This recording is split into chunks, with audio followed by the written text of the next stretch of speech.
From the nascence of the first life beneath the waves, through the era of colossal beasts of the Stone Age, to the inaugural upright strides of humanity, you have endured much. His thoughts diffused like a startled swarm of tadpoles, becoming chaotic and disconnected. Time drifted without his awareness until, gradually coalescing from the haze, Leo began to reclaim his consciousness. The familiar voice of a game's narration softly beckoned him from a distant realm, rousing him from the clutches of a nightmare. A fierce headache, a scorching sensation engulfing his entire being. It felt akin to having his brain tossed into a blender, swiftly followed by a premature venture into a crematorium. Leo could not suppress a pained groan, overwhelmed by profound dissatisfaction with his own condition. Hadn't he merely pulled a few all-nighters at work before returning home to indulge in a game of Barbaric 6? As for feigning, had it really only been a brief session? Despite 5 years as a dedicated office worker, a chosen laborer of fate, his past as a student-athlete still lingered in memory, marked by exemplary physical fitness recognized throughout his school. How could a mere game render him unconscious? Struggling against the violent throbbing in his head, Leo slowly opened his eyes, immediately sensing the jarring motion beneath him and the metallic taste of blood filling his mouth. What met his gaze was a swaying panorama of fluttering garments and ample forms. No, a mere illusion. With great effort, he lifted his head and finally discerned his surroundings. For a fleeting moment, he even questioned if he had somehow transcended into the opening of Skyrim. Upon opening his eyes, he found himself bound, hands restrained, being carted away in a wagon destined for the gallows. Yet, this grim reality was even bleaker. The howling winds pierced through the air, the road was treacherous with mud, and a seemingly endless procession of refugees clad in ragged attire carried their burdens around him. The braying of donkeys, the wailing of children, and the shouts of the drivers filled the atmosphere. Currently, he lay atop a donkey cart, covered with a tattered blanket, resting atop a disordered pile of baggage and animal hides. The jarring motions were slightly cushioned by the cargo, yet he still felt exceedingly unwell, on the verge of retching. A golden-haired girl with emerald eyes knelt beside him, cradling his head to prevent him from choking on his own blood in his stupor. "Are you awake?" The golden-haired girl had kept a vigilant eye on his movements, and upon seeing him groan and blink awake, her worried expression blossomed into a smile. She called down to the ground beneath the cart, "Leo is awake. Leo is awake. Damn it, he's finally conscious. After 3 days in a stupor, I would have buried him alive if he hadn't woken." A gruff voice called from below the cart, followed by a pair of calloused hands gripping the wagon's railing. A bearded Viking, adorned with a horned helmet, emerged into view. One elbow pressed against the wooden cart to stabilize himself, while his rough hand seized Leo's head, twisting it to inspect. The man clicked his tongue. "I've been dead for 3 days, and not even this pale." The beleaguered donkey, already straining under the load, let out a mournful bray, suddenly slackening its pace, tilting dangerously to one side. "Father, get down." The golden-haired girl pressed down on the bearded man's head in frustration, shoving him aside just in time to avert disaster for the cart. She then returned to tending to Leo, delicately wiping the blood oozing from his mouth and nose. "It hurts." Leo groaned again, his head feeling as though it were spinning uncontrollably, sending fragments of memory scattering. In those memories, he recalled a scene of hundreds of dog-headed men, spear-wielding, surging down from the mountainside in an ambush against the refugee convoy. These creatures resembled bipedal golden retrievers, but with more robust and agile limbs, equipped with the hands and feet of primates adorned with the claws of canines. The pack leader stood a formidable 1.5 meters tall, while the others were generally around 1.3 meters. Most were jumbled together in disarray, with a few notably lagging behind, running desperately on all fours, entirely formationless. This chaos evoked the familiar visual of a school cafeteria opening for lunch in Liao's mind. Yet, regardless of their disorganization, the sheer numbers were nonetheless daunting. The caravan reacted swiftly. The donkey carts were herded into a tight group, while the elderly and women ducked behind for cover. Members of the militia, brandishing makeshift weapons and shields, formed a line, while civilians equipped with bows clambered onto the carts, launching sparse, scattered arrows at the advancing dog-headed foes. Many militia members bore visible bandages, evident that such assaults had become a grim routine. As the newly appointed captain of the militian identity intertwined with the original owner of this body, Leo Mondo remained strikingly calm amidst this chaos.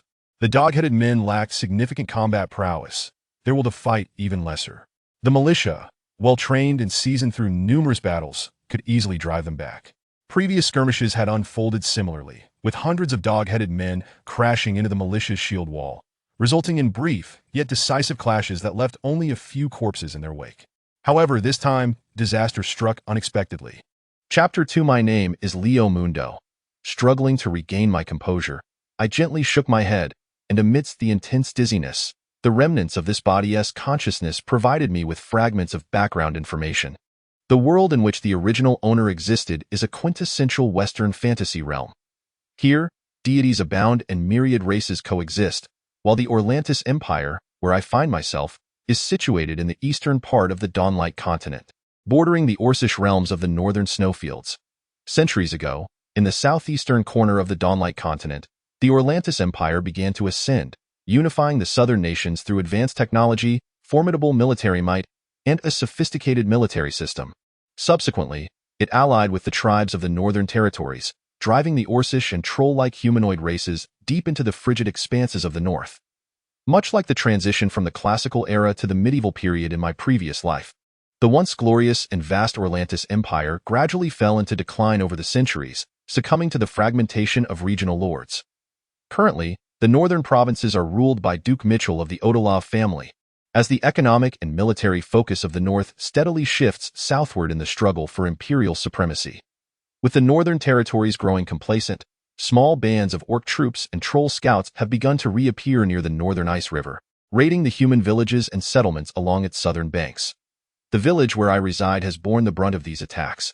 Had it not been for the retired Uncle Julian, who returned home to expand and fortify the previously ineffectual militia, our village would have long since met the same fate as the surrounding ruins after enduring several waves of orc incursions. However, this situation cannot persist indefinitely. After a year of bearing the burden, Uncle Julian made a bold decision.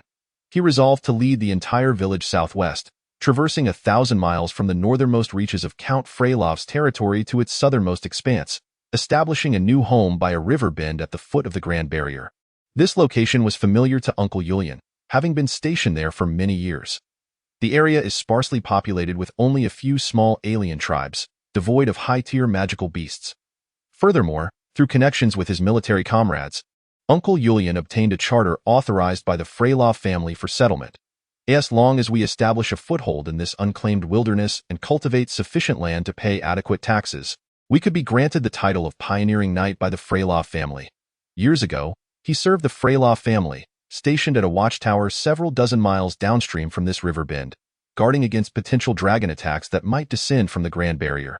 Of course, the so-called dragons or legendary high-tier magical beasts were never witnessed during Uncle Julian's 5-year tenure there, nor had there been any recorded sightings in the last 100 years. As for more intricate background details, do not inquire. There simply is not enough space in Mundo's mind to accommodate such extensive knowledge. The original owner, Mondo, is a quintessential blockhead, reckless and inherently warlike. His mother perished during childbirth, and his father succumbed to alcoholism shortly thereafter, leaving him to fend for himself without guidance or care. Today, he pilfered the cornbread of a neighbor, while tomorrow he would beg for watery porridge from another. In winter, he would steal bathwater from widows, and in summer, he would trick young children into giving him sour plum soup. Even a stray dog would not escape his boot. He once returned from the mountains with a half-grown snow bear cub, treating the entire village to a feast of meat, only to later force everyone to keep watch through the night to prevent the adult bear from descending in retaliation. Bear's elder brother did not have the opportunity to exact revenge.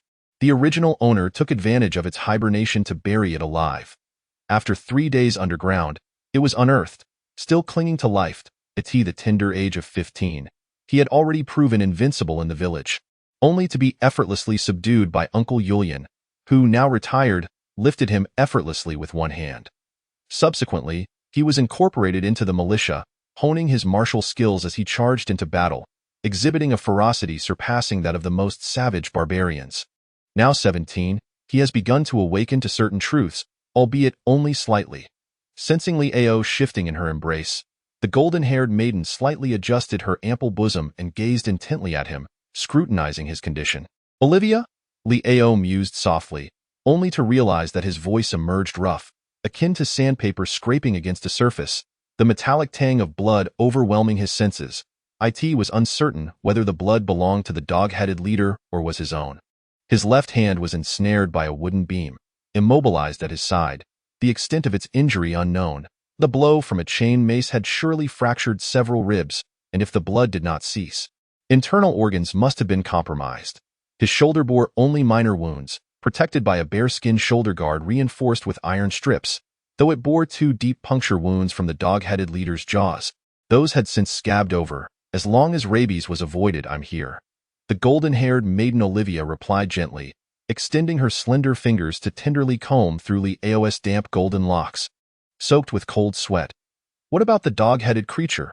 I drove it away, she responded, her body visibly trembling at the inquiry. Asked the one directly involved. Leo could only recall the moment he had bitten the dog-headed leader to death.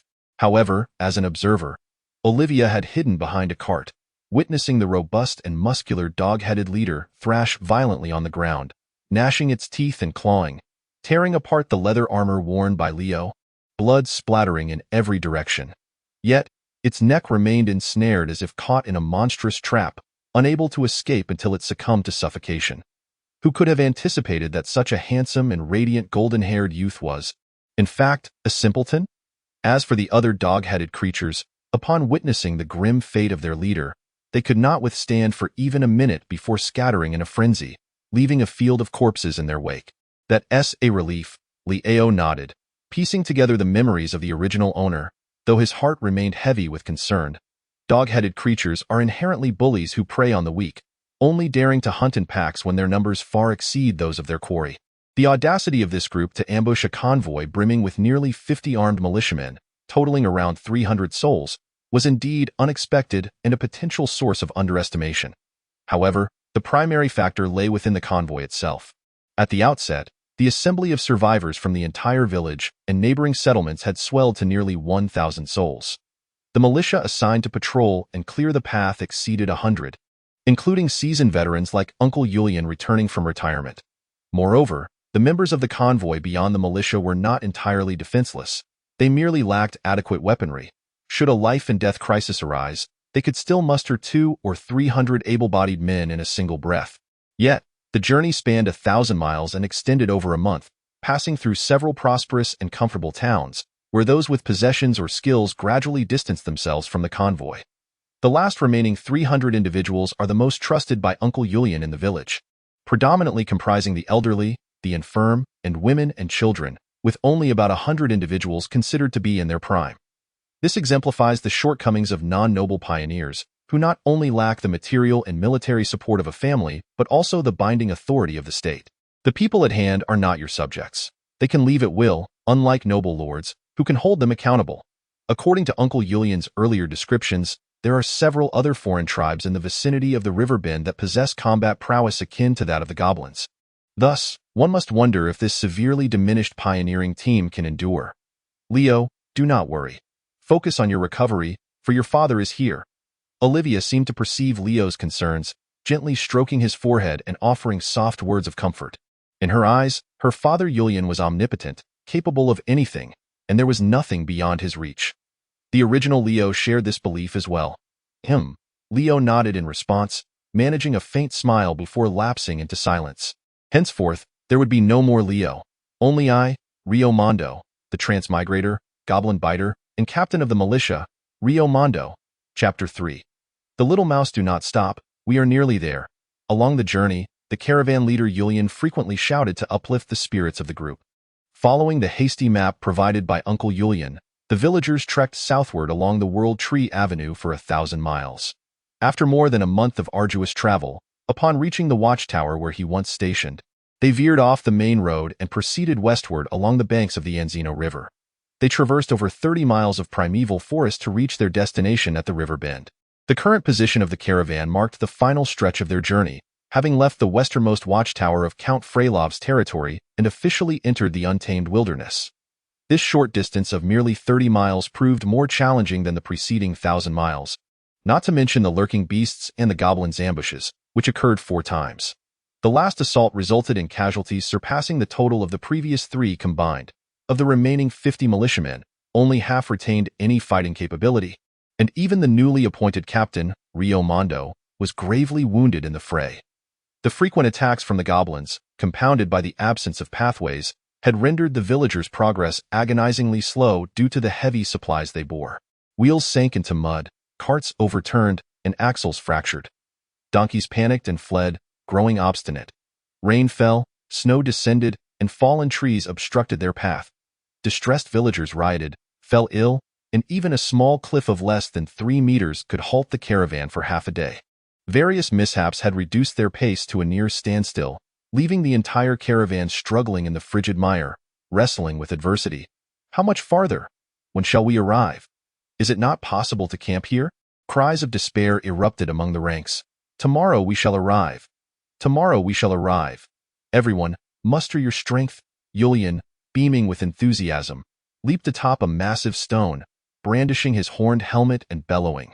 There lie plump fish within reach. Elks darting about, trees ripe for the chopping. Expanses of fertile land where everyone shall eat to their fill. In a similar vein, Uncle Julian has been calling out tirelessly, even inspiring the children of the caravan to weave his words into a nursery rhyme. Undoubtedly, his exhortations have indeed stirred the hearts of the villagers, enabling them to persevere in their endeavors. Had it not been for Uncle Julian's considerable means and authority, the villagers, having journeyed such a great distance with no retreat in sight, would have seen their fragile caravan disintegrate long ago. Nevertheless, as countless tomorrows approached, the villagers eventually reached their destination at the river bend, arriving at the idyllic new homeland that Uncle Julian had so fervently described. This locale, a vast river bend peninsula, was formed over millennia by the accumulation of silt, resulting in an expansive plain. Unlike the dense primordial forests flanking the Great River, the River Bend Peninsula was adorned with grassy meadows and small lakes, punctuated only by scattered hills bearing sparse trees and shrubs. The winter landscape was carpeted with dried grasses, standing tall to the thigh, their robust roots resilient enough to withstand even the weight of snow. This attested to the land's fertility. Even someone as inexperienced as Leo could discern its suitability for cultivation. After lying in the truck for 3 days and nights, the dazed Mondo finally managed to rise and walk upright. During this time, the memories of the original owner seemed to plummet from the skies, shattering like fragmented mirrors, chaotically piercing his mind. This incessantly shaped his cognition and character, rendering him somewhat disoriented. Fortunately, the original owner was already a person of muddled existence, and his immobility in the truck went unnoticed by those around him. The caravan came to a halt on the gravelly shore of the river bend, and everyone sighed in relief, as if they had escaped a calamity. Yet a profound sense of uncertainty lingered about their next steps. Uncle Julian leaped onto a truck, vociferously assigning tasks and directing the villagers, who stood vacantly, to chop wood, prepare meals, and set up camp. The recently silent encampment sprang to life under Julian's commanding voice. Leo distanced himself from the bustling camp, settling upon a large boulder by the riverside, relishing the leisure afforded by his injuries. The river before him, a tributary of the Northern Ice River, was named the Anzino River. It originated from the depths of the Grand Barrier, cascading from thousands of meters above, and flowed northeast for over 2,000 miles before merging with the Northern Ice River at the prominent northern town of Olenek, ultimately emptying into the Storm Fjord and the Icy Sea. Although a tributary, it was nonetheless a significant river marked on continental maps. Its channel was gentle, with a brief freezing period, and boasted abundant fishery resources. Compared to the perpetually frozen Northern Ice River, the Anzino River resembled a nurturing mother to the people of the north. The river bend here marked the upper reaches of the Anzino River, where the water surface was not particularly wide. The surging waters began to calm as they approached the bend. The riverbed, initially over 50 meters wide, suddenly expanded to over 100 meters, resembling a small lake. Its crystal-clear waters teeming with fish in search of sustenance, in the distance to the west, one could behold the snow-capped mountain ranges.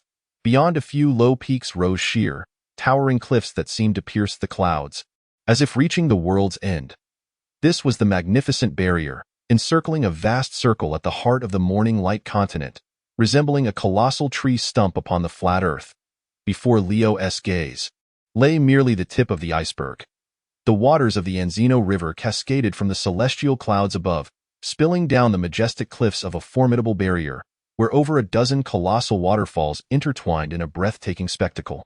To the north, beyond the Grand River, stretched an endless expanse of primordial forest, filled with coniferous giants that could be embraced by several individuals. Their crowns blanketed in thick snow, a herd of stag-like creatures, towering as high as horses, was quenching their thirst on the opposite bank, while a few curious fawns gazed at Leo, emitting soft calls of inquiry. According to Uncle Julian, this area was once a vast grassland known as the Wolf-Driving Plain, where, a millennium ago, the Beast clan raised wolves, marking the birthplace of their renowned wolf cavalry. In those days, the wolf cavalry of the Beast clan was a force to be reckoned with, rivaling the imperial knightly orders in strength. However, after the Beast clan retreated to the snowfields beyond the northern ice river, this expansive grassland was shrouded in forest through the combined magic of the Beast clan shamans and elven druids. Countless remnants of the once glorious Beast clan lay submerged within the dense wilderness. The original inhabitant's admiration for Uncle Julian stemmed not only from his martial prowess acquired in the army, but also from his gift for storytelling. In his eloquent narration, anything could possess a lengthy history and an alluring tale. At that moment, the golden-haired maiden, Olivia, approached, inspecting Leo's injuries. Once she confirmed there were no serious issues, she admonished him with a stern expression. "The tent has been set up for you. If you're tired, go lie down. Do not wander about aimlessly, understood?" "Understood," Leo replied obediently, nodding. After gazing at the scenery for a while, shivering from the cold wind, he made his way back to the camp and located his tent. It was a small abode fashioned from various colored furs, stuffed with an assortment of pelts, spoils from Leo's years of hunting. However, due to poor tanning and excessive use, many of the furs had deteriorated into a clump of fluff. Even so, it was still one of the few decent tents in the entire camp, at least sufficiently warm. Outside the modest tent, a mud-covered child squatted, shivering against the cold. He hugged his knees, wrapped in a tattered blanket riddled with holes, pressing his back against the tent in an attempt to shield himself from the chill. Leo approached and playfully kicked him into the tent, jesting, "Little mouse, have you found anything to eat today?" "My apologies, it's not me kicking you. It's the original owner." Years of living as a half-wild, half-thief had ingrained rudeness and violence into the original owner's blood, constantly influencing his behavior. The moment Leo kicked, he instinctively tempered his strength. Nevertheless, the child was still sent tumbling several times, rolling to the farthest corner of the tent. The child, nestled among the pile of furs, shook his head vacantly, his expression devoid of any emotion. This child, whom Leo referred to as Little Mouse, stood less than 1.2 meters tall, clad in thin material, his emaciated frame bearing strikingly rare black hair and eyes from the northern regions. Leo first encountered him over 10 days ago one frosty morning. Hiding beneath a donkey cart in the caravan, at that time, light snow was falling, and the little mouse sought refuge beneath the cart parked by the roadside, curled up on a small blanket spread upon the muddy ground. The blanket, which had just been draped over him moments ago, bore an uncanny resemblance to the entryway rug etched in Leo's memory, measuring scarcely half a square meter. Laid upon the ground, it was insufficient to cover his entire body. By the time the original owner, Leo, discovered him, the child was already rigid from the cold. Perhaps reminded of his own childhood, the original owner instinctively scooped up the frostbitten child and tossed him into the heap of tattered furs within his tent, subsequently sharing his breakfast with the little one. To his astonishment, the nearly breathless child revived, thereafter trailing behind the caravan. By day, he remained unseen, but at night, he curled up in a corner of Leo's tent, managing to survive for an additional fortnight. Yet, while the original owner may have harbored a semblance of kindness, it was not particularly abundant. Ever since departing from the village, he could barely sustain himself, let alone attend to others, only allowing a small corner for the little mouse to nest. Initially dubbed Little Mute by Leo, the mouse was renamed Little Mouse upon revealing his ability to speak. It remained uncertain whether he scavenged, begged, or foraged in the fields, but he continued to thrive. During the days of his injury, Leo had been lying on the truck, cared for by Olivia, entirely unaware of how Little Mouse had managed to endure. Chapter 4. The true protagonist, Julian. As Leo cautiously entered the tent, he was immediately repelled by the nauseating stench emanating from within. The acrid odors of greasy hair, foot odor, mildew, and decay nearly suffocated him. This was worse than a doghouse. What a rat's nest! Leo's face contorted in disgust. Even with the original owner's protection, the foul smell was nearing unbearable levels, He had not anticipated such a horrifying living space. Discarding the stinking pelts that filled the tent, Leo rummaged about until he unearthed 2 snow bear skins, one small and one large, both of which were relatively intact. He tossed the smaller skin to Little Mouse and beckoned. "Follow me." Seeing Little Mouse remain motionless, Leo grasped the nape of his neck and effortlessly lifted him, carrying him to the riverbank. At that moment, it was midday, and the sun shone brilliantly, adding a touch of warmth to the brisk winter day. Leo sought a sheltered spot behind a large rock and tossed the snow bear's skin into the water. As he stepped in, murky water surged forth, and a layer of iridescent oil floated atop the surface, eliciting a sound of astonishment from him.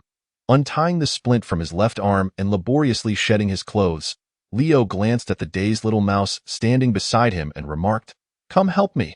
Little Mouse, still in a daze, stepped forward to assist in removing Leo's garments. Standing naked in the river, Leo shivered, picking up a rag to splash water onto his thighs. Watching the dark, filthy water disperse in the river, he noticed the darkened hue of his skin gradually lighten, leaving him with an inexplicable sense of refreshment. When was the last time he had bathed? There were no fragments of such memories in the original owner's recollections. Seated on a stone within the water, Leo tossed the rag to Little Mouse, promising, "Come and scrub my back. If you do well, I'll reward you with a black bread." Upon hearing the words black bread, Little Mouse's eyes brightened, and he leaped into the water, vigorously scrubbing Leo's back with the rag. His pants soaked in the water, the thick layer of dried mud began to dissolve, transforming into sludge that slipped away. From the life experiences of the original protagonist, Leo, during his childhood, it is evident that this thick layer of mud serves as a warming device for the little mouse. After all, its flimsy attire is hardly sufficient to shield it from the biting cold. Perhaps after a bath, the little mouse would take advantage of the ample sunlight to roll in a mud puddle. After scrubbing for a few minutes, it would be left breathless, its limbs weak from the effort. Leo gazed at his reflection in the water. Golden hair, a chiseled visage, well-defined muscles, and the quintessential physique of a northern barbarian. Although merely 17, he could already be deemed a robust young man. Despite having grown wild and untamed, he was remarkably fierce and industrious. Whenever there was a whiff of delectable food wafting from a household, he would promptly show up at their door. Not a single piece of smoked meat could remain hidden until spring. The forest outside the village was riddled with traps he had set, leading to the near extinction of nearby mice and rabbits. The food chain had been disrupted to the extent that even the larger beasts were compelled to migrate. When it comes to meat consumption, he would declare himself second in the village, with no one daring to claim the top spot. Observing the little mouse, drenched and smeared with black mud, Leo disdainfully remarked, "You should take a bath too, that you're a mess, smelly and filthy. With the sun shining so brightly, you might as well wash your clothes as well." The little mouse stood frozen in place, bewildered. What is there to fear about the cold for a man? Just leap into the water. It's quite warm. Strip off your clothes, Leo impatiently threatened.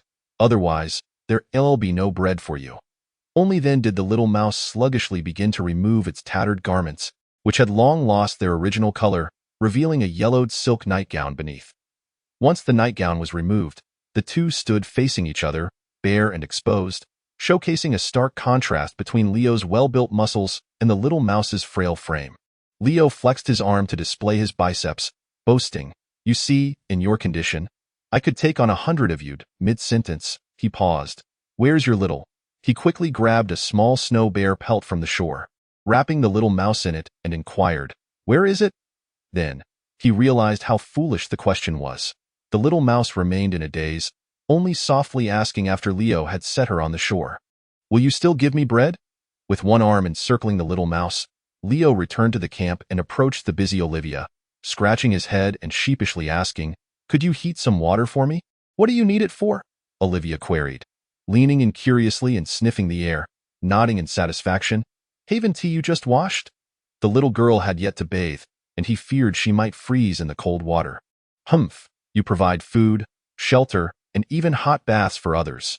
You certainly know how to pamper." Olivia lightly huffed, turning her gaze away from him.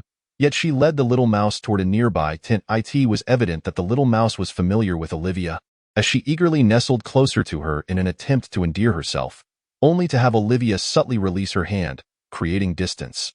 Unfazed by the slight, The little mouse obediently followed her into the tent. Leo felt it inappropriate to enter, so he made his way to Uncle Julian's tent nearby. As the leader of the caravan, Julian possessed the largest tent in the camp. Inside, there were even partitions. The inner area served as a sleeping space, while the outer area housed a round table, upon which a map was pinned with a dagger, surrounded by a circle of people. Julian is currently organizing matters, while several key leaders of the caravan stand by, listening attentively. Those whose names are called step forward to acknowledge their presence, and throughout the proceedings, not a single soul voices a hint of dissent, creating an atmosphere reminiscent of a military council. The retired imperial soldier Julian, having returned home, has, within the span of a year, utilized his vastly superior insights and strategic acumen to win the hearts of all, establishing himself as the unquestioned authority of the village. Even from the perspective of an outsider, Julian's series of actions commands admiration, leading one to ponder whether he is the true protagonist of this tale. Upon his return, Julian swiftly grasped the village's current situation and conditions, and immediately invested all his savings into procuring food, recruiting militia, and forging weapons, thus assembling a militia of approximately 50 individuals in a remarkably short time. After several months of nurturing and training, he led them to eliminate and expel the nearby beast dens and foreign tribes, thereby expanding the village's living space. Furthermore, he successfully persuaded a small merchant caravan to alter their trade route to pass through his village, allowing for the sale of the accumulated furs, beast fangs, and herbs. Regrettably, just as the small village began to flourish, it was abruptly confronted with an invasion from an orc reconnaissance team. After a period of resistance, many surrounding villages lay in ruins, and Julian recognized that enduring the siege was futile. He decisively gathered the refugees and expanded the militia, while leveraging his decade-long military connections to obtain a development certificate with great difficulty. He then expended considerable resources to eradicate a wolf den and successfully hunted a herd of wild cattle, transforming them into dried provisions and warm tents.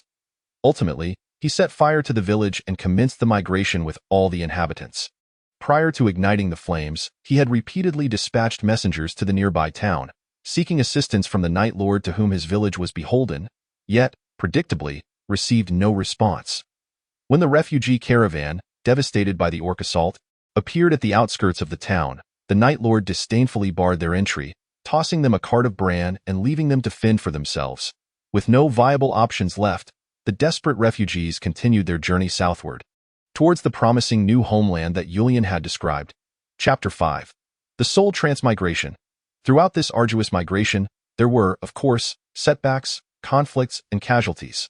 Nevertheless, the ultimate outcome was that, whether among those who left midway or the 300 elderly and infirm who reached their destination, the majority managed to survive in this era. Achieving such a feat by the sheer strength of common folk is nothing short of miraculous. Naturally, the original host, Rio, stands as one of Julian's staunch supporters. This wild and unruly youth is wholly devoted to Julian. Upon seeing Rio enter the tent, a hint of a smile appeared on Julian's bearded face, only to be swiftly replaced by a glare as he exclaimed, "Have you healed yet? Roaming about aimlessly, I've tolerated you for long enough." Instinctively, Rio recoiled, smoothing his chest in a gesture of feigned discomfort, yet inquired, "What are you discussing? We've arrived, and there are still so many matters at hand? You understand nothing. With 300 people to feed, clothe, and care for, what isn't a matter?" Julian had no desire to explain anything to a mindless warrior, waving him off as if shooing away a bothersome mosquito. Hasten to recuperate. Once your injuries have healed, take the others out for reconnaissance to thoroughly familiarize ourselves with the surrounding environment. We must act decisively. Those who need to be pursued shall be pursued, and those who warrant punishment shall be punished. This place will be our home henceforth. We cannot afford to live in constant fear of ambushes. As he spoke, he turned to the individual beside Leo. "Valerie, lead a team to dismantle the useless trucks and erect the fence. Set up a few rows in 3 directions for basic cover. Once we are settled, we can fortify it into proper dwellings." The robust man named Valerie, evidently experienced in such matters, nodded in acknowledgement and proceeded to carry out the task. "Lashka, gather a few men and clear the northern pasture by burning it down. Tomorrow, we shall commence with the land reclamation." "Understood." "Ruth, accompany the militia for a couple of rounds in the vicinity. Ascertain if there are any valuables to be procured, as our resources are dwindling." The elderly man named Ruth nodded silently. He was the proprietor of the village's general store, practically the sole individual making regular trips between the village and the market town, facilitating the exchange of goods for the villagers. Compared to those who toiled in the fields, he possessed far greater insight into the value of commodities. Having lost both of his sons during the orc raid, he was left with only a small grandson. Like Valerie and Lashka, he was among those capable individuals who had not abandoned the caravan. Gazing at the rough maps spread before him, Yulian stroked his chin, brimming with confidence as he rallied the group. I have spent time in this area. It offers everything one might desire. If we unite our efforts to endure the first half of the year, the latter half will be far more manageable. Once we attain sufficient resources, I shall summon a surveying team to explore the land. Should we uncover any mineral deposits, we could strike it rich. Ha ha ha. However, his words failed to stir much enthusiasm among the circle gathered within the tent, the core of the entire pioneering crew, who were far more aware of the dire circumstances than the villagers outside, who were akin to marionettes struggling for survival. By the time the pioneering team reached this point, they had exhausted all options and resources. In contrast, the hardships faced during their migration paled in comparison. Had this been the old Leo, he would undoubtedly have been swayed by Yulian's optimism and lured by his vivid portrayal of a bright future, filled with fervor and ambition, momentarily forgetting their current plight of scarcity. Yet, he was no longer that person. Thus, he did not succumb to blind elation, but instead scrutinized the map in contemplation. Uncle Yulian had deliberately chosen to migrate at the cusp of late winter and early spring, not merely to evade the looming large-scale raids by the orc scouts, but also to ensure they could cultivate sufficient land in the riverbend before the thaw, in time for the rye planting season in April. With the fertile lands of the riverbend and a climate far more temperate than that along the banks of the northern ice river, the pioneering team could achieve self-sufficiency in food within the first year, provided they had adequate manpower. The predicament, however, was that the caravan now comprised fewer than 300 individuals, a significant portion of whom were the elderly, women, and children. Moreover, most families lacked the ability to survive independently and had no resources of their own, choosing instead to remain in hopes of Yulian's protection. Those with savings and sufficient labor force had largely succumbed to the harshness of the northern winter migration, opting to settle in the prosperous villages and towns along their route. Even in the most ideal scenario, with 300 elderly and weak individuals rallying together, achieving self-sufficiency in food within the first year would inevitably confront the pressing issue of sustenance for the latter half of the year. Prior to the rye harvest, relying solely on fishing and hunting is utterly unfeasible. Although the small village where Rio resides is a naturally formed settlement, it stands as one of the few agricultural communities along the frigid banks of the northern ice river.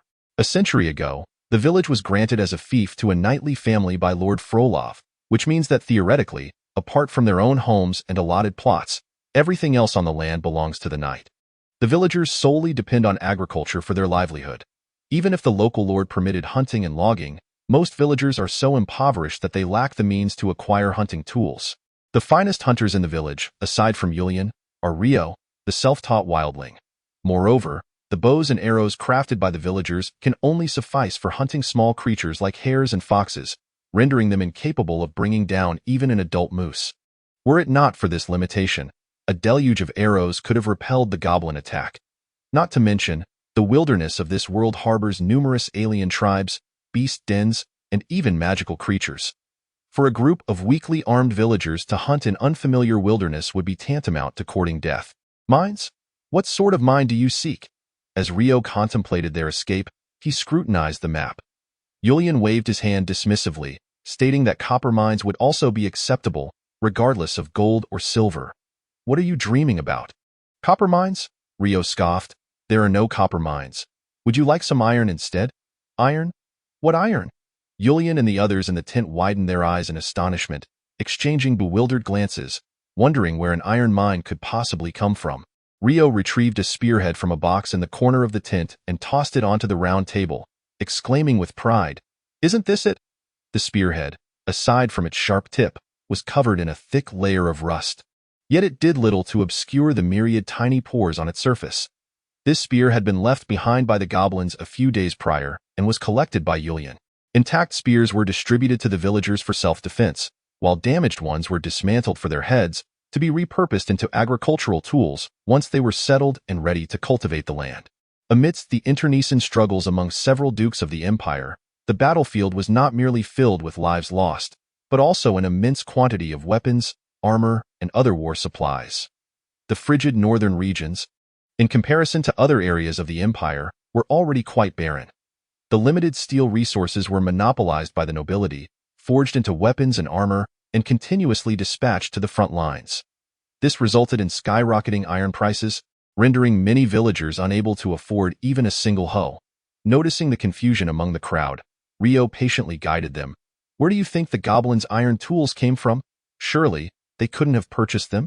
Julian smacked his thigh in excitement, asking, "Are you suggesting that the goblins have uncovered an iron mine?" Rio gestured towards the spearhead on the table. The answer was self-evident. Such a conclusion could be easily drawn with a modicum of thought, especially for someone like him, steeped in the influences of fantasy novels and games. Terms like goblins and mine were naturally intertwined in his mind. Rio's thoughts remained fixated on the challenges of mining and transporting iron. The iron or vein unearthed by the goblins. What is its quality, and is it suitable for extraction? Where shall we source the labor for mining, and how shall we transport it for profit afterward? These are the critical concerns. Yet the others seemed devoid of such reasoning, their attention diverted to a different matter. With a look of disbelief, Julian stared at Leo and exclaimed, "Goodness, Mondo, have you finally gained some sense?" This question instantly ignited a fervor among the crowd, prompting a flurry of discussion. "How can that be? Even my pig is smarter than he is. I suspect he has been possessed by the goblin he killed." Another suggested, "Perhaps the soul of a demon has crossed into him." Yes, it's a soul transfer. A soul transfer? Leo gazed at the crowd in exasperation, pondering why they could so swiftly ascertain the truth yet fail to devise a means to sate their hunger. Chapter 6. The camp kitchen. Given this, our current strategy must undergo slight modifications. Holding a spearhead of equally poor quality and craftsmanship, Uncle Julian wore an expression of excitement. First, we must fortify the camp to provide a secure refuge, then locate the goblin's lair, and devise a method to breach it in order to discover the iron ore. The rest can be set aside for now. Once the others departed, leaving only Julian and Leo, Leo furrowed his brow and inquired, "What use is it to find the iron ore first? We cannot consume iron ore, and we have no blacksmith. There are over 30 miles of unpaved road to the western watchtower. The iron ore cannot be transported. Shouldn't our primary focus be on securing food?" These questions were not to be voiced in front of the others. Otherwise, the morale buoyed by the discovery of iron ore would be swiftly dashed. "What do you know? You needn't concern yourself with anything. Once you're healed, go scout for the goblin's lair and see if we can seize it," Julian replied, dismissing him with a wave of his hand. Leo, feeling helpless, could only shake his head and exit the tent.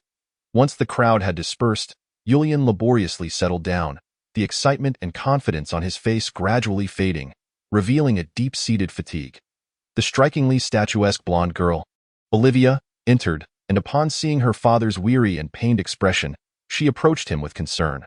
Crouching beside him, she gently rested her head on Julian's knee and whispered, "Daddy." She lifted Julian's trouser leg, revealing his pallid skin marred by dark veins that spread from his calf into his boot, emanating a faint odor of decay. "It's nothing, just a minor ailment. I can endure it." Leo returned to the exterior of his small tent to find the little mouse, who had just finished bathing, struggling to spread the clean snow-bare fur over a makeshift frame for drying. The tattered pelts he had discarded outside were neatly arranged by her, not a single piece lost. Even the fallen tufts of fur were gathered into a ball for preservation. She donned a worn, thick woolen sweater with a coarse burlap tunic over it, finally appearing less threadbare. However, the garments lent to her by Olivia were clearly oversized, draping her in a manner reminiscent of a religious robe, the hem trailing along the ground, causing her to stumble slightly as she walked, rendering her both comically endearing. This marks the first occasion in Leo's memory that he has witnessed her in such a pristine state. After a warm bath, the little girl's face finally bore a hint of color. Her dark hair and ebony eyes lent her an air of delicate beauty, while her complexion was strikingly fair. A stark contrast to that of the impoverished, however, she appeared exceedingly thin, the prolonged hunger having caused her cheeks and eye sockets to sink ominously, rendering her appearance somewhat eerie. Even in her previously muddy state, it was evident that the little mouse was indeed a girl.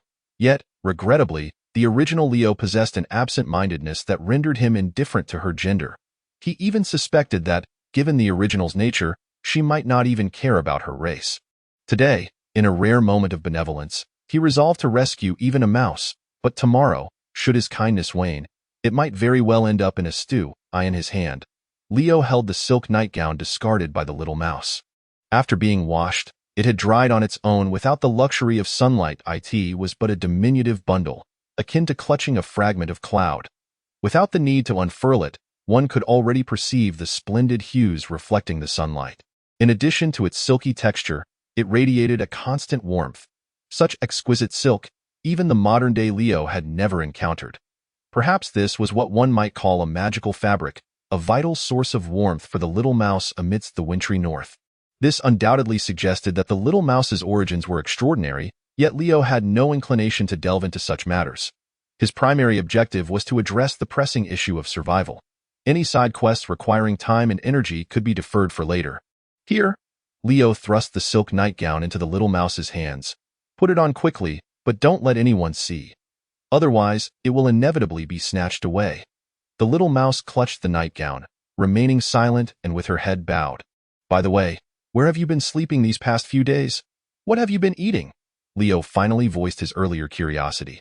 The little mouse opened her mouth, stammering, Olivia.sistered, set up a tent for me. Her imperial tongue was melodious and pleasing to the ear, yet her accent was distinctly not from the north. Leo, who had never ventured beyond his village, could not discern its origin. Was Olivia truly so kind? She seemed rather indifferent toward the little mouse. Nevertheless, this aligned with Leo's recollections. In his memories of the village, Olivia was always responsible for cooking the snow hares they caught. Yet, she often hesitated to slaughter them, especially when food was plentiful. For a time, Leo had been fortunate enough that Olivia's household was home to 7 rabbits and a fawn. Although the impoverished and conservative villagers harbored a clear aversion toward waifs, Olivia could not bear the thought of the little mouse freezing to death. Gazing up at the sun overhead, the little mouse tucked the nightgown away, then grasped Leo's hand, leading him toward the center of the camp. The camp was alive with the sounds of activity. Tents being erected, wooden planks from supply carts being dismantled, fences being constructed, and the clearing of dead branches, weeds, and debris. The villagers appeared relaxed, their spirits significantly more buoyant than during their journey. Rows of wooden fences were being erected around the camp, with the villagers' tents huddled against them, providing a meager shelter from the wind and snow. Should they encounter an attack, these wooden barriers would serve as a temporary defense, capable of at least withstanding arrows, spears, and other ranged assaults. The center of the pioneering camp is rather spacious, dominated only by a half-open tent erected between 2 cargo trucks, serving as the kitchen for the expedition team. Beneath the trucks lie several cages, housing a collection of chickens, ducks, and rabbits. Together, they number 14 heads and 38 legs. A group of 7 or 8 village women of various ages is busily preparing food for the caravan. Meanwhile, a few young girls, led by a robust woman, return from outside the camp, carrying baskets filled with unfamiliar yet edible plants that Leo cannot name. Although mealtime has not yet arrived, several large pots are already boiling, filled with a bubbling mixture of unknown wild vegetables, legumes, and minced radishes, along with dried meat. The aroma of baking bread wafts from a nearby tent. However, the bread is not freshly baked but rather hardtack that has been temporarily heated. This long, stick-like bread can serve as a weapon, but without heating, it is nearly impossible to cut with ordinary knives. The so-called meat broth simmering in the pot is similarly intended to complement the hardtack. Without soaking in hot soup, it is no different from a piece of hardwood. If one were to merely observe this scene, it might indeed evoke a deceptive impression of food abundance, an atmosphere carefully crafted by Julian by situating the kitchen at the heart of the camp. Yet, Leo, as a core member of the team, is acutely aware that the entire caravan possesses little more than these 2 trucks of provisions. Little Mouse pulls Leo to one side of the kitchen truck, where over a dozen ragged, gaunt children have gathered, their faces alight with anticipation. Upon seeing Little Mouse, none greet him. Instead, they turn to Leo, calling out Brother Leo and Captain. These children are the offspring of the villagers, many of whom have felt Leo's wrath, yet the more they endure his beatings, the more they admire his strength. However, they do not dare approach him as Little Mouse does, fearing he might kick them away. The hardtack, infused with a considerable amount of bran, legumes, acorns, and deer antler cassava, is difficult to digest and poses a risk of bloating, necessitating different food for the younger children in the caravan. After a brief wait, Olivia approaches, carrying a basket. Upon noticing Leo amidst the throng of children, she appears slightly taken aback but does not acknowledge him. Instead, she produces a key and unlocks the cargo truck, retrieving a bundle of long loaves of bread. These loaves, similarly dark and of indeterminate composition, are at least sufficiently fermented, rendering them soft enough to tear. Olivia breaks the loaves in half, distributing one piece to each child. After distributing the bread, she opens her basket and gently announces, "Today, each of you will receive an additional egg." Amidst a chorus of cheers, Olivia distributes eggs smaller than ping-pong balls while earnestly advising, during this busy time, the adults will be preoccupied. You must be obedient. Help your families with chores, and refrain from wandering outside the camp or fishing in the river. Those who disobey will find themselves facing hunger if I catch them. The chickens raised by the caravan lay very few eggs during winter, accumulating only about 10 throughout their journey, originally intended to be exchanged for coarse grains at the last market. However, after missing the final market, Olivia decided to present them as a reward for the children's successful arrival at their destination. The relentless cold and hunger along the journey have rendered many children emaciated. If they do not consume something nourishing soon, they may soon be unable to stand. The little mouse was the last in line to receive food, cradling a soft piece of black bread in her hands, yet hesitating to reach for the egg held by Olivia. The little girl keenly sensed that the inhabitants of the camp held no affection for her, not even the kind-hearted elder sister, Olivia. Indeed, in the frigid northern realms, no one harbors fondness for vagrants. When one's own family struggles to survive, offering a morsel to a stray child only increases the likelihood of one's own kin succumbing to starvation. Does she belong here? She is not one of us. Yes, she is a waif, without a father to provide for her. She is not entitled to eat. A group of children glared at the little mouse, indignation evident in their shouts. "Dio, you wish to die?" Leo raised his arm, clenching his fist, the muscles in his arm twisting like intertwined steel cables, silencing the group of children with fear. He snatched the egg from Olivia's hand, gripping the little mouse's jaw with one hand, effortlessly forcing her mouth open, and thrust the egg into her mouth. Mission accomplished. The little mouse, with her mouth stuffed with the egg, gently pushed Leo, maneuvering him in front of Olivia. During this time, she had survived on the half piece of black bread she received daily. Such a chance at life was certainly worth sharing with Leo. Surely the kind elder sister would provide Leo with some food as well. Olivia and Leo exchanged wary glances. She protectively shielded the cart behind her, exclaiming in anger, "You're going to steal food from a child too?" Leo had no intention of eating, but upon hearing her words, he retorted defiantly, "Who isn't he still a child? How old do you think I am?" Olivia rolled her eyes at him in exasperation, turned, and pulled out a piece of bison jerky the size of her pinky finger, handing it to him with, "Here, have something tasty." Leo accepted the jerky, chewing it as though he were gnawing on tree roots. While he chewed, he observed Olivia bending over to rummage in the front of the cart. Dressed in a light yellow fitted coat and a coarse fabric dress adorned with patches, her attire resembled that of other village women, with the sole distinction being the black fur draped over her shoulders for warmth. Yet, her well-developed figure rendered this outfit exceedingly becoming, each movement and smile reminiscent of a heroine from a game or anime. Compared to the other villagers toiling in the dirt, Olivia, with her father being an imperial soldier, appeared as the daughter of a landowner.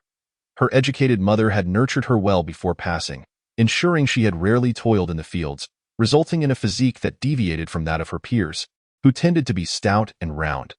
With a gentle and kind disposition, she never resorted to coarse language that would make even men blush.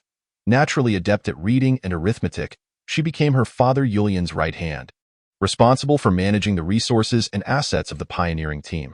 During Leo's recovery from his injuries, it was Olivia who tended to him closely, cleaning, dressing his wounds, and feeding him. It was through her spoonfuls of warm porridge that Leo managed to garner enough nourishment to heal and survive. It is impossible to deny the feelings of gratitude within, yet the memories of the original owner are so deeply ingrained that their mode of communication has always been through quarrels, rendering expressions of thanks utterly unattainable. In the fragmented memories buried deep within Leo's mind, there are countless instances from childhood when he bullied her to tears, leading her to seek solace from her mother, who, in turn, would invite him to dinner, all the while admonishing him as they ate. "What? Bullying someone still comes with a meal. How fortunate." After rummaging through her belongings for quite a while, Olivia finally gathered the supplies she needed, only to turn around and find Leo staring at her backside with an intense gaze. Flushing with indignation, she exclaimed, "What are you still doing here? Is that all?" Leo stood there dumbfounded, only to realize that the so-called delicacy was merely a small piece of wild beef jerky he had just swallowed. "Humph, this is beef jerky. I can hardly bear to eat it myself." Olivia, in a fit of frustration, felt a pang of guilt. This was even worse than a spicy stick. Leo was equally incensed. After waiting so long in vain, he turned on his heel and walked away, catching sight of the little mouse trailing closely behind, clutching a piece of black bread. The mouse pinched off a large chunk and stuffed it into its mouth.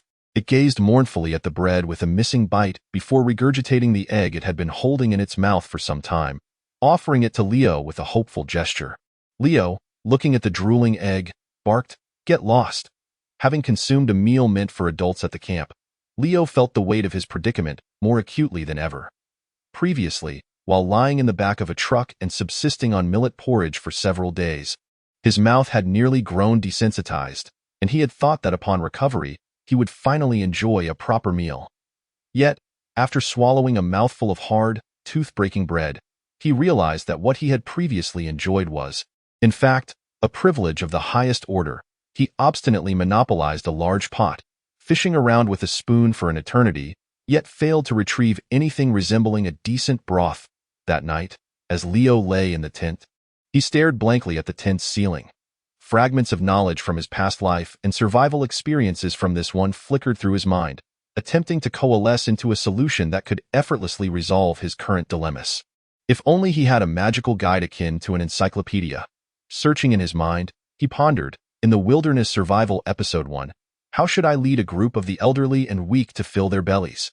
The little mouse cautiously crept in, settling down in the tattered pile of fur by Leo's feet, subtly inching closer to his calf. After a few minutes, it moved in a little closer. After another few minutes, it edged even nearer. Feeling the chill emanating from below, Leo sighed softly within, lifting his foot to rest it entirely upon the little mouse. Delighted, the mouse wrapped its tiny arms around Leo's calf, becoming still. Despite the protective embrace of what seemed to be a magical fabric, the warmth it provided was clearly insufficient to fend off the biting cold of late winter and early spring. The mouse's frail constitution and the meager sustenance it could muster were utterly inadequate for generating sufficient warmth. Leo's leg, cradled by the little mouse, felt as if it had extended outside the tent, freezing for a full 10 minutes before the heat radiating from Leo's robust body finally warmed it again. "Leo, may I call you father?" came the barely audible voice of the little mouse in the darkness. "Why? They say that having a father means there is food."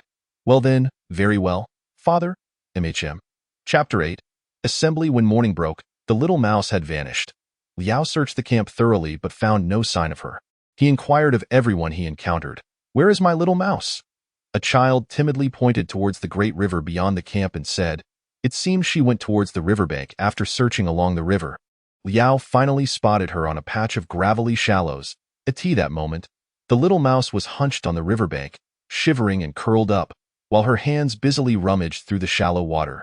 To avoid soaking her clothes, she had hiked up the hem of her oversized garment to her waist, exposing her bare lower half. From her thighs to her feet, her alabaster skin was marred by shocking frostbite. Olivia had more than one child to care for, and she had no spare trousers to lend to the little mouse. Last, she clasped her hands together and caught a tiny fish, roughly the size of her finger, her large eyes squinting with joy into adorable crescent shapes. Fearing the fish might wriggle free, the little mouse, without time to wash off the mud, eagerly stuffed it into her mouth. The younger children of the expedition could only receive food once a day, and the morning meal consisted of a few bites from their parents' bowls or a handful of cooked peas. But it was evident that no one would call out for the little mouse. Thus, she had to secretly save a few bites of bread or forage for food in the wild. Fortunately, unlike her peers, she did not have to participate in labor alongside her family, granting her an entire day to seek sustenance. The downside, however, was the extreme scarcity of food in the harsh northern winter. Liao stepped forward, grasped her jaw, and attempted to extract the fish with 2 fingers. The little mouse, panicking, swallowed the fish whole, struggling to avoid the attack, only to realize it was Liao who had approached her. She resembled a child caught in wrongdoing, her head bowed in anxiousness. I was wrong. I should have given the fish to Daddy first. Liao, lacking the energy to chastise her, simply remarked, "You are far too slow at catching fish. Watch me with that." He moved some stones, swiftly clearing a small pond and constructing a dam, leaving an opening that led to the river. He clapped his hands and called to the little mouse. "Come on, don't play alone by the river. Be careful or Olivia won't feed you." "What about the fish?" "It will be here by evening." "And the bread?" "What bread?" "The one you promised yesterday." With Liao's persistent coaxing, Olivia ultimately relented and discreetly gave him a piece of soft bread. In the admiring gaze of the little mouse and her repeated calls of Daddy, Liao bestowed the bread upon her. Breakfast remained a challenge with hard, stale bread, weighing only half of what dinner would, accompanied by a large pot of boiling hot water. Additionally, there was a root resembling sweet potato but more akin to yam.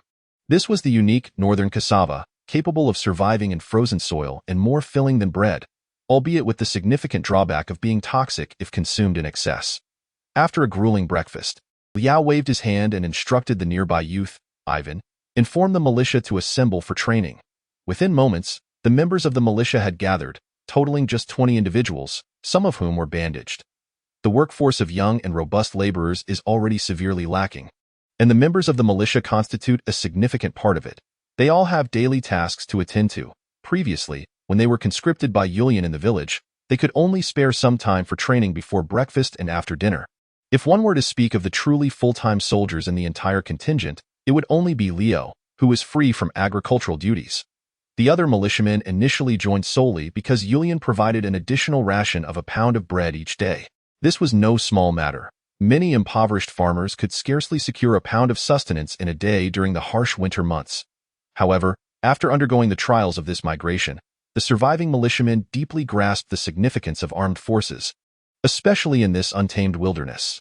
Thus, upon summons, with the exception of 7 or 8 veterans stationed by Yulian to patrol the camp's periphery, the remaining militiamen swiftly assembled, including even the injured. After more than a year of additional rations and training under Yulian, these militiamen are visibly sturdier than the average villagers, clad in relatively thicker garments. Half of them don makeshift armor crafted from various furs, resembling a band of hunters from the Tsarist era. Due to the inability to provide sufficient food, the militia does not engage in high-intensity physical training. Most of their time is spent learning the fundamentals of weapon handling, offense and defense techniques, and battle formations from Yulian or other retired veterans. Many combat techniques, seemingly simplistic, can significantly enhance the combat effectiveness and survival rates of the militiamen. Engaging in battle and slaying foes is not as straightforward as one might imagine. If merely armed with weapons, 2 villagers might inflict numerous wounds upon each other without any serious injuries or fatalities. Conversely, trained and battle-hardened warriors are different. Opportunities for attack on the battlefield are often limited to just a few, and those moments are crucial to victory. This explains why disabled and retired veterans can easily dispatch 3 or 5 ruffians from the village. Beyond their superior physical prowess, their attacks are swifter and deadlier. Since the former militia leader departed mid-migration due to the illness of his wife and child, Leo, who had shown the greatest enhancement in combat capability, was promoted to the position of the new militia commander. However, owing to the arduous nature of the migration, Leo has yet to convene the militiamen for collective training, unlike Yulian and the former militia leader. With the mindset of a traveler from another realm, he possesses a somewhat distinct perspective on combat. Close-quarters brawling strikes him as too crude and lacking in elegance. Ranged strikes are the true path to mastery.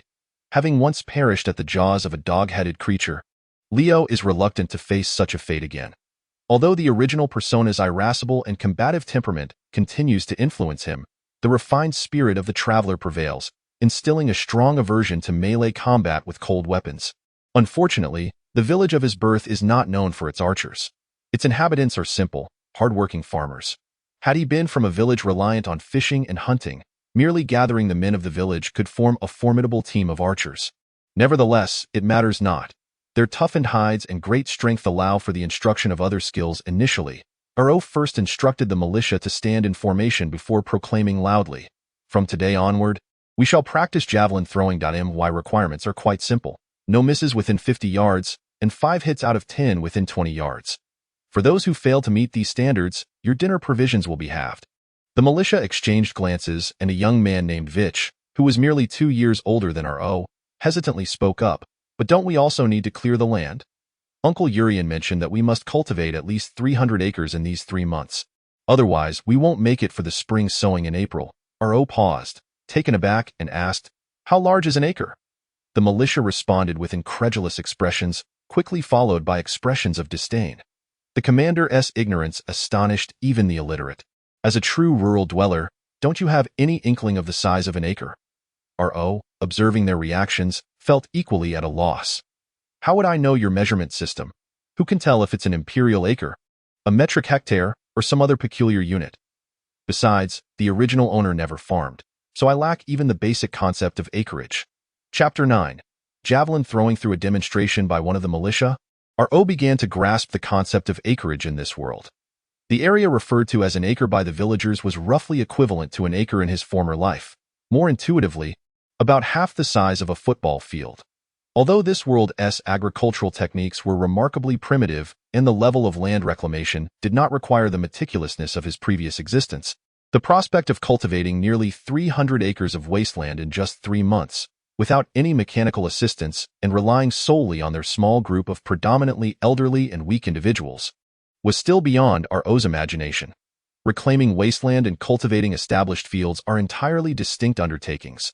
From burning brush, plowing, clearing stones and shrubs, to leveling land, constructing ridges, digging channels, and finally sowing, maintaining, and harvesting, the labor required for an acre of wasteland far exceeds that of an established field by a factor of 10. This was only possible because the River Bay Peninsula boasted vast grasslands and lakes, with its flat terrain, fertile soil, and abundant water supply, granting Urian the confidence to undertake such a task. Further away from the River Bay, and across the river on the expansive plains, lay dense forests filled with towering coniferous trees, territory that was simply beyond the reach of their band of refugees. Growing up in a modern rural setting, our O subconsciously believed that if taxes were not a concern, each person could cultivate a couple of city acres and be well fed. Yet here, on the remote frontier of the north, the agricultural techniques in use were considerably antiquated, and the grains available were not genetically modified high-yield crops in the village previously inhabited by the original owner. Only 1 crop of rye could be sown in a year. An acre of land would require 200 pounds of seed but yield only 800 pounds of grain. After accounting for the seed and without the burden of taxes, an acre would only suffice to prevent 1 person from starving. Thus, Urian's demand for 300 acres was not unreasonable.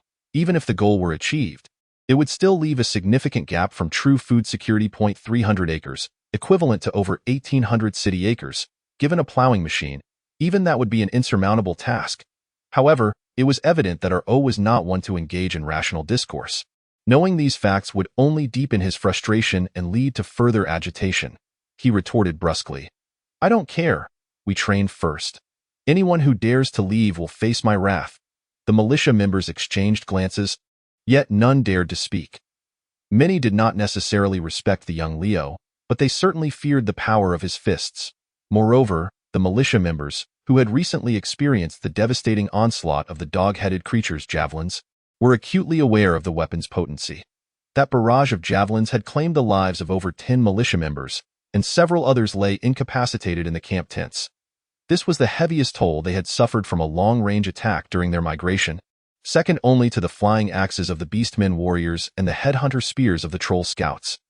Thus, a group armed with various javelins, spears, and wooden staffs made their way to an unoccupied clearing outside the camp. Leo assessed the distance and temporarily altered the rules. He drew a straight line at his feet and pointed towards a small hillside over 20 meters away, declaring, "From here, practice your throws. Hitting the trunk counts as a valid throw." Sparse little trees grew on the hillside, making it no simple feat to strike the trunk from such a distance. 1 Eager militia member stepped forward, seized a suitable javelin, and with all his might, hurled it forth. The javelin flew erratically, landing several meters short of the small trees. The remaining militia members erupted in laughter, each brimming with confidence as they took their turns. However, only a handful of javelins managed to reach the thicket, with just one fortunate enough to embed itself at the base of a tree trunk. The results were disheartening, yet Leo felt no disappointment.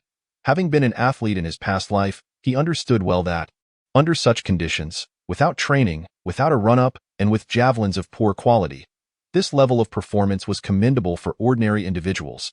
He had witnessed javelins flying sideways, spinning, or skimming the ground before. The javelins collected by the militia could only be described as resembling javelins. Apart from those confiscated from the dog-headed creatures, the rest were variously sized long poles, some even mixed with hay forks, weighing between half a kilogram and 3 kilograms. The feel for throwing was worlds apart from that of standard javelins. To successfully throw over 20 meters on the first attempt was already a testament to considerable athletic talent. Continue. Leo allowed the militia to throw javelins for 2 more rounds before gathering the thrown javelins and began meticulously demonstrating the throwing techniques. He explained the proper grip, the mechanics of power application, the techniques for both with and without a run-up, and the angles for throwing. As he spoke, he stepped back, lifted the javelin over his shoulder, took a few slow steps for a run-up, and then launched the javelin. The javelin he threw soared with an elegant and stable arc, effortlessly traveling over 20 meters, striking a small tree trunk with precision, piercing through to reveal the tip on the other side. Perfect. Years of rigorous athlete training in his past life, coupled with his strong physique in this life, had maxed out his javelin throwing skills, even in a state of injury that would typically hinder performance. Now, Leo was nothing short of a natural athlete. His raw strength and athletic talent, if applied to his past life, would have easily earned him the status of a decathlon Olympic champion, or at least allowed him to excel in multiple events. The militia members present were left in awe of his prowess, whispering amongst themselves in astonishment. Who throws the javelin the best? Answer 1. Leo, who has never thrown a javelin. Answer 2. The dog-headed leader who was bitten to death. Correct answer. It is the soul transmigration. After approximately an hour of training, Julian rushed over from the camp. By this time, the militiamen had begun to show some proficiency in javelin throwing. Having grasped the basic techniques, the robust militiamen could launch their javelins up to 30 meters without a running start, though their accuracy left much to be desired. Enhancing throwing precision demands prolonged practice and the standardization of throwing weapons, which can only be achieved gradually. Observing the militiamen with sore arms yet expressions of exhilaration, Leo declared loudly, "The morning training has concluded. You barely qualify from now on. You must practice javelin throwing for at least an hour every morning." Julian, who had been watching for a while, exclaimed with surprise, patting Leo on the shoulder, "I never expected this, young lad. You possess such skill? Ouch, ouch, ouch." Leo slumped his shoulders and curled his body, evading Julian's playful slaps while explaining, "I figured it out during my hunting days. Very good, very good. With this, we stand a better chance of eliminating the dog-headed creatures. Don't rush. Just watch closely. I have many tricks up my sleeve," Leo said, his eyes sparkling with enthusiasm. "Hey, how much skill do you truly possess? Am I not aware?" Julian raised his foot as if to kick. "You seem so happy. Have your injuries healed? If so, off to work in the fields." Chapter 10. The curved plow. The militiamen, having finished their training, barely had time to rest before they voluntarily made their way to the grasslands north of the camp, joining the fervent land reclamation efforts. They were the main force in this endeavor, as farming was the farmers' primary duty beyond combat. Julian had previously promised that in the second year of reclamation, land would be distributed per household, with each adult male receiving 1 acre of permanently tax-exempt land. The actual amount of arable land each could acquire depended entirely on how much land the villagers managed to cultivate in the first year. This was a privilege unparalleled in any region or frontier, and with the rise of feudal lordship, the space for self-sustaining farmers had been steadily diminishing. The estates established by the noble lords meant that not only the land but everything upon it belonged to the lords, leaving little for the serfs. In fact, it was only along the sparsely populated borders of the empire where a significant number of self-sustaining farmers could still be found. In the economically developed and densely populated southern provinces, the system of noble estates had completely taken over, erasing any trace of self-sustaining farmers, leaving only tenants and serfs. Bored, Leo followed Julian to the reclamation site, squatting atop a decaying tree stump to observe the industrious laborers. Hundreds of young men formed a human pyramid one moment and a straight line the next. They wielded hoes, shovels, and pickaxes with fervor, turning over the charred earth beneath their feet bit by bit. The remaining elderly, women, and children trailed behind them, transporting the turned stones away while the roots were gathered into heaps to be set ablaze. In just a short morning, several acres had already been turned over. The land was incredibly suitable for reclamation, proving to be much easier than the villagers had anticipated, and both young and old became utterly engrossed in the task at hand. Leo was filled with sentiment as he recalled the fragments of the original owner's memories. During this season, the land of his hometown was still blanketed by a foot of snow. Even the most fertile soil required a pickaxe to break through the frozen ground. Although he had only migrated over 1,000 miles to the southwest, the climate was drastically different, almost as if he had moved from northeast to North China, from the frigid zone to the temperate zone. The fertile land and the fervent scenes of labor always stirred hope within people, allowing them to forget their suffering. However, as Leo observed, a growing sense of unease gripped him. Suddenly, he was struck by a realization and stood up, shouting, "Where are the donkeys? Where are your donkeys?" "What donkeys?" came the reply. "The donkeys have been taken by the children of the Padova family to graze." "Why aren't the donkeys being used for plowing?" Leo asked, his voice laced with frustration. His words immediately incited a wave of laughter, with a villager mocking, letting a donkey plow? Why don't you ask the donkey to learn magic instead?" Leo was utterly exasperated. He turned to Julian, who stood nearby, and asked, "Haven't you ever seen a donkey plow?" He had intended to mention a plow, but astonishingly, the original owner's memories contained no reference to such a term. Surely he couldn't inquire in Chinese, could he? After 10 years of military service, traversing the land and accumulating vast experience, Julian stroked his chin thoughtfully and remarked, "Donkeys can indeed plow, but it must be quite difficult, perhaps requiring some sort of magic." Leo, disinterested in further conversation, cursed under his breath and strode back to the camp. How could farmers manage without a plow? This was an implement that had existed since primitive society. The notion that medieval farmers had never encountered a plow was as ludicrous as suggesting that a 21st century homebody had never seen a mobile phone. With such a level of agricultural production, Julian still dared to lead the villagers into the wilderness to cultivate land. One could only say that the people of the north were indeed reckless. Upon returning to the camp, Leo, in defiance of Olivia's protests, forcefully seized and smashed the finest pointed shovel belonging to her family. He then cut several tree branches the thickness of his wrist, simply whittled them down, and cross-nailed them together, affixing the damaged pointed shovel to the base of a makeshift plow. Thus, a rudimentary plow was created. Gazing at this crude and simplistic curved plow, Leo felt a profound sense of accomplishment. In the first week of his journey through time, he had invented the curved plow. Hoisting the plow upon his shoulder, Leo instructed Olivia to lead a donkey back to the uncultivated land.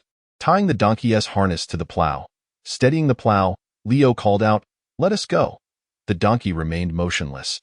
Olivia, understanding Leo's intent, chuckled as she tugged on the reins, coaxing the donkey forward while Leo supported the plow, gently pressing the blade into the soil. The ground on the riverbank was remarkably soft, offering little resistance save for some dry grass roots and a few pebbles. The donkey hardly exerted itself as it pulled the curved plow forward. A trench a foot deep began to carve itself into the earth behind them. The villagers, initially engrossed in their own toil, were not particularly interested in the spectacle. To them, Leo, who had never farmed and seemed singularly focused, was unlikely to produce anything worth watching. It was only when Leo effortlessly surpassed the sweaty members of the militia in mere minutes that they began to notice the miraculous tool he had fashioned. Beside him, Julian, who had witnessed Leo's deft maneuvers, was utterly captivated, his eyes gleaming with excitement as he exclaimed in refined imperial dialect, "I have seen this marvel before. It feels so familiar. Indeed, it feels so familiar." In truth, much like Earth, this world had known the existence of plows for millennia. In the bountiful southern provinces of the Orlandese Empire, 2-horse and 4-horse-drawn heavy plows had long been in use, yielding grain outputs that surpassed those of the northern territories by threefold. Otherwise, there would not have been sufficient strength to unify the eastern coast of the Dawnlight continent, nor to drive the fierce and warlike beastfolk from the northern provinces all the way to the depths of the snowy banks of the northern ice river. However, the frigid and barren banks of the northern ice river told a different tale. Here, the principal sources of income for the local lords lay in the herds of cattle, sheep, and horses on their pastures, as well as the furs of wild beasts, magical herbs, and rare timbers from their lumberyards. They had no inclination to organize their subjects for the arduous task of tilling the land. The rye and beans collected from the peasantry were merely utilized to sustain their horses. The noble lords had no appetite for the coarse grains produced in the harsh northern lands. In reality, few nobles were inclined to reside in the fiefdoms north of the Anzino River, preferring instead the relative warmth of the southern banks, while their lands were tended by stewards cultivated by their families. The small village where Leo lived was one of the few agricultural settlements that had naturally emerged along the banks of the northern ice river due to the suitability of the land for cultivation. Before Julian enlisted, the village had been devoid of draft animals such as donkeys, oxen, and horses, and many impoverished villagers lacked even a single iron hoe. The wealthiest households could barely afford to raise a few pigs and sheep. They had neither the labor force nor the arable land to sustain their families. Over a third of their sustenance came from the natural bounty of the nearby woods: acorns, mushrooms, wild vegetables, and cassava from deer antlers. Had it not been for Julian's return from military service and his ascendance to the village leader, the villagers would have been left, even aware of the lurking danger posed by the beastfolk scouts, to await their grim fate in silence. Much like the other nearby settlements, in the more developed southern regions, these freemen could abandon their lands to become tenants of noble estates. Yet in the north, they faced the grim prospect of becoming vagrants, succumbing to starvation in the icy wilderness. With Leo's demonstration, Julian immediately recognized the immense benefits of the curved plow. Though he boasted of having traveled far and wide, he had only served 5 years as a border scout at the watchtowers of Count Freylof's domain, and another 5 years in the infantry regiment stationed at Windgod Fortress, where he had been summoned due to his prowess and military achievements. Julian had risen through the ranks from conscripted infantry to regular infantry, then to elite heavy infantry, ultimately attaining the esteemed title of imperial soldier, all within the confines of the military camp. His encounters with plows had been rare, mere fleeting glimpses during marches. Without delay, Julian summoned the village's most skilled carpenters and, under Leo's guidance, crafted 18 simple curved plows in one session. He then herded the dozen donkeys from the encampment and drove them into the fields. Leo once again squatted atop a rotting tree stump, gazing contentedly at the villagers fervently tilling the land at triple the normal pace, as if a distant voice echoed in his mind. You have unlocked the iron plow oxen cultivation technology. Farmer productivity increased by 1. Grain output increased by 1. Chapter 11. The technique for utilizing the curved plow is remarkably straightforward. The curved plow crafted by Leo lacks intricate components such as plowshares, plow points, and plow handles. The user merely needs to use the plow's end, which is close to the ground, as a fulcrum to adjust the depth of the plowing by lifting or pressing the plow handle. Under Leo's succinct guidance, even children and women can master it with ease. Soon, the able-bodied men of the village shifted their efforts, leaving behind only the elderly, women, and children in the barren fields. The children led the donkey, the women operated the plow, and the elders followed behind, collecting roots and stones. The iron plow, drawn by the donkey, sliced through the soft soil, effortlessly uncovering the buried roots and stones. The previously charred wasteland transformed into arable land at an astonishing pace. The men had all relocated to the slopes beneath the western side of the Riverbend Peninsula. Cultivating land is not merely a matter of turning over the soil. In addition to leveling the ground and clearing debris, Julian was tasked with leading a team to carve a water channel at least 5 feet deep along the inland side of the Riverbend Peninsula, connecting the southern marshes and small lakes to regulate excess or insufficient moisture in the fields. Although the northern wasteland selected by Julian was the flattest and most suitable for initial cultivation, it still bore the characteristics of naturally formed terrain, with notable differences in elevation and undulations that did not meet the standards for farmland. Some areas were several meters higher, adorned with shrubs, while others resembled muddy swamps. Most regions could be gradually leveled by human effort, while others required irrigation channels or drainage ditches. After sowing, it was imperative to construct a small dam on one side of the riverbank before the summer floodwaters rose, to prevent the surging river from inundating the farmland on the Riverbend Peninsula. Every situation has its advantages and disadvantages. The lush lands of the Riverbend Peninsula do not support tree growth for a reason. Although Leo was injured and unable to engage in farming, he did not remain idle. While observing the iron plow at work, he busied himself twisting the camp's stored hemp fibers into rope. The decade-long experience of living in the wild had equipped him with survival skills, allowing him to strip bark and create rope even with bare hands, fashioning a snare capable of ensnaring wild boar. Furthermore, the various knowledge and common sense brought by the soul of the time traveler enhanced Leo's capabilities significantly. For instance, the hemp rope in his hands. The technique he employed was entirely self-invented. relying on sheer strength to achieve results. For every meter he crafted, he had to tie a knot to prevent the rope from unraveling. However, with Leo's current dexterity and insight, the rope he wove was as thick as chopsticks yet sturdier and more durable than the previously finger-thick ropes. As he worked, a length of rope over a meter long, featuring a small net pouch in the center, materialized in his hands. One end of the rope was fashioned into a wheat ear shape, while the other formed a circular loop. Leo slipped the loop over his right index finger while holding the other end of the wheat ear. He casually picked up a pebble the size of an egg and placed it in the net pouch, then gently swung the rope as the rope whirled faster in the air. Leo released the wheat ear, and the stone shot forth from the net pouch, soaring across the riverbank and landing in the tranquil waters of the Anzino River. The sling, a testament to the wisdom of our ancestors. Even in modern times, its legends endure. After experimenting with the feel of the sling, Leo set it aside and commenced the weaving of a second one. Observing nearby, Olivia and the little mouse also lent a hand in twisting the hemp rope. However, while Olivia's sling turned out nearly identical to Leo's model, the contraption fashioned by the little mouse resembled a colossal centipede. Utterly impossible to straighten, after crafting over 30 slings in one breath, Leo finally stood up, assessed the sky, and called out to the villagers in the distance. Militia members, gather by the riverbank. Once everyone had assembled, Leo distributed a sling to each individual and proceeded to demonstrate the art of stone throwing. Much like the javelin, the sling is easily mastered by anyone with hands, and its power far exceeds that of the villagers' makeshift soft bows and bone arrows. In small-scale skirmishes, particularly against lightly armored foes such as goblins and dog-headed creatures, it proved extraordinarily effective. Yet, it was not without its shortcomings, the most significant of which was accuracy. The newly trained militia struggled not only to hit any target but even to launch a pebble straight ahead. No need to exert too much force, just a gentle flick. Yes, like that. Release the stone once it's in front of you. What on earth are you doing? Do you think you're a catapult? Leo moved about, offering guidance to the militia, and upon witnessing one soldier attempting to fit a lead ball-sized pebble into the pouch of the sling, he promptly kicked it aside. Under his instruction, most of the militia successfully launched their pebbles into the river before them, creating splashes upon the wide river surface. However, a few overzealous militia members sent their pebbles flying haphazardly. One pebble, in particular, soared straight towards Leo's forehead, striking him and causing stars to dance before his eyes.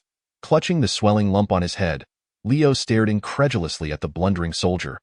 How did you manage to hit the target from 15 meters away? Blindfolded and with your back turned? Although Leo had anticipated such mishaps and repeatedly warned the militia against using excessive force while standing at a safe distance, the pebbles flung from the sling still retained considerable power. Had the militia applied more strength, a direct hit to the head could have resulted in more than just a bump.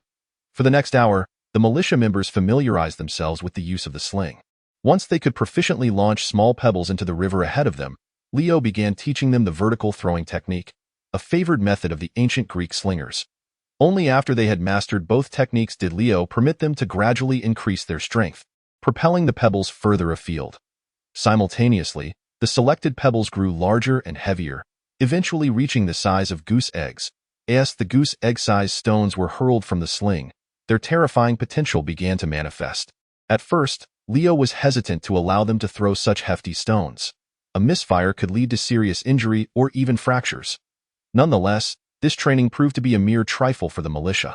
As compared to the arduous tasks of tilling the land and digging ditches, wielding the sling felt akin to play.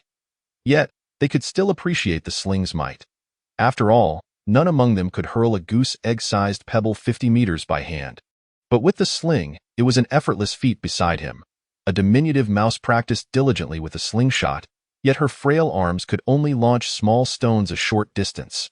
However, her aim proved remarkably accurate, landing each pebble within a surprisingly confined area, a stark contrast to the clumsy militiamen scattered along the riverbank, who were enthusiastically honing their skills. Leo's heart swelled with determination as he observed them. Every day, I shall create a small invention. I refuse to believe we cannot survive together. Chapter 12. The little fish pond. Upon witnessing the militiamen grow proficient with their slingshots, Leo decided it was prudent to leave this perilous spot, beckoning the little mouse to accompany him upstream. He intended to collect fish from the small pond he had constructed earlier that morning. Arriving at the pond, the little mouse circled it twice, searching through the crystal-clear shallow waters several times before turning to Leo with a puzzled expression. "Where are the fish?" "Indeed. Where are my fish?" Leo echoed, incredulous to find that not a single fish inhabited the few square meters of the pond. As he beheld the mouse's eyes clouded with disappointment and desolation, a flush of embarrassment washed over him. This was not right. Such scenes were always portrayed differently on television. While deep in thought, his gaze fell upon the little mouse. She instinctively took a step back, but it was too late. Leo swiftly trapped her under his arm and retrieved a small piece of bread from her pocket. It was her secret stash, saved for breakfast the following day. The little mouse stood helplessly, wringing her hands, showing no inclination to resist, even bracing herself for a reprimand. "Do not worry. I shall repay you double later," Leo reassured her, crumbling the bread into fragments and scattering them into the pond. "Let us return for dinner. Olivia mentioned there would be hearty soup tonight, and I shall secure you a generous bowl."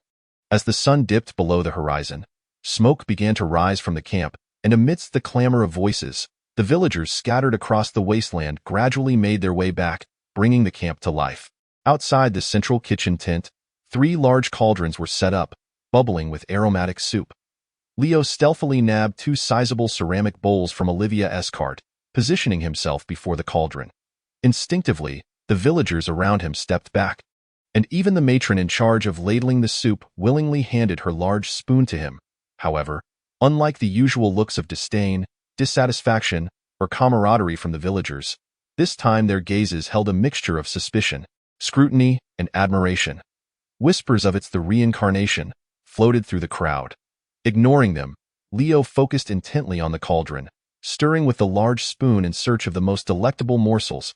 Eye in his eyes, the broth, while labeled as soup, resembled more of a porridge, primarily composed of hulled barley grains, mingled with pickled vegetables, radishes, acorns, peas, dried mushrooms, and a snow hare caught by a militiaman scout, simmered to perfection over the course of an afternoon.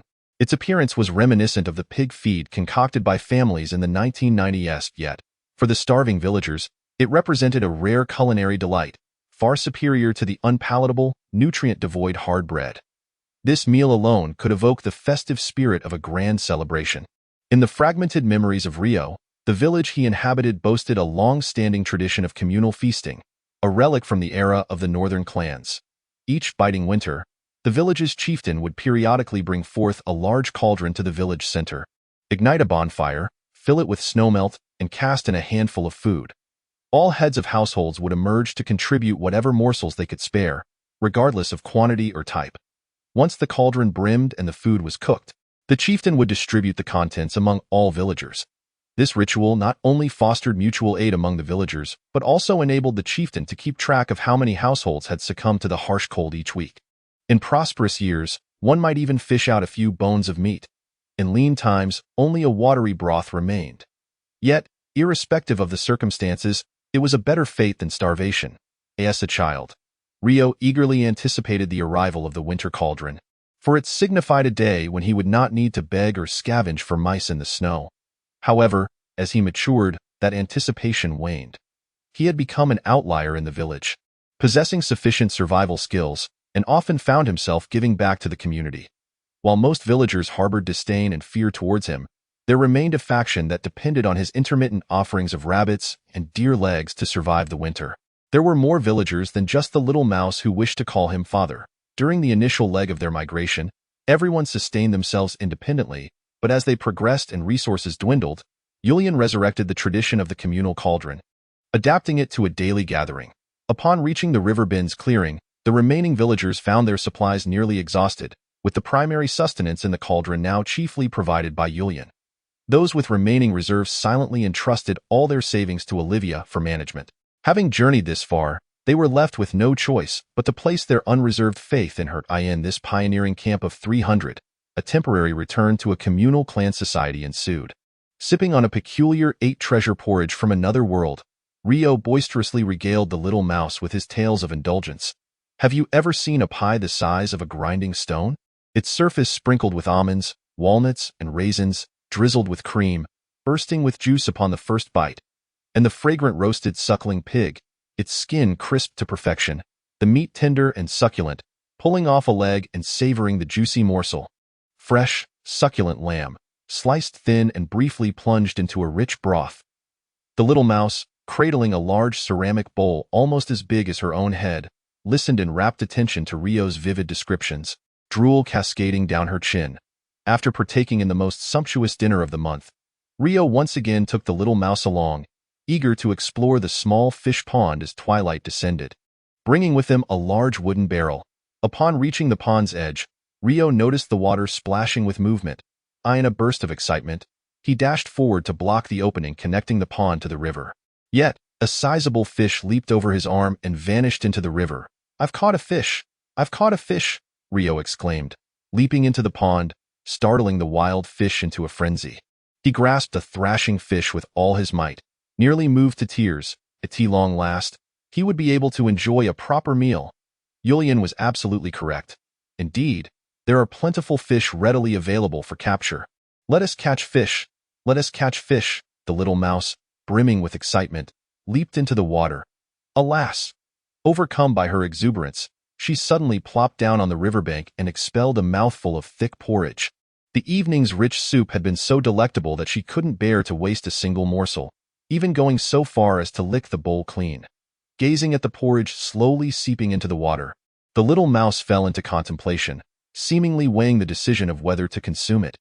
Rio, however, delivered a sharp slap to the back of her head, exclaiming, "Hurry and catch the fish! They're all escaping!" The small dam they had previously constructed was not particularly high, and the startled wild fish, with astonishing strength, had already leaped back into the river. Rio exhibited no refinement. For every fish he caught, he violently slammed it onto the rocks. Meanwhile, the little mouse, who had failed to catch any fish after struggling in the water for quite some time, dutifully returned to the shore to collect the fish that had been killed. Her bucket was soon filled to the brim. As she made her way back with the bucket in tow, Rio cautioned the little mouse, "Tomorrow, I shall prepare roasted fish for you, along with fresh fish soup." No sneaking any raw fish that night. In a state of drowsiness, Rio was roused by the little mouse's murmurs. "Daddy, will we have roasted fish tomorrow?" "Yes, roasted fish." "Daddy, will we drink fish soup tomorrow?" "Yes, fish soup." "Daddy, is roasted piglet delicious?" Just as Rio was about to lose his temper, he felt a gentle nibble on his calf. It turned out the little mouse had already fallen asleep and was merely talking in her dreams. Chapter 13. The attack of the dog-headed men the following day, as dawn broke, Rio was still lost in slumber when the little mouse shook him awake. Upon opening his eyes, he was greeted by the sight of the little mouse's dark hair and bright, glimmering eyes. Seeing that Rio was awake, the little mouse urged anxiously, "Let us go catch fish." "Why the rush? It's still early." Rio turned over, intending to continue his sleep, only to discover that the little mouse's sleeves were soaked and her tiny hands had turned blue from the cold. Clearly, she had ventured to the small fish pond early in the morning all by herself. The little mouse was on the verge of tears, shaking Rio incessantly, "We must catch fish. There are so many." At her words, Rio felt a jolt of energy. He crawled out of the tent, seized a spear, and, with the bucket in hand, hurried alongside the little mouse towards the small fish pond. The riverbank in the early morning was exceptionally tranquil, enveloped by a soft mist. The herd of deer that Rio had previously observed had somehow crossed the river and were now resting on the opposite bank, watching Rio and the little mouse from a distance. Showing no inclination to move at that moment, the small fish pond was teeming with fish. The shallow surface was covered with the dark backs of large fish, shattering the ice crust surrounding the pond. Rio thrust the spear into the small fish pond and pulled up a sturgeon weighing 4 to 5 pounds. The fierce wild sturgeon, wriggling like an eel, was pierced by the thick spear but continued to thrash about wildly, easily escaping the barbless spear and landing on the riverbank, where it flopped around chaotically. The little mouse let out a yelp and pounced, engaging in a fierce struggle with it. Rio surveyed the scene and shouted loudly in one direction. Waving his arms, a few patrolling militia, alerted by his commotion, approached and, upon witnessing the pond brimming with wild fish, wore expressions of astonishment, eagerly seizing their spears to catch fish as well. Unfortunately, the small fish pond was rather limited. Although it appeared to be full of fish, in reality, they could only extract a mere few dozen pounds. Although far from sufficient to satiate 300 people, the addition of yesterday's large barrel of fish would at least enhance the villagers' meals. Moreover, This method of fishing was as effortless as scooping fish from a market's water tank, requiring minimal manpower and time. While arranging for the fish to be transported back to the camp, Leo, accompanied by several militiamen, swiftly constructed 7 or 8 small fish ponds along the riverbank, scattering breadcrumbs and other bait. He did not delude himself into thinking such bountiful catches would be a regular occurrence. Yet it provided a glimmer of hope. As Leo diligently worked on the small ponds, he and the militiamen were suddenly alerted by the distant sound of a horn emanating from the western thicket. It was the warning signal from the militia scouts, and soon after, a similar horn echoed from the nearby camp. The once tranquil campsite was instantly thrown into a flurry of activity. The elderly, women, and children hurriedly emerged from their tents, seeking refuge within the makeshift enclosure by the riverbank. Meanwhile, the remaining tents beneath the enclosures were violently torn down by the militiamen to serve as temporary cover. Grasping a small mouse in his hand, Leo sprinted towards the camp with several militiamen. En route, they spotted diminutive figures emerging from the dense forest to the west of the river bend. Fortunately, the expanse of the river bend was substantial, and a nearly 1,000-meter stretch of wasteland separated the western thicket from the riverside camp. Half of this wasteland had already been scorched to a charred plain, and with the scouts' warning, the goblins could not approach the camp for a surprise attack. Upon returning to the camp, Leo set the small mouse down and shouted, "Militia, form ranks! Form ranks!" At that moment, the figures in the thicket had traversed the withered grassland and appeared on the scorched plain. They were a horde of goblins, varying in size. Compared to their previous encounter, this time there were more goblins, yet their combat prowess was evidently uneven. Unlike before, when each goblin was armed with a spear or short lance, this batch was primarily equipped with small pickaxes, wooden sticks, wooden spears, or sharpened stones. A majority of the able-bodied goblins surged ahead, followed by a throng of unarmed or stone-wielding goblins and elder goblins. The latter could not keep pace with the young, quickly falling behind and resorting to crawling on all fours in a frantic chase. For a moment, Leo found himself perplexed as to whether goblins were devolved or evolved creatures. The goblins running like humans were far slower than dogs, and soon enough, they were overtaken by the elder and weaker ones, leading to a comical scene of jostling and pushing, though not panic. It's merely a group of goblins. Upon sighting them, Yulian felt a sense of relief. Armed with a bow and accompanied by several archers atop a cart, he loudly reassured the villagers, "Stay calm. Stay calm. Follow my instructions." Leo assembled 20 militiamen, suppressing the urge for a reckless charge, and instructed them to stand in formation as they had been trained, preparing their slingshots.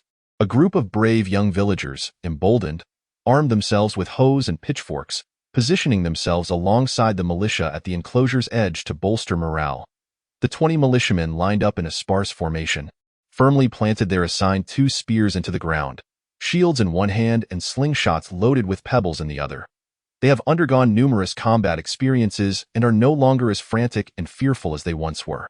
Those who have survived until now can indeed be considered veterans among the militia. To say they are unafraid of death would be an exaggeration. However, they are no longer easily intimidated by a horde of goblin-like creatures. Meanwhile, Leo, infused with the irascible spirit of the original owner, finds himself invigorated by the adrenaline of genuine battle, his hair standing on end and blood pressure soaring. Yet he is also restless, eager to be at the forefront of the fray. Fortunately, the elegance of modernity tempers this primal impulse. As the goblins approached within 100 meters, Leo swung his sling and commanded, "Prepare." The militia followed suit, mimicking his movements. Fire! Pebbles of various sizes soared through the air, landing haphazardly, with most falling to the ground and only a few striking the advancing goblins. Among the goblins toppled by the stones, only one struggled to rise, while the others staggered to their feet only to be knocked down again by those behind them. The resilience of goblins far surpasses that of humans. Even with a skull crushed inward by a stone, one still managed to rise. Leo felt no disappointment. This was entirely within his expectations. Given their lack of training and numbers, such distant strikes could only be deemed marginally effective. For the sling to unleash its full potential, it requires prolonged training and concentrated firepower. The notion that the militia, having trained only once, could effectively slay foes with slingshots is undoubtedly fanciful. Nevertheless, the sling did serve a purpose, at least adding to the chaos of the already disordered goblin ranks and momentarily stalling their charge. Many goblins brandishing spears and stones eagerly retaliated, yet they clearly overestimated their own strength, as the majority of their projectiles fell short of the militia's line. In contrast, the arrows shot by Yulian and several archers atop the truck soared over the militia's heads, taking down several goblins in succession. Prepare the spears. With Leo's command, the militia raised their spears. Throw. 20 spears flew forth, instantly piercing the bodies of 7 or 8 goblins, pinning them to the ground. Hitting the densely charging goblins seemed easier than striking the trunks of the nearby trees. Without the luxury of admiring their success, Leo shouted decisively, "Prepare the spears, throw." After 2 volleys, the remaining goblins had closed to within 10 meters. Leo continued to bellow, "Shield wall." Following the second spear throw, the militia swiftly raised their weapons and gathered around Leo. 20 round shields clashing together, with only a few short spears and sword tips protruding outward. The most robust goblin warrior, leading the charge, bared his sharp teeth in excitement, barking and drooling as he leaped forward, attempting to breach the shield wall. Die, wretched spawn. At that moment, Leo, positioned at the heart of the shield wall, roared fiercely, swinging his morning star in a wide arc before launching it like a sling stone. With immense force propelling it, the heavy morning star shot forth like a cannonball, colliding head-on with the leading goblin warrior. The goblin warrior leaped forward, its body spinning in midair before crashing to the ground, its head bursting into a gory mess. Faced with the imminent shield formation and a throng of young humans brandishing scythes and pitchforks, along with the gruesome sight of their leader, the beleaguered goblins erupted into a chorus of whimpers. In their confusion, they collided and tumbled together, then turned tail to flee.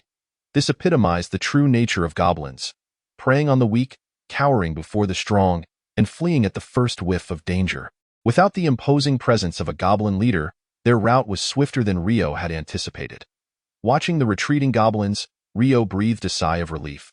The camp was severely lacking in military strength, and to drive the goblins away unscathed was the best outcome for him. Chapter 14. The expedition goblins could be considered marginally intelligent creatures, albeit not highly so. They possessed a modicum of intellect, but it was scant. Their bestial instincts overwhelmingly outweighed their human-like traits, and their ingrained propensity for self-preservation rendered them incapable of engaging in a desperate struggle against their foes. Bereft of a powerful leader to rein them in, the fleeting fervor of their animalistic nature quickly dissipated, leaving only the instinct to survive. Much like a wolf pack without a dominant alpha, they were even more susceptible to dispersal. This vulnerability is why goblins, gremlins, and mermen, among other diminutive intelligent races, are easily subjugated by other species. What is the matter with these goblins? With such meager strength, they dared to charge at us. Observing the vanishing goblin ranks in the dense forest, along with the 20 or so goblin corpses outside the camp, Yulian approached Rio, voicing his confusion. Rio explained, "Is it not curious? With their numbers assembled, this only indicates that we have cornered them at their very doorstep, and they are in a state of panic." He accompanied Yulian in watching the goblins until they disappeared, suddenly resolute. "Quickly, let us eat. After our meal, we shall pursue them relentlessly and eradicate them in one fell swoop." Yulian regarded Rio with surprise. "In such a hurry? Are you healed?" Rio pressed his hand against his still aching chest and raised his somewhat stiff arm, replying with a hint of exasperation, "I cannot afford to delay. It is not only goblins that will assail us. This time it was merely goblins. What awaits us next?" The goblins had frequently conducted ambushes, depleting their combat strength, while the other alien tribes remained ominously silent. Yulian sighed, revealing a trace of fatigue. "Indeed, we have far too much to accomplish, and each task is imperative. Starting today, I shall allocate half of our people to fell trees. We must hastily construct shelters and erect fences. Who knows what may come next? If we cannot clear 300 acres, we shall at least manage half. We must prioritize survival." Observing the contemplative silence of Rio, Yulian felt a sense of satisfaction. In the past, such matters would have never crossed this young fool's mind. He would simply fight when necessary, eat when hungry, and sleep when tired. "You have finally matured, at least in intellect. Well done. Once I am bestowed the title of pioneering knight, you shall be my first knightly squire." Rio immediately protested. "After all I have accomplished, you would reduce me to merely a squire?" Yulian's eyes widened, the gentle countenance of the father figure vanishing in an instant. "What is this? You shall play the role of a knight, while I shall serve as your squire." The villagers within the encampment do not appear to be as unsettled as one might imagine. They seem to have grown accustomed to the incursions of the kobolds. Upon witnessing the disappearance of these creatures, the villagers promptly emerged in groups, commencing yet another day of routine. This latest attack by the kobolds not only failed to instill panic but, paradoxically, seemed to bolster the villagers' confidence significantly, at the very least. No one perished this time, which marks a considerable advancement. The wilderness suddenly seemed less perilous. In the heart of the encampment, a large pot had been set up, while a nearby chopping board was laden with fish of various sizes, their scales and entrails removed and cast into the pot. Just as Leo was about to select a suitable live fish for grilling from a barrel, he was met with a sharp slap from Olivia on the back of his hand. Without concern for her appearance, Olivia plopped down onto the barrel, spreading her dress to shield another barrel, resembling a hen protecting her chicks, and glared at Leo, asking, "What are you doing?" Frustrated, Leo retorted, "This is the fish I caught. You caught it, but you must share with everyone. We only have fish soup for breakfast. I'm only taking one. Not even one." Realizing that a confrontational approach would yield no results, Leo quickly shifted his strategy, adopting a despondent demeanor as he lamented, "After breakfast, I shall set out to exterminate the kobolds. Who knows, I may not return. This could be my last meal." Olivia was momentarily taken aback, flustered, and in that instant, Leo seized the opportunity, swiftly reaching beneath her skirt to extract a live fish from her barrel. Unfortunately, in his hasty grasp, he only managed to catch a small fish no larger than his palm. Triumphantly holding up the diminutive fish, Leo resembled a victorious general as he proceeded to grill it, accompanied by a small mouse that gazed at him in admiration. After breakfast, Leo promptly organized a militia of 25 men, along with 25 reserve youths, totaling 50 individuals, with the cooperation of Urian. Under the guidance of 2 scouts, they followed the trail left by the kobolds, heading directly toward their lair. Urian remained behind with the remaining able-bodied youths to guard the encampment and prevent any incursions. Leo had taken away the most vital combat strength of the encampment, and it was imperative to ensure that the elderly and the weak were not left unprotected, for there were other hostile tribes surrounding them, not just the kobold's nest. During his tenure in the Western Watchtower, Urian would often venture upstream along the Anzino River, delving into the wilderness of Riverbend to scout and patrol, occasionally leading the knights of the Frolov family in purging and driving away any intruding creatures and beasts encroaching upon human territory. However, these events transpired 5 years ago, and such a span of time is ample to alter the distribution of power in the wilderness. The current situation in the Riverbend frontier necessitates a thorough reconnaissance to ascertain the status quo. According to the original plan, the most formidable challenge faced by the pioneering expedition was the arduous journey spanning over 1,000 miles. Although the surrounding tribes had proliferated and strengthened over the past 5 years, they posed little threat against the over 100 trained militiamen. Regrettably, circumstances did not unfold as anticipated. The expedition's numbers had significantly dwindled, rendering them a marginalized group. Presently, the militia in the pioneering encampment comprises fewer than 30 individuals. Yet, fortunately, after enduring extensive training and real combat, they have nearly attained the capacity to summon infantry. Among them, 7 or 8 had consistently been employed by Julian as his personal guards, demonstrating particularly exceptional prowess. Once equipped, they transformed into competent regular infantry of the Empire. The Relentless Empire once boasted a well-structured standing army system. However, with the fragmentation of feudal lords, the Empire's standing forces were significantly reduced. Elite soldiers like Julian were compelled to retire and return home. Yet the military system continued to find its way into various regions, even being adopted by the armies of local lords. The Empire's military structure categorized civilian infantry into 4 tiers. The first tier consisted of conscripted infantry drawn from the lord's troops, elite militia, and foresters, equipped with iron-plated armor, wooden shields, and iron swords. Those who served beyond 3 years and exhibited exceptional ability were promoted to regular infantry of the Empire, known as professional soldiers, receiving iron helmets, leather-lined chainmail, reinforced wooden shields, and one-handed swords. The elite heavy infantry, positioned as the core strength of the Empire's forces, were further equipped with additional armor components such as half-plate, arm guards, shoulder plates, and leg protection, all crafted from steel. The weight of a single set of armor could exceed 100 pounds. Only the most elite could maneuver effectively while donned in such heavy gear, let alone engage in combat. Centuries prior, the heavy infantry regiment composed entirely of these elite soldiers was capable of intercepting cavalry from the plains and confronting the beastmen infantry head-on.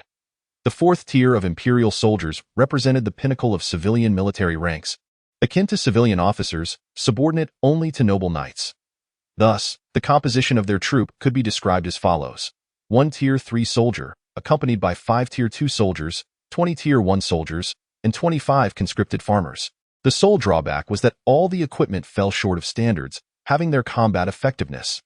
The vegetation along the banks of the Anzino River displayed a stark contrast. The northern shore was dominated by towering coniferous giants, their canopies blanketed in thick snow. In contrast, the southern bank near the river bend was replete with various deciduous trees, their gnarled branches clawing at the sky, exuding an eerie ambience in the winter chill. The ground was carpeted with a foot of decaying leaves, interspersed with fallen twigs, thus clearly revealing the paths trodden by the goblins. Although Leo held little faith in the goblins' capacity for organized ambushes or luring enemies into traps, he prudently stationed several seasoned veterans ahead of the main force, advancing with caution. Chapter 15. The surrendering goblins. As they traversed several miles through the grove, the terrain began to grow rugged, the vegetation shifting to low shrubs, with bare rocks jutting out everywhere. Gazing upward, one could behold the majestic barriers that pierced the clouds. The source of the Anzino River, with its 10 or more waterfalls cascading from the horizon, appeared almost within reach. Following a brook for another mile, Leo's party stumbled upon the valley that housed the goblin lair. It was no surprise that the goblins launched frequent attacks, as the caravan had unwittingly encroached upon their doorstep, nearly blocking their very entrance. Under normal circumstances, goblins, as a weaker race, would never assault targets stronger than themselves. Even a caravan of 300 would deter them, let alone a mere 50 militiamen standing their ground, which would cause 100 goblins to hesitate at a distance. However, when their territory was invaded, any group possessing a sense of territoriality would seek ways to drive out the intruders. Nestled within a sparsely vegetated small valley, a gentle stream meanders through its center, while the goblins have erected a haphazard cluster of shelters along the slopes flanking the waterway. Some of these structures merely boast a roof, revealing the cave entrances carved into the sloping rock face. The valley's cliffs have been excavated by the goblins, resembling a honeycomb, with disordered heaps of or cluttering the landscape, even obstructing the stream at several points. Rusted mineral dust and debris have rendered the banks barren, devoid of any vegetation. It is evident that sentinels are present among the goblins. They received timely intelligence, and by the time Leo and his men entered the valley, chaos had already ensued. Under the desperate howls of a black and white goblin, numerous goblins were driven forth, gathering in the open ground at the valley's center. Excluding the goblin younglings rolling about, at least 100 goblins still posed a threat to the militia. Despite being outnumbered, Leo harbored no fears of defeat. He had discerned the fear and panic reflected in the eyes of the goblins. After several encounters resulting in substantial losses, this goblin tribe had depleted its core fighting strength.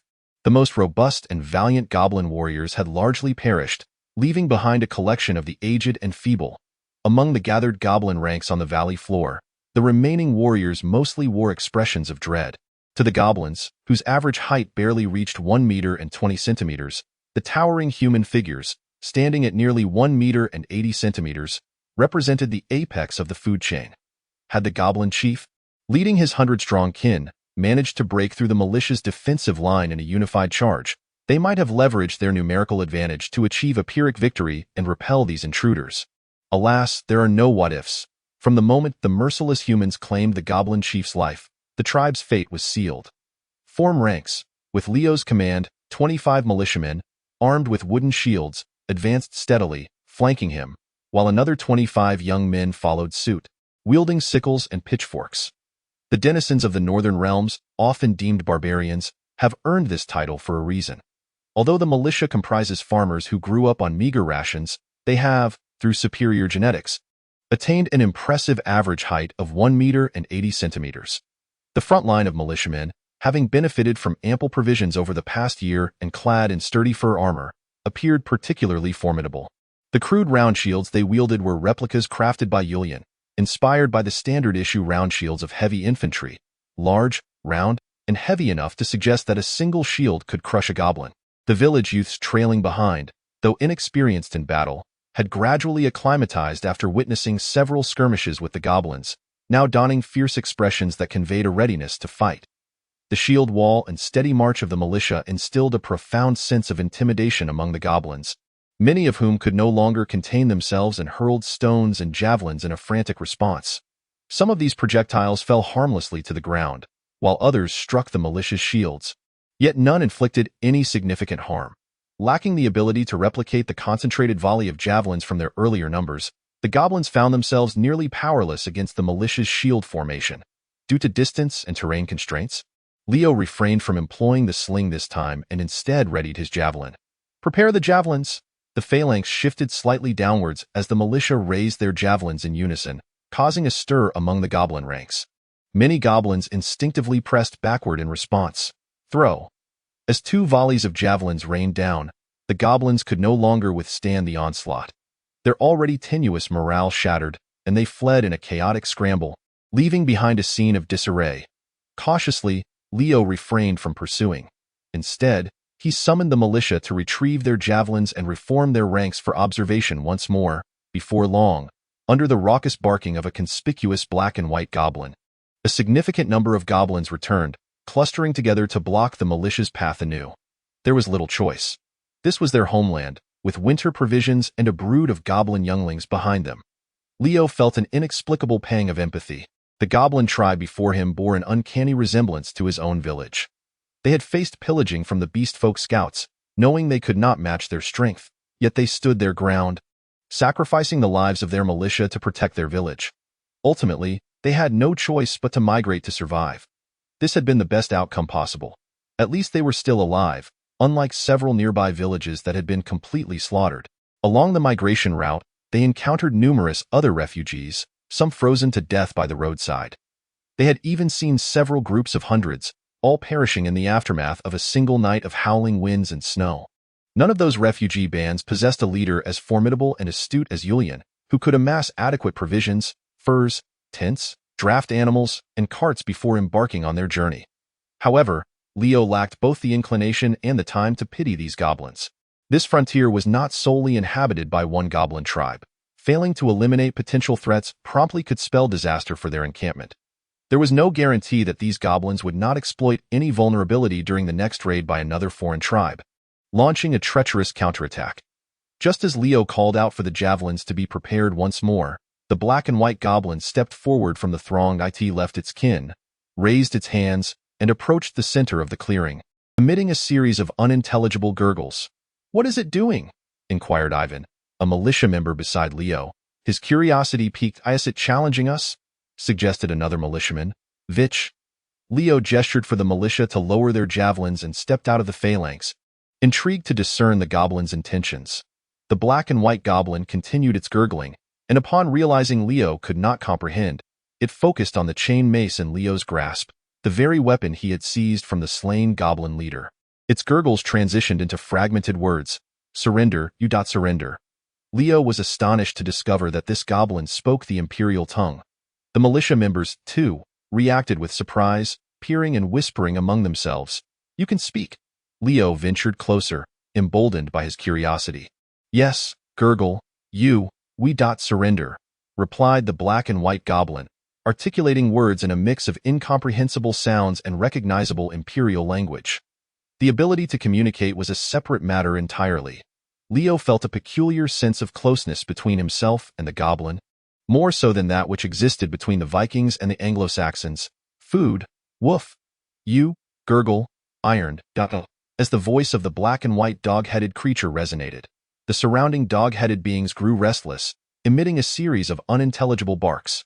However, with the low growl of the black and white creature serving as a warning, they fell silent once more. A few of the dog-headed beings emerged from the mine above the valley, dragging several bags and placing them between the two groups. The black and white creature opened the bags, and a large handful of acorns and pine nuts spilled onto the ground. Pointing at the bag filled with acorns and then gesturing towards the valley behind, it continued to mumble, "Food, iron. You, give, us, we, leave." After listening twice, Leo finally comprehended and repeated, "You want us to give you food and iron, in exchange for letting you leave this place?" The black and white creature nodded. Leo immediately fell into deep thought, Chapter 16. Conditions. The black and white dog-headed creature before him did not appear menacing. From a distance, it resembled a standing husky, even somewhat adorably foolish. In fact, the entire dog-headed tribe, when not baring their teeth and displaying ferocity, appeared quite docile, with most resembling golden retrievers, while a few, more muscular ones, bore a likeness to pit bulls. After all, they were dog-headed beings, not the ferocious breeds like wild boars or gnolls. Observing the black and white creature, Leo pondered for a moment, then broke into a smile and resolutely declared, "No." The black and white creature, tentatively dubbed the husky creature, immediately exhibited a fierce glare, baring its teeth and emitting a threatening growl. The golden retrievers and pit bulls behind it joined in barking. Leo quickly interjected, "We do not desire your food, nor your home. We are a peaceful race." The husky creature appeared taken aback, retracting its threatening demeanor, yet muttered, "We do not trust. Smiles are treacherous. Humans are treacherous. The common tongue is poor." Leo hastily regained his composure and asserted seriously, "Trust us, we are a peace-loving race. We can trade, offering your iron in exchange for our food. Your home remains your own." The husky creature fell into hesitation, turning to glance at its kin, a group of golden retrievers equally frozen in indecision. Conversely, a few pit bulls, clearly exhibiting a warrior's demeanor, continued to snarl and growl, ever ready for battle. Leo, unwilling to be outdone, raised his head and leaned forward, tapping his hand on the artery of his neck. The pit bulls focused their gaze on his neck, then shifted their attention to the flail hanging at his waist, emitting whimpering sounds as they retreated into their ranks. It was evident they could not overpower this peace-loving human. Seeing that persuasion was futile, Leo turned to the militia and commanded, "Hand over all the rations." Unaware of the distance to the dog-headed den before their departure, Julian had allocated 2 days' worth of provisions for each militia member, to guard against unforeseen circumstances. The accumulated rations for 50 men over 2 days were not insignificant. Leo threw the collected provisions onto the pile of acorns, and his hard bread scattered across the ground. A chorus of swallowing sounds erupted from the dog-headed ranks. Leo pointed at the provisions and declared, "We will exchange food for your iron. We can coexist peacefully. As you can see, we came here only to cultivate the land, not to engage in battle. You cultivate the land, we provide iron." The husky murmured softly, descending into silence, as it lifted its head, poised to acquiesce to a proposal that posed no harm to it. Leo interjected, "However, I have a minor condition." "Woof. You must send at least 20 pups to our camp to learn our language. Only through communication can we maintain peace." The husky's teeth bared once more. "Humans, treacherous. We, the gnolls, shall never be enslaved. Woof. All meals and lodging will be provided," Leo continued, "and adult gnolls are welcome to come as well, with no limit on numbers. Free to come and go." With this trump card, Leo's words ignited a spark of interest in the gnoll's eyes, akin to a pack of golden retrievers catching sight of food. "If you cannot accept my terms, I must kindly ask you to leave this place." Ultimately, amidst the hushed whispers of the huskies and golden retrievers, they acquiesced to Leo's demands. The reproductive capacity of the gnolls is notably robust, with an average litter yielding 4 to 5 offspring. Provided there is ample food and nutrition, gnolls can proliferate abundantly. Furthermore, their growth rate is astonishingly swift. A gnoll pup requires merely 3 years to reach adulthood. This small gnoll tribe inhabits the upper reaches of the Anzelua River, subsisting through the hunting of small prey, fishing, and foraging. Their primary sources of sustenance include the rodents found in the mines and the acorns from the oak groves on the southern bank of the Anzelua River, as well as the pine nuts from the red pine forests on the northern shore. Do not expect these groups, whose intellect is inferior to that of primitive humans, to possess any sense of impending crisis. During the bountiful summer and autumn seasons, they carelessly mine and forage. When winter arrives and food becomes scarce, they are left to cower in their caves, enduring hunger while watching their pups perish. Upon discovering that humans had encroached upon their sacred gathering grounds, conflict was, of course, inevitable. Now, as the vanquished, the gnolls were mentally prepared for a significant sacrifice. It seemed that sending 20 pups as hostages was not an unfeasible option. Should they refuse the terms and opt to migrate in the dead of winter, the pups would likely starve along the way. Moreover, in the future, they could exchange iron ore for food, alleviating the need to scour for sustenance daily. Allowing everyone to mine joyfully, Leo's proposition was irresistibly tempting, and many golden retrievers were reluctant to abandon their homeland. Centuries ago, the northern gnolls were vassals of the beastmen, their presence ubiquitous north of the Anzeluo River, with countless gnoll settlements dotting the Wolfbane Plain. They possessed a mature clan culture, with shamanistic doctrines and a legacy of spells, even establishing a city of gnolls. However, as the human clans south of the Anzeluo River allied with the Orlantis Empire, bringing formidable imperial heavy cavalry and elite heavy infantry, the beastmen were driven into the northern snowfields, leading to the erosion of gnoll culture.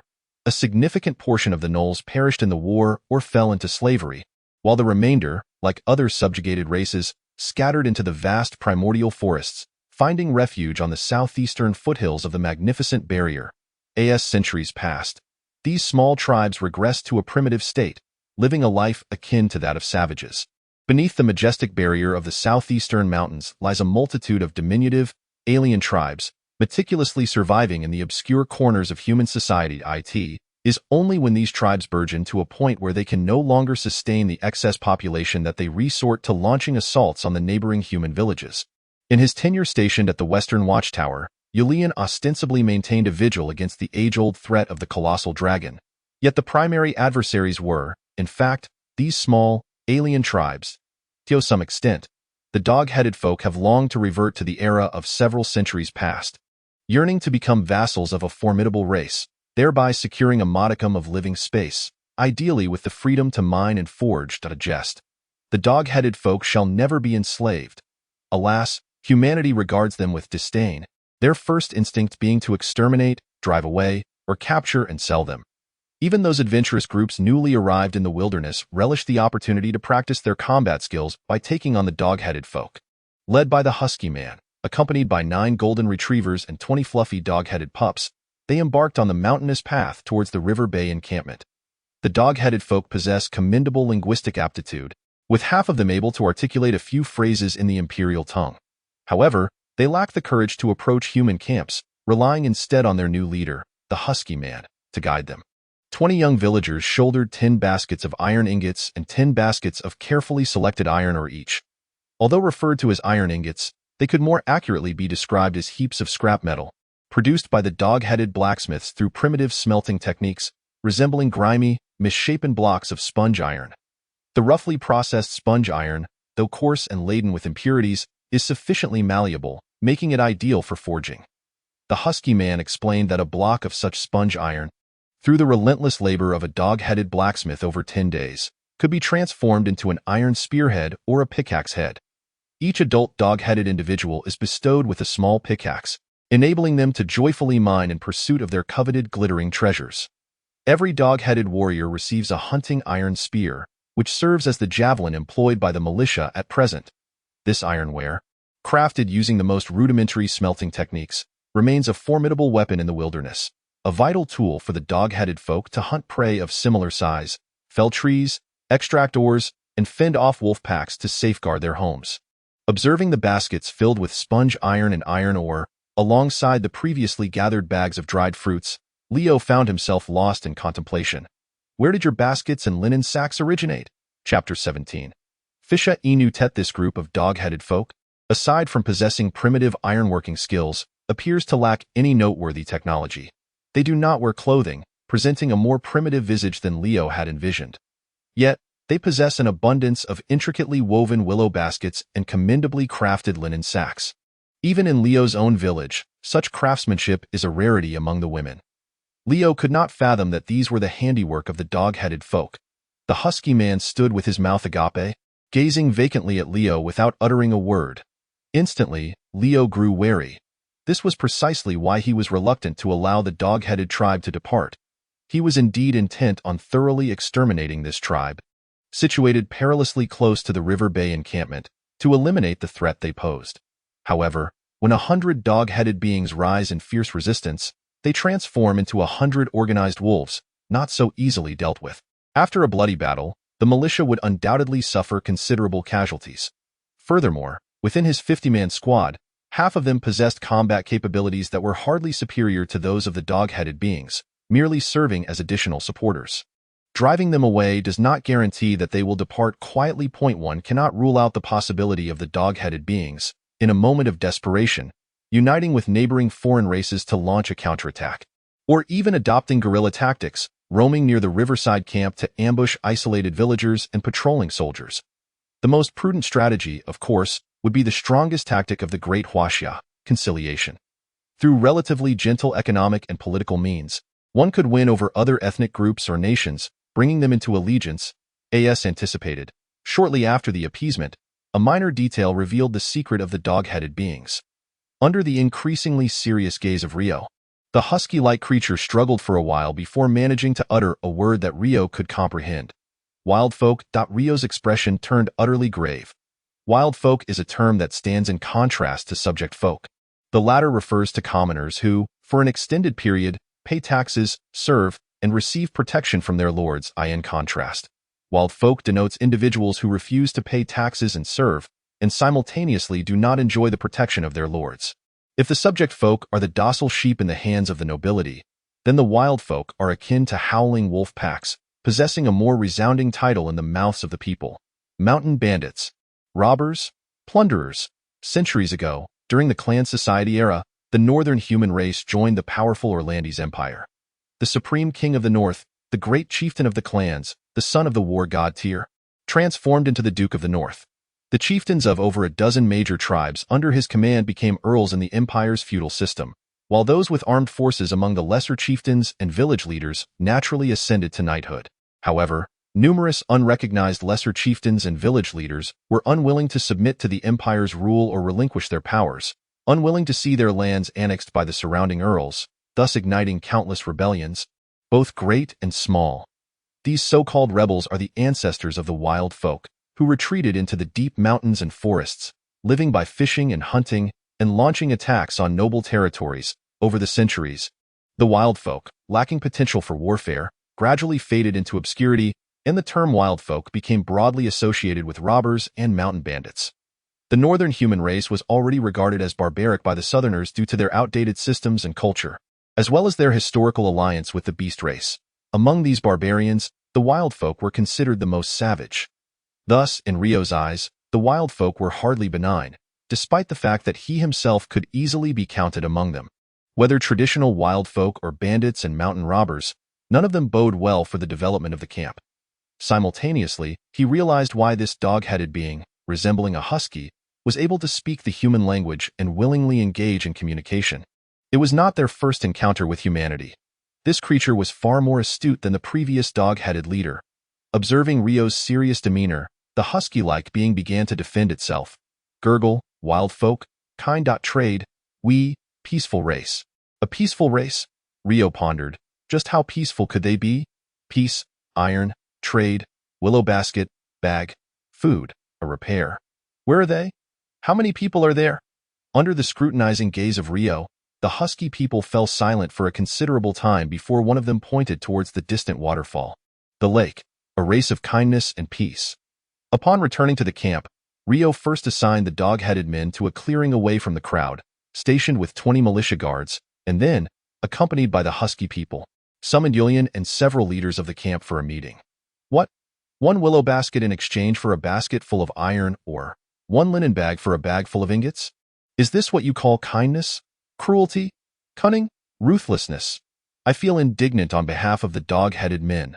Listening to the fragmented introductions from the husky people and the information Rio had gathered along the way, the leaders in the tent were filled with outrage. Yulian was also extremely angry, glaring fiercely at the husky people and saying, "Those despicable merchants, liars, we shall never trade with them again. Whatever they offer, we will offer double." The surrounding leaders expressed deep disdain, nodding in agreement. Unexpectedly, the husky people became vigilant, taking a step back and barking, "Woof, humans, cunning, we, leave." Rio hastily interjected, "Wait, you say it first, let's negotiate." The husky people had already prepared their terms on the way, clearly articulating in imperial tongue. Trade, wild men, the same. Food, 1 bag or 5 bags. You are not allowed to enter the mountains. The oak grove, half, for us. Good. Yulian slapped the table, ready to shake hands with the husky people. 1 bag of food for 5 bags of iron ore. The oak grove to the west, we shall give you half. No regrets, however, The husky people scrutinized him cautiously, then turned to Rio. Rio immediately stated, "The deal is struck, no regrets." The husky people's gaze shifted to the chain mace at Rio's waist, and they murmured, "No regrets, we, a peaceful race." Having reaped this unexpected joy, the mood in the tent lifted, and one leader glanced at the husky people, suddenly saying, "You are a female, aren't you? Does your tribe not have any male dogs?" "I, the leader, chieftain's daughter, princess." Another leader chuckled, pointing at Rio. "How about a marriage alliance? A union, guaranteed peace." The group burst into laughter, and the first speaker added, "Rio, marry a dog-headed princess, you can boast about it for a lifetime." "Shut up. Show some respect." Before Rio could unleash his anger, Julian had already bellowed, "These are allies and will be neighbors in the future. Understand?" "Yes." Julian's military aura erupted, causing even Rio to tremble slightly, and several leaders immediately sobered, lowering their heads in silence. The husky people were also startled, retreating a few steps, nearly exiting the tent, but upon realizing, they wagged their tails slightly. "Neighbors." Stepping out of the tent, Rio looked at the husky people and smiled.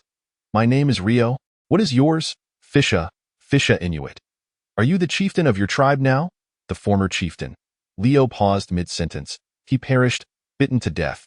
The Knoll, Fisha Inuit, fixed her gaze upon Leo and spoke in clear imperial tongue. Chapter 18. The contented Knolls when 10 sacks of rye were placed before Fisha. She, along with her 9 golden-furred companions, wagged their tails with remarkable speed. Julian pointed at the mound of grain and then gestured towards the adjacent heap of sponge iron, stating, "These 10 sacks of grain shall be exchanged for your 20 baskets of ingots and iron ore. Any excess will serve as our apology for the previous conflict.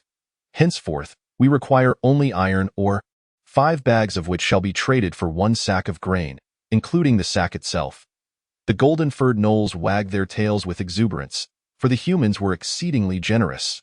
For the Knolls, the valley was replete with iron ore, and mining was an ingrained source of amusement and exercise. The Knolls extracted ore solely to seek out their beloved glimmering treasures, while iron ore held little significance. The valley was littered with discarded iron ore, deemed waste or obstacles, with only the purest quality being refined by blacksmiths. To the Knolls, 5 bags of iron ore bore little distinction from 5 bags of stones. Conversely, the processed sponge iron demanded considerable labor, time, and timber from the Knolls, representing the collective effort of their entire clan. Making its sale rather regrettable. Food, undoubtedly, remained the paramount necessity for any tribe. The accompanying linen sacks were even more prized. For a community unfamiliar with agriculture and weaving, the exquisite linen sacks served not merely as containers but could be repurposed into clothing, bedding, curtains, and various adornments for courtship. Linen sacks, a luxury. The Louis Vuitton of the Knolls. Transactions in the wild could not be measured by human market prices. The worth of goods was entirely contingent upon their rarity in the eyes of the Knolls. A linen sack far surpassed the value of a bag of iron ore for Julian. It was immediately apparent that these rusted sponge iron ingots held no greater worth than high-quality iron ore. No blacksmith in the human settlements would covet such scrap requiring reprocessing. Instead, the red iron ore excavated by the Knolls boasted commendable quality, stable sources, and greater quantities, making it easier to sell. A linen sack of rye weighed less than 50 pounds, whereas an equivalent-sized sack of iron ore weighed a staggering 200 pounds. A quick calculation revealed that 1 sack of rye could be exchanged for 1,000 pounds of iron ore. Fisha was quick to offer that the Knolls could take responsibility for transportation. Delivering the iron ore to the Riverbend encampment for trade, it was as if a pie had fallen from the sky. Where could one contest such fortune? Several informed leaders gazed upon the jubilant Knolls with a tinge of pity, their hearts laden with guilt. Carrying 10 sacks of rye, Fisha joyfully led the golden-furred ones back to the tribe to share the good news, leaving behind 20 Knoll pups who stared vacantly at the retreating figures of their elders. They had been forgotten. Our provisions are dwindling as well, are they not? Is this truly appropriate? Leo inquired of Julian as he watched the Knolls vanish into the dense foliage. They had already been left with but 2 carts of provisions, and with the removal of these 10 sacks of rye, they had directly diminished their supply by nearly half a cart. No worries. I shall set forth tomorrow to the city to seek out a few old comrades and dispose of this iron ore. Julian's face brightened at the words, and he waved his hand dismissively, declaring, I am the local tyrant, understand? Leo, feeling helpless, found his gaze involuntarily drawn towards the magnificent waterfall that hung in the distance. The wild folk, a peaceful race. Soon, the sound of a whistle echoed through the dense western forest. As a line of goblins emerged, each bearing willow baskets brimming with iron ore. Approximately 20 goblins carried their baskets, while others toiled under the weight of sizable iron ore chunks atop their heads. These stout, diminutive golden-haired creatures did not venture into the camp but lingered at the forest's edge, baring their sharp teeth and emitting low growls as humans approached. It was impossible for them to harbor no hostility, considering that the warriors and leaders of their tribe had recently perished at the hands of their adversaries. Merely an hour prior, they had been foes, under the leadership of the husky named Fraser. They set down the iron ore and proceeded to unfurl 5 burlap sacks, meticulously filling them with the precious ore. The goblins, though small in stature, were diligent, and each basket weighed less than 30 pounds. Altogether, the iron ore they brought amounted to just over 1,000 pounds, sufficient to fill 5 sacks to the brim. At last, they paused, their bright, glistening eyes filled with hope as they gazed at Leo. He approached, carrying a sack of rye, and tossed it at Fraser's feet. The goblins eagerly seized the sack, inspecting and sniffing it, before emitting a series of guttural sounds to their companions. Instantly, the goblins erupted into a chorus of whines and barks, as if they had achieved a great victory. Grain.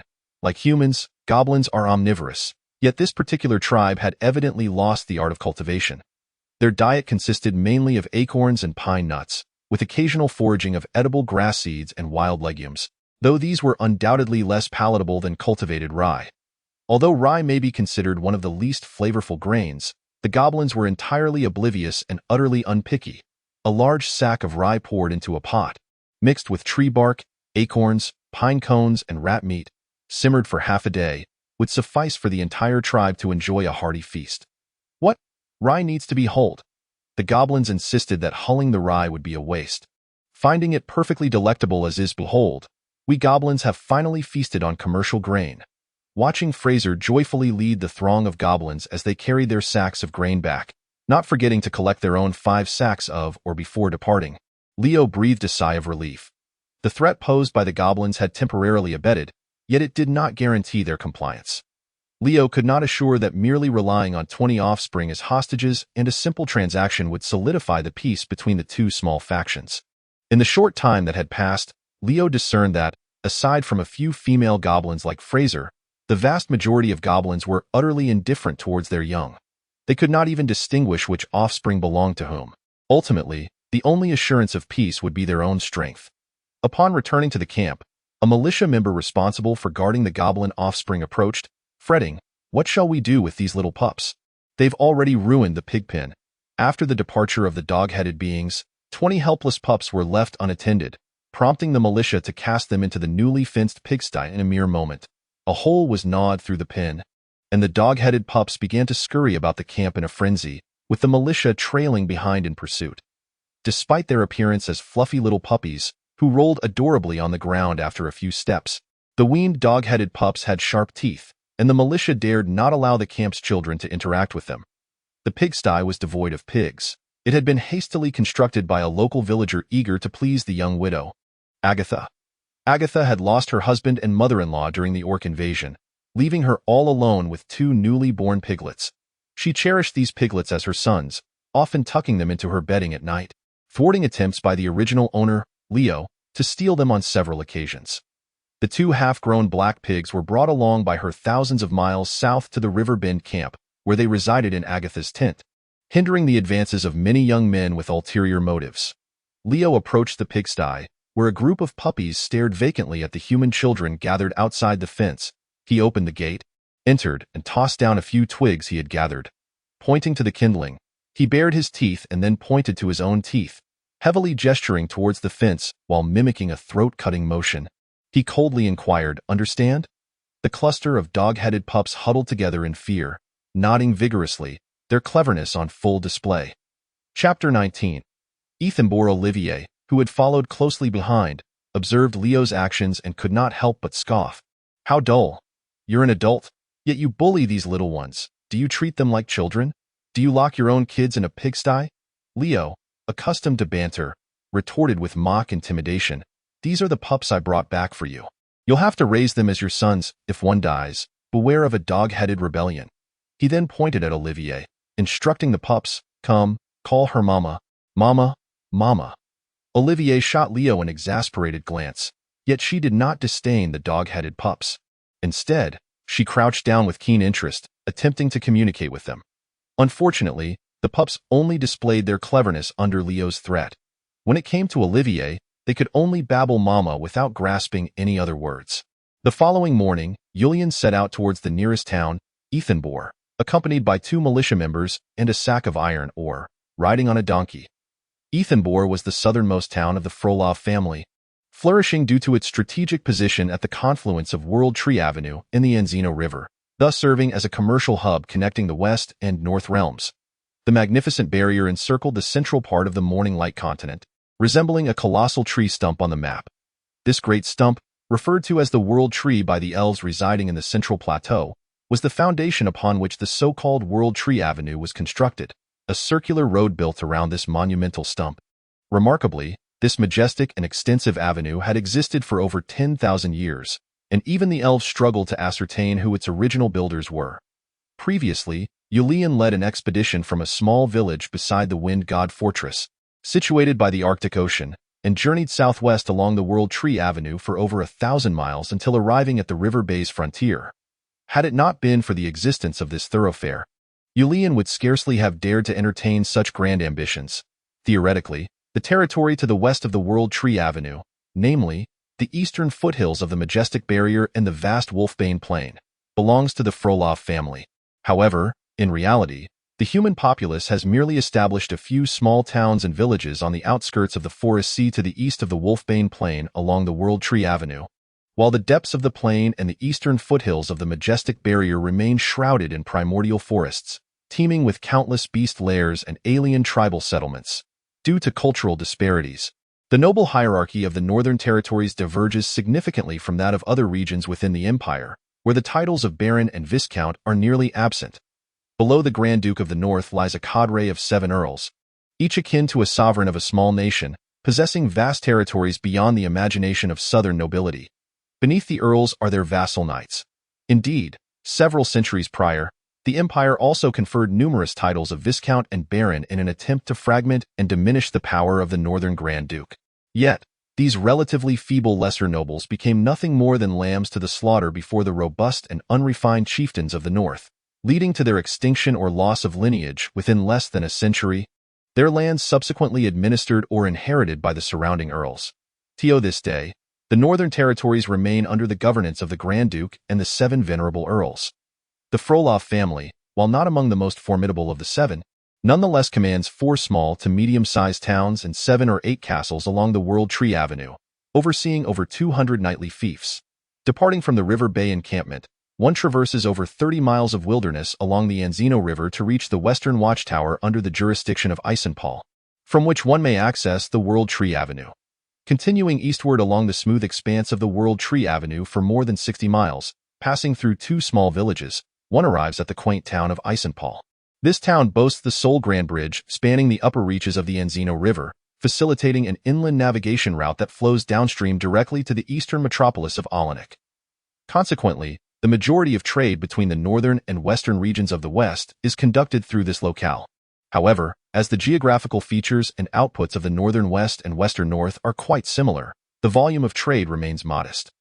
Merchants from the western territories are more inclined to venture southeast towards the central plains of the empire, peddling warhorses and furs that are scarcely distinguishable from those of the north.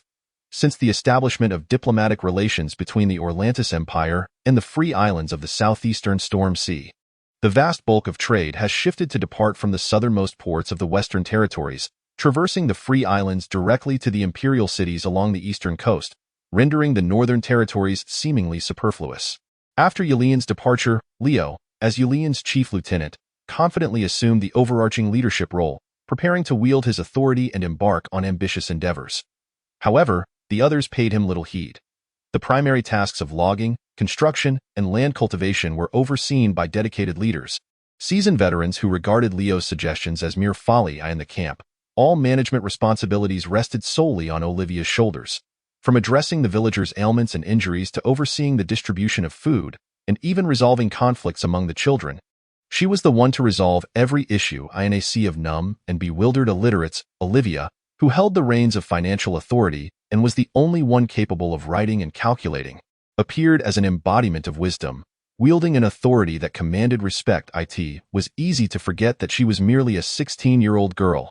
A throng of goblin pups clustered closely around her, trailing behind as she moved through the camp, resembling a hen leading her hatchlings in search of food. Over the span of 2 days, aside from persistently training the militia, the only achievement Leo accomplished was coercing the villagers to relieve themselves in the newly dug latrines through displays of his muscular strength and intimidation. Rather than allowing them to defile the camp and its surroundings, it was not until the afternoon of the second day that Julian returned, riding on a donkey. His first order of business was to gather a few villagers and construct a rudimentary wooden bridge by the riverbank, instructing others to pile all the ore at the river's edge. In just 2 days, the industrious goblins had transported nearly 10 tons of iron ore, successfully exchanging it for 20 sacks of rye, plunging the entire goblin tribe into a frenzy of mining enthusiasm.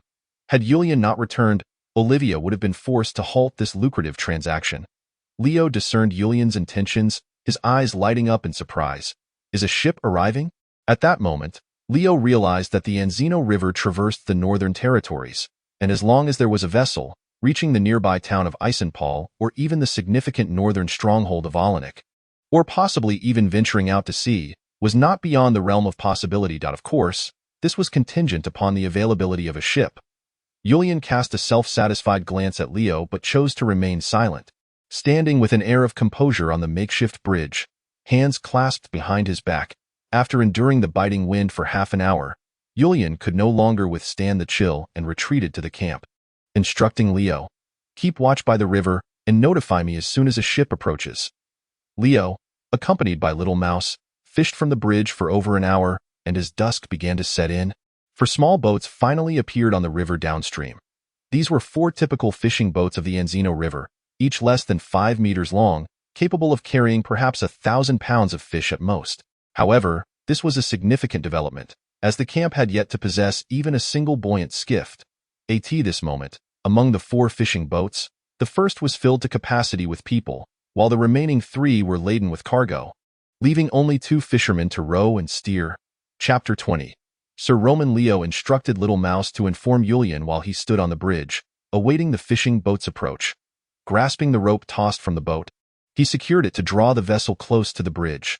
With a smile directed at the occupants, Leo exclaimed, "Welcome!"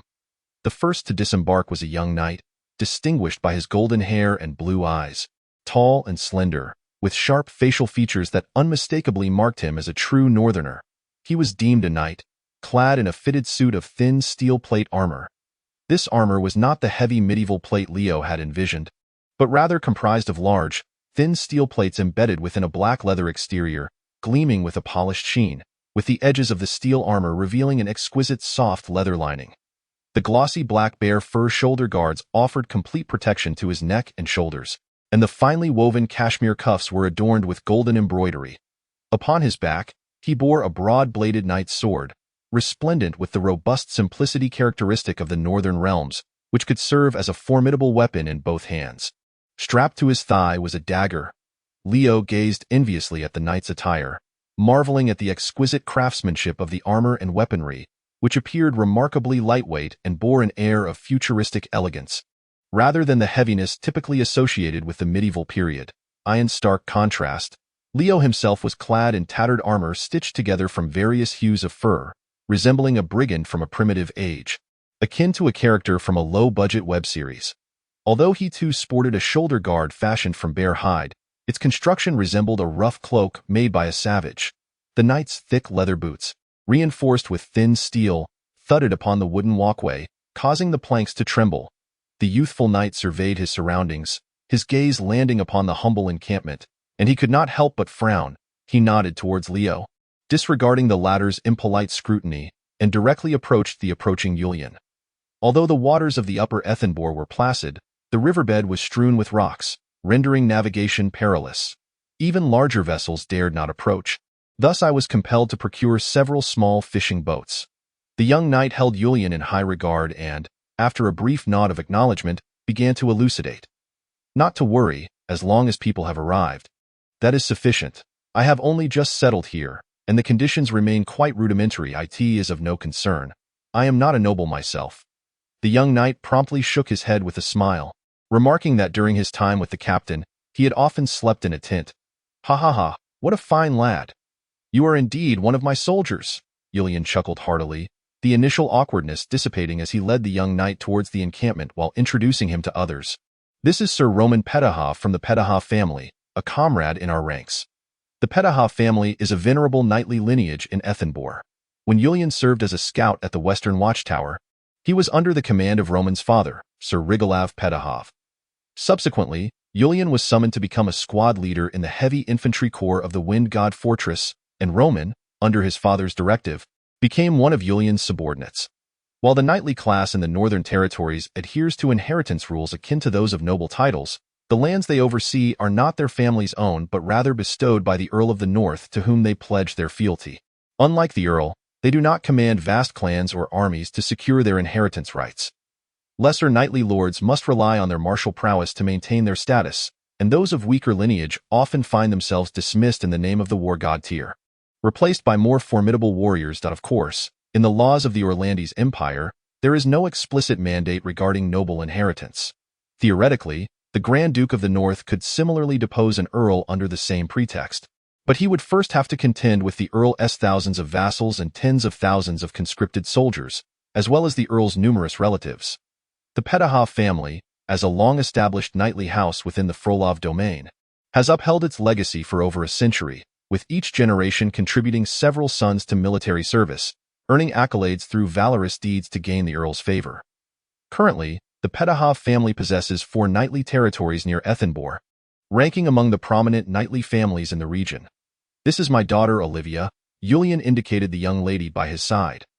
The young knight's gaze had long been fixed upon Olivia, who, amidst the surrounding beggars and the wild villagers, appeared as a freshly bloomed orchid, radiating beauty before his eyes.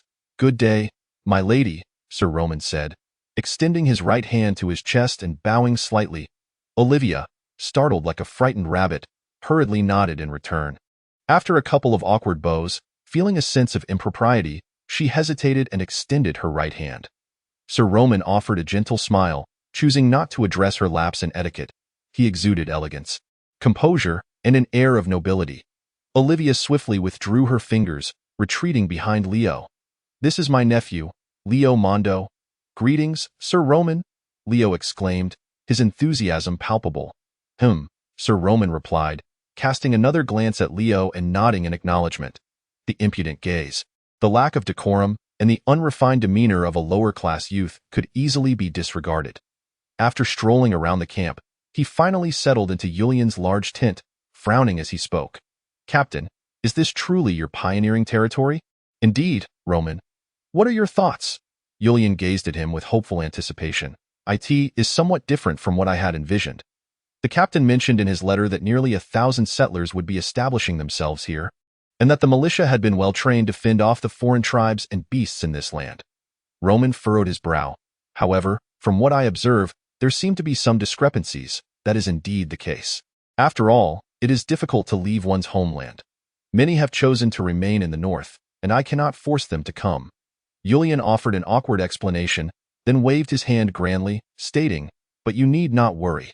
As soon as I establish a foothold, more settlers will arrive. Second and third batches will soon follow. In no time, the population will easily swell to 1,000. Within a few years, the Riverbend expansion territory will become the largest knightly domain in Isenbourg, and your father's investment will yield 10-fold, 100-fold returns. His words were pure bravado. Were it not for the invasion of the beastmen, who would willingly venture into such perilous wilderness to carve out a settlement? Even the refugees of Isenbourg would shake their heads at such claims. However, my father would not easily sponsor the captain based on mere words. Roman shook his head, resigned. Of course, I have full faith in the captain. This time, in addition to the agreed-upon provisions and farming tools, I have personally sponsored 20 steel swords. This has been my savings for 2 years. Good lad. It was not in vain that I took care of you back then, Julian exclaimed, overjoyed, clapping his hands and advising, "You must speak favorably of me to your father, saying that my troops are strong and my resources ample, only lacking a bit of funding. A son can easily charm his father with a few little white lies and a touch of affection." Roman's expression grew slightly awkward, and he replied with reluctance, "I shall certainly choose my words wisely, but my father is not so easily deceived. He will inevitably send someone to investigate. Isn't that precisely why you are here?" Julian remarked, patting Roman's shoulder, his face plastered with grease and flattery. He turned to his daughter, saying, "What do you think of my daughter? You two should get to know each other better." As I cast my gaze around, I noticed Leo, standing beside my daughter with a look of disdain, and I immediately glared at him, exclaiming, "You insolent boy, what are you doing dawdling here? Hurry up and unload the cargo." Chapter 21. The former him Leo, having been expelled from the tent, was consumed by a surge of anger in his memory. Julian was a leader who radiated charisma, a savior to the villagers, a figure of strength, and a tyrant. However, he had never witnessed such a sycophantic demeanor from him, creating a stark psychological contrast. Although these preconceived notions were merely remnants of the simplistic mind of the original Leo, the current Leo perceived Julian as an ambitious and capable individual, adept at bending and yielding when necessary. Thus, his behavior did not seem particularly astonishing. In truth, as an adult in the workforce, Leo comprehended Julian's actions quite well. Seeking investments was not shameful. It was simply a matter of ingratiating oneself. If one could amuse the nobles, then a bounty of supplies would surely follow, benefiting oneself in the process. Yet, there lingered an unsettling discomfort within him. No one could claim to be a more unfortunate traveler than I. Others arrive as noble scions or knightly lords, while I, upon my arrival, remained merely a laborer, and a non-paid one at that. No matter how dire the circumstances of one's reincarnation, one would at least expect a system, a template of attributes, or some benevolent elder to accompany them. What do I possess? A single-mindedness? A lineage of diminished intellect? Seated upon a wooden bench by the pier, Leo watched as the villagers energetically transported food and farming tools, lost in thought. As a traveler, who wouldn't yearn to turn the tide and rescue the people from peril? Yet, the harsh reality remained. Even after crossing over, life continued to unfold step by step. The river bend leading to the waters of Isenpaul, though gently flowing, was riddled with rocks, shallow shoals, and numerous branches, representing a natural waterway that had never been artificially altered, thereby rendering it unsuitable for larger vessels. Only small fishing boats, piloted by seasoned fishermen who had spent their lives navigating these waters, could traverse it with ease. Consequently, in the early stages of development, river transport was destined to remain a minor artery for the Bay of Rivers. In contrast, the 30-mile stretch of riverbank forest presented a more promising opportunity for the establishment of a land route. Once the path from the Bay of Rivers to the western watchtower was cleared, the territory could rely on the well-traveled World Tree Road for trade with Isenpaul or exchange goods with neighboring knightly domains. However, prior to that, the pioneering team needed to ensure their survival, and Sir Roman was their lifeline. Unable to endure the awkward atmosphere within the tent, Olivia sought an excuse to escape. Scanning her surroundings, she spotted Leo and made her way toward the riverbank. Sitting beside him, Olivia cast a glance at Leo's increasingly defined profile, feeling an unsettling sense of estrangement. This unfamiliarity stirred a sense of panic within her. In the past, he had been reckless and passionate, with a simplicity of thought that was always evident on his face. They had shared playful banter, their bond intimate and unguarded. After her mother's passing and her father's continued service in the military, those 2 years had etched themselves into her memory. The village men, young and old alike, were undeterred by the presence of her distant military father. There had been more than 1 or 2 instances of them scaling the walls under the cover of night. Yet, those who dared to intrude upon Olivia's home found themselves met with Leo's fists, ever poised to defend. Now, he gradually conceals his thoughts, his emerald eyes becoming profound and tranquil, revealing no depths. During this period, Olivia often catches glimpses of him lost in contemplation when he is alone, a stark contrast to his former self, which would have been deemed implausible if spoken aloud. Previously, in his idle moments, he would roll on the ground, crawl in the shadows, ambush the village children, or poke at anthills for hours on end. Why not attend to your noble knight? Upon noticing Olivia's approach, Leo's eyes widened, and the former version of himself resurfaced instantly. Olivia stared at him and suddenly exclaimed with a grin, "You are jealous. Jealous of your esteemed self." Leo retorted sharply, "I hear that a hand-kissing gesture is a courtesy reserved for married women. Or perhaps for one's fiancée. Oh dear, it seems someone has set their sights on you. Perhaps Uncle Julian intends to sell you off." "Humph, not at all. I merely made a fool of myself." Olivia adeptly ignored Leo's jibe. No matter how unique she was, she remained a naive country girl, unfamiliar with the intricate manners of the nobility. This nonsensical hand-kissing custom was merely a fantasy she had entertained while washing clothes with her village companions. In a moment of anxiety, she extended her hand. Olivia feigned dismay, saying, "How embarrassing to misstep on my first encounter with a noble knight. How shall I make amends?" The handsome and elegant knight seemed rather appealing to Mary. Leo instantly felt at a disadvantage and pretended to grab her hand, declaring, "No, I want to kiss it too. Ha ha ha, get away."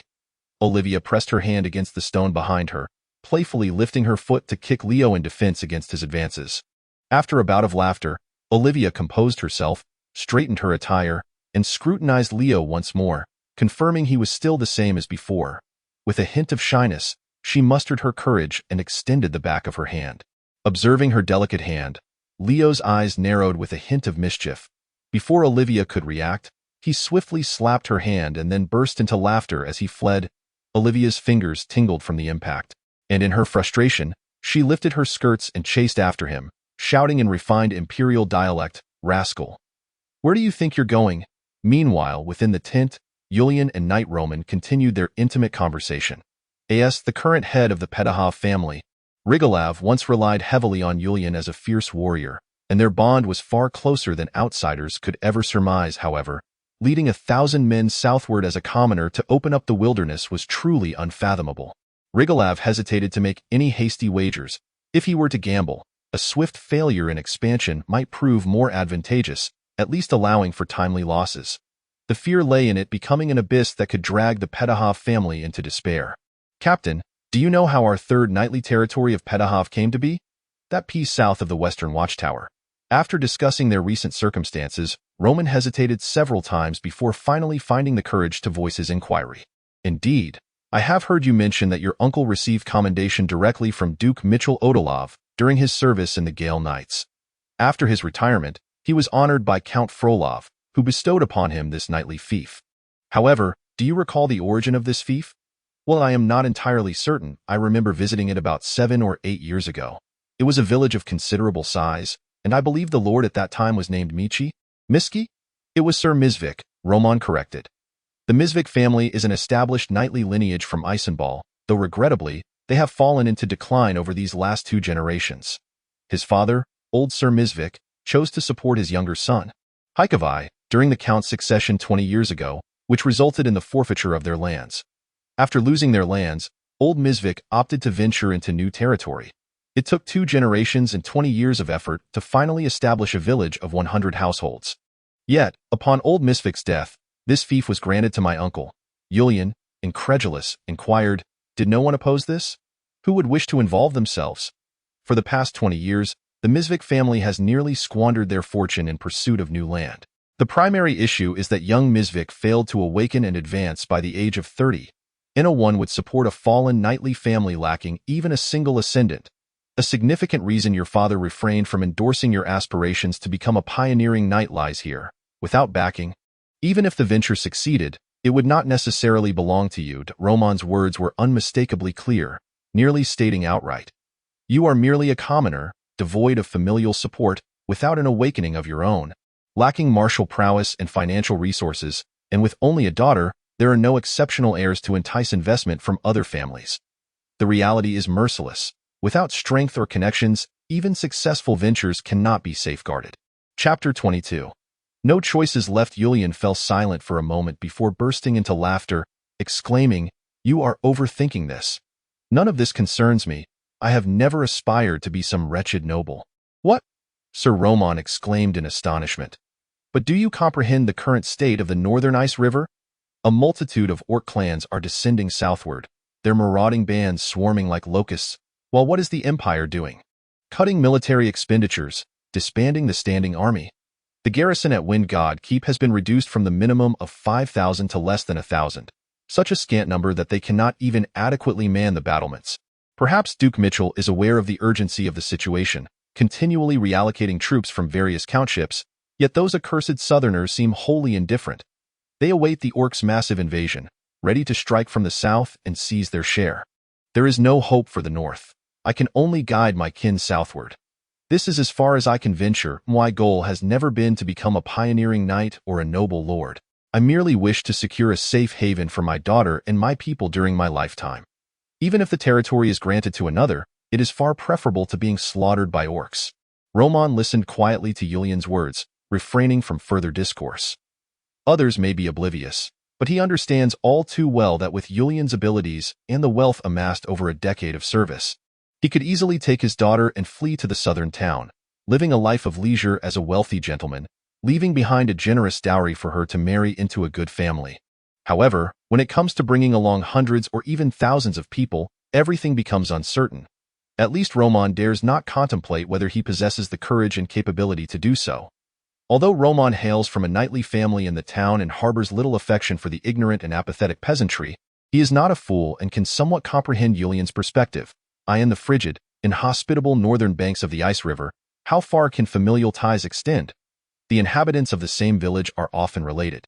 Closer generations may be cousins, while more distant ones are often kin as well. Even considering the surrounding villages, there are bound to be numerous aunts and uncles. When they kneel and plead for assistance, how can one, as a soldier of the empire and a village leader, or even in essence a clan chieftain, have the heart to abandon them?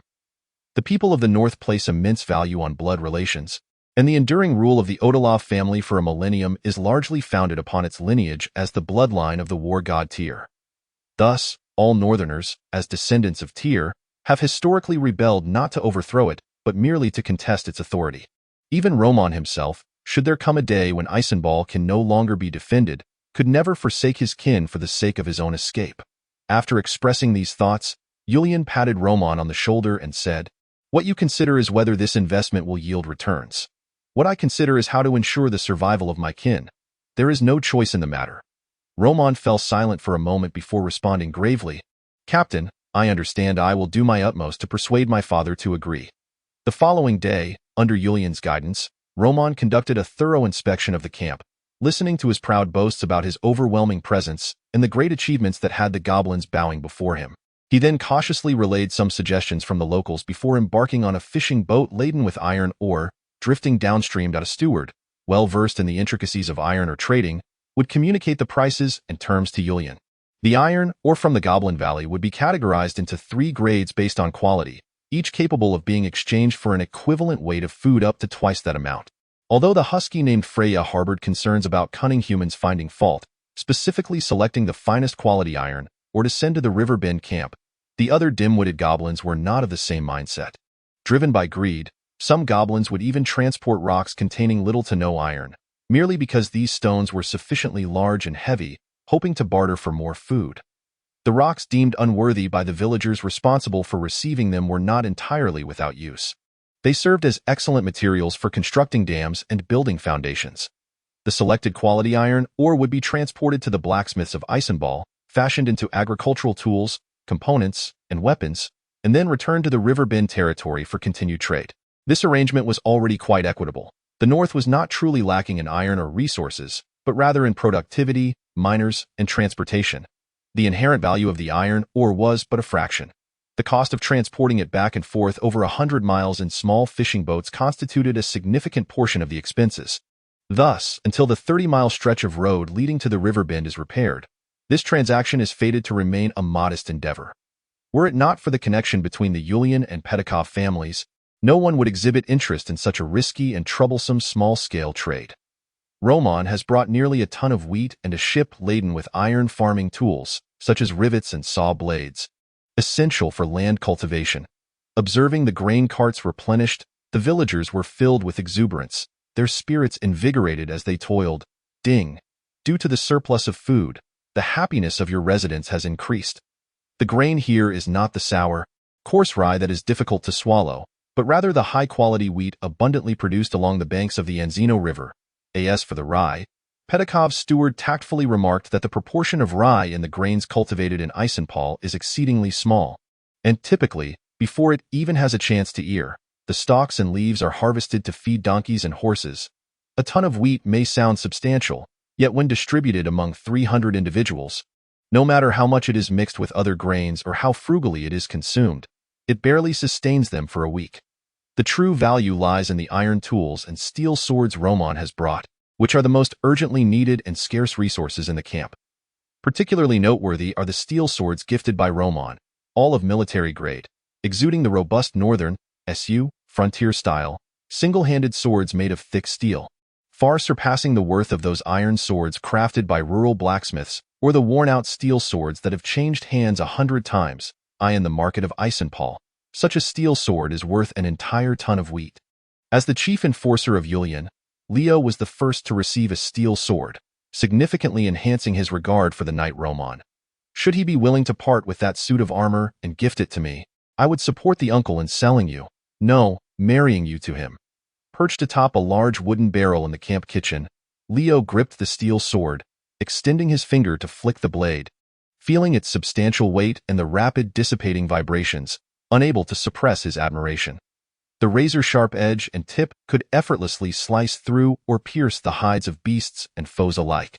2 deep blood grooves not only reduced the weapon's weight but also adjusted the balance of the blade. The thick yet flexible spine ensured that the sword would resist deformation and breakage. In contrast, his beloved iron sword often bent due to excessive force when thrusting, requiring him to stomp it straight before continuing to use it. Leo even hesitated to wield it with vigor. The frequent cleaving of bones and other hard materials would cause the iron sword to deteriorate at a pace rivaling the melting of a candle. Had he possessed such a steel sword from the start, donned in Roman's lightweight armor, he would not shy away from challenging even the goblin chieftain, let alone Julian. Look at your demeanor. Olivia wished to avoid conversation with him, preoccupied with inventorying the supplies. The goblin pup hidden beneath her skirt seemed to sense its mother's mood, immediately peeking out with several little heads, barking at Leo, only to be frightened back by a glare from him. Chapter 23. The wilderness hunter with the iron tools presented by Knight Roman, disguised as a trade but truly an aid. The progress of the camp's construction hastened considerably. It is important to note that prior to this, the pioneering camp could barely provide each person with a hoe, let alone long saw blades, iron drill bits, carpentry axes, and other steel implements. Half of the elderly and weak had to make do with bare hands or the small iron picks and spears discarded by defeated goblins. A few days ago, the cultivation of farmland on the riverbank was barely manageable, but when preparations commenced for logging and constructing shelters, the repercussions of lacking tools became exceedingly dire. The villagers, devoid of appropriate implements, found themselves utterly at a loss when faced with trees that could scarcely be embraced by a single person. Such trees were merely classified as small within the dense western forests, while the majority boasted a girth that required at least 2 individuals to encircle. With the arrival of this batch of iron tools from the Roman knights, Leo felt a renewed sense of enthusiasm for labor, eagerly accompanying the villagers to the woods at dawn to engage in sawing. However, after nearly an entire morning spent with a group of villagers felling a mighty tree, cutting it up, and transporting it back to the camp, Leo's fervor for work was completely exhausted. Unable to tolerate such inefficiency, he resolved to scout upstream along the Anzino River. This was by no means an act of idleness. According to the intelligence relayed by the goblin Fisha, there existed a tribe of wild folk at the base of the waterfall that marked the river's source. Yet, the armed forces at the pioneering camp could only intimidate the feeble goblins. When faced with a hunting tribe hidden deep within the mountains, Leo dared not act recklessly before fully recuperating from his injuries. The frigid northern territories were ill-suited for agriculture, and more than half of the villages north of the Anzino River relied primarily on fishing and herding, with spears and hunting bows being the standard equipment for the villagers. The wild folk concealed within the dense forests posed an even greater concern. Leo harbored doubts about leading a band of militia composed of farmers into a confrontation with them, fearing they might be collectively turned into pincushions along the way. However, Fisha's description suggested that this tribe of wild folk might not be as savage and brutal as he imagined, and perhaps coexistence through communication and trade was achievable. Until the pioneering camp had firmly established its presence, Leo had no intention of provoking any conflict. He even cautioned the scouts patrolling the camp's perimeter to refrain from venturing more than 10 miles upstream while scouting the river, and if they encountered the other party, to avoid confrontation at all costs. The scouts capable of patrolling alone were all handpicked by Julian, and the loss of even one would be a significant detriment. Yet, the more capable these scouts became, the greater the likelihood of conflict with the wild folk. Any casualties on either side would inevitably escalate tensions into hostilities, leading to irrevocable consequences. During their initial encounter, it was crucial to leave a favorable impression, and as the second spokesperson of the pioneering team, Julian being the first, Leo resolved to take matters into his own hands. Departing from the River Bay Peninsula, he followed the winding source of the Anzino River, where the terrain gradually became steep. The waters cascading from above splashed against the exposed rocks, with small waterfalls of 4 to 5 meters frequently obstructing the path. In certain areas, the riverbed was even shattered into several turbulent ravines, each flowing for hundreds of meters before merging downstream or vanishing entirely underground. After traversing over 10 miles along the fragmented river, Leo suddenly detected some movement and quickly crouched down, concealing himself in the shadows of the trees to observe in secret. On the rocky riverbank ahead, several diminutive goblins were scattered throughout the water. Gripping short wooden spears as they intently focused on the river's surface point, one of the goblins abruptly thrust its spear into the water, only to retrieve it joyfully, discovering the spearhead devoid of any catch. It let out a frustrated bark, only to hear the joyful cries of its companions nearby. Turning its head, it beheld another gnoll, its short spear emerging from the water, skewering a black fish measuring a foot in length. The gnoll, triumphant, yelped with glee and promptly sank its teeth into the fish's belly, tearing away a substantial chunk of flesh. Several of its comrades, in unison, lunged forward, engaging in a frantic struggle to snatch the black fish from the gnoll's grasp. In less than 10 seconds, the once formidable fish vanished into their eager maws, leaving only a few streaks of blood dispersing rapidly in the river beneath their feet. After having encountered gnolls several times, Leo had learned to distinguish their ranks by their stature and equipment. He discerned that the gnolls before him were not true warriors, but rather mere adolescents of their kind. The simplistic minds of gnolls lacked the notion of diligent prosperity. Thus, once their basic hunger was satiated, many grew weary of toiling with iron ore. Some returned to excavate their glittering treasures, while others slipped away to hunt for meat. The youthful gnolls in the present moment belonged to the naive, untested breed, still untouched by the harshness of the wilderness, retaining their innocent fearlessness. They were in a developmental phase, yearning desperately for fats and proteins, which drove them to risk straying from their larger group to this secluded riverside to fish. A surge of malevolence welled up within Leo, and he slowly crouched down to pick up a pebble, intending to impart some wilderness survival wisdom to them.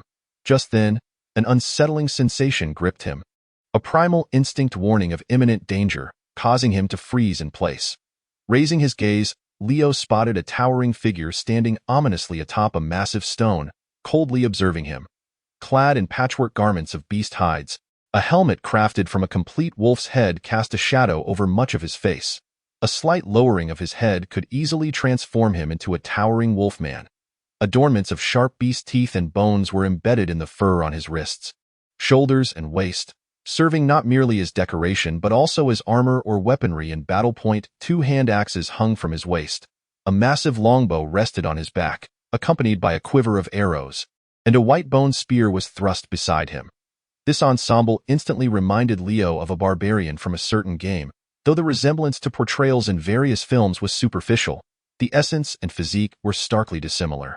A wild hunter, reminiscent of the barbarians from Diablo 3, albeit a weaker version. In truth, Leo's own attire was not vastly different, but the other was imbued with a raw ferocity and menacing aura that starkly contrasted with Leo's own demeanor, akin to the difference between herbivores and carnivores.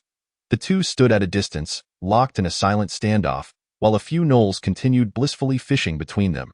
After several tense moments, observing that the stranger showed no inclination to attack, Leo released the pebble from his grasp, slowly raised his hands, and stood up, revealing a radiant smile to convey his lack of hostility. The discarded stone rolled down the rocky slope, plopping into the water, which caused the gnolls to lift their heads in alertness, soon spotting the wild hunter standing atop the upstream boulder. They instinctively retreated a few steps, concealing their wooden spears behind their backs, too timid to point them at one another. A diminutive dog-headed creature, scarcely reaching a meter in height, mustered the courage to bare its teeth at the wild hunter, only to be promptly struck on the forehead by a companion wielding a wooden stick, causing it to wilt immediately.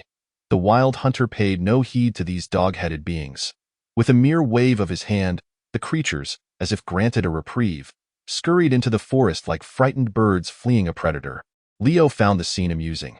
The dog-headed beings exhibited a profound respect for the wild hunter, though there was an absence of genuine fear.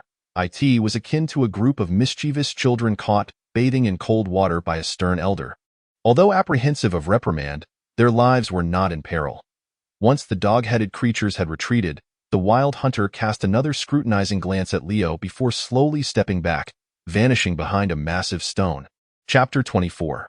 The screaming groundhog. Regrettably, there was no opportunity for a greeting or an inquiry about their well-being.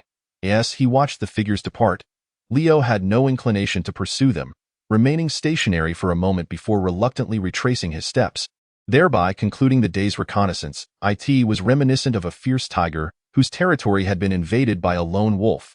Verbal communication was unnecessary. One icy gaze sufficed to convey intent, asked the sovereign of this domain.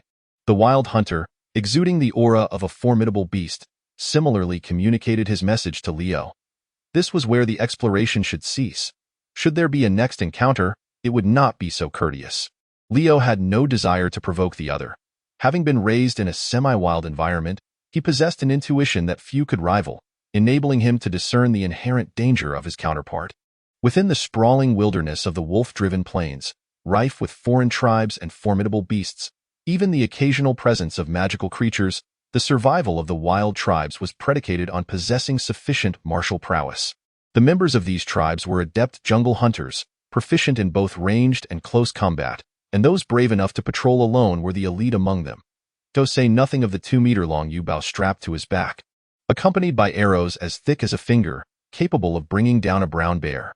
The oak hide shield Leo had pilfered from Julian, though a full inch thick and crafted to the standards of imperial infantry gear, would offer little protection against the close-range onslaught of such a powerful bow and heavy arrows. In the ensuing days, aside from training the militia, Leo dedicated the remainder of his time to patrolling and scouting near the upstream river, familiarizing himself with the terrain to guard against incursions by foreign entities or beasts, while resolutely avoiding the massive stones where the wild hunter had previously appeared, lest he unwittingly become the target of an arrow. As the range of his reconnaissance expanded, Leo's footsteps gradually delved deeper into the forest across the river. The environment here was considerably more intricate than that near the river bend, with an increasing abundance of wildlife and the emergence of tracks he had never encountered before. Could these belong to wild boars? Do wild boars have such large footprints? Are the wildlings pursuing wild boars? Crouching on the ground, Leo examined the deep impressions left in the soft, decaying leaf litter. Murmuring to himself as he recorded his observations, it mattered not that he had never seen them before. Julian, with his vast knowledge, would be able to illustrate them upon his return, ready for inquiry. But what could this be? Following the trail of footprints with vigilant caution, Leo found himself halted before a colossal claw print. Before his eyes lay a gigantic imprint that resembled a human palm, yet bore sharp talons measuring a full foot in length, exuding an air of extreme terror. Exercising wisdom, Leo wisely refrained from advancing further, preparing to return to the camp to inform Julian.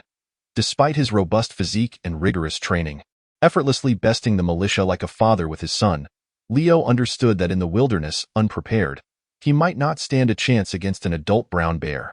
This footprint suggested the presence of a far more terrifying unknown creature than the snow bear, one that Leo dared not confront alone. He could only retreat to rally support and devise a plan to drive it away. Just as he turned, Leo felt a slight tremor beneath his feet, accompanied by the rustling of trees in the distance. Without a moment's hesitation, he ascended a large tree, climbing over 10 meters before daring to look down. As the tremors intensified, even the stout pines began to sway, and from the depths of the forest emerged a massive creature. It was a brownish-yellow bear, exceeding 3 meters in length, oddly familiar yet bizarre, stumbling past the trees. Merely brushing its substantial hindquarters against the tree where Leo perched caused the entire trunk to shudder violently, nearly dislodging him from his vantage point. Trailing closely behind were 4 horned wild boars, reminiscent of rhinoceroses, puffing and grunting as they fervently pursued the bear. Why not turn back and confront it? Leo thought, bemused. The combined weight of the four boars paled in comparison to his own. Although these horned wild boars were significantly larger than any he had previously encountered, they appeared no more imposing than piglets trailing their mother in the presence of the bear, which resembled a vehicle in size. Remaining in the tree for a minute, once the beasts had fled, Leo then observed four burly humanoid figures hastily following in pursuit of the bear's massive footprints. These beings stood around 1.78 meters tall, with robust physiques, slightly hunched, and their exposed skin was covered in coarse, short, curly black hair. A tuft of spiny mane adorned their heads and backs. Clutching bone spears or stone hammers, they also bore rudimentary crossbows on their backs. As one passed beneath the tree, it warily lifted its head and sniffed the air, allowing Leo a clear view of its visage. Wild boar men. Weighing over 200 pounds, dark-skinned, hairy, and stocky, they sported the heads of wild boars. Leo held his breath, silently watching them depart. This was the second alien race he had encountered after the dog-headed men. However, they posed a far greater danger, with their formidable primitive weapons, rudimentary crossbows, and the menacing tusks protruding from their swine-like mouths, all far more intimidating than the dog-headed menaced javelins and stones, capable of inflicting serious harm. After waiting a few more minutes to ensure the danger had passed, Leo prepared to descend from the tree. Yet, as his foot touched the ground, the tremors resumed in the distant woods. As the giant bear and the horned wild boars circled back, "That I surrender. You fight your battles, but could you do so a bit farther away?" Rio nimbly ascended the tree once more, perching upon a branch as he observed the colossal bear scurrying about below, evading its pursuers in a frantic dance through the forest. After gauging the distance to another pine tree ahead, Rio took 2 swift strides along the branch and leapt gracefully to the adjacent tree. Repeating this agile maneuver, he glided forward among the branches like a modern-day Tarzan. After traversing over 10 trees, the foliage began to thin out, granting Rio a broader vista, a mere few dozen meters ahead. The panicked bear was cornered against a small earthen slope. Though it was not steep, rising only 7 or 8 meters, the soft ground could not support the bear's immense weight, causing it to slip back down after 3 attempts to ascend. Its limbs clawed at the earth with the ferocity of an excavator, yet its body remained rooted in place, the displaced soil nearly burying it as 4 wild boars and their masters approached. The bear reared up on its hind legs, its back pressed against the slope, flailing its forepaws erratically before emitting a high-pitched scream. "Please, don't come any closer." Upon hearing this childlike, shrill voice, Rio finally understood why he found the bear both familiar and peculiar. It was not a bear at all, but a giant groundhog. Its size was so imposing and rotund that it bore a striking resemblance to a bear, yet when it stood upright, extended its claws, and revealed its enormous front teeth, the unmistakable characteristics of a groundhog became apparent. A screeching groundhog, no less, capable of human speech. After traversing into this world, Rio finally felt a sense of whimsicality envelop him. Chapter 25. The Elven Druid. Is this truly the legendary beast? But why is it being hunted by the boar men? It appears to lack formidable combat prowess. Observing the cornered giant groundhog, Rio felt a twinge of suspicion. The 4 boars scratched the ground with their forehooves, emitting grunts of apprehension, yet they dared not charge in. The boar men stood at a distance, brandishing crossbows loaded and ready to fire. However, the groundhog's panic was genuine. It cradled its head with its forepaws, covering its eyes in a display of non-resistance. When a powerful crossbow bolt struck its forehead, it merely ricocheted off like a chalk fragment, failing to even dislodge a single hair.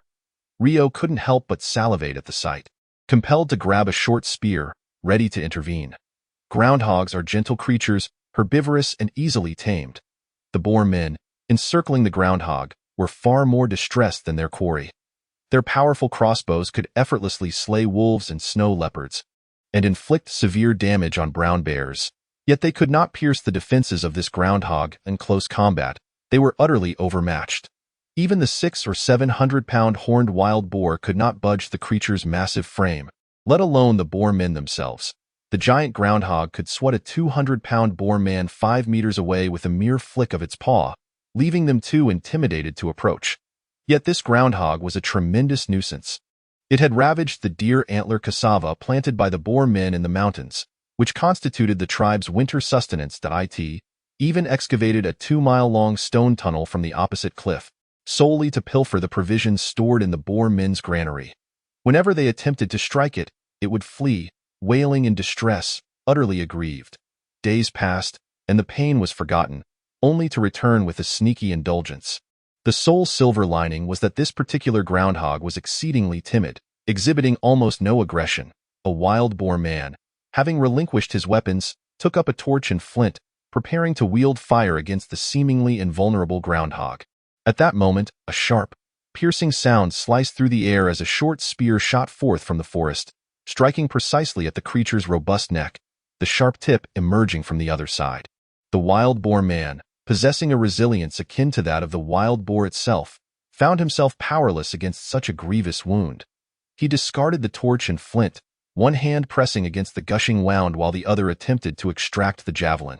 This endeavor lasted but a fleeting second before he staggered and collapsed to the ground, convulsing in death. The remaining 3 wild boar men, taken aback, hastily took cover behind a large tree, cautiously peering out. One of them emitted a series of grunts towards his trained unicorn wild boar, gesturing in the direction from whence the spear had come. The creature, larger and more fearsome than the wild boar, immediately dashed into the forest where Rio was located, sniffing around wildly. After a few sniffs, it seemed to catch a scent, then instinctively veered towards the side of the woods.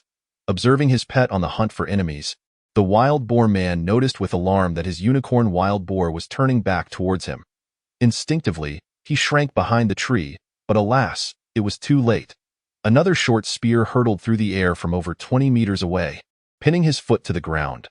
The wild boar man let out a wretched scream akin to that of a pig being slaughtered, raising a hand to draw a crossbow and forcefully pulling out the spear. He rolled and crawled backward in retreat. Meanwhile, the encircled giant groundhog, sensing the commotion, seemed to find its courage, transforming into a fierce adversary, its high-pitched voice issuing threats as it waved its sharp, curved claws in the air, driving the 3 unicorn wild boars back in retreat. Caught between a pincer movement, the wild boar man panicked. The remaining 2, no longer hesitating, assisted their injured companion while dragging the lifeless body of their fallen comrade, making their escape into the forest.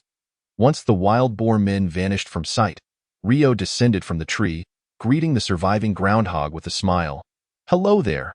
The towering groundhog grinned, revealing its prominent incisors, then suddenly recalled something, exclaiming in terror. "Run!" With that, it bolted away, and before Rio could react, the direction the wild boar men had fled echoed once more with the cries of the unicorn wild boars. Over a dozen of these creatures surged from the woods, followed by an even greater number of wild boar crossbowmen. Looking back, the giant groundhog had already made a hasty retreat, vanishing into the depths of the forest. It fled all the way to the banks of the Anzino River, leaving the pursuing wild boar men far behind. Only then did Rio breathe a sigh of relief and slow his pace. On his back, the hide shield bore 2 short, stout crossbow bolts, remnants of the earlier encounter when the wild boar men unleashed a hail of arrows from a distance of several dozen meters. Fortuitously, it had occurred within the confines of the forest. Had it been in an open area, the 70-centimeter diameter shield would have offered little protection for Rio's entire body. Even so, the chilling sounds of arrows slicing through the air and striking with a thud sent shivers down Leo's spine, rendering him too fearful to look back. Fortunately, having foraged in the forest since childhood, he had grown up chased by grizzly bears and wild boars. Evasion was his forte. Scaling mountains and traversing valleys felt as effortless as walking on level ground, a testament to his extraordinary gifts. Although the charge of the wild boar man was swift, once Leo escaped its command range, these foolish creatures quickly faltered and hesitated, allowing him to gradually widen the distance until he ultimately evaded them. Sitting on a stone by the riverbank to catch his breath, Leo's gaze wandered, and soon he spotted a colossal groundhog immersed in drinking water not far upstream. "Hello there," Leo called out, approaching cautiously to avoid startling it. "I am Leo, a human." The giant groundhog stood upright, curiously inspecting him, and spoke in an endearing, doll-like voice. "I am Freya, an elven druid." This upright groundhog towered over 3 meters tall, its short, dense fur concealing layers of thick fat that quivered with its movements. Summoning his courage, Leo inched closer, gazing up at the enormous creature. "Goodness, it's like a small car." This must weigh nearly 2 tons. Disappointed by the lack of monstrous features, Leo pouted, "Elves? Is this what you elves look like?" It was common knowledge that druids could not be captured as pets, thus their rarity diminished. A flicker of annoyance crossed the groundhog's eyes as it turned 90 degrees, plopping down with a thud and ignoring Leo. "I am an elven druid. This is my dire bear form." "Are you sure it's a dire bear?" Leo asked incredulously. "I am a dire bear," Freya reiterated vehemently, enunciating each word with fierce determination. "All right then, dire bear druid, where is your home? Would you like a ride back?" Leo, eager to avoid offending her, quickly sought to be amiable. Upon hearing this, Freya strained to lift her head and gaze toward the distant waterfall, her expression tinged with melancholy. "I cannot return." Under Leo's watchful eyes, the groundhog seemed hesitant to elaborate, as if burdened by unspoken sorrow. Was it some painful past? Indeed, NPCs often bore tragic backstories. Leo tiptoed closer, gently stroking Freya's soft back fur in a gesture of comfort. "Then come to my home. I'll treat you to some delicious food." Regardless of whether she was an elf, a dire bear, or a talking groundhog, he intended to lure her back first. Freya suddenly turned around, quick as a mouse, her eyes gleaming with intrigue. "What delicious food!" Chapter 26. Freya, upon returning to the camp, the enormous beast trailing behind Leo instantly caused a commotion. Even the mightiest snow bear on the North Ice River could not rival such size. It was evidently a magical beast. In this world, magical creatures were as rare as large predators on Earth, not as ubiquitous as depicted in literary works. They too were integral to the food chain. Yet due to their greater strength and expansive territories, they appeared even more scarce. However, the primary reason for their rarity was the presence of humanity. In the eyes of adventurers, a magical beast was a treasure trove, and the profits from hunting a single magical creature far surpassed that of a dozen large predators. Wherever news of magical beasts spreads, countless adventuring parties immediately flock to the area, until every last creature is hunted down. At present, let alone ordinary beasts, even the legendary dragons are forced to hide within volcanic mountains, snowy peaks, or retreat to the desolate wilderness, far removed from human realms. As for ordinary people, their encounters with these beasts typically occur just before they are devoured. To everyone's surprise, the enormous beast that Leo brought back turns out to be even more timid than the villagers, perpetually cowering behind Leo's towering figure, seemingly wishing to burrow its head into his armpit before daring to peek outside. The members of the militia and the young adults brandish their weapons, keeping their distance out of fear, while only a small mouse gathers its courage to approach Leo, curiously inspecting the giant groundhog while clinging to his leg. The two rodents, one large and one small, stand behind Leo, exchanging glances filled with trepidation and curiosity as they gaze at one another in bewilderment. Noticing that the villagers do not appear inclined to resort to violence, Freya finally relaxes, standing upright like a human and clumsily making her way into the camp amidst the gasps of those around her. Under Leo's guidance, Freya follows him to the central campfire, where she spots several large pots and her eyes immediately sparkle with delight, obediently squatting down like a well-behaved child awaiting dinner. Observing Olivia's fearful and inquisitive expression, Leo waves his hand and commands, "Extra rations? Extra rations? I wish to treat my new friend to dinner." Olivia feels somewhat reassured, as it is at least not a human meal he is offering, but upon seeing the size of the groundhog, she quietly inquires, "How much extra?" "Just add another pot." "Oh." Olivia replies with a hint of reluctance, but complies nonetheless. Sitting beside Freya at the campfire, Leo must tilt his head back to the utmost degree to see her face, prompting him to shift to a more distant position. "Can't you transform back into an elf? You've frightened the children." Freya responds with a pout, "There's nothing I can do. My teacher hasn't taught me the spell to revert." Leo, at a loss for words, asks, "And where is your teacher? Where do you live?" Freya lifts a paw and points towards a distant waterfall, responding despondently, "I live on the cliff, but I accidentally fell down and can't return." "That is impossible. Such a height could crush you." Freya, indignant, retorts, "I can fly." As she proclaims this, she begins to puff herself up and proudly twist her waist to show Leo her back, exclaiming, "Look, I have wings." Indeed, a pair of tiny, feathered wings sprout from her back, resembling those of a baby duck. Leo stands in astonishment, approaching to gently prod at Freya's wings, which are so small that they are barely visible from the front. Can this thing actually fly? Freya, now irritated, rises to her feet, vigorously flapping her wings and attempting to leap into the air, only to come crashing down with a thud. The groundhog gazes at Leo with eager excitement. Anticipating his praise, seems, "You flew?" Leo questions uncertainly. "I descended." Freya angrily clarifies, "The speed of descent was slower, which is why I didn't die." "All right, you can fly." Leo covered his face with both hands, realizing that under such circumstances, returning was not an option. Unexpectedly, Freya appeared unperturbed, exuding confidence as she declared, "Do not worry, my teacher will come looking for me. Once he awakens, he will know I have gone missing." "And how long does your teacher usually sleep?" Leo inquired. "He says that mastering advanced transformation techniques requires a thorough understanding of various behavioral habits associated with different forms. Thus, he insists on hibernating every year. When spring arrives, he will awaken." Leo wished to ask further questions, but Freya's attention had already shifted to the food. At the center of the camp stood 3 large cauldrons. One was an ancestral earthen pot, while the other 2 were heavy iron cauldrons forged by Yulian. These pots were not the semicircular type typically found in rural China, but rather large, flat-bottomed vessels akin to the inner pot of an electric rice cooker, each capable of holding over 100 liters of food, sufficient for approximately 100 people. However, it was not customary to fill all 3 pots for every meal. Typically, only 1 or 2 pots of thick soup were prepared, accompanied by some dark bread and root vegetables such as cassava, barely enough to satiate the villagers' hunger. Since the goblins' iron mine had been converted into grain production, the food supply in the camp had become abundant. Not only were all 3 pots filled for every meal, but the soups were becoming increasingly hearty as well. Olivia even began using precious wheat flour to make flatbreads, providing additional rations for the village's hard-working laborers engaged in canal digging and logging. This was once unimaginable. Even the wealthiest landlords could not afford to serve flatbreads daily. At this moment, in addition to the original 3 large cauldrons, a 4th spare pot had been set up, bubbling with a variety of ingredients.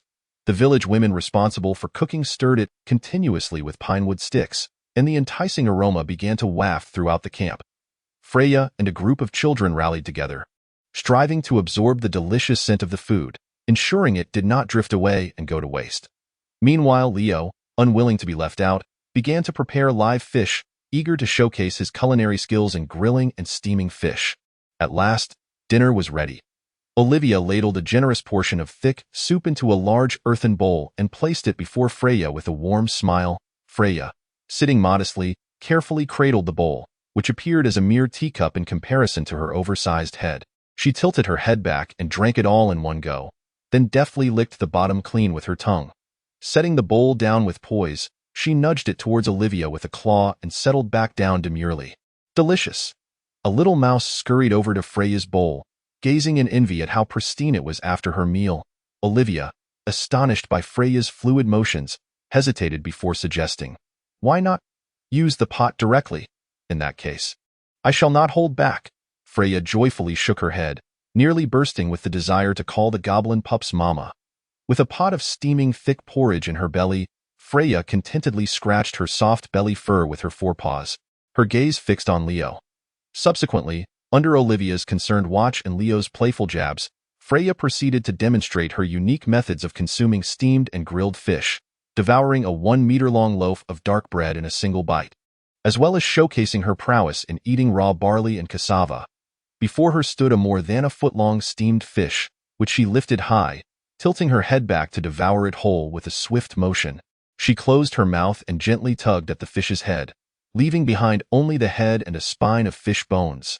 Amidst the astonished gasps of the children, Freya triumphantly tossed the perfectly intact skeleton into her mouth, chewing it a couple of times before swallowing. The onlookers exclaimed in awe, "Wow, do you eat that much? And wow, you have fish to eat." Leo, unable to thwart Freya's gluttonous antics, watched her performance with great reluctance, feeling his status among the children was being challenged. Chapter 27.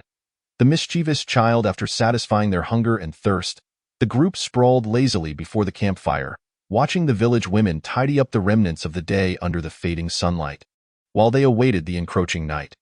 Unlike Leo and his companions, the other villagers were far from at ease. Following dinner, The veterans prepared to swap shifts with their patrolling comrades, while the militia diligently practiced their skills in javelin throwing, slinging, and sword and shield techniques.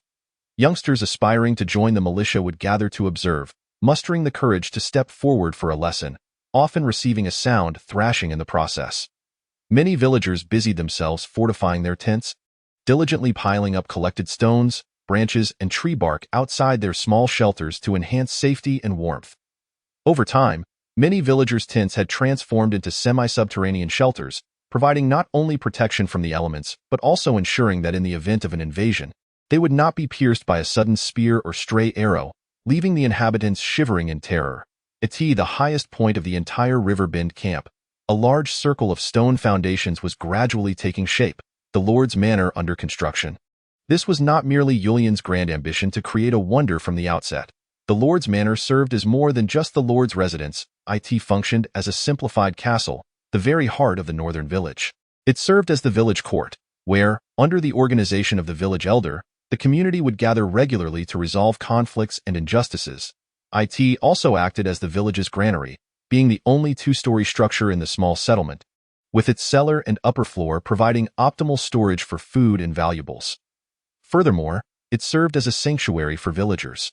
Whenever invaders, beasts, or bandits approached, the elderly, women, and children would seek refuge within the Lord's Manor, closing the heavy doors behind them and quietly awaiting the end of the battle. The villagers' own makeshift shelters and wooden doors could hardly withstand the plundering of robbers and invaders. Throughout history and across all cultures, the deep-seated attachment of individuals to their homes is a universal truth. For the pioneering caravan to establish roots in the River Bend, the construction of the Lord's Manor was paramount. Leo tended to the fire, preparing food while idly smoothing the long black hair of Little Mouse, straightening a stray lock atop her head. This is your receiving antenna, akin to your third eye or ear, enhancing your intelligence. You know, Little Mouse sat dazed, allowing him to play with her hair, but upon noticing the lock threatening to fall, she hastily reached up to straighten it. Really? I want one too, Freya exclaimed with great interest, bending down to stretch out her front paw, determined to smooth down the short black fur on her forehead. Regrettably, her claws were far too short to clasp together, and her fur was insufficiently long to stand erect. That night, Rio arranged for Freya to reside within the pigsty. To accommodate the 20 goblin pups, the pigsty had undergone an expansion, resembling more of a stable than a mere pen. Surrounded by elevated walls, a roof of branches had been fashioned atop, providing ample shelter from the wind and rain. The interior was cushioned with a thick layer of leaves and hay, and Olivia had even retrieved some stored pelts to serve as bedding for the goblin pups, ensuring her foster sons would not perish from the cold in the dead of night. Freya curiously stood outside the enclosure, gazing at the densely packed, foolishly innocent goblin pups, regarding Rio with a look of disdain. Oh, you humans actually consume goblins. Rio, uninterested in elaborating, opened the door and beckoned her inside. Would you like to try? One bite, one little friend. Quite delectable. The goblin pups, to some extent, comprehended their exchange, their faces contorting in fear, expressions spiraling out of control as they huddled together, whimpering. Freya squeezed in, sprawling on the ground and occupying a significant portion of the space. Not bad, Rio observed Freya's sprawled sleeping position, his expression one of bewilderment. Yet he no longer had the energy to critique her. Upon departing the pigsty, Olivia, who had been by his side, seized Rio's sleeve, irately warning, "You ought not to bring everything home. Bringing back a little girl to raise in your tent? Your companions are saying you are seeking a wife for yourself." Although Olivia was incensed by this, she chose to endure it, as at least a life had been saved. Moreover, after bathing the little mouse, she was no longer the filthy creature encrusted in mud, reeking and gaunt, with sunken eyes and a pallid complexion from consuming toxic insects and roots during her nights of hardship. Who does not adore a beautiful little girl? Furthermore, the mouse's clumsy yet earnest attempts to endear herself to others tugged at Olivia's heartstrings. What was the situation with the goblin pups? Consuming and excreting. Yet they appeared to be obedient and endearing, often trailing behind her, calling out "Mama, Mama," which was rather amusing now. An additional mouth to feed. An entire pot's worth of groundhog, Rio, nonchalantly picking his nose, retorted. Then which one do you find bothersome? Shall I send her away? Olivia was momentarily at a loss, caught in a web of conflict and guilt. The following morning, while Rio still languished in slumber, Olivia yanked him awake. As she angrily tugged at his ear, she exclaimed, "Look, look, what have you brought back? What now?" Rio, bleary-eyed, was pulled from bed and hastily donned his clothing while following her out of the camp. Outside the camp, by the edge of the farmland, Freya's massive form sat forlornly on the ridge. Her head hung low, ears drooping, and her paws clasped around her belly. She was caked in dirt, resembling a remorseful 4,000-pound husky. Before her lay the newly cultivated field, now utterly transformed. The once pristine farmland was riddled with deep pits and holes. The soil, having been turned by the plow, was compressed even more than before. The villagers, both young and old, were diligently filling the pits and loosening the compacted earth in the fields. They harbored a sense of trepidation towards this unfamiliar colossal creature, refraining from voicing their grievances, and thus quietly bore the losses. Yet, this very inaction intensified Freya's overwhelming guilt. Leo stared in astonishment at the dismal scene before him, a flicker of information flashing through his mind. A trivial fact. Groundhogs are pests. "What are you doing?" Leo inquired, his voice laced with irritation. Had he been able to reach her, he might have tugged at Freya's ear. Freya, feeling aggrieved, replied, "I just wanted to help." It turned out that before dawn, the boundlessly energetic Freya had risen early. With her night vision abilities, she beheld the expansive fields outside the camp and felt compelled to contribute, having consumed so much grain. Thus, she emulated the farmers by loosening the soil, only to find that her efforts were undone as the freshly tilled earth was soon compacted underfoot. Frantic as a headless fly, she inadvertently expanded the damage bit by bit. By the time the sun rose, at least 2 acres of land had been ravaged by her actions. When the villagers discovered her, Freya had completely forgotten her initial intent, joyfully playing in the mud within the very hole she had dug. Leo immediately labeled her in his mind as a troublesome child. Yet, reprimanding her was out of the question. What if she retaliated? So, he gestured for her to follow him, adopting a congenial tone. "Come with me." "Have you eaten yet?" Freya sprang to her feet, her eyes sparkling with curiosity. Chapter 28. The proper approach to groundhogs leading the large groundhog away from the camp, they made their way to the slope on the northwest side of Riverbend Peninsula. This location marked the beginning of the irrigation channel, with the upstream course of the Anzenio River situated just 5 to 6 meters beyond the slope. Once the waterway was completed, all that would be required was to excavate this segment of the slope, allowing the river's waters to flow smoothly through, irrigating thousands of acres of land across the peninsula. At that moment, a channel over 500 meters long had already emerged at the base of the slope. It was a trapezoidal waterway, approximately 2 meters wide at the top, 1 meter at the bottom, and about 2 meters deep. Given the relatively gentle terrain of Riverbend Peninsula, the construction of the channel was quite feasible. The elevated sections required only 3 meters of excavation, while the lower areas needed around 1 meter, with the excavated earth used to raise the banks. If completed, this channel, designed by Julian, would connect the upstream and downstream of River Bend, effectively bisecting the peninsula and transforming it into an island. With daily deepening of the channel and elevation of the embankments, not to mention the potential construction of a wall alongside the waterway, the entire peninsula could evolve into a secure agricultural haven. A few individuals could patrol the area, alleviating the villagers' concerns about forest beasts attacking their homes or ravaging their crops. However, the scale of this undertaking was somewhat unrealistic given the current population, as Julian's plans had been based on 1,000 inhabitants. Therefore, in the first phase, Julian only needed to excavate a 2-kilometer-long channel to connect several small lakes in the central peninsula, draining excess water from the northern reclaimed marshlands. The peninsula's geology was relatively soft. While most of the channels could simply be compacted with yellow clay, certain segments were composed of loose silt, which would collapse under water pressure and necessitate reinforcement with stones and branches. The construction of the water channel has not progressed ideally. A laborious team of 50 workers toiled for an entire week, yet they managed to excavate only 500 meters. Were it a well-established small town, with a lord or noble possessing a modicum of wealth, Rio would have already commenced the study of cement formulations. However, in the River Bend, the entire village lacked even a competent craftsman, existing in a state of utter poverty, forced to make do with whatever resources were available. Do you see that? Can you continue digging from here all the way to the foot of that distant mountain? Rio inquired, as he brought Freya to the end of the channel, gesturing towards the mountain's base. Digging pits? That is my forte, Freya exclaimed, tentatively scratching at the earth before glancing up at Rio to ensure she would not be reprimanded. Continue. Keep going, Rio encouraged her.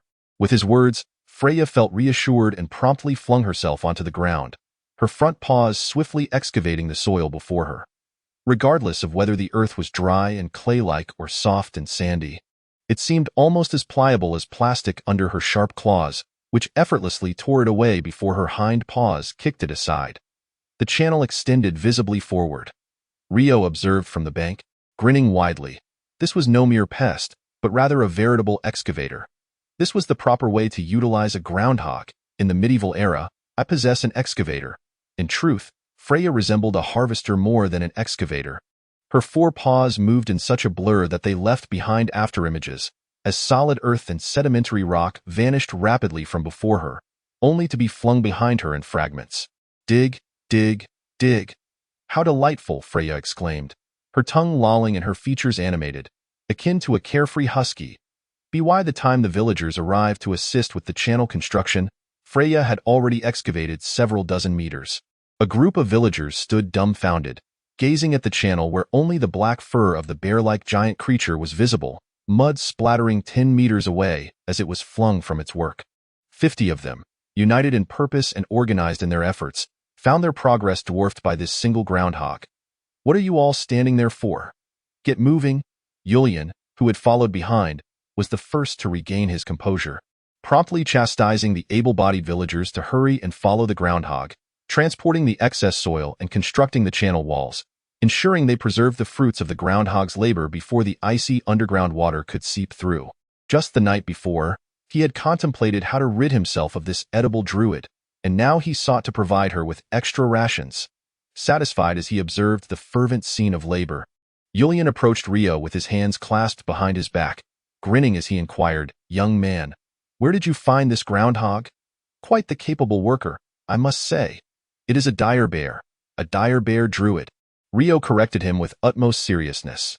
Yes, indeed, a dire bear," Yulian eagerly echoed, "as long as it is industrious.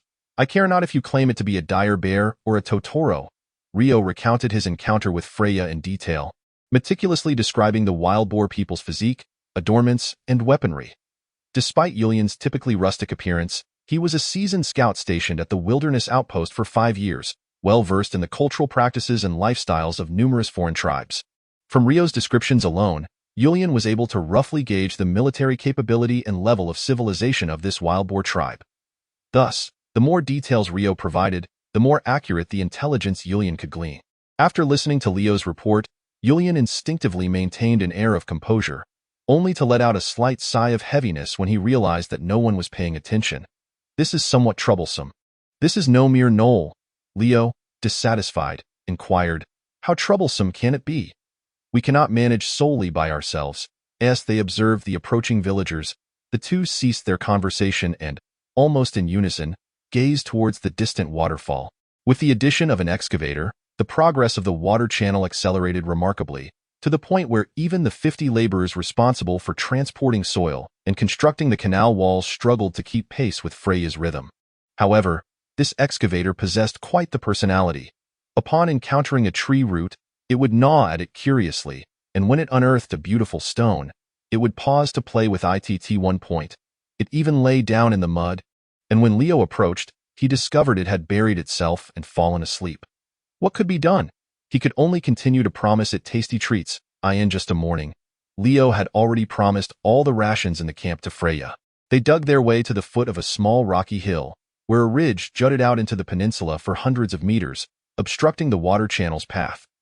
Leo was about to step forward to explain the next phase of work to Freya. According to Yulian's plan, once the channel reached this point, it would adjust its course along the rocky ridge, turning eastward along the foot of the mountain, making a considerable detour before flowing into the small lake to the south of the ridge. This would, of course, significantly increase the length of the water channel, but the current excavation crew lacked the capability to tunnel through the rocky hill. Attempting to bore a stone tunnel through this ridge was clearly an unwise endeavor. Unexpectedly, the exuberant excavator, resembling an enthusiastic groundhog, showed no signs of halting as it approached the rocky wall. It clung to the stone face, clumsily extended a claw, and traced a circle on the wall.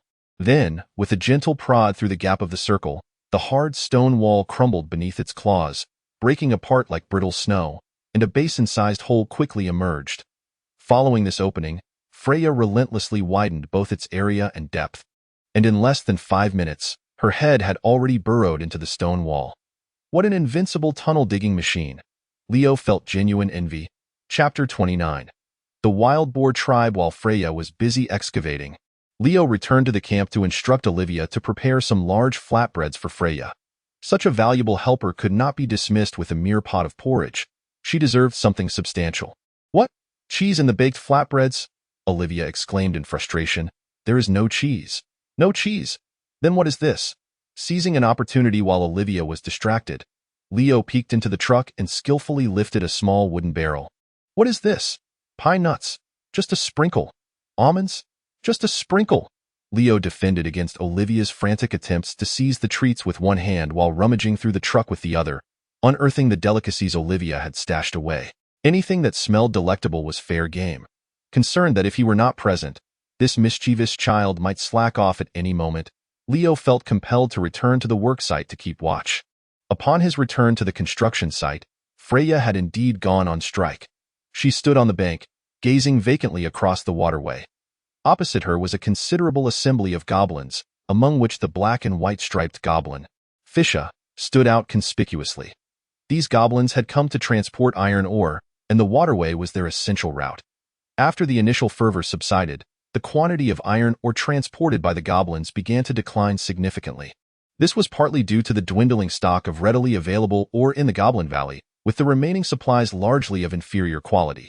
The current trade comprised mostly of iron ore newly excavated by the goblins.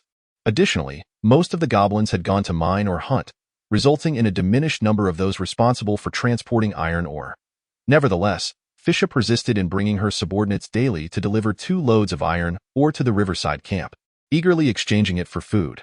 The rations were perpetually insufficient. According to the traditional food distribution system of the Goblin tribe, the elderly, weak, women, and children received less than 1/3 of what the adult goblins consumed. While the adult goblins were satiated, the vulnerable ones continued to endure hunger. As the mining goblins approached the newly excavated waterway, they were taken aback by the sight of a colossal beast, causing them to halt in fright. Regardless of Yulian's explanations, they dared not cross the channel. Freya also noticed the gathering of goblins and, fearing they might pounce and bite her, hesitated to continue her work. Let us go. It's time to eat, Leo called to Freya. Upon hearing the call for a meal, Freya perked up, her short ears standing erect, and she disregarded the goblins, scampering back to the camp. Once Freya had distanced herself, a group of goblins cautiously stepped onto the makeshift wooden bridge spanning the waterway. Leo warmly beckoned Fisha. Would you care to join us for a meal? Fisha hesitated for a moment before nodding in agreement. Through the course of their transactions, she had become quite familiar with this human camp, having made daily trips back and forth. Unlike other goblins who remained wary and reluctant to engage with humans, Fisha exhibited remarkable boldness, possessing an exceptional linguistic aptitude and a knack for communication. During this time, she not only facilitated iron ore trades outside the riverside camp, but also dared to enter the camp itself to check on the well-being of her goblin offspring. Even at the invitation of Olivia, she had stayed in the camp to share a few meals. Upon returning to the camp, Freya, who had arrived earlier, was happily munching on a barley cake specially made for her. The substantial cake, roughly the size of a pot lid, was adorned with a sprinkling of pine nuts, dried dates, and almonds, exuding the aroma of freshly baked bread. She had 3 of such cakes. A group of children nearby watched her with glistening eyes, their mouths watering. Olivia, having anticipated this, brought out the leftover scraps of the baked cakes to distribute among the camp's children, while also delivering a gentle lecture. Each person gathered around the campfire received a cake the size of a human head.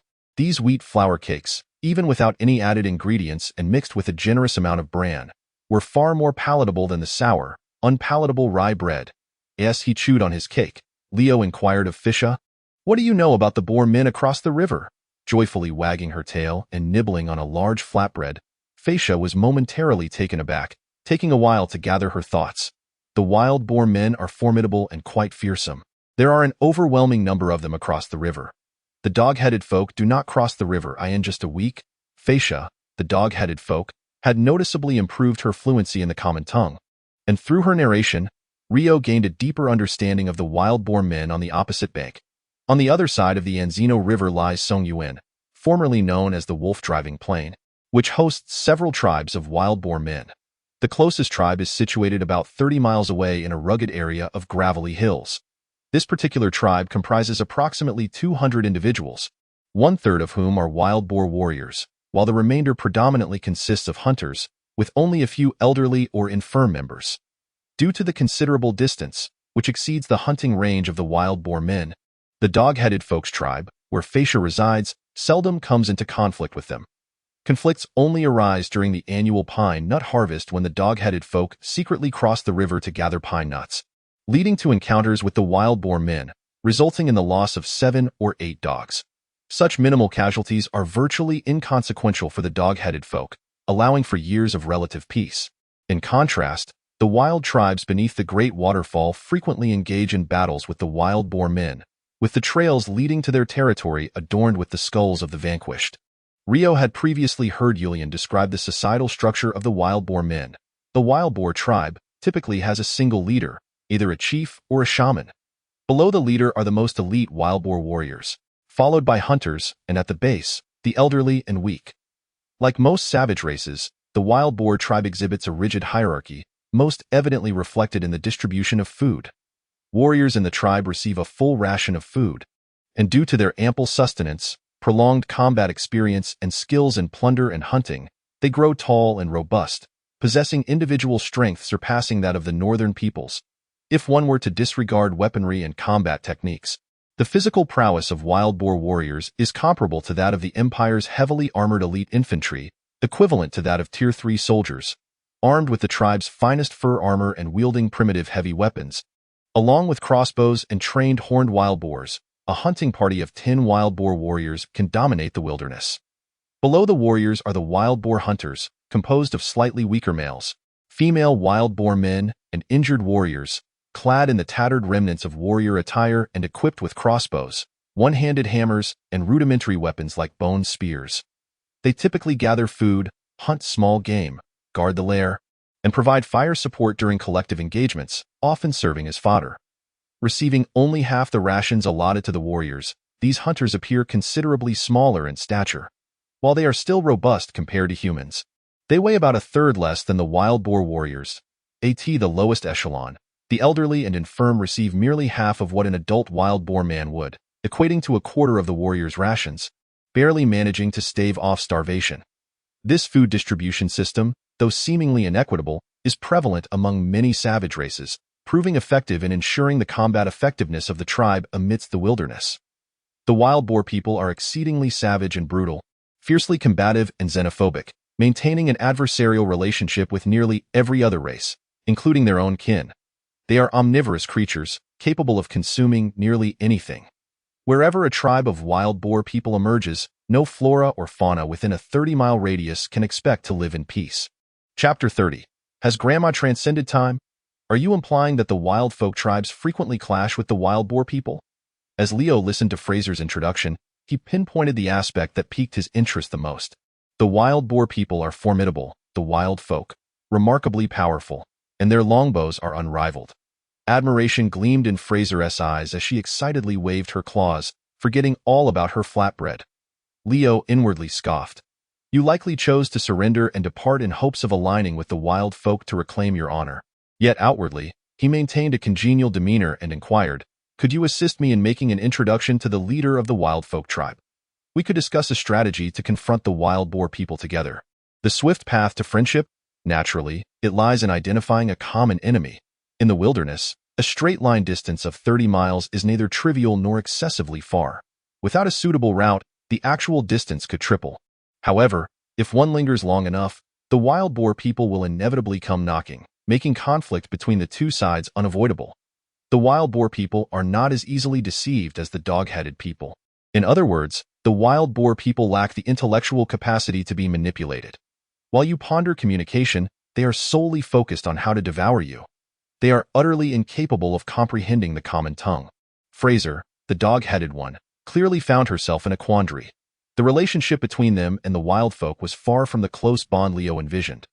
The wild folk regarded this dog-headed tribe much like rural dwellers view a few dogs at the village entrance, not particularly affectionate, yet devoid of significant hostility.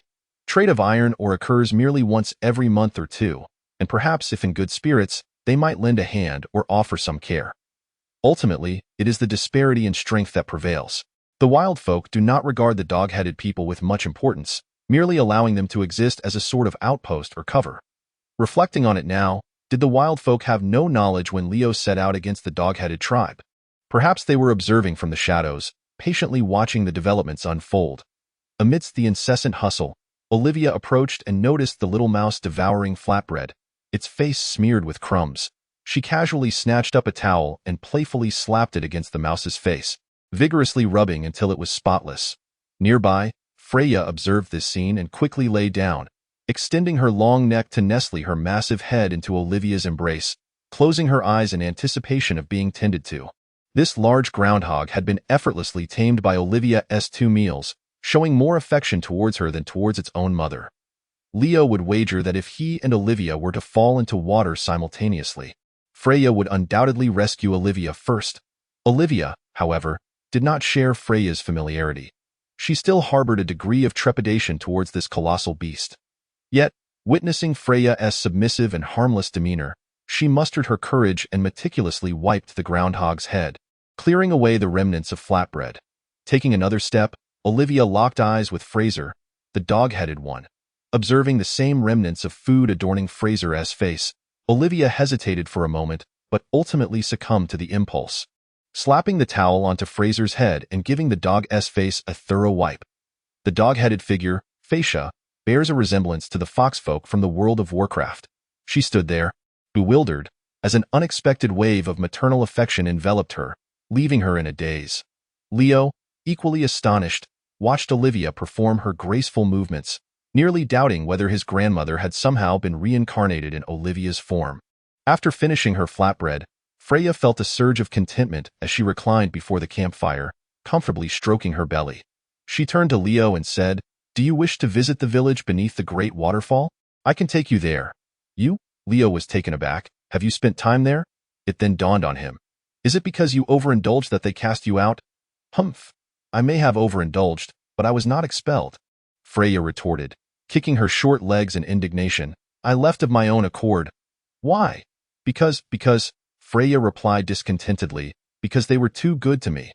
Leo was at a loss for words. "They treated you too well. So you ran away? What kind of logic is that? Should I be beating you twice a day to keep you around?"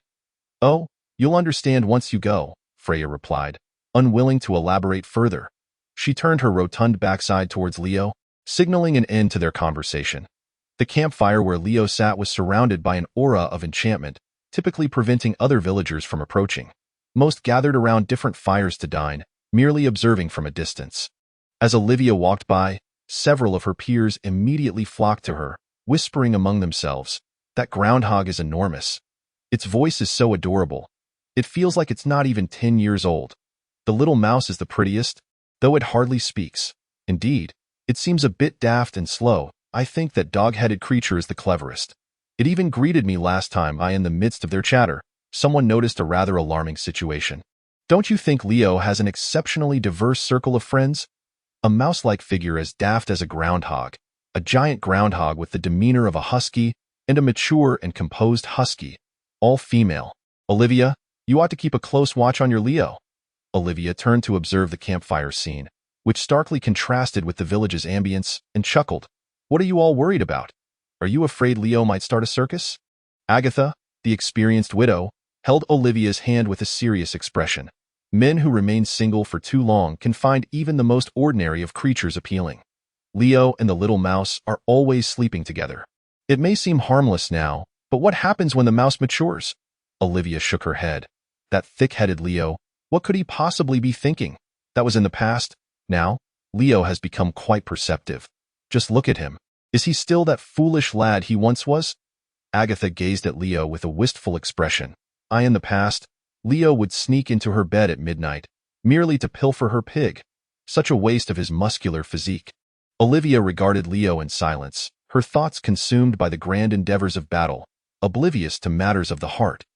He convened a brief meeting with Julian and several leaders of the camp, finalizing various details for negotiating with the wildlings. The following day, accompanied by Freya, Faye, and an assortment of gifts, they set forth once more towards the great waterfall. Initially, Faye was reluctant to join, yet found herself unable to resist Leo's persuasive rhetoric, ultimately trailing along with a sense of unwillingness. Words such as shared enmity, unified front, and driving out savagery in pursuit of civilization swiftly burdened Faye with a historical mission that her tribe should not have to bear. The decision to include Faye was, of course, justified by Leo. The wildlings were not easily swayed. A moment of displeasure could lead to a sudden attack that might send Leo away from their territory. When life and death hung in the balance, Leo was eager for as many familiar faces among the wildlings as possible. Even if it came down to a confrontation, the sight of numerous acquaintances on his side could very well deter any potential conflict. Chapter 31. The wildling tribe departing from the Bay Peninsula, the trio set off on foot, following the river upstream. Just yesterday, Freya had labored tirelessly for an entire day digging a water channel, yet showed no signs of fatigue. Tea times, she would leap into the icy waters, startling the small fish into the air and devouring them as snacks. Occasionally, she would embrace a sturdy tree, vigorously shaking it in hopes of dislodging any squirrels or foxes that might tumble down. Upon observing Leo carrying a wooden crate at the forefront, Freya felt a pang of jealousy towards the box and pretended to stumble dramatically. "Oh dear, I've fallen," she exclaimed, then raised her short, stout paws towards Leo, whining, "It hurts. I need a hug." When Leo did not turn his head, she reluctantly got back up to continue following him. Faye watched Freya darting about, her massive form moving erratically, and felt a deep envy stir within her. With such size, strength, and thick fur, could one not live fearlessly in the wilderness? Why was it that, despite both being huskies, fate seemed to favor Freya alone? Their journey brought them to the colossal rock where they had previously encountered wildling hunters, and Leo set down the wooden crate, pausing to survey the surrounding woods in search of traces of the wildlings. Moments later, the three heard a sharp whistle echoing from afar, met by a series of whistles in response from the riverbank surroundings. Leo discerned that this was the wildlings communicating, likely confirming whether any anti-bandit forces were following them. According to the laws and beliefs of the Empire, wildlings were regarded as no different from foreign tribes, their status even lower than that of slaves, devoid of any human rights. The act of killing a wildling or foreigner bore no distinction from slaying a beast. It did not infringe upon imperial law. Capturing wildlings and foreigners for the purpose of slave trading was deemed a legitimate profession within the Empire. Indeed, many expansionist knights, supported by familial military might, considered one of the most expedient methods of territorial acquisition to be the extermination and expulsion of wildlings, seizing their villages and farmlands, and capturing their populace, thereby bypassing the initial stages of territorial development. In such circumstances, the exposure of wildling villages posed a significant risk, as the wildlings' insular and conservative nature was inevitable. In the next moment, upon a massive boulder upstream, a wild hunter emerged, his wolf-like, icy gaze surveying a trio of individuals on the riverbank below. Leo recognized that this was not the same wild hunter he had encountered previously. Yet, the same untamed ferocity and palpable aura of menace compelled him to quickly set aside any frivolous thoughts. Surrender first, he reasoned. Observing Leo raising his hands in a gesture of capitulation, the wild hunter lowered his longbow and coldly inquired, "Are you alone?" His imperial tongue was somewhat awkward, but it was certainly more comprehensible than that of the gnolls, and Leo grasped the gist of it. Leo glanced at the gnoll and the groundhog beside him, both mimicking his raised hands, and nodded affirmatively. "Indeed, I am alone." The wild hunter leapt down from the colossal stone and approached Leo, scrutinizing him intently for a full 10 seconds, before bowing respectfully to Freya beside him and addressing her with deference. Master? Leo questioned Freya, confusion evident on his face. Freya proudly thumped her chest, exclaiming, "Druid Master." "That is me." Surprisingly, the wild hunter did not inquire about Leo's intentions, but instead gestured for them to follow him upstream along the river. Throughout the journey, the wild hunter maintained a stoic silence, only breaking it during a brief rest to remark to Freya, "The villagers have missed you greatly." "I have missed them too," Freya replied bashfully. The path ahead was steep and seemingly endless, as the rugged riverbank stretched infinitely. The group traversed deep ravines, scaled mountain ridges, and navigated through gorges, covering at least 20 miles. No, it was not even a proper trail. Under the guidance of the familiar terrain, the wild hunter led them along relatively accessible woodland paths. Without the wild hunter's expertise, outsiders would surely find themselves ensnared by sheer cliffs or deep gorges.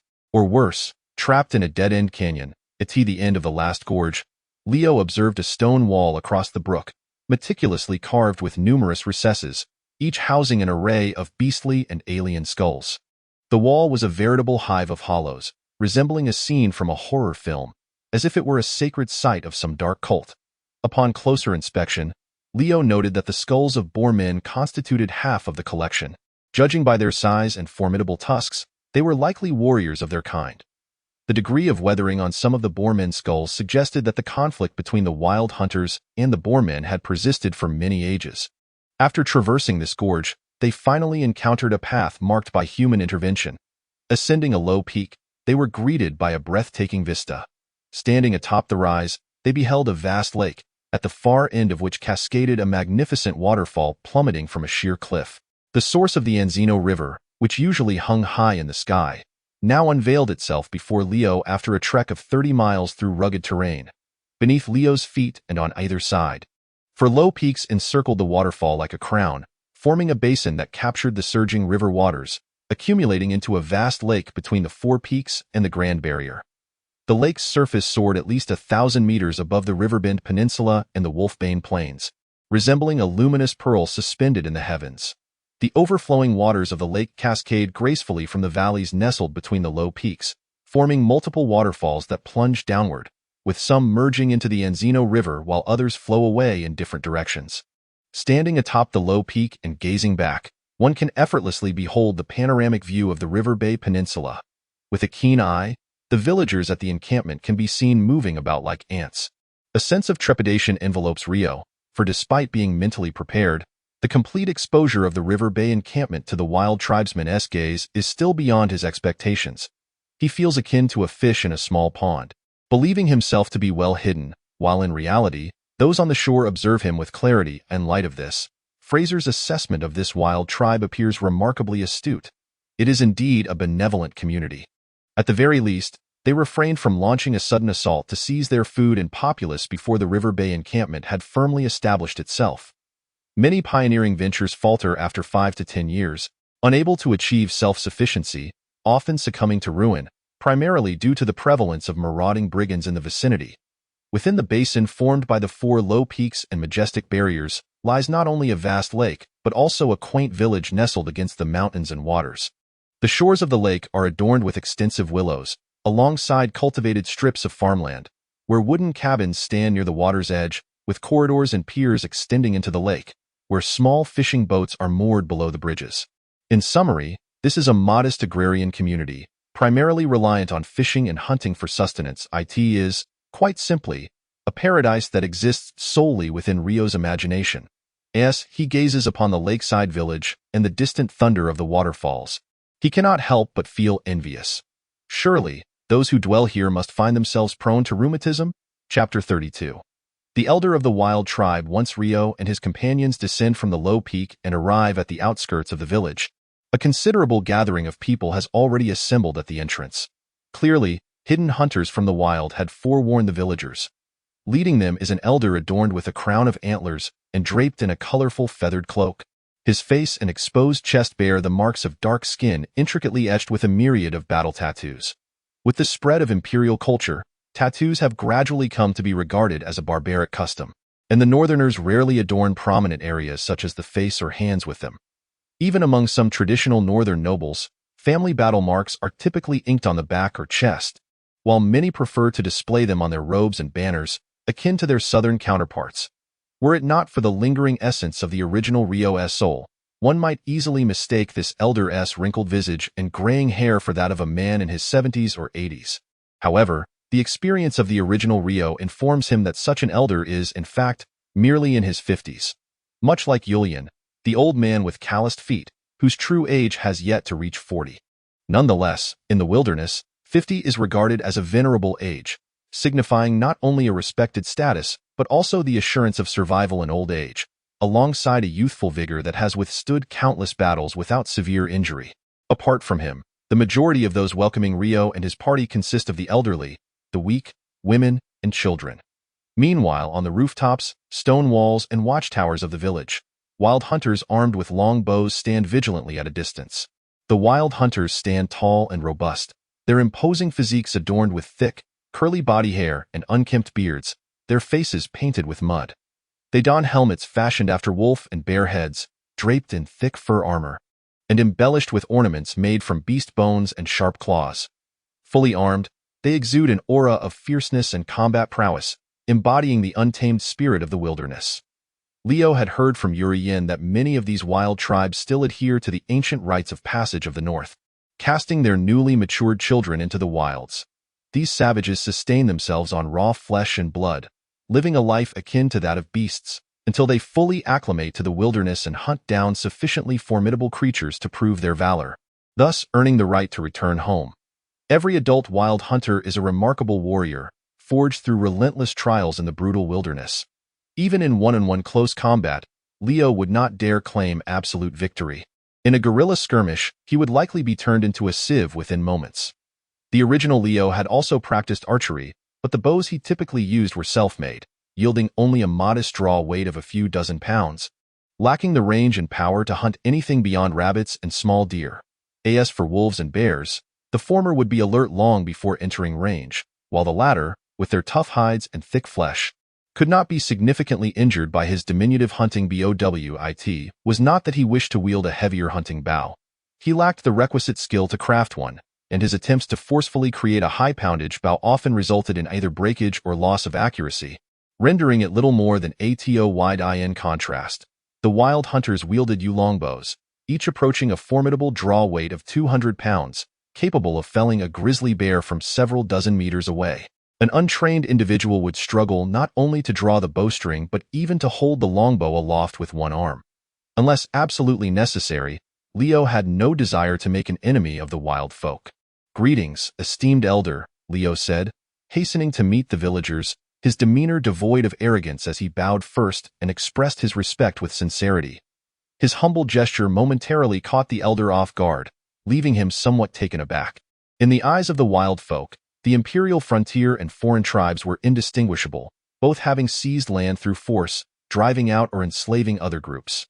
For this meeting, the elder had summoned all the hunters, intending to showcase the tribe's might as a warning to this outsider that they were not to be trifled with. According to his expectations, this emissary or scout from the empire would undoubtedly stride forth with an air of superiority, proclaiming territorial claims or even coercing the village into taxation or conscription. As a man who had lived for half a century, he had witnessed the gradual rise of the imperial town of Eisenbor, its excess population spilling into the wilderness, with pioneering knights establishing settlement after settlement at the foot of the mountains. In a mere 50 years, at least 10 new frontier territories had sprung up along both banks of the Anzino River to the west of Eisenbor. Of course, they had made attempts at resistance.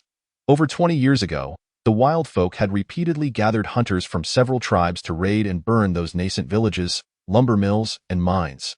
However, the consequence was the incursion of the Freylove family's knightly order, led by formidable awakened knights, with well-equipped imperial infantry armed to the teeth and seasoned mercenary bands flooding into the wilderness, decimating the wild tribes and driving the surviving wild folk deeper into the forests. In this present moment, they have taken refuge in this basin, their backs against the majestic barrier and the grand waterfall, with nowhere left to retreat. When the campfire at Riverbend first flickered to life, the youthful hunters of the tribe had proposed a raid to frighten away these outsiders. Such notions echoed the fervor of his youth. Yet, each time the elder stood atop the low peak, gazing at the rising smoke of cooking fires below, he would ponder that the outcome would likely mirror the past. Violence may provide a fleeting solution, but it is certainly not a path to longevity. Adhering to the ways of the Druids, the increasingly contemplative elder mused thus. "You are well, child." The demeanor of Leo influenced the elder's own, who, upon noticing this, revealed a kind smile and gently responded. Indeed, it was a cordial first exchange, marked by welcoming smiles. Leo felt a measure of relaxation and opened the wooden box he had carried with him, stating, "This is a gift from our chief in the northern villages." The leaders are referred to as chieftains or elders. Titles such as lord, knight, or nobleman are customs imported from the south, synonymous with enemies in the ears of the wildlings. Describing their leader as a chieftain sounded far more agreeable to the wildlings. Within the box lay 2 steel swords, wrapped in linen soaked with oil, precisely the batch gifted by Sir Roman. These one-handed swords, crafted in the southern workshops, exhibited a level of craftsmanship a century ahead of that found in the north. Not just the wildling tribes, but even the blacksmiths of Isenbor would struggle to forge such blades, a fine sword. A splendid gift. The elder lifted one of the steel swords, testing its blade with a flick, exclaiming praises that fully conveyed his delight in the present, all the while maintaining the decorum expected of him before accepting it. In the north, it is customary to accept gifts, as there is always an appropriate return gesture. The elder found himself momentarily troubled by the challenge of finding a fitting reciprocation. After exchanging a few words with Leo, the wildling elder, known as Zolwyn, turned his attention to Freya. His previously gentle and serene countenance transformed into one of solemnity as he adjusted his feathered cloak and antlered crown, then slowly bowed to Freya, performing an unusual gesture of respect, and addressed her with reverence. "Master Freya." Chapter 33. The 80-year-old child. Elder Zolwyn. Freya, clutching her paws, clumsily lowered her head. Zolwyn made way, and immediately the frail and elderly women and children behind him surged forward. Several elderly women, bearing food served on dry lotus leaves, raised their offerings high above their heads in reverence to Freya, then respectfully placed the food before her. Some women and children followed suit, kneeling in homage, while a few mischievous wildling youngsters, bobbing their heads in prostration, exchanged sly glances with Freya.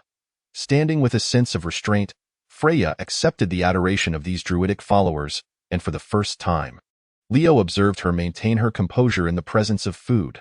Witnessing this scene, Leo began to understand why Freya had chosen to leave this tribe. She was far too constrained to unfurl her true self. At last, a young matron carefully cradled an infant still swaddled and gently placed the child before Freya. The baby, in a deep slumber, appeared frail and pale. Freya fixed her gaze upon the infant, resolutely shaking her head. "I do not consume children," Leo silently guided from the side, pondering. "Is it possible that what is required of you is not to consume, but to heal?" Freya exhaled, her expression tinged with disappointment as she nodded slightly. She extended her forelimb, beginning to gather energy, the fur along her body standing on end, gradually emanating a verdant glow. These green luminescences converged towards the orb she conjured.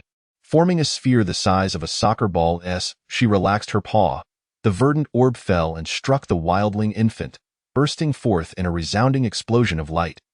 The infant's body quickly regained its rosy hue, and then it opened its eyes, wailing loudly. Overcome with joy, the infant's mother embraced her child and bowed repeatedly in gratitude towards Freya. Freya bent down, gently tapping the young mother's forehead with her paw, prompting the latter to gratefully withdraw. Leo stood in astonishment, not expecting this seemingly clumsy groundhog to possess such abilities. This was indeed magic, yet it made sense. A druid elf could transform into a bear, so it was entirely reasonable for her to wield restorative spells or cure ailments. Once the villagers dispersed, Leo quietly mocked, "To accept the kneeling of elders is to invite a shortening of one's lifespan." Freya wiped her brow, though no sweat was present, feeling a sense of accomplishment at successfully casting a druidic spell, which invigorated her spirit immensely. Hearing Leo's jibe, Freya placed her hands on her hips. "Elders? I am 80 years old." 80 years old? Leo exclaimed in disbelief. "And yet you possess the intellect of an 8-year-old? Freya, proudly showcasing her rotund belly, explained, "The typical lifespan of an elf is 800 years. You ignorant human child." Following Zolwyn into the village, they walked to the innermost lord's mansion, where Leo beheld a 3-meter-tall statue at the entrance. This statue, carved from a tree thick enough for 2 to embrace, while resembling a great bear, still exhibited details that revealed it to be a groundhog. It depicted the groundhog standing on its hind legs, mouth agape in a roar. "This is my mentor, the master of the wild cult, the guardian of the forest, the great druid, Bobuk Maramotas," Freya proudly introduced, then pointed to herself and I, "The future master of the wild cult, the future guardian of the forest." the future great druid, hee. Such grand proclamations indeed suggested that the caliber of a teacher shapes the quality of their disciple. Leo generously offered his praise. Freya beamed with delight, but in her exuberance, a bundle of lotus leaves she was cradling fell, scattering its contents across the ground. She hurriedly dropped to the earth, extending her tongue to lick up the food. In casual conversation with the wildling elder Zolwyn, Leo learned of the origins of the groundhog statue. It turned out that Freya's mentor, the elven druid Bobuk, had visited the Wolfbane Plains decades prior and had aided this wildling tribe. The North has long been steeped in ancestral worship, rooted in the same origins as the shamanistic doctrines of the beastfolk, and both belief systems graciously embrace the druidic faith of the elves. Moreover, the wildling's natural environment aligns seamlessly with the tenets of the druidic wild cult. Thus, the druidic knowledge and philosophies left by Bobuk during his time in the wolf-driving plains were revered by the wild folk as tenets, leading to the development of numerous followers over the decades. Of course, these adherents were generally polytheistic, much like the majority of the northern folk, simultaneously venerating the ancestral spirits of shamanism and the nature deities of druidism. The shape-shifting elven druids, in their eyes, undoubtedly represented the embodiment of divinity. When Freya descended from the heavens into the wild folk's tribe, Zolwyn initially believed it to be Bobuk returning, only to realize it was his disciple. Freya. So, you fell because you were stealing honey at the edge of a cliff and got stung by bees? After listening to Zolwyn's account, Leo was rendered speechless. At first, he had assumed Freya harbored some tragic backstory. It turned out she was simply too foolish to mention it. Freya, with a pout of indignation, stammered her defense. My master has been hibernating for 2 months without preparing any food for me. I haven't eaten in 2 months. Those bees are utterly despicable. They stung my nostrils. Once settled in the Lord's grand hall, Leo gradually articulated his intentions. I have come as a neighbor to pay a visit, with no ill will. The Riverbend encampment is not a knightly domain. It merely serves as a refuge for a group of homeless refugees, the only place we could find to settle. I trust you have observed that our military strength is not formidable. We even struggle against goblins. Zolwyn fixed his gaze upon Leo, as if attempting to penetrate his soul and discern his true intentions. One would reveal weakness before negotiations. Even the most disadvantaged would strive to present themselves in the best possible light. Leo recounted the reasons and process behind his village's migration to Riverbend, detailing the chaos and death along the banks of the northern ice river, as well as the tribulations faced during their journey, releasing the fearful visions trapped within the fragments of their original spirits. Now, having finally settled in the encampment, they found themselves confronted with the threat of the wild boar people. The wild boar people are our common enemy. If we join forces to defeat them, I believe the survival of both our tribes will be significantly more secure. Elder Zolwyn regarded Leo and said, Child, your sincerity has moved me. I am grateful that suffering has not destroyed you. The Basaka people welcome your arrival. However, we shall not partake in your battle. According to the ancestral legends of the North, the war god Tyr had 100 sons who spread across the North, forming 100 clans. Aside from the eldest, Odolov, and a few others such as Freylov and Isharov, who later became the surnames of the North's millennia-old families, others like Basaka and Lawad are also revered as ancestors by many clans. Basaka, meaning warrior clad in bear skin, is the self-designation of the wild folk in the vicinity of the wolf-driving plains. Chapter 34. The situation why? Leo inquired, somewhat puzzled. Wouldn't it be better for your tribe to eliminate this threat and expand your living space? Child, the enemies of the wilderness are inexhaustible, Zolwyn replied earnestly. If we drive away this wild boar tribe, another, potentially stronger foe will set its sights on this land, whether it be the wild boar people, the wolfmen, or perhaps the Empire. To instigate war by force will only lead to mutual destruction, benefiting a third party. What we can do is to diminish their numbers, counterbalance their strength, and maintain a state of equilibrium. Leo remained silent. Zolwyn's words were not without merit.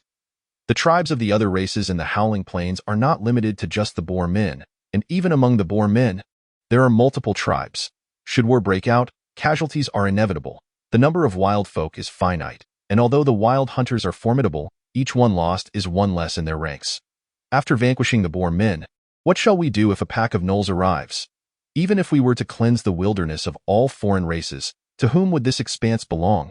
Inevitably, it would be claimed by the eager imperial pioneers rushing into the wilderness.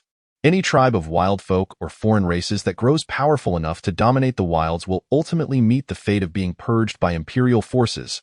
In contrast, the small tribes of wild folk, like Zalwins, are remote, concealed, and devoid of any lucrative resources, rendering them unappealing to slave hunters and mercenary bands, not worthy of a military campaign. They consciously control the number of enemies by hunting the surrounding foreign races, even allowing some smaller races to survive, thus creating a buffer zone around their territory to shield themselves from the distant foes' prying eyes. They use their enemies as a means of self-protection. The wild folk have thrived here for centuries, developing their own ways of survival. Elder, times have changed. Just as Zalwyn thought Leo was prepared to concede, Leo spoke once more. He grasped a handful of sunflower seeds from the low table before him, scattering them across the surface. These represented the Basakar people. He then took a handful of almonds, placing them beside the sunflower seeds. These symbolized the foreign races. Finally, he grabbed a handful of dried dates, scattering them next to the almonds. These represented the orcs. He extended his palm and pushed the dried dates, causing the sunflower seeds and almonds to intermingle under the pressure. The orcs have already begun their southward advance.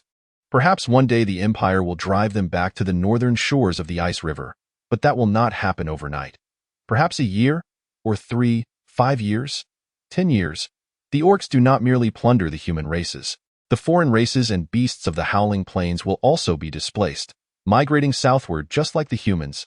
As long as the Empire cannot expel the orcs, the foreign races of the Howling Plains will continue their inexorable southward march, where the strong survive and the weak are eliminated, leading to a complete reshuffling of power in the wilderness.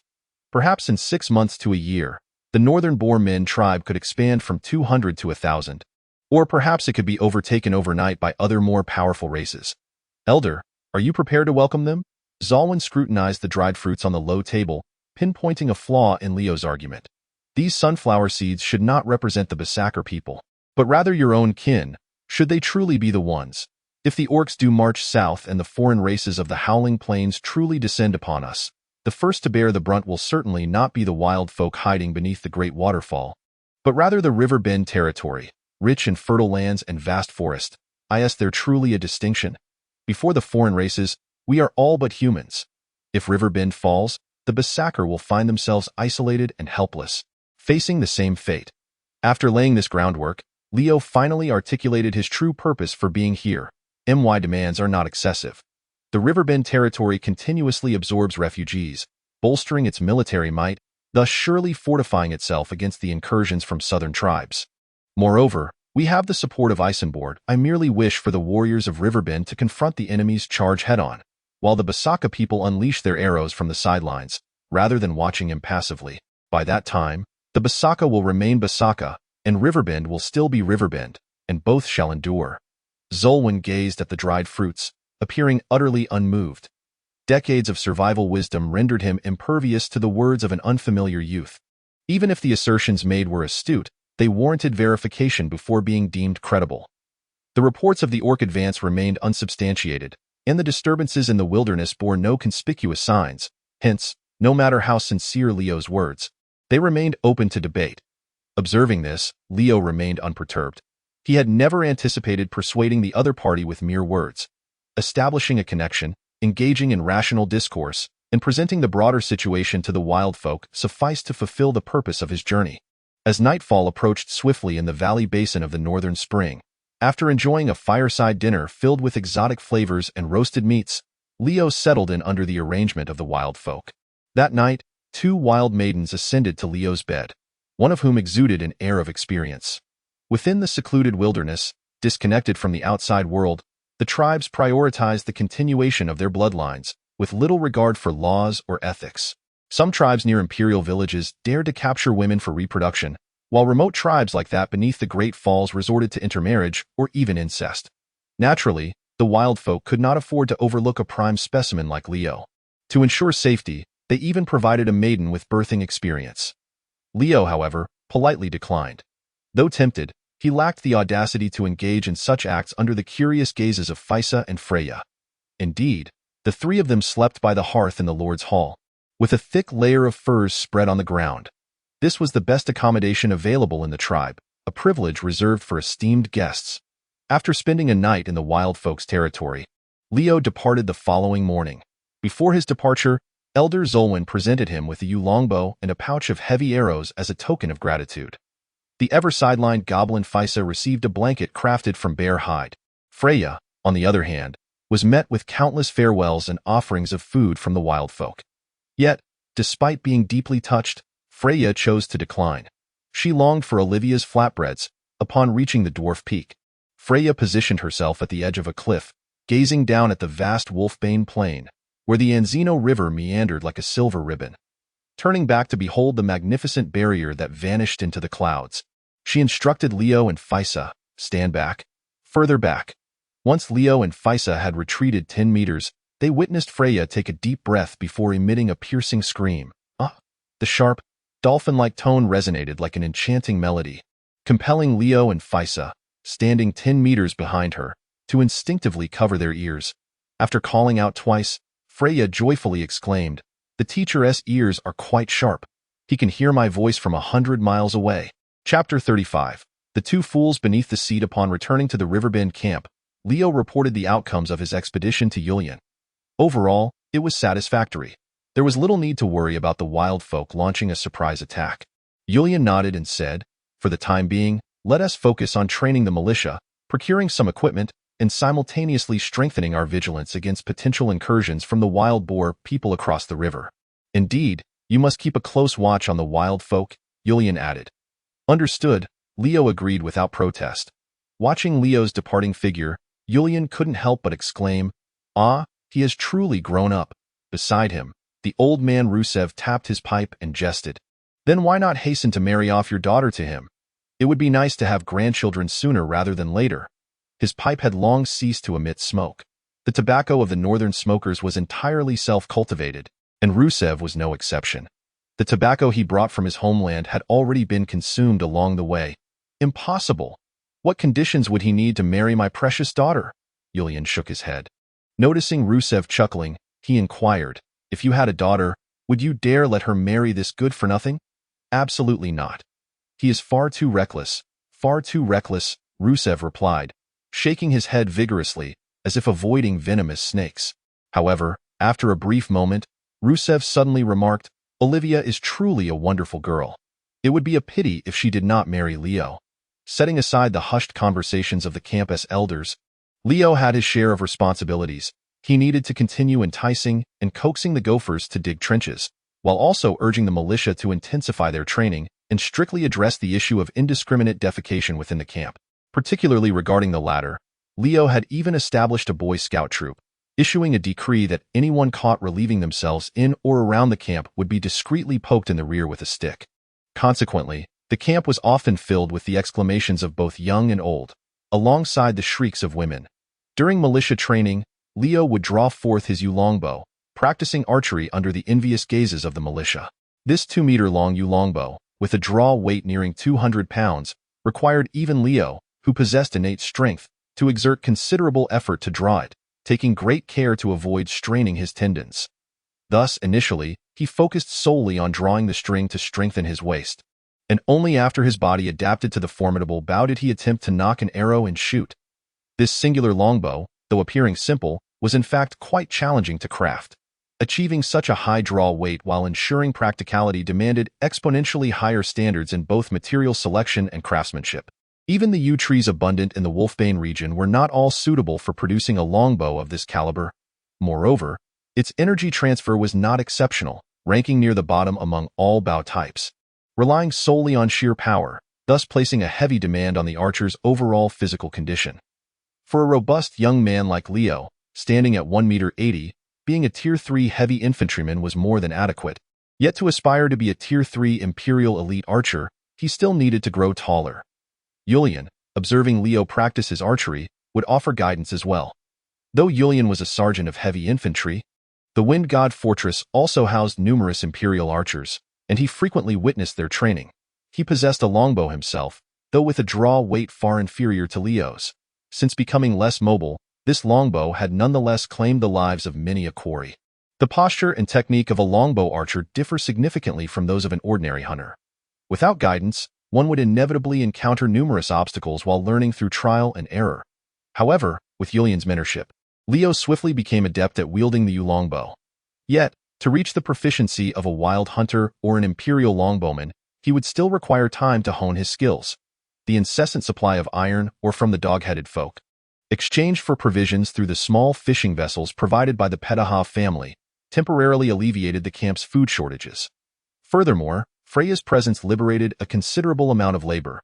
Not only was she adept at digging irrigation ditches, but she could also tackle any arduous task that others found insurmountable. With a mere headbutt, she could shatter boulders weighing several tons and roll the massive stones around as if they were mere snowballs. The originally planned 3-foot stone foundation for the Lord's Manor was inexplicably raised to a height of 2 meters. However, this capriciousness posed risks, as things could easily go awry without supervision. Seizing this opportunity, Yulian crafted a batch of shields, expanding the militia to 50 members. Lacking surplus standardized weapons, the newly recruited militia members wielded their customary one-handed axes and short spears, in addition to their shields. Among the remaining able-bodied men, another 50 were selected to serve as reserves, participating in training alongside the militia. As the camp's food supply stabilized, Olivia, under Yulian's guidance, made an effort to provide the villagers with additional rations, visibly improving their well-being, which was no longer reminiscent of the famished state they exhibited upon their arrival at the river bend. Many of the village's able-bodied individuals, after a day's labor, still brimmed with energy in the evenings. Instead of allowing them to engage in brawls or harass women, it was far more prudent to teach them the art of genuine combat. Each evening, hundreds of militia members and reserves gathered on the riverbank for drills, creating an impressive spectacle that instilled a sense of security among the populace. Previously, when Leo was in the camp, the little mouse would always closely follow him, never straying from his side in his absence. The little mouse would assist Olivia, diligently working alongside her. Under the influence of Leo and Olivia, the other village children became less averse to the little mouse. During playtime, they would no longer scold or chase her away when they noticed her quietly approaching, opting instead to ignore her presence. Nevertheless, she remained the same timid creature, wary and fearful of unfamiliar things, often preferring to curl up in Leo's small tent, lost in thought, or venture alone to the small fish pond to catch fish. Only when Leo teased her would she respond with a shy giggle. Though she still had the habit of hiding uneaten bread beneath her blanket, she no longer stowed away uneaten porridge in her clothing. After Freya arrived at the camp, the little mouse and Freya quickly became friends, serving as companions to Leo. Freya even offered to carry the little mouse and Olivia as riders, taking them and her 26 adopted sons on adventures into the oak grove to drive away the malevolent dog-headed creatures.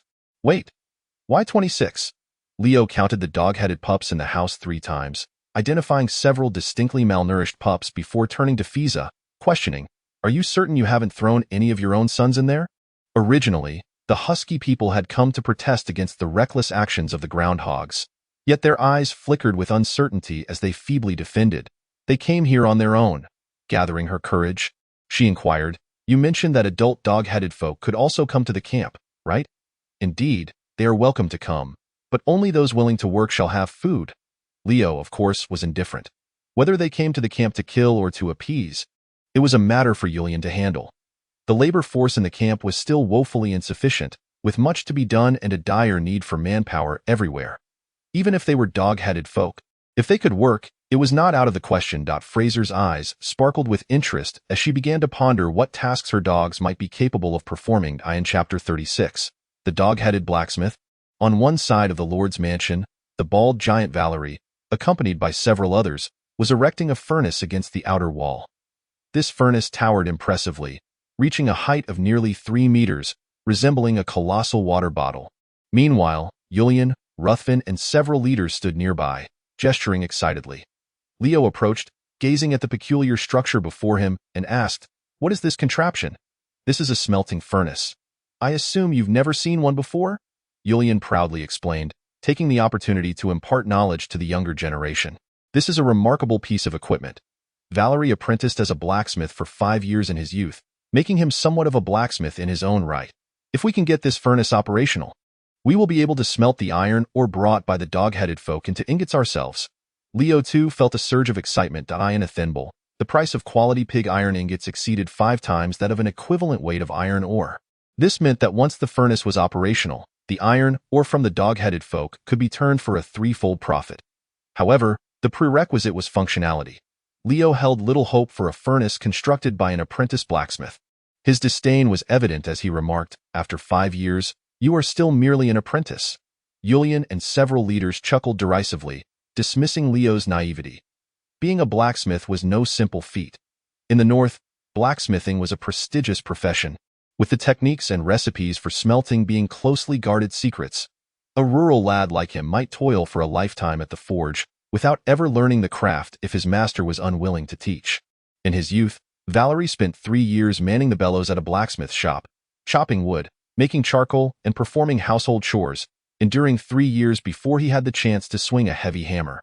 After 5 years, he could finally forge iron ingots independently, yet the artistry of smithing was never imparted to him by his master. He learned solely through observation and experimentation. Among apprentices, there were typically 5 or 6 in a blacksmith shop. Those who remained for a longer duration might acquire some skills, enough to craft simple farming tools or nails, but to inherit the craft of a blacksmith was contingent upon the master having no sons. In the 6th year, his master, the old blacksmith, was summoned by the Lord to forge weapons and armor for the Lord's army. It was a significant opportunity, yet he was not taken along.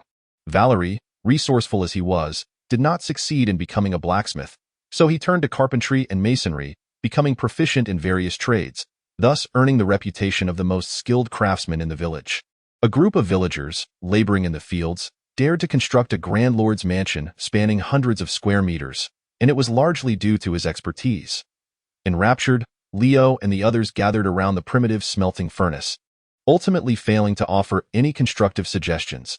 Leo discussed the various types and history of iron smelting techniques. Leo could astonish the villagers with his eloquence, yet when it came to the specifics, he found himself at a loss for words.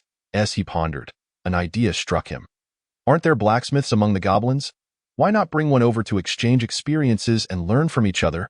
Who knows, we might end up crafting our own agricultural tools instead of purchasing them. Julian clapped his hands in agreement, exclaiming, "Indeed! Why are you not hastening to do so?" "Why must I go?" Leo protested. Displeased, "If you do not go, then who will? You are the most familiar with the goblins, and they respect you the most. My words hold little sway. Did you not mention that if you were to stake out the lavatory 3 times, you could summon the goblin strategist? Why can't you do the same with the goblin blacksmith?" Leo wore a puzzled expression. "When did I ever say that?" Reluctantly, and under the urging of Julian and several chiefs, Leo set off. Upon reaching the vicinity of the oak grove, Freya, who was busy digging a canal, abandoned her work and insisted on joining. The Goblin Valley was not far. A well-trodden path led directly to the Riverbend encampment, formed by the continuous passage of goblin mining teams. The goblins spotted Leo and Freya from afar, barking in alarm. Some hurried back to the valley to raise the alarm, while others brandished their weapons in a futile attempt to drive away the intruders. However, as Leo and Freya approached, the guards of the lair sheepishly concealed their weapons behind their backs, shrinking back like a group of chastised schoolchildren. In the valley, the elderly and weak among the goblins looked on in terror at the towering figure of the great groundhog, with some even fleeing in panic. "The giant beast is here to devour the goblins." Freya found the situation amusing, deliberately standing tall and brandishing her arms to frighten the nearby goblins. Leo was quite pleased with this turn of events. A judicious display of power could better ensure peace and dispel any malicious intentions from the goblins. Yet, he keenly observed that many goblins had upgraded their equipment. Following several skirmishes with the Riverbend encampment, the goblin tribe had suffered significant losses, with the current main force comprised of somewhat leaner adult goblins. These adult goblins wielded shields crafted from bark or planks in one hand, while the other held short spears or iron picks, with a pouch tied around their waists containing stones the size of eggs. The few goblin warriors even bore 3 or 4 short spears slung across their backs. Almost every goblin was equipped with a sling. They resembled a makeshift militia of the Riverbend folk. Although they were intimidated by Freya and dared not approach, they instinctively huddled together at a distance, forming a shield wall for defense. Previously, while the goblins had outnumbered their foes, they had lacked discipline and cohesion. Even an outsider like Leo could discern their tendency to crumble under a single blow.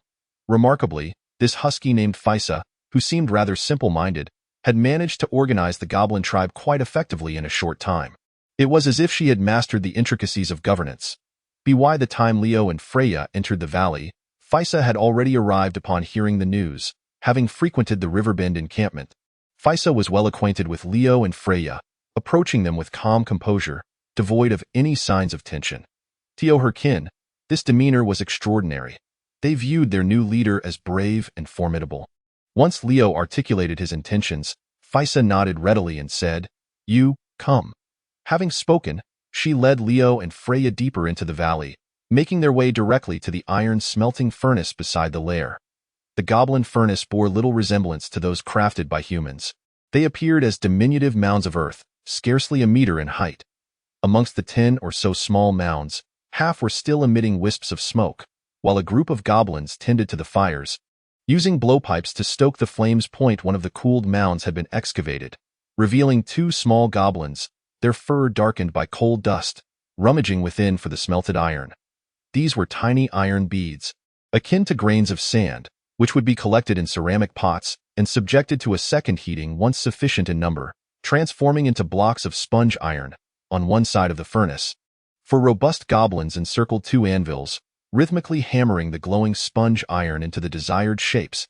An elderly goblin, adorned with a headband woven from grass roots and draped in a cloak of feathers and leaves, danced and sang nearby, offering prayers for the blacksmithing process. Surrounded by this scene, Leo felt as though he had been transported back to a primitive society. "Dear blacksmiths, you may take one of your own," said Freya.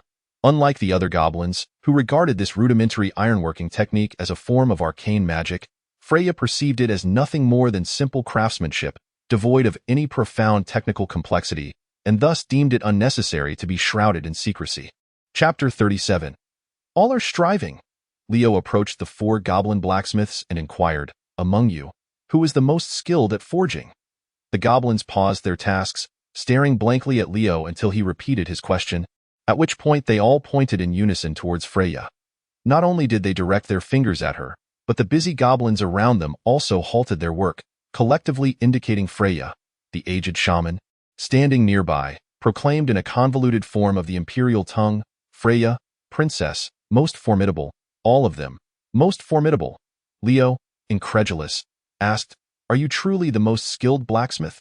Freya wagged her tail and replied, "A goblin chieftain must either be strong or wise. I, as princess, possess both wisdom and strength. I can see and comprehend." Though Freya was the daughter of the former goblin chief, according to tribal tradition, her claim to the leadership position ranked far below the top 30. A goblin tribe does not merely consist of a singular powerful chief.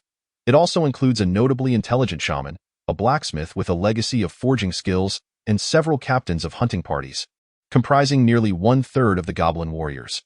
These individuals, possessing personal prowess and influence, far surpass mere lineage in importance.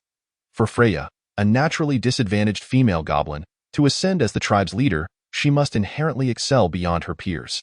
Of course, the circumstances at the Riverbend encampment played a role. In recent battles, many of the strongest goblin warriors had perished. The old shaman was also a liability, incapable of conjuring even a fireball, limited to teaching songs and dances. She refrained from mentioning that even the small mounds were inspired by her visit to the waterfall-dwelling tribe, leading to their construction. Originally, goblin ironworking was nothing more than a muddy pit, where iron ore was pulverized, shaped into clay balls, placed atop heaps of charcoal, and set ablaze for 3 days and nights. The ability to forge iron beads hinges entirely upon fate. Merely adding a heat-retaining clay mound doubles the likelihood of yielding iron. Moreover, the ironworks crafted by the resourceful Physa are remarkably resilient and durable, establishing her as the finest blacksmith within the lair. Not only is she endowed with exceptional linguistic prowess, but she also possesses an audacious spirit. She dares to trade with the wild tribes and negotiate with formidable humans. Furthermore, she has organized a hunting party, assimilating human tactics and weaponry, ensuring that each goblin has a designated role. She even ventures to construct walls in the valley. Were it not for such capabilities, how could a tribe of goblins, where strength dictates status, allow a female goblin of seemingly lesser combat prowess to assume leadership? It is quite remarkable indeed that you possess such intelligence. Leo harbored genuine admiration for Physa's self-praise, devoid of any mockery. Her demeanor was far from that of a mere goblin from a small tribe, and Leo had keenly observed the profound transformation within the Goblin Valley. This black and white goblin was evidently of a different breed than those golden-haired goblins, with a significant disparity in intellect. Even among the villagers of Riverbend Camp, few matched her cleverness. After retrieving Freya, who was frolicking in the Goblin Valley, causing quite a commotion, Leo brought along a goblin blacksmith. Selecting Phaecia was out of the question. He relied on her cunning to maintain the goblin tribe's governance, hoping to avoid the emergence of another mindless creature solely fixated on battling humans. The goblin blacksmith he brought back struggled with the imperial language, making communication with Valerie quite challenging. Had it not been for Phaecia's soothing presence, this goblin, filled with hostility and trepidation towards humans, would have swiftly fled back to its lair. However, everyone was patient. They decided to allow the goblin to acclimate to the human environment before initiating further dialogue once the furnace was repaired. Leo was confident that after a few meals from the camp kitchen, this goblin blacksmith would be reluctant to return to its former life. This unfortunate goblin blacksmith, lacking skills beyond metalworking, found himself utterly lost in the unfamiliar setting, sitting solitary in the center of the camp, helpless and despondent.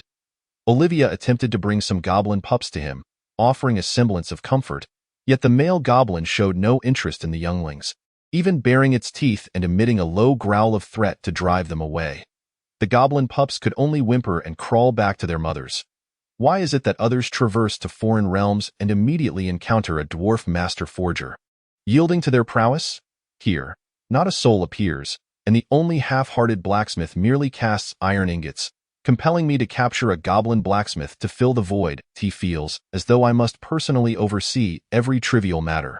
Resting his head on Olivia's thigh, Leo murmured to himself. The realm to which he had traversed seemed excessively realistic. Olivia, accustomed to his musings, placed the ledger upon Leo's forehead, diligently recording today's transactions and expenditures.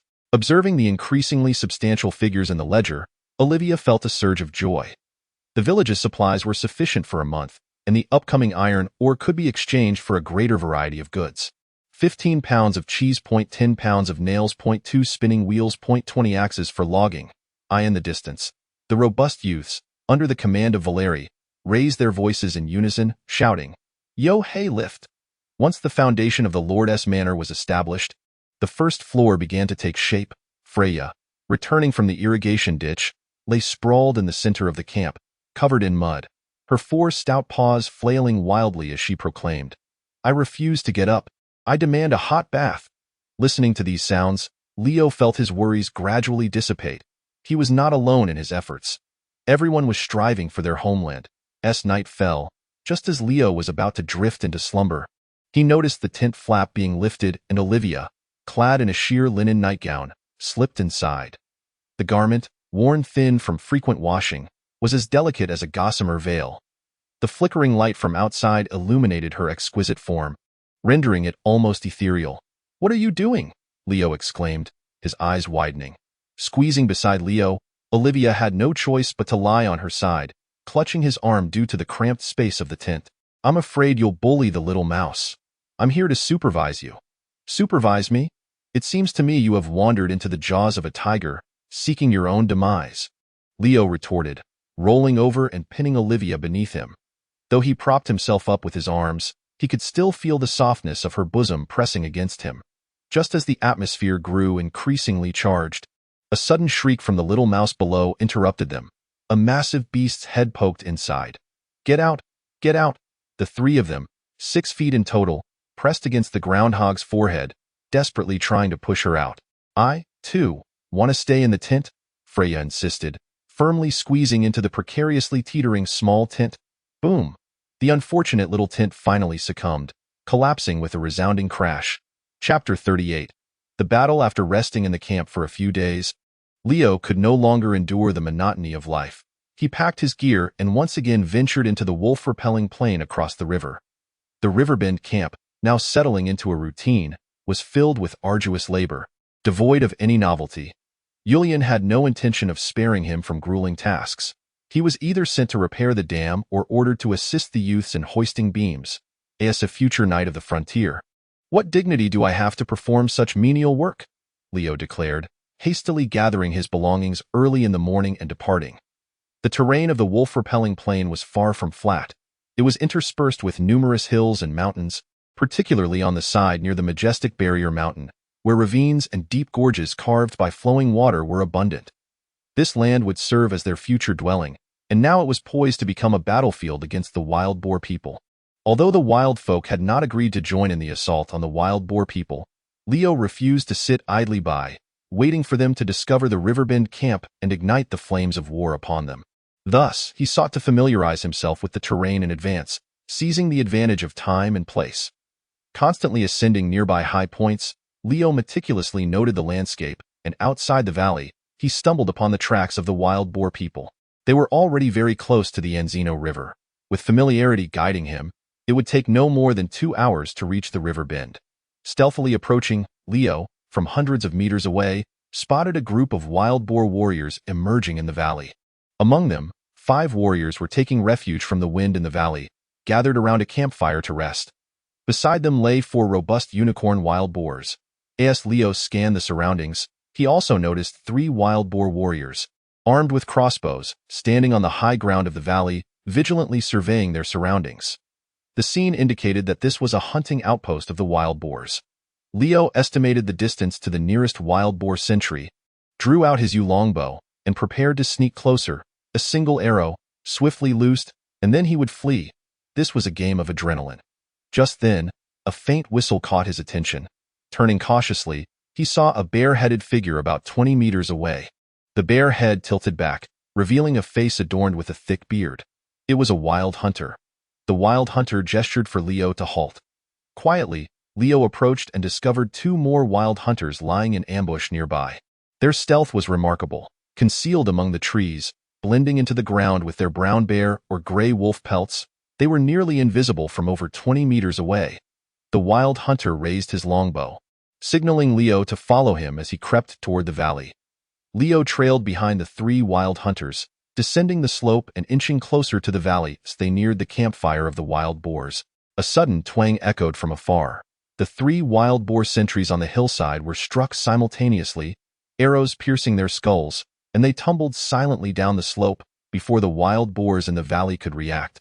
The 3 wild hunters beside Leo swiftly knocked their arrows, releasing 3 deadly projectiles that whistled through the air. Striking the wild boar warriors directly, 2 of the arrows penetrated the skull and chest of one warrior, the hefty iron tips protruding grotesquely from the other side. The last arrow, however, met with a quick-witted wild boar, only grazing its palm.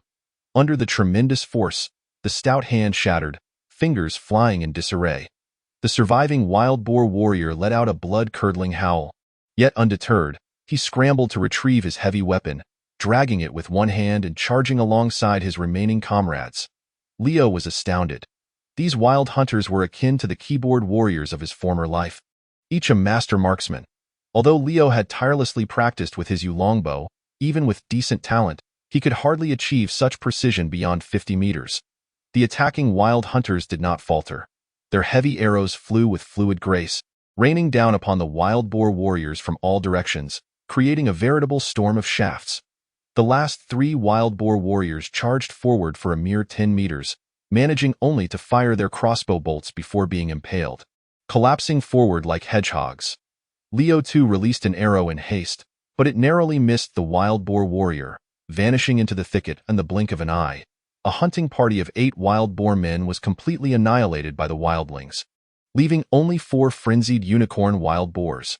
The wildlings demonstrated remarkable proficiency in dealing with these creatures, swiftly climbing up the towering trees to secure themselves. Following suit, Leo nimbly ascended a large tree.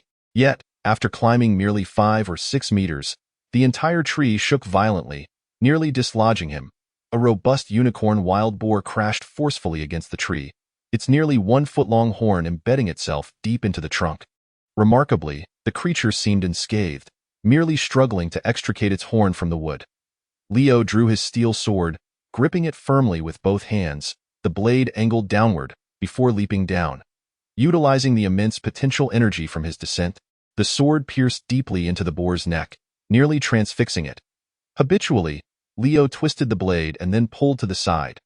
The wild boar's neck was severed on one side, blood gushing forth as its thrashing movements rapidly subsided. eventually becoming rigid. The other 3 wildling hunters armed themselves with bone spears, coordinating their efforts to dispatch the remaining unicorn wild boars one by one. Once the battle concluded, the lead wildling hunter approached Leo, casting a glance at the boar he had slain, then at Leo's steel sword, his eyes reflecting envy. "I am Bjorn," he introduced, extending his right hand. "I have seen you before." "I am Leo," Leo replied, hastily extending his own hand to grasp Bjorn's arm, a traditional gesture among the northerners. "What brings you here?" Leo inquired, noting that while they were near the river bend, the great waterfall was still several miles away.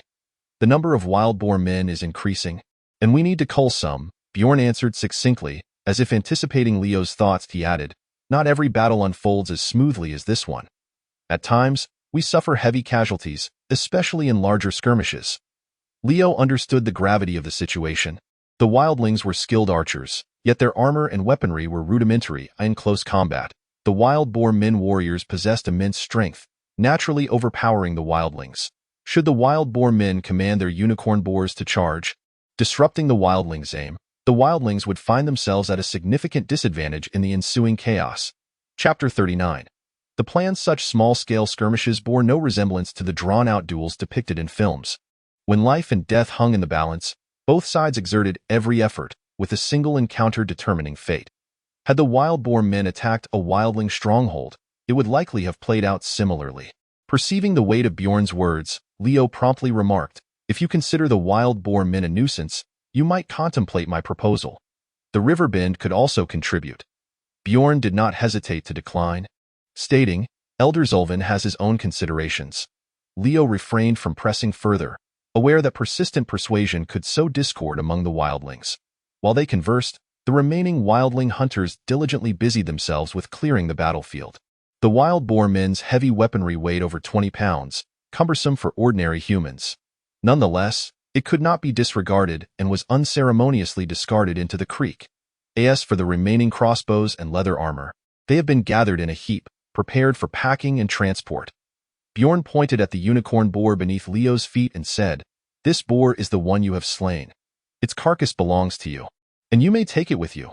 Leo gazed at the pile of crossbows and inquired, "Can I exchange them for these weapons?" Bjorn turned to look at the crossbows and replied, "The Basaka people have no need for such worthless items. I can give them all to you." The savage hunters typically wielded longbows. They found it difficult to manufacture and maintain such crossbows. Bjorn's intention in reclaiming them was merely to salvage the metal and sinew. How could he possibly accept such a thing? Leo rubbed his hands together, beaming with delight, as the advantage of his shamelessness became apparent. The craftsmanship of these crossbows was not intricate, and the quality was exceedingly crude. Leo estimated their effective range to be less than 50 meters, which paled in comparison to standard equipment, lacking in every aspect. What could one expect from a primitive tribe of low intellect to share any advanced technology? Yet, it possessed its merits, boasting a higher poundage, delivering significantly more power than ordinary bows. A close-range shot would suffice to blast an enemy's head apart. If mass-produced and equipped to the militia, they could still serve as formidable weapons in the wilderness. Before departing, Bjorn dragged the unicorn boar behind him and remarked, "Although Elder Zolvan is reluctant to instigate war, the Basaka and the wild boar people are bitter enemies. If you engage in battle with the wild boar people, the Basaka will willingly loose their arrows." Leo waved farewell with a smile, saying, "I understand." Elder Zolvan, who adhered to the druidic path of balance, held absolute sway over the savage tribe. Yet this did not imply that all savages were equally astute. The savage hunters, who spent years on the front lines, lost comrades annually at the hands of the wild boar people. It would be impossible to claim they bore no animosity. However, the number of savages was limited, unable to withstand significant casualties, thus Zolvan's decision was undoubtedly the most pragmatic. Yet, if the militia of Riverbend were to stand at the forefront, it would allow the savage hunters to unleash a torrential rain of arrows. Merely envisioning such a scene made Bjorn's heart race. Certainly, the savages harbored hostility towards the imperial folk, equal to that which they felt for outsiders. For them, Riverbend also posed a threat. Joint operations would require a period of observation and communication to establish sufficient trust. Beholding the 600 or 700-pound unicorn boar, Leo found himself in a quandary. However, discarding it was out of the question. The Riverbend camp was too impoverished to waste such a substantial piece of meat. He proceeded to dissect the boar on sight, removing its entrails and draining the blood, slightly alleviating its weight. He then cut some branches to fashion a rudimentary sled, allowing him to drag it over mountains and valleys, managing to return to the riverbend camp before nightfall. Observing the crossbows Leo had brought back, Yulian and Valerie engaged in animated discussion, shaking their heads and muttering, "Difficult, difficult. Hard to manage." Leo, irked, asked, "Such a simple contraption? You can't make it?" It wasn't that they couldn't make it, but rather that it could not be mass-produced. A carpenter would take 10 days to a fortnight to craft just one, and even then, it would be this kind of inferior device, which would only hinder progress. Moreover, the materials pose a significant challenge. If the quality is subpar, the crossbow will disintegrate after merely a few shots, rendering it utterly useless. Once the village is established and manpower is sufficient, we can then explore the possibility of producing a batch, but for now, it is simply unfeasible. The bow is inadequate, and the crossbow is no better. Leaving Leo's aspirations for firepower in vain, in the ensuing days, Leo meandered through the pine plains across the river, even daring to venture close to the craggy hills where the Boer men resided, meticulously observing their numbers and activities. Skirmishes between the wild folk and the Boer men occurred sporadically. Although the wild folk's superior archery often prevailed, there were instances where wild hunters found themselves pursued and encircled by the Boer men. He even witnessed a wild hunter, unable to escape the Boer men's ambush, being gruesomely impaled on a wooden stake, displayed on a hillock where battles were most frequent. This was precisely the reason why Leo preferred to embark on solitary adventures rather than involve members of the militia. Not all of the Riverbend militia could emulate his agility like Tarzan of the jungle. Even wild hunters could falter, let alone farmers turned militia who, upon encountering the Boer men directly, would likely find few who could escape. As he grew increasingly familiar with the terrain, a daring plan began to take shape in his mind. Days later, he encountered the wild hunter Bjorn in a river valley. These wild hunters possessed a profound familiarity with their homeland that far surpassed Leo's as an outsider. Though they appeared few in number, they seemed to be omnipresent in the wilderness, which served as a certain deterrent to outsiders. Bjorn delivered promising news. Elder Zulvin had consented to Leo's proposal, but on the condition that the Besaker would solely handle archery. That was sufficient. Leo nodded with delight and inquired, "If we engage in battle with the Boer men, how many of you can partake?" Bjorn regarded Leo, remaining silent for a prolonged moment before responding, 50 archers, who will not engage in close combat." The sheer number of wild hunters in this tribe astonished Leo. In a small village of just over 100, so many wild hunters were concealed. "How shall I contact you?" he asked. Bjorn replied, "When the battle commences, the Besaker will appear." Upon returning to camp, Leo divulged his plan to Yulian. Yulian shook his head repeatedly, expressing skepticism. "Your plan seems utterly unreliable. Is it not too reckless?" Leo, incensed, retorted, "Am I truly the sort to be unreliable? Perhaps you should take a moment to reflect." Yulian, accustomed to banter, noted Leo's silence and hesitantly probed, "Even if you are reliable, can we trust these wild folk? What about Freya?" Whether they could be trusted would only be revealed through experience. Chapter 40. The joint operation commences. During dinner, Leo suddenly leaned in close to Freya, wearing a sycophantic grin. "What are you doing?" Freya asked warily as he removed a small mouse that had been diligently grooming Freya's tousled fur. He stated earnestly, "Tell me, if someone bullies you, should you not retaliate?" Without a moment's hesitation, Freya responded, "You should inform the teacher." Leo gently coaxed, "But your teacher isn't here, is she? As you witnessed those wild Boer men tormenting you, and your teacher is of no assistance. Shouldn't you consider retaliating?" Upon hearing this, Freya curled up her plump body, her limbs drawn closely together, casting her eyes downward and glancing nervously left and right. She stammered, but, I am merely a frail groundhog." Leo, in a fit of anger, retorted, "Aren't you a mighty bear? You must stand tall." Freya lowered her head, unwilling to speak, resembling a remorseful schoolchild. "I don't even need you to fight. Simply do as I instruct." Leo articulated his plan. "Could we not send someone else? Little mouse, you should go." Freya hesitated, reluctant to comply, just as her oversized flatbread was finished baking. Leo snatched the enormous flatbread, the size of a pot lid, and took a hearty bite, consuming a fraction of it. "Are you going or not? Will it suffice if I go?" Freya hastily acquiesced, clutching her beloved flatbread, gazing at the small bite taken out of it, tears of sorrow brimming in her eyes. After dinner, Leo summoned 50 militiamen from Rivermouth, elaborating on his strategy. The militia had long been aware of the wild boar men's existence, having practiced combat with them as the primary hypothetical target. However, the sudden proposal of an offensive left them hesitant and fearful. They were not inherently aggressive brigands, merely a group of farmers yet to set down their hoes. Had it not been for Julian and Leo's relentless training and leadership, they would hardly dare to provoke even a goblin. Although Leo had painted the threat of the wild boar men in dire hues, these ordinary militiamen were reluctant to confront them without having witnessed the peril firsthand. Trust me, as long as you heed my commands, this battle is not perilous. Consider it a practical training exercise. Victory will reward us with meat at every meal. Leo ardently encouraged them, yet his efforts bore little fruit.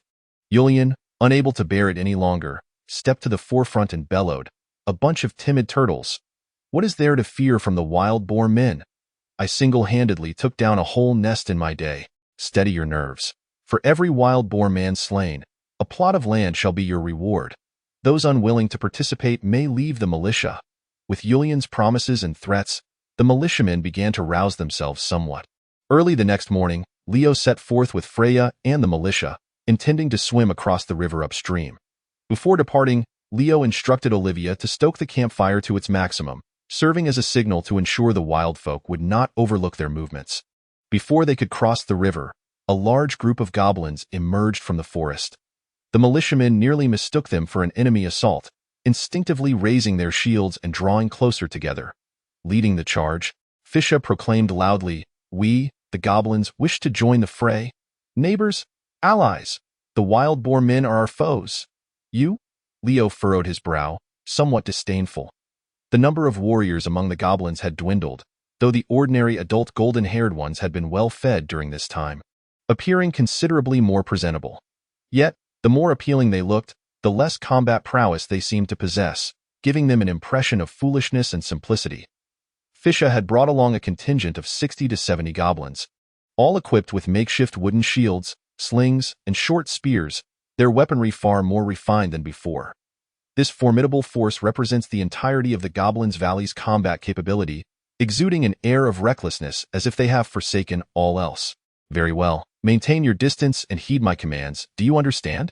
Upholding the principle of abundance, Leo did not decline Fice's request for assistance in battle. The presence of dozens of goblins hurling stones and javelins nearby would certainly provide some support. However, Leo was wary of allowing the goblins to mingle with the militia, for he had witnessed their fierce combat spirit. Should they be intimidated by the boar men and flee, it could spell disaster for the militia. "Excellent," Fice exclaimed, wagging her tail enthusiastically. Observing Fice eagerly leading the goblins to accompany the militia member Ivan, feeling dejected, quietly inquired, "Are we truly to ally with the goblins? What's the matter? Do you have any issues with that?" "My elder brother was slain by a goblin's spear," Ivan murmured. Leo paused, placing a reassuring hand on Ivan's shoulder, yet found no words of comfort to offer. The Boar Men's tribe was said to be over 30 miles from the river bend, though the actual distance was considerably greater, even with Leo having scouted the route in advance to select the most direct and traversable path. Halfway through their journey, Leo spotted Bjorn, accompanied by several wild hunters, standing atop a massive boulder by the essential route, scrutinizing the advancing militia. Clearly, the number of militia members did not meet the wild hunters' approval.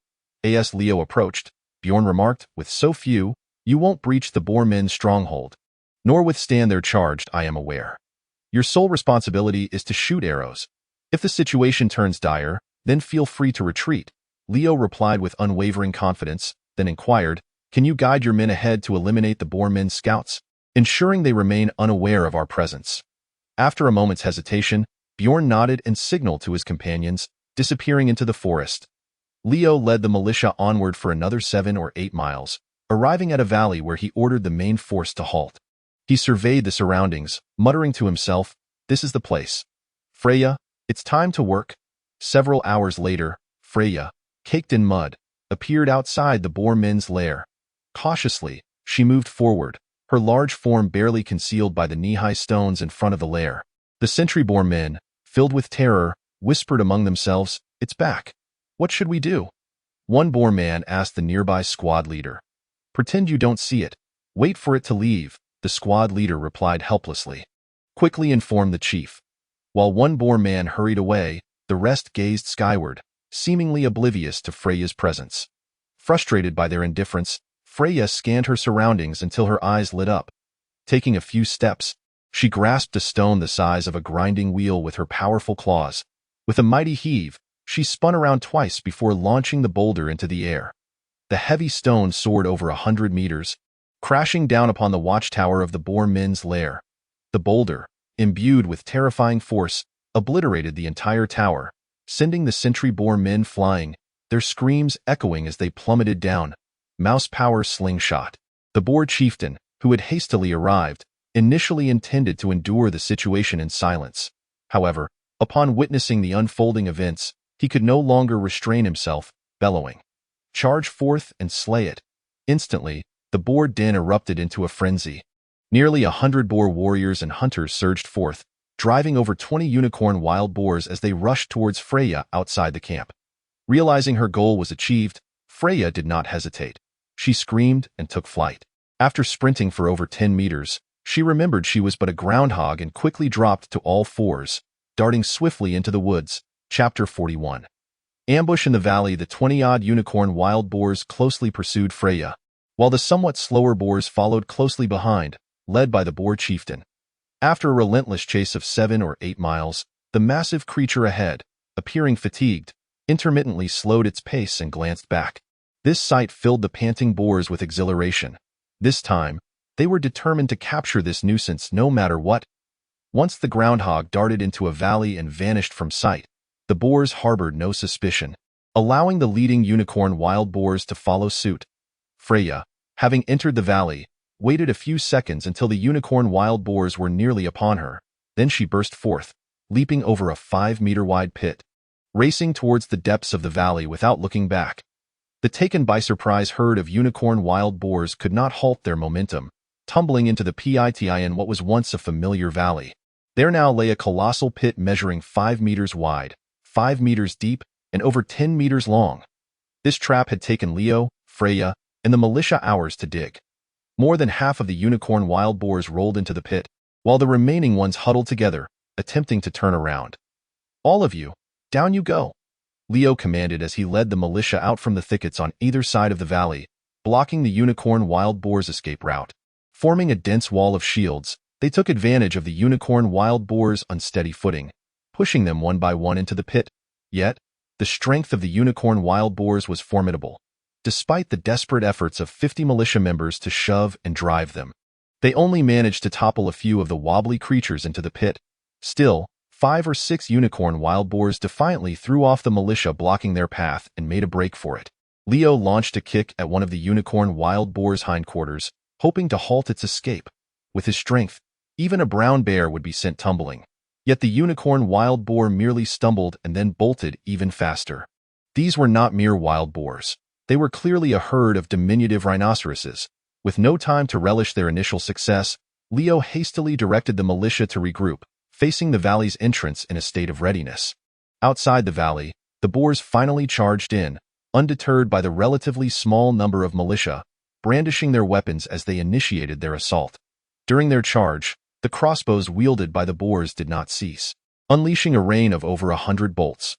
The incoming projectiles struck the militia's round shields, with only a few managing to penetrate the gaps and hit their targets. The boars' crossbows were slow to reload, and through the openings in the shields, Leo observed that they did not intend to fire a second round. He then shouted commandingly, "Prepare! Rise!"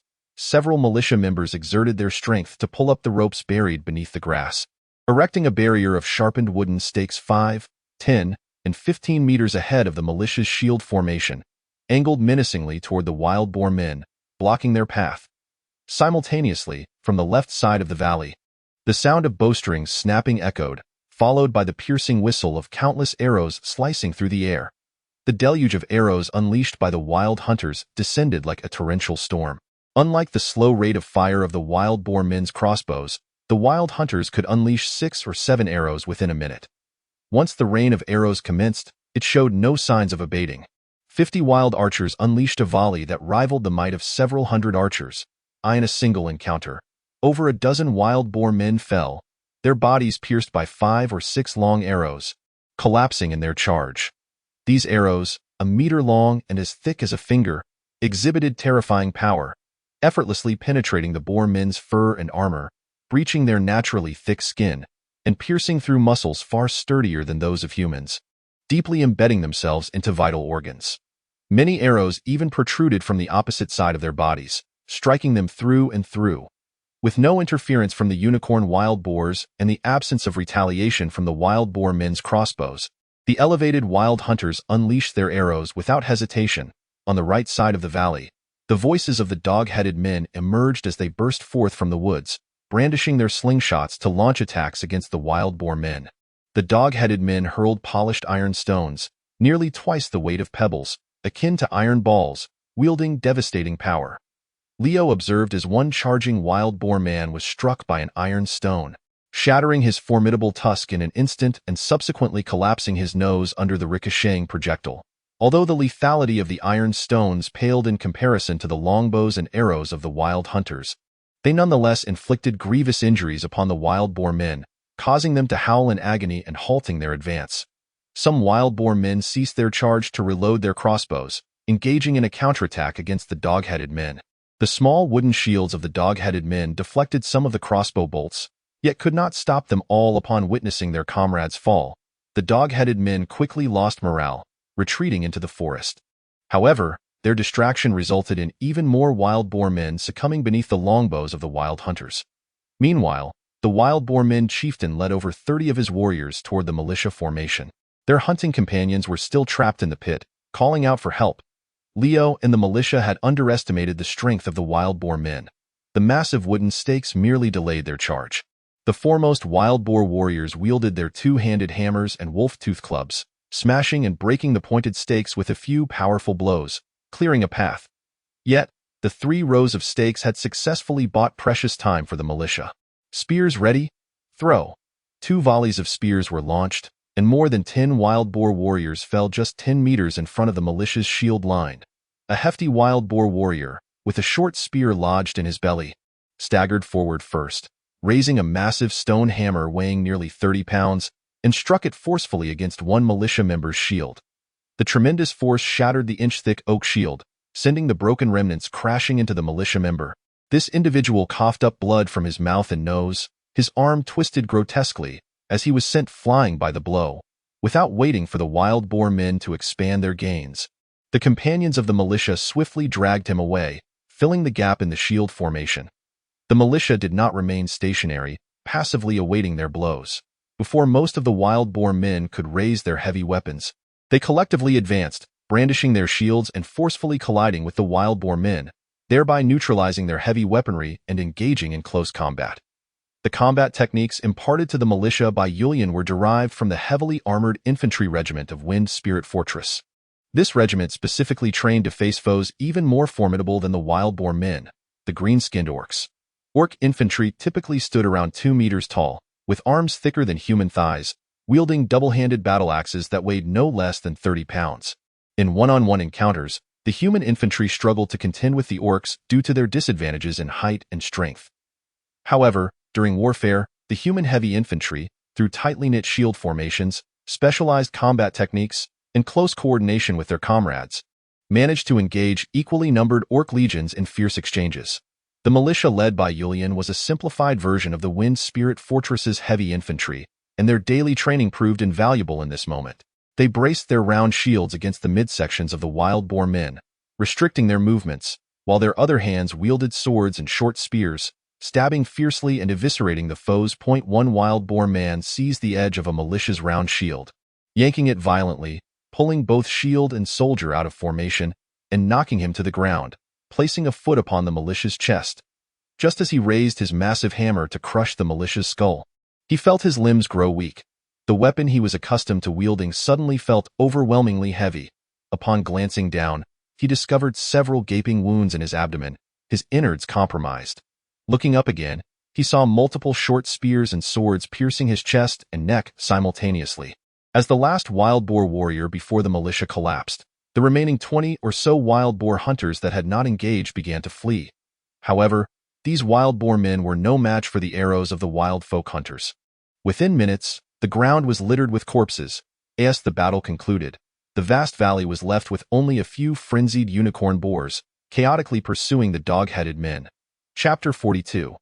Victory emerging from the wooded hillside, Bjorn surveyed the chaotic valley strewn with the bodies of wild boar men, forming an assessment in his mind. It was a flawless ambush. The battle erupted with such swiftness and ferocity, from the moment the wild boar men charged into the valley to their hasty retreat. It lasted scarcely 15 minutes.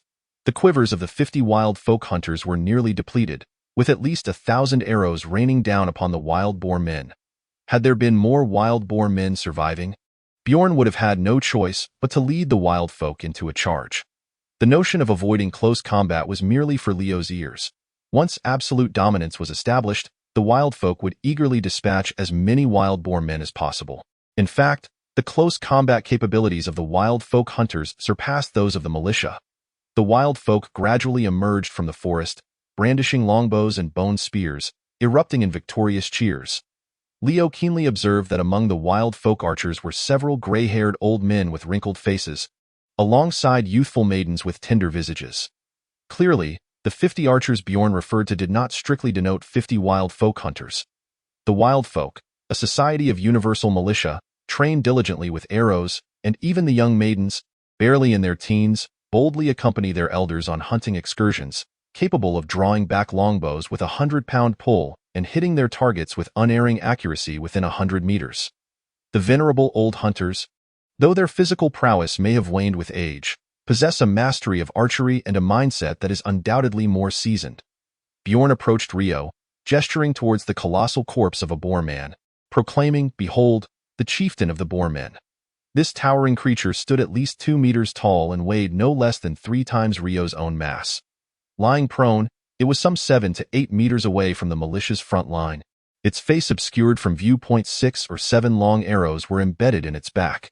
However, due to the thickness of its fur armor, and the additional layer of rusted chainmail donated by an unknown adventurer sewn onto the exterior, the arrows had not penetrated deeply, only a mere 10 centimeters.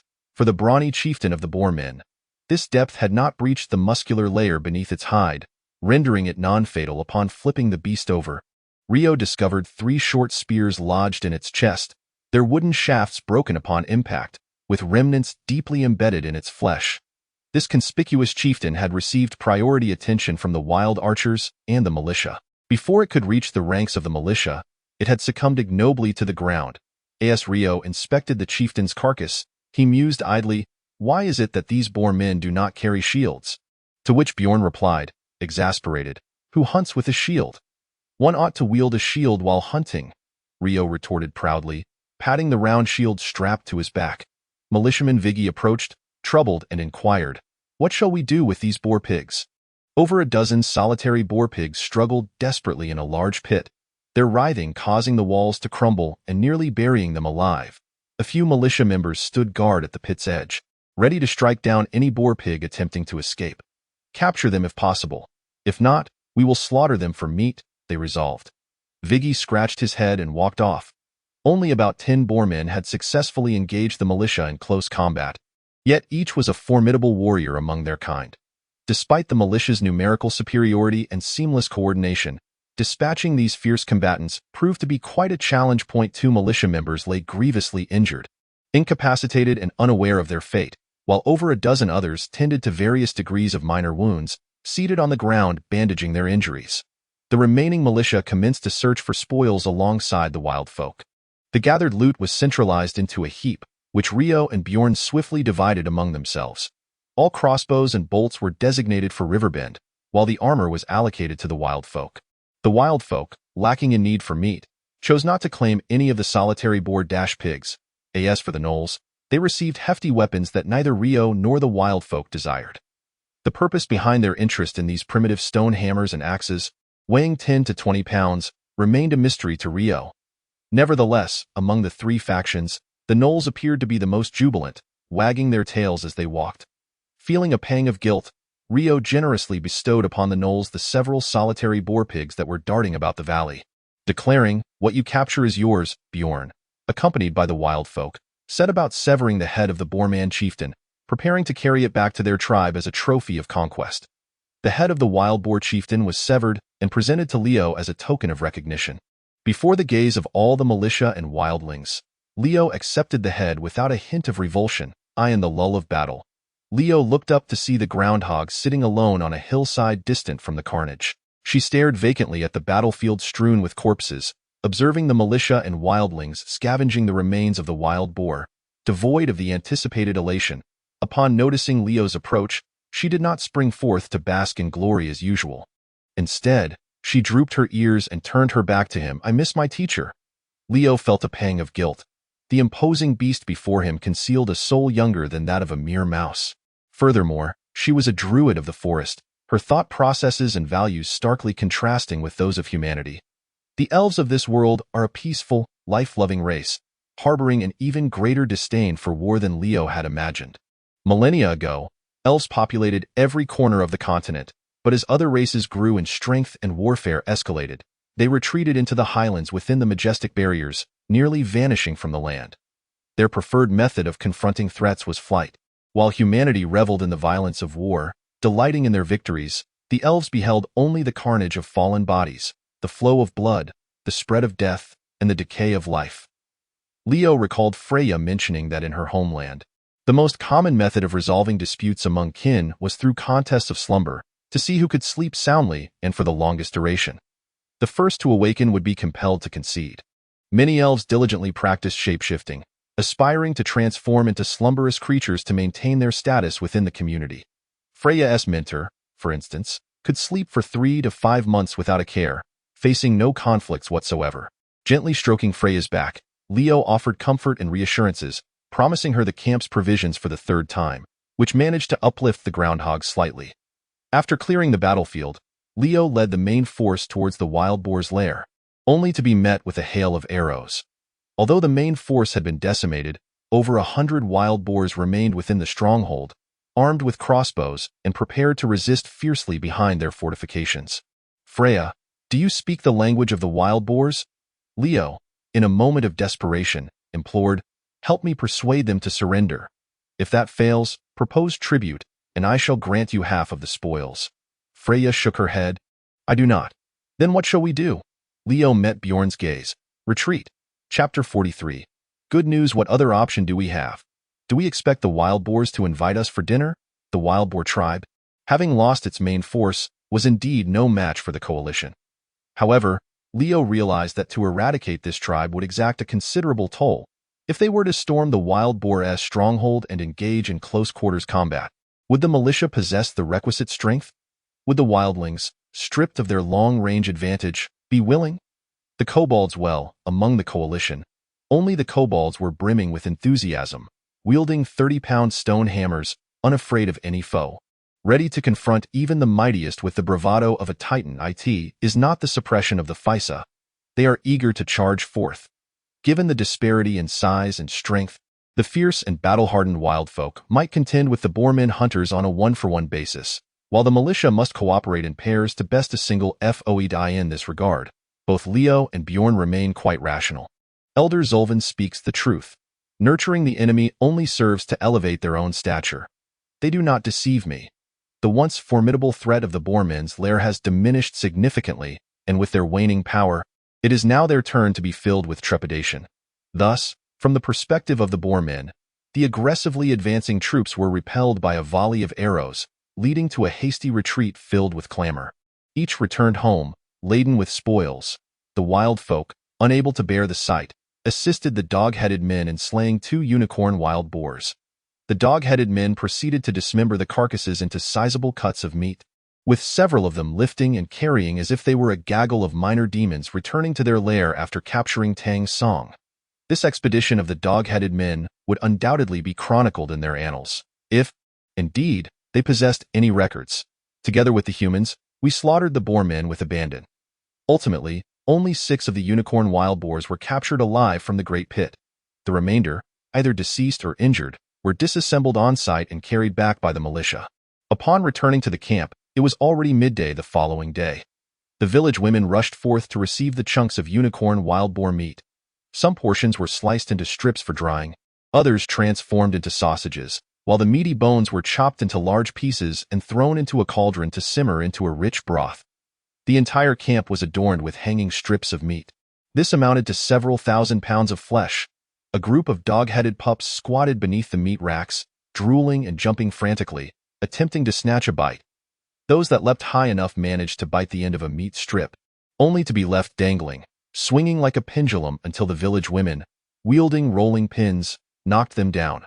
The 6 living unicorn wild boars were confined within the Lord's manor. Ordinary huts and wooden enclosures could not contain them. Only the nearly 2-foot-thick, 6-foot-high stone walls of the Lord's manor could withstand their forceful impacts. At this moment, the Lord's manor was nearing completion, with only the highest ventilation openings still under construction. The building crew had been disbanded, leaving Valerie and a handful of aides to hammer away on the roof. The entire Lord's manor resembled a Viking longhouse while hinting at the form of a stone castle. It spanned nearly 300 square feet, ample enough to shelter the village's elderly, weak, and women during wartime. The main entrance was situated atop a 6-foot-high stone foundation, accessible only via a wooden staircase constructed from the outside. In the event of an invasion, the villagers would take refuge within the manor. Once the half-foot-thick oak door was secured and the external staircase dismantled, even siege engines would be rendered ineffective, relying solely on the invaders' axes and hammers for slow dismantling. The Lord's manors and other northern villages were far less opulent, many of them mere large thatched huts constructed from mud and wood. However, the heritage of Julian's military upbringing led him to disdain such antiquated structures. Not only the Lord's manor but the entire camp was imbued with a strong military aesthetic, prioritizing both offense and defense, with safety and practicality taking precedence over comfort. Observing the unicorn wild boars scurrying about within the Lord's manor, Julian lamented, "I have yet to reside here, and already these beasts have taken up residence." The Lord's manor, though claimed to be 2 stories, was in truth 3. At the heart of the Lord's grand abode lies a fire pit, encircled by layers of wooden steps constructed from planks, extending all the way to the hall's supporting beams and paralleling the 6-foot-high stone foundation, connecting to the main entrance and other chambers. This 6-foot drop from the wooden floor to the ground constitutes the dark underbelly of the manor. Originally, this subterranean level served as a pen for the livestock of the northerners, making it quite customary for the solitary horned boar to be housed within. However, as of now, the territory lacks the manpower to fabricate such an abundance of wooden planks, leaving the hall rather empty, save for a few crossbeams resting upon the stone foundation. In the corners of the hall, several rooms have been partitioned, destined to become the Lord's residence. Where shall I reside? Where shall I reside? Leo was equally exhilarated, finally liberated from the confines of a tent. And you? Julian fixed his gaze upon Leo, reflecting on his daughter's affectionate demeanor towards him, and suddenly felt a twinge of discomfort. His expression growing somewhat unfriendly, Leo, unperturbed, retorted, "What are you staring at? What of it?" Just as the two seemed poised to clash, the militia member Vich entered. "Uncle, Sir Roman has arrived." Clad in light armor, Sir Roman stood at the center of the camp, accompanied by 2 attendants, surveying the drying strips of meat and the bustling village women. During this period, the camp's kitchen had undergone expansion, with a sturdy little wooden cabin now appearing behind the carts, filled to the brim with sacks of wheat and other provisions. Several large cauldrons were now sheltered under a canopy, no longer exposed to the elements, all simmering with food, while a few robust village women, sleeves rolled up, stirred the pots vigorously with pine sticks. The rich aroma of meat wafted through the air, and children had already squatted nearby, practicing their breathing exercises. As they engaged in the breathing techniques taught by Leo, they curiously regarded the newcomer, Roman. When Julian approached, Roman smiled and remarked, "It seems your harvest has been bountiful." Julian, brimming with pride, boasted about the tale of the goblin's submission, albeit substituting the subject with the wild boar men. "Thus, it seems the territory is temporarily secure." Roman nodded, mentally filtering out his former superior's embellishments, and added, "I bring good news as well.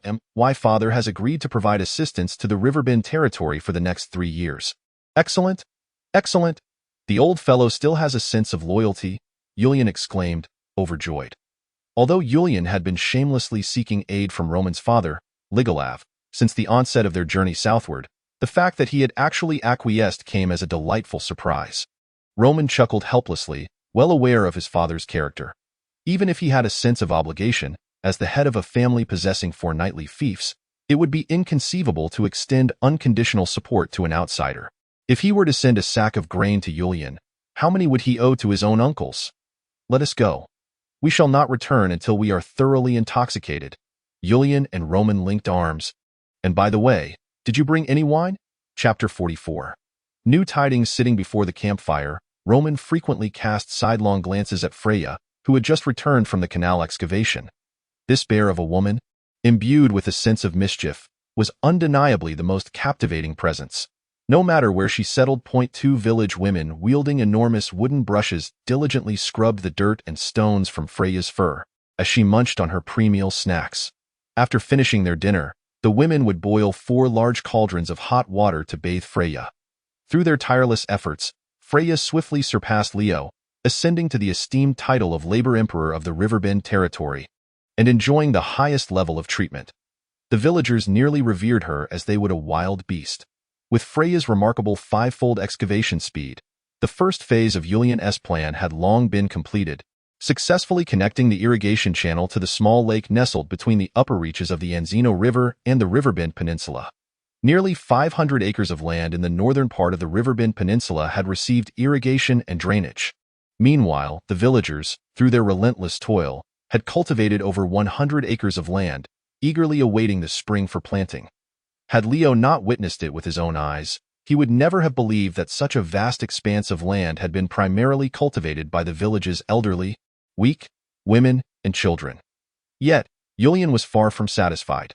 Adhering to the principle of making the most of resources, he continually devised ways to entice Freya to keep digging the channels. In just a few days, the southern section of the irrigation channel was nearing completion, progressing in a remarkably straight line through the rocky terrain. Viewed from above, the channel resembled a straight gash, as if the Riverbend Peninsula had been severed from the southern land, transforming it into an island. Compared to provoking the Boer people or engaging in warfare, Freya undoubtedly preferred this work that suited her groundhog nature, though there were times when her laziness and silliness became somewhat uncontrollable.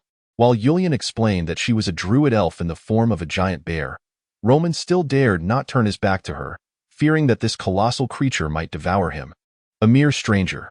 Keeping a wary eye on the groundhog, Roman spoke, "My father has promised to provide continuous assistance to the Riverbend territory over the next 3 years, primarily in the form of food, fabric, and certain weapons, along with some military support. This is a document signed by my father, and I will be responsible for its execution." When I arrived, I had already delivered my father's handwritten letter to Sir Noise at the Western Outpost. Sir Noise is the commanding officer stationed at the Western Outpost, overseeing 15 cavalrymen and 50 regular infantry. In critical moments, the captain can request aid from Sir Noise, who will also keep an eye on the Riverbend territory. As Roman enumerated the details of the support, Julian's face brightened, his hands rubbing together in delight. Such is the advantage of belonging to a prominent family. Either they do not engage at all, or when they do, it is with grand gestures. With the Petahov family as their backing, the Riverbend territory could generally weather minor disasters, provided they were not struck by an unforeseen calamity. When your father served as the garrison commander at the Western Outpost, I was the infantry captain under his command, Julian said, rubbing his hands together, forging camaraderie while seeking information. In this Sir Noise, what is his background? Noise Hobart. He hails from the esteemed Hobart family of Ethanport, a distinguished lineage. He is also the husband of my distant cousin, my cousin-in-law. One of our own. One of our own. Julian felt greatly reassured. With the arrival of the Knight of Roman, dinner transformed into an extraordinary feast. Not only were there crispy, golden-baked loaves and fragrant, hearty soups, but the members of the militia were also treated to a generous portion of bone-in meat from a unicorn boar, in recognition of their valiant efforts in battle. Moreover, Julian promised that due to the resounding success in the campaign against the wild boar men, regardless of whether they had slain any, every member of the militia would be rewarded with an acre of land. Once the River Bay territory was successfully developed and Julian was promoted to a Knight of the Realm, these exceptional militia members would become the first professional soldiers of the domain. Meanwhile, Leo, holding a roasted pig leg, indulged in his meal while observing the lively scene around him. From the perspective of his original soul, Leo witnessed Yulian's tearful gratitude in response to the unexpected assistance, and the composed maturity of the Knight of Romon, creating a harmonious atmosphere. However, through the lens of the other half of his soul, the perspective of a transcender, he perceived a cunning and rough man manipulating a young lad with ease. Each dialogue and subtle expression was laden with theatricality. Throughout the evening, under Yulian's gentle coaxing, the Knight of Romon divulged all his secrets, yet found no opportunity to mention the conditions posed by his father. A small mouse akin to a puppy crouched beside Leo, fixated on the roasted pig leg in his hand. Whenever Leo set down the pig leg to chew and digest, she would leap up to take a fierce bite, tearing off a piece of meat. Other children emulated her, hovering near their brothers or fathers, seizing the chance to snatch a bite of roasted meat. The children without fathers or elder brothers could only gather around Olivia, vying for attention against the dog-headed pups. Freya, cradling her loaf of bread, glanced enviously at Leo's roasted pig leg, her gaze darting back and forth, suddenly finding her bread unappetizing. Irritated, she inquired, "Why can you eat roasted meat while I am confined to mere bread?" Leo replied leisurely, "The Great Bear does not consume roasted meat. The Great Bear eats roasted meat. Can the Great Bear make fire? Can it roast meat?" Leo surveyed the surroundings. The villagers, noting Freya's ample belly, hastily concealed their food behind them, shaking their heads in disbelief. "What a jest! One bite from you is worth an entire meal for others." With earnestness, Leo added, "Your master is correct. To practice transformation magic, one must learn the various habits of the creatures being transformed, including their diets." With a flourish of his hand, he commanded, "Why are you all standing around? You are disturbing the druid master's meal." As soon as he finished speaking, everyone dispersed, leaving the groundhog clutching a loaf of bread, pondering the meaning of life. In addition to assistance, Romon also brought the latest news of the orc invasion. In less than 2 months, the orc incursion had spread across the entire 300-mile expanse of the northern bank of the Ice River, plundering hundreds of human villages and driving a multitude of refugees southward. The family of Freylove, who controlled the World Tree Thoroughfare, had gathered their forces in the town of Valanger, 200 miles south of the Wind God Fortress, temporarily halting the advance of the main orc forces from the west. Yet, numerous smaller orc clans took advantage of the chaos to slip through the human defenses and vanish into the wilderness. In the wilds north of the Anzino River, a multitude of foreign tribes and beast herds were disturbed, commencing their migration further south, with many villages already having suffered attacks along the way. Due to Count Frylov's forces being concentrated in the north, only a scant garrison remains in the south, unable to attend to all the villages. Many remote hamlets, lumberyards, and mines have no choice but to retract towards the towns. Refugees have already begun to appear in Eisenball Chapter 45. The old man's worries in this context, Rigolav still consented to provide assistance to the Bay of Rivers, a decision that, to both Leo and Yulian, the beneficiaries, seemed rather unwise.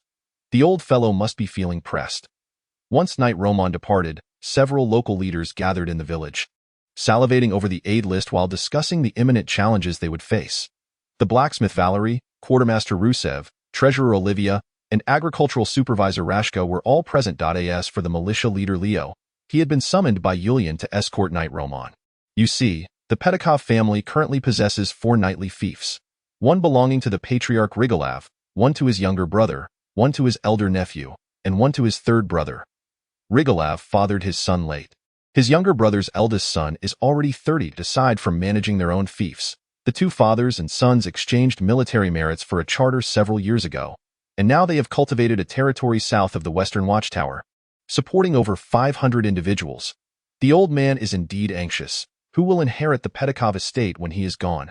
Romon? Or his younger brother? The degree of civilization in the northern regions pales in comparison to that of the south. Still steeped in strong clan traditions, where the law of the jungle prevails and survival of the fittest is ingrained in everyone's bones, one would willingly serve a family as a second son for a lifetime. Given the chance, who wouldn't aspire to be the leader? Even if the second son of the Petikov family harbored no ambitions, Rigolav would still seek every possible means to enhance his power and silence the whispers. The chief blacksmith and engineer Valerie, stroking his bald head, mused, "But what does this have to do with us?" "You fail to grasp the implications," Rusev interjected, tapping his pipe and expounding, "They envision a bright future. If Knight Romon comes, marries Olivia, then upon Yulian's death, the Bay of Rivers would adopt the Pedikov name, wouldn't it? Yulian nodded, acknowledging that seems to be the case, hence the predicament. He then turned to Olivia, expressing his concern.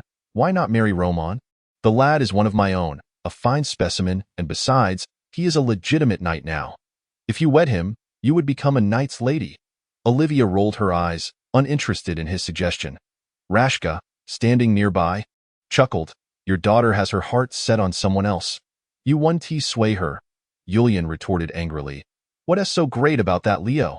An orphan, a mere brash fool. When the fighting begins, he'll be the first to perish. Unable to contain herself, Olivia exclaimed, If you know he is reckless, why do you send him off to fight? Are you wishing for his demise? She then reached out to tug at Yulian's ear. Stop! Yulian bellowed, momentarily stunning his daughter. This is for your training. If you can't handle a trivial matter, how will you safeguard the Bay of Rivers in the future? If you lack the ability, then let it be. Rusfew hastily advocated for reconciliation. Leo has become far more sensible lately. Just look at the affairs he has managed during this period. Each one executed splendidly. Wouldn't you agree? Sensible, my foot. He spends his days idly, lacking any semblance of seriousness. Grant him a modicum of authority, and he ascends to the heavens. He even feels the need to meddle in others' affairs. Urian's tirade struck a chord, prompting Rashka to seize the opportunity to chime in. Olivia, you ought to intervene. Don't let your Leo fixate on the women's backsides in the village, or he might lead my little grandson astray. Rusfew immediately recalled the incident when Leo's scouts had poked fun at him during a moment of vulnerability. Nodding in agreement, I retract my previous statement. He then shifted his focus to Urian. At your age, once you have become a knight, arranging a suitable match for Olivia is certainly feasible. However, if you wish to ensure the birth of a son capable of inheriting the family legacy, that might be a tad late, and no matter how much you may disdain Leo, ultimately, you will have to rely on him. Heed my advice. Expedite their marriage to avoid further complications.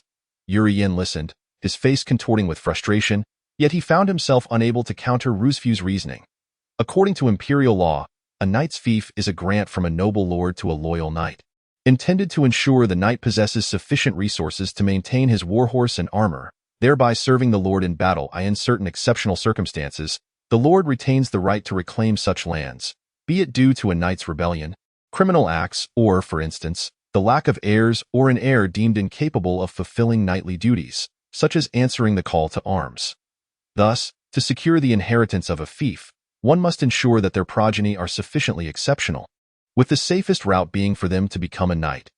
Logically, this equates to the noble lord reclaiming the fief from the incumbent knight and bestowing it upon another knight without lands. Should one lack the title of knight, the continuation of land inheritance necessitates the payment of substantial inheritance taxes. In unfortunate circumstances, the land may even be seized by the lord and reallocated to other knights. For a commoner like Urian, who lacks connections, the ambition to bequeath a newly acquired fief to his descendants is fraught with challenges, placing him at the forefront of fierce competition. If it were up to him, Urian would prefer to see his daughter wed to the capable and well-born Roman knight. As for the question of who would inherit the River Bay fief after his demise, he felt it was of no concern to him. Nevertheless, he was acutely aware that his daughter had set her sights on Leo, making it unlikely that she could be swayed otherwise. If he were to refrain from marrying Olivia to Roman and still wish to secure the future of the River Bay fief, he would need to cultivate a knight of his own. The mere thought of entrusting his precious daughter to that scoundrel filled Urian with unease. While he would treat Leo as his own son, he wished for Olivia to have a more favorable future. Valerie, on the other hand, was preoccupied with the perplexing document before him, unable to comprehend its implications. So, should we accept this aid, or should we decline? Just a moment ago, Olivia read aloud the first batch of supplies. It is already sufficient to launch my blacksmith shop. My furnace has undergone 2 modifications and is now successfully smelting iron, beginning the production of pig iron ingots. However, the conditions at the River Bay camp are exceedingly rudimentary. Even the solitary anvil was salvaged from the Goblin Valley. To forge agricultural tools, a plethora of additional tools and equipment is essential. I require the supplies, but I cannot part with my men. Yulian has made a decision. Tomorrow, I shall journey to Eisenball to personally clarify matters with Rigolav, striving to maintain our amicable relations. The reason he has been blocking Roman with words all night, preventing him from presenting his conditions, is that he wishes to engage in a discussion face-to-face. It is easier to negotiate when no conditions have been set. Once the other party lays out their demands, outright rejection could indeed strain our rapport. Although 300 individuals have retreated into the wilderness, creating an impression of isolation, the greatest peril still emanates from human society. Rusev nodded in agreement, stating, "Indeed, it must be so. Moreover, we have regained our composure. Even if we cannot reach an agreement and forego these supplies, we shall manage, but we must not allow this relationship to become strained." Just as their deliberation concluded, Leo strode in from outside, boisterously inquiring, "What are you all discussing? Can't anyone sleep?" The group cast him sidelong glances, none with expressions of warmth. Chapter 46. The Craftsman. The following day, Julian set off for Eisenball accompanied by 2 individuals, returning 2 days later with several companions and 2 horses in tow. With enthusiasm, Julian introduced to Valerie, "These 2 are craftsmen from the Petikov family, here to assist us in constructing the watermill and sawmill." "Greetings, masters," Valerie greeted, patting his bald head in a good-natured manner. "I leave these 2 esteemed craftsmen in your capable hands. Do ensure you bring along additional helpers and provide them with proper assistance," Julian remarked, casting a knowing glance at Valerie. Valerie instantly comprehended. It was a matter of acquiring the craftsman's skills without cost, a practice he was well acquainted with. His own expertise had been cultivated in a similar fashion. It is unclear how Julian negotiated with Rigolav, but not only did he secure supplies, he also garnered numerous additional concessions. Before departing, he borrowed 2 craftsmen from the Petikov family and, under Roman's cover, stealthily led away 2 horses. Although these horses had yet to reach the caliber of war steeds, they were nonetheless excellent mounts, sufficient for daily riding. The western watchtower lies nearly 30 miles from River Bend. Should the need for assistance arise, traveling on foot would undoubtedly prove too slow. Furthermore, the pioneers are knights, and how could they be without horses? Without steeds, they are mere infantry. The 2 riding horses were cautiously housed in the newly constructed stable, joining the ranks of the donkey, dog-headed younglings, groundhogs, and unicorn piglets as the latest members of the River Bend menagerie.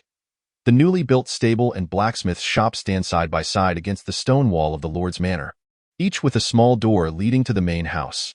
After all, livestock and iron goods are of strategic importance for a humble village territory. Julian had long envisioned establishing a hydraulic sawmill across the river at River Bend. Even if it could only operate a single saw blade, it would equal the output of 20 individuals. Had there been a sawmill from the outset, not only would the manor be well established, but the framework of the villagers' wooden houses could have been completed as well. Julian could have even constructed several watchtowers in advance, transforming the River Bend encampment into a small military base. Alas, in such a destitute locale, skilled craftsmen and blacksmiths are regarded as high-demand professionals, often bound as vassals to various lords or possessing assets as petty burghers, none of whom are inclined to venture into the wilderness with him. Leo had certainly suggested harnessing water power, but mere talk is something anyone can do. Even Valerie, who was most knowledgeable in this field, dared not guarantee that constructing a hydraulic saw would ensure its immediate functionality. Even the creation of a small-scale iron-smelting vertical furnace took 5 or 6 individuals an entire week, with 2 failures before achieving success. To delve into the research of a hydraulic saw would undoubtedly require 10 or 8 strong men, laboring for a month or 2, all while bearing the risk of failure. Everyone possesses intellect, yet regrettably, not everyone has the requisite craftsmanship. As for the choice of the opposite riverbank, it is because the area directly across the river is closer to Songyuan, allowing process logs to be effortlessly cast into the water, either destined for the camp or sent downstream. Most importantly, the opposite bank, being an eroded shore, features deeper waters and swifter currents, while the peninsula side is a sedimentary shore, characterized by shallow waters and gentle flows, where the eddies formed by the river bend occasionally push small boats upstream. Not to mention, even the shallow draft fishing boats cannot approach the shore. Consequently, to facilitate the transport of ore and goods by small fishing boats, the camp was compelled to construct a 10-meter-long walkway extending into the river. In addition to the lumber yard, Julian also requested craftsmen to build a mill. The craftsmanship required for a watermill is significantly less demanding than that of a hydraulic saw. For seasoned artisans, it merely entails constructing an additional water wheel and several bearings. Once the mill is established, The village women at the camp will no longer need to rely on hand-operated grinders for milling wheat, thereby freeing up substantial time for farming, spinning, weaving, and leatherworking. After arranging for the craftsmen, Yulian discreetly pointed out a frail young man he had brought back to Ruzov, sighing, "Do you remember old John's family? Old John? That old scoundrel is back?" Ruzov responded with a heavy puff from his pipe. "He hasn't returned. He has passed away." Yulian's expression remained impassive. "The entire family has perished. Only his grandson Harry remains." Ruzov fell silent, suppressing the thought, "Good riddance," deep within his heart. Old John, a refugee from the neighboring village after its destruction, had a large family and relatively favorable conditions. While not a small landowner, he belonged to the wealthier peasant class. With 10 or so family members, they traveled over 100 miles with Yulian's caravan, only to insist on parting ways, settling in a small town before the city of Varanger with several other families from their village. Unfortunately, mere days after their departure, the onslaught of the beastmen followed closely behind. The entire town was subjected to slaughter, with only young Harry escaping from old John's family. Fortunately, Harry remembered the destination of the caravan and managed to follow the tide of refugees to Eisenball, where he had been waiting outside the city for 7 or 8 days. Individuals like him must be numerous. During this trip to the city, Yulian intentionally wandered through the refugee camp, preparing for the future influx of refugees into the Bay Area to bolster strength.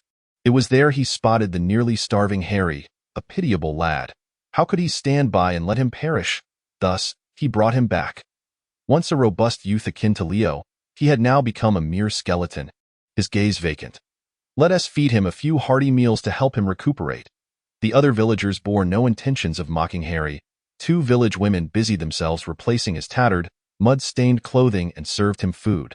Gazing at the wheat cakes and the rich, oily soup before him, Harry, having narrowly escaped death, began to question the reality of his situation. In his imagination, following Yulian to the frontier camp, subsisting on meager rations and a few mouthfuls of deer horn cassava, merely surviving would be a considerable achievement. How is it that, after 2 months apart, the riverside camp has begun to enjoy solid food? During Yulian's absence over the past 2 days, through the incessant chatter of a few old men from Rusev, news of Olivia's refusal of the Night Roman for Leo spread rapidly throughout the village. What news could possibly emerge from such a remote wilderness camp? Most likely, the fresh gossip stemmed from Leo's antics. Olivia's several close friends, upon hearing this, were indignant and urged her to reconsider her decision. The gallant and handsome Night Roman, clad in splendid armor, was the object of affection for this group of village beauties. He was a man of the city, a member of high society, a noble scion. Everyone else would dream of such an opportunity. How could she turn it down? As for Leo, he was relegated to second place, at least for the moment. At that very moment, the object of their secret scorn, Leo, stood not far away, wielding a large manure fork, lost in thought while gazing at the pile of dung beneath him.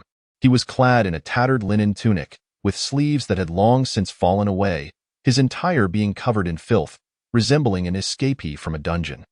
His short-cropped golden hair, glinting in the sunlight, remained dazzling. His well-defined and athletic physique was mostly exposed, and even the parts concealed by the thin tunic revealed clear contours. Olivia watched with keen interest as her friends swallowed hard while disparaging Leo in various ways. Chapter 47. Who isn't a princess? Leo, with his manure fork in hand, was engrossed in studying composting techniques. The North did not lack an understanding of fertilizer. Farmers would gather the droppings of cattle, horses, donkeys, and sheep, drying and crushing them to scatter in fields, or simply graze livestock in fallow lands.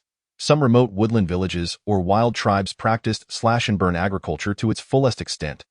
However, human waste was rarely used as fertilizer because their ancestors warned them that it was toxic and would poison the wheat seedlings. As a 30-year veteran of the workforce, Leo fancied himself somewhat of an intellectual, only to find himself in a different world, realizing he was merely a knowledgeable individual.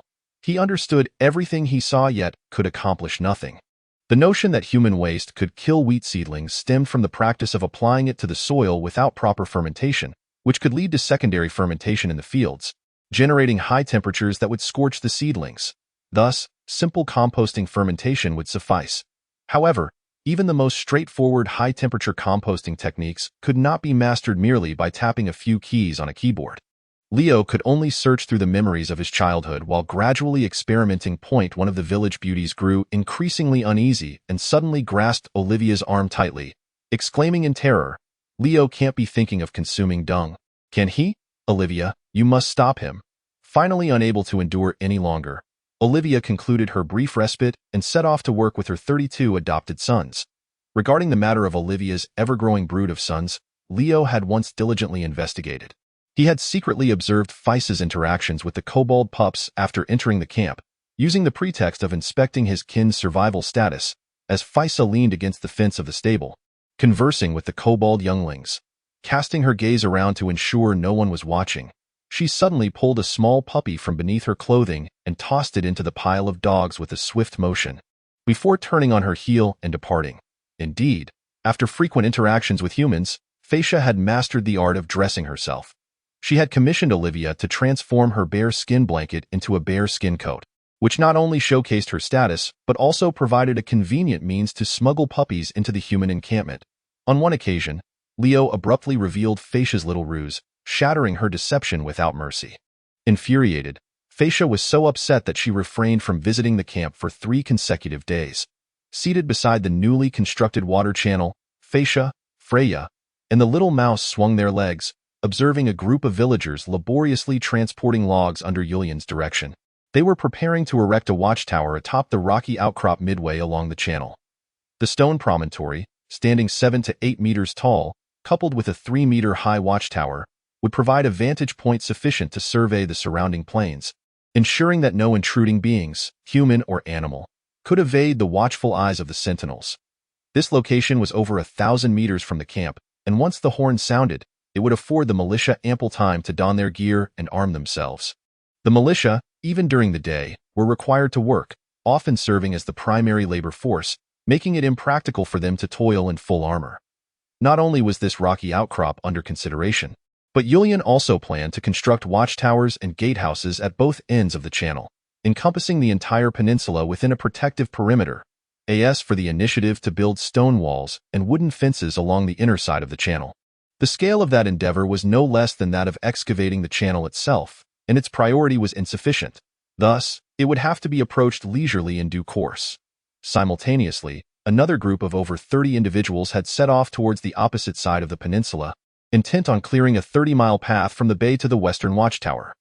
The term road construction here was, of course, not as grandiose as paving a concrete or stone thoroughfare. This pathway, adjacent to the riverside flatlands, had already been traversed by a convoy, establishing a basic route and outline. In the first phase, the task was simply to fell any obstructive large trees and shrubs along the way, level a few small steep slopes of 2 to 3 meters, and clear away any obstructive boulders. Additionally, rudimentary wooden bridges were to be constructed over several streams feeding into the Anzino River. Yulian's requirements were modest. As long as the cargo vehicles could barely pass through without encountering the mishaps of overturning or disassembling as they had previously, he would be satisfied. Aside from the miraculous World Tree Avenue, the roads in most knightly territories were quite similar. Wandering trade caravans often played a role in maintaining these routes. When the roads became difficult to navigate or were damaged, could one simply turn back? It was far more likely that one would halt to make repairs, just to manage a precarious passage. As the population of the bay grew and trade flourished, this mountainous road would naturally become increasingly navigable. Faisa, the kobold, gazed enviously at the industrious scene of humans at work. In stark contrast, her kind appeared rather clumsy. Most of her kin, aside from mining, were loath to engage in any other labor unless threatened by whips or starvation. When Faisa compelled them to construct a wall at the valley's mouth, it was swept away by the stream within a few days. Even she, standing in the rushing waters, remained unscathed. A quick learner, she diligently observed the human encampment each day, stealthily acquiring their techniques, which she would then return to teach her fellow kobolds with meticulous care. In the span of merely a month, she clandestinely acquired the techniques of the sling, mastered the training methods of the militia, honed culinary skills of humanity, and even delved into the art of smelting with a furnace. Remarkably, she began crafting crossbows. Yet, in stark contrast to the rapid advancements of the Riverbend territory, the Kobold Valley seemed to remain stagnant. From her recollection, no significant changes had occurred. Were it not for her relentless efforts to maintain trade with humans, the kobolds would have swiftly reverted to a life of feasting on mice and enduring hunger. Unwilling to accept this, Physa rose and proclaimed, "I, the kobold princess, chieftain, leader, the clever Physa, shall strive to improve." Beside her, a gigantic groundhog endeavored to mimic the leisurely posture of a small mouse and Physa. But alas, its short legs were trapped beneath its ample belly, rendering it unable to sway. Moments ago, Yulian had approached, seeking her assistance in transporting logs to expedite the project, but she had declined, citing a lack of shoulders. Upon hearing Physa's declaration, Freya climbed to her feet, refusing to be outdone. "I too am a princess of the elven race, the astute Freya." The little mouse, gazing at the prideful duo, mustered her courage and timidly declared, "I am the princess of the human race." The clever girl wagged. Unfortunately, her feeble voice failed to reach her friend's ears. On the fourth day of their mischief, Leo suddenly sensed an unusual presence. He cautiously lifted his head, only to behold an extraordinarily towering stranger standing on the ridge outside the camp. This unfamiliar figure was a giant, nearly 2 meters and 20 centimeters tall, adorned with immense antlers atop his head, his dark green hair and beard cascading like a waterfall over his form. Bare-chested and clad solely in a pair of beast skin shorts, his rock-like muscular physique was embellished with intricate green tattoos. The villagers laboring in the nearby fields, along with the militiamen stationed further away, appeared oblivious to his presence. When Leo's gaze met his, a profound sense of intimidation seized him, causing his spine to stiffen and his focus to sharpen, to the point where the surrounding scenery began to blur, as if only the two of them existed in that moment. Malfurion Stormrage. No, it was the elf archdruid who bore a striking resemblance to Malfurion, Bobuk Maramotus. Without a moment's hesitation, Leo instantly recognized the identity of the newcomer. Volume 1. Who Isn't Princess? End. Chapter 48. Archdruid Bobuk Maramotus. Apart from Leo, the first to spot Bobuk was his disciple Freya. The groundhog straightened its forepaws, laboriously waddling with its short legs, its large posteriors swaying as it ran with earth-shaking fervor. Shouting for her teacher, she hurried over, her childish voice tinged with tears. Ever since the weakening of the boar men, Freya had evidently been yearning for home. Climbing nearby hills at dawn to unleash piercing cries, more punctual than a rooster's crow. Whether her master heard her or not remained a mystery, but the surrounding beasts clearly did. Typically, brown bears and snow leopards could be spotted just a few miles from Riverbend, yet now not a single one was in sight. Just as a mishap seemed imminent, Bobuk extended his arm, grasping the chubby flesh of the groundhog's cheek, pulling her down. Freya instinctively nestled her enormous head into her teacher's embrace, bursting into uncontrollable sobs. "Not cry so sorrowfully, lest it seem as if I have mistreated you." Listening to Freya's heart-wrenching sobs, Leo felt a twinge of anxiety. Indeed, the sound of Freya's weeping only served to chill Bobuk's gaze towards Leo further. In response, Leo could only manage an awkward smile. "Teacher, I miss you dearly." After a bout of tears, Freya finally released her pent-up emotions, instantly transitioning into a state of joy and excitement as she playfully nudged Bobuk with her forehead while heading towards the camp. Teacher, let me take you to eat flatbread. Sister Olivia bakes it for me every day, and it is simply delectable. Teacher, have I grown taller? Teacher, have I grown stronger?" Approaching Leo, the towering druid extended his hand towards him, introducing himself as Bobuk Maramotus, an elven druid. Leo promptly reciprocated the gesture, clasping arms. "Master, I am Leo, a friend of Freya." Other identities were of little consequence. It was imperative to establish oneself as an ally, not an adversary. Yulian, Olivia, and the others soon arrived, greeting Bobuk in turn. Villagers working nearby gathered at a distance, curiously observing the unfamiliar figure adorned with magnificent antlers. "I apologize for the trouble my disciple has caused you all during this time." Not at all, Yulian replied with a wave of his hand, chuckling amiably. Before the esteemed teacher, Yulian lavished praise. "Freya has been incredibly diligent. As soon as she arrived at the camp, she lent a helping hand, proving to be a tremendous asset. She is both obedient and capable. Everyone adores her."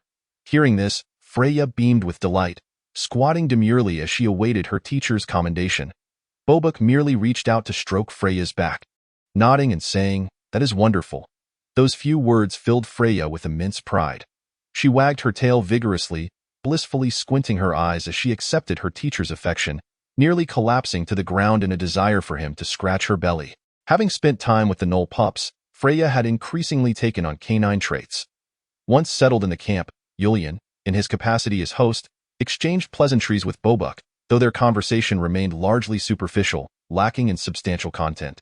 Ultimately, he was merely a seasoned soldier, possessing insights that could easily overshadow those of a farmer who had never ventured beyond his village. Yet he felt dwarfed in the presence of a 500-year-old elven archdruid who had traversed the entire continent. Surprisingly, it was Leo, this young rustic, who managed to engage Bobuk in a few meaningful exchanges. Your composting techniques are indeed impressive. Back when the Orlandes Empire had yet to rise, utilizing seabird droppings from the islands within the kingdom, combined with the heavy plow, allowed for an average grain yield exceeding 3 times that of neighboring nations. This led to a population boom, swiftly transforming a borderland minor kingdom into the mightiest human empire on the continent. Leo nodded in agreement. Agriculture is the foundation of a nation. Whether a country flourishes depends on how many mouths a farmer can feed. For every additional person a farmer sustains, another individual can engage in weaving. Another can clear land, yet another can delve into mining or metallurgy, and yet another can take up arms to defend or wage war. Liao did not articulate the relationship between agriculture, light industry, heavy industry, and military strength using the knowledge from textbooks. Instead, he merely echoed the sentiment with a simple inquiry. I have heard that druids possess the ability to manipulate plants. Could this potentially enhance crop yields? The depth of Liao's understanding, which was not typical for a villager from the mountain village, took Bobuk by surprise, prompting him to engage in further discussion.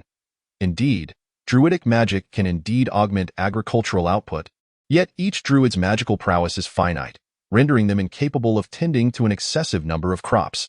The most pragmatic approach remains the continual cultivation and improvement of crop seeds to achieve higher yields.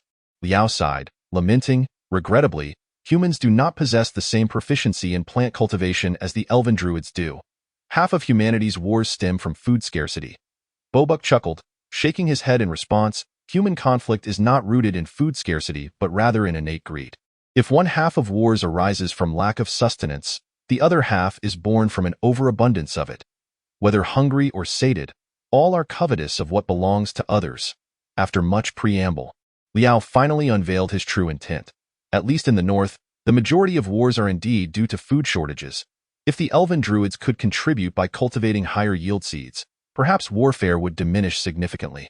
Bobuk retorted, how can you be so certain that the druids have not exerted their efforts? A millennium ago, wheat was sown along the northern banks of the Anzino River, but the yield was less than that of the weeds, forcing the beast folk to survive through hunting and plundering, while human clans remained confined to the southern banks. Intrigued, Liao inquired, was it the elven druids who improved the wheat strains? Indeed, Bobuk affirmed, it was the great elven lord, Grand Druid Cesare Casgrandal, who, unable to bear the suffering of his beast folk friends from hunger and mutual raiding, cultivated and adapted the wheat from the southern human tribes to suit the northern soil, subsequently gifting it to the orcs. Alas, the outcome did not yield improvement. The resultant food surplus led to a population explosion, and the burgeoning beast folk commenced their invasions of the elven forests, clashing with humans, thus igniting warfare. The ultimate result saw the elves retreat to the Treasure Highlands, the beast folk expelled beyond the glacial rivers, and the human empire seizing vast territories, only to descend into internal strife. Bobuk sighed, it is not only humanity. Any race characterized by greed and adept at reproduction will, once it flourishes, ultimately bring forth destruction. He then glanced at his disciple, noting that even the groundhogs on the Treasure Highlands, once devoid of natural predators and provided with abundant food, would proliferate uncontrollably, wreaking havoc on the entire ecosystem of the region. Liao felt a tinge of disappointment. All his discourse was merely to persuade the druid master before him to procure some beneficial resources for the camp, be it wheat yielding 2,000 gene per mu, trees laden with bread, or livestock that grow meat without the need for sustenance. He would welcome it all. Chapter 49. An all-night conversation with the Grand Druid upon laying eyes on Bobuk for the first time. Liao was immediately reminded of Teacher Yuan, along with the bountiful golden rice fields behind him. In stark contrast, the fragmented memories of the original owner, Rio, reveal a dismal depiction of the wheat fields in his ancestral home in the north. The sparse rye stands askew, each ear bearing a meager 10 or so shriveled grains. The yield is even inferior to the weeds found in the rice paddies of his past life. The obsolete agricultural techniques and crops ill-suited to the environment are significant constraints on the North's development. The sparsely populated expanse of the North is not uniformly amenable to cultivation. Aside from the vast farmlands of the Anzino River Basin, the majority of the northern regions consist predominantly of grasslands and forests. In many areas of the North, an acre of land can sustain but a single person, yet the labor costs required to cultivate that acre far exceed the benefits it yields. Not only are self-sufficient farmers with limited grain unable to shoulder this burden, but even the heads of ordinary villages and minor knightly lords find themselves similarly constrained, thus perpetuating a life of herding and hunting across generations. Much like the vast wilderness of the past, geography, society, climate, and religion all hinder the evolution of agricultural civilization. But can one truly assert that such wilderness is unsuitable for farming? It is merely a matter of inadequate technology and productivity. Bobuk can easily discern Rio's underlying intentions. Throughout his centuries of existence, he has become accustomed to such individuals and scenarios. Every ambitious, capable, and aspiring person, upon encountering him, instantly contemplates how his knowledge might serve their purposes. If every time he visited a new settlement, he were to be easily swayed like Freya, tirelessly laboring for others, then his 5 centuries would have been in vain.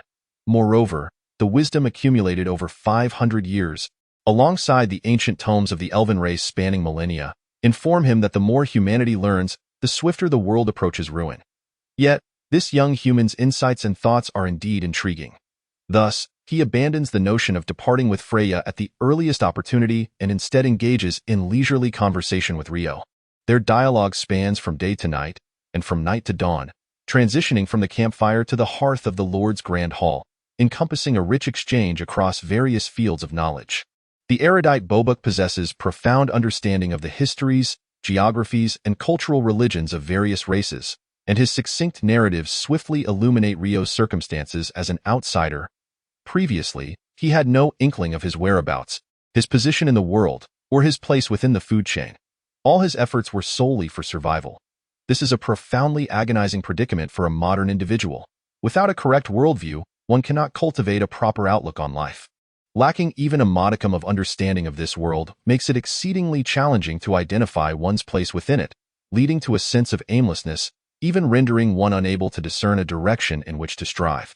Why did the farmers of remote mountain villages in the last century not venture into the bustling world? Because they were utterly oblivious to it and lacked the means to survive. If Rio remains ignorant of this world, he too would be doomed to continue eking out a living as an old farmer by the river bend. Yet, Rio's occasional utterances, lacking in the theoretical knowledge and logical reasoning that this world possesses, occasionally impart new insights to Bobuk. Their conversation stretches through the night until dawn, while Julian, unable to endure any longer, retreats to sleep, leaving only Olivia and the little mouse to stay by Rio's side. Drowsily resting against him. As for Freya, she had succumbed to slumber before the campfire, only to be carried into the stable by her teacher. The break of dawn, the exceptionally well-rested Freya burst in from outside, exclaiming, "Teacher! Teacher!"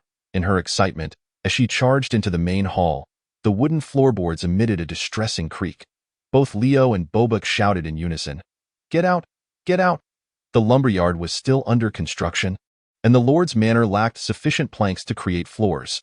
The entire hall felt desolate, with only the steps around the fire pit having been completed, and some makeshift corridors fashioned from old boards and branches salvaged from the cargo truck.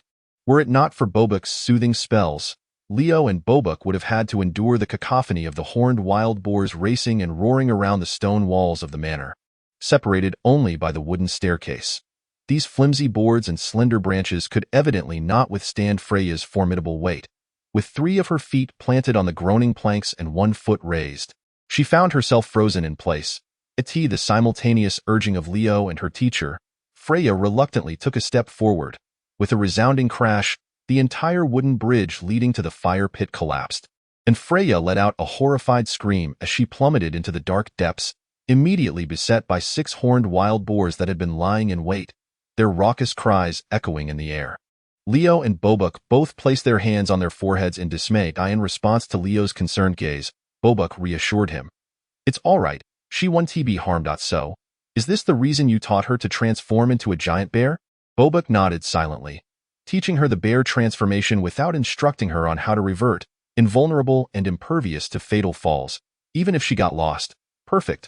Owing to Leo's influence, Bobuk remained in Riverbend for a full 3 days. Although he did not bring about the sweeping changes Leo had envisioned through magic, knowledge, or artifacts, he did not withhold all his teachings.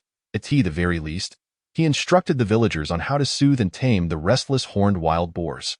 Additionally, he provided healing to the injured and disabled militia members of the camp. He even reinforced the Lord's manor using druidic spells. The 300-square-meter manor posed a construction challenge that somewhat exceeded the capabilities of Valeri's craftsmen, and the villagers under his command could not fully meet his expectations.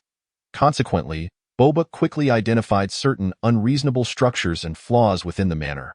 With a subtle wave of his finger, tendrils and roots emerged from the beams of the manor, writhing like living entities, swiftly intertwining with another beam, thereby unifying the entire supporting structure of the building.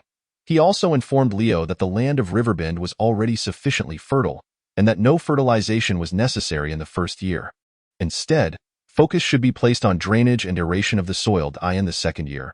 They could extract forest humus as fertilizer from the nearby woods, and in the third year, they could procure peat from the marshes. Only after several consecutive years of cultivation should they resort to manure compost to amend the soil when fertility waned. Leo felt disheartened. Had he spent several days dealing with excrement for naught? Yet, he understood that farming did not merely depend on the quantity of fertilizer applied. Various factors were crucial, and everything needed to be tailored to the local conditions. In this regard, the assistance he could offer paled in comparison to that of a seasoned farmer. On the morrow of Bobuk's arrival, the Wildfolk tribe received word that Elder Zulvan had come to the Riverbend accompanied by a cadre of Wildfolk hunters and druidic adherents to pay homage to their earthly walker. With the presence of Bobuk and his disciple Freya, both the Wildfolk and the villagers of Riverbend displayed a spirit of camaraderie, exchanging a plethora of gifts, culminating in a delightful fellowship. Chapter 50. Please unmute to converse. The span of 3 days allowed Leo and Bobuk to grow swiftly acquainted. Contrary to Bobuk's preconceived notions of humanity, this intelligent and humble youth presented a rare manifestation of civilized thought among the human populace of this world. A person's worldview is readily discernible through their everyday discourse. Especially in the presence of a sage who has lived for 5 centuries, no matter how one tries to conceal or disguise themselves, their essence can be unveiled through mere words. Although Leo often exhibited the boorishness and obstinacy typical of a rustic youth, frequently feigning malevolence to jest with others, his inadvertent mannerisms and approach to matters earned the admiration of Bobuk. Not only he, but also the Knoll Fesha, the groundhog Freya, and the Wildfolk hunter Bjorn swiftly came to trust Leo through their interactions. The Knoll Valley and the Wildfolk tribe maintained peace with Riverbend, united through Leo, for they could tangibly sense his sincerity, inclusiveness, equality, and respect. One might jest that a person truly imbued with the core socialist values could hardly possess a character so deplorable. These noble qualities resonated harmoniously with druidic tenets, prompting Bobuk to transition from initial caution to a willingness to share more knowledge. Were it not for Leo's humanity, Bobuk might have even contemplated taking him as a disciple. Alas, humanity is a fleeting and capricious race. Perhaps they can embrace some superficial druidic principles, yet they cannot traverse far along the druidic path. Elves, after a century, struggle to alter their convictions, while humans change their thoughts daily. All short-lived races share this flaw. Millennia ago, elves endeavored to disseminate druidic beliefs among trolls and orcs. Yet now those races have devolved into a path of war druids, entirely antithetical to the original doctrines. On the 4th day, Bobuk formally declared his intention to take leave. Leo made one last plea, troubled as he asked, "Master Bobuk, is it truly impossible for me to learn druidic spells?" Bobuk shook his head, explaining, "To learn druidic magic, mere intelligence is insufficient. One must first grasp the druidic doctrines and become a worthy druid." Leo, unwilling to relent, countered, "Freya is able to, so why can't I? She is an elf, naturally aligned with druidic beliefs. Unlike you," Bobuk replied, "and if necessary, I could also embrace such beliefs." Bobuk chuckled, his gaze penetrating as if to delve into Leo's very soul. Meeting Bobuk's deep green eyes, Leo felt his essence magnify, as if buried secrets were being unearthed. Just as Leo anticipated that Bobuk would declare him a non-believer, the Grand Druid instead remarked, Interesting. I did not expect you to possess such unwavering faith, one that no miracle could ever sway. Leo was taken aback, exclaiming inwardly, "What faith do I possess? How am I unaware of it?" Bobuk paused for a moment and inquired, "Is it the belief of the ancestors of the Northerners?" Leo scratched his head, pondering, "I suppose so?" Bobuk nodded and remarked, "The ancestral worship of the Northerners originates from the shamanic sect of the beast folk, which is far more rational than the prevalent faith in the holy light in the South. Perhaps you could become a shaman." Monotheism, a shadow of unpleasant memories, seemed to cross Bobuk's mind, prompting him to shake his head repeatedly, choosing not to elaborate further. Meanwhile, Olivia was attempting to tie a large bag of freshly baked flatbreads onto Freya's back, all the while chattering incessantly to ensure her safety and to heed her teacher's words. Having been deeply involved in managing the camp's various affairs and serving as the head of the nursery, Olivia had transformed from an innocent young girl into a maternal figure at the age of 16. The little mouse, nervously wringing her hands, approached Olivia but dared not speak, instead casting a pleading gaze at her dear friend. In terms of true psychological age, Freya was even younger than the little mouse, timid as a mouse herself and habitually reliant on others. When she was with Leo, she depended on him. When he was absent, she turned to Olivia. In Olivia's absence, she would even rely on the little mouse. In their interactions, the little mouse often assumed the role of the elder sister, with tears brimming in her eyes. Freya embraced the little mouse, resting her large head atop hers, looking up at her teacher with a woeful expression.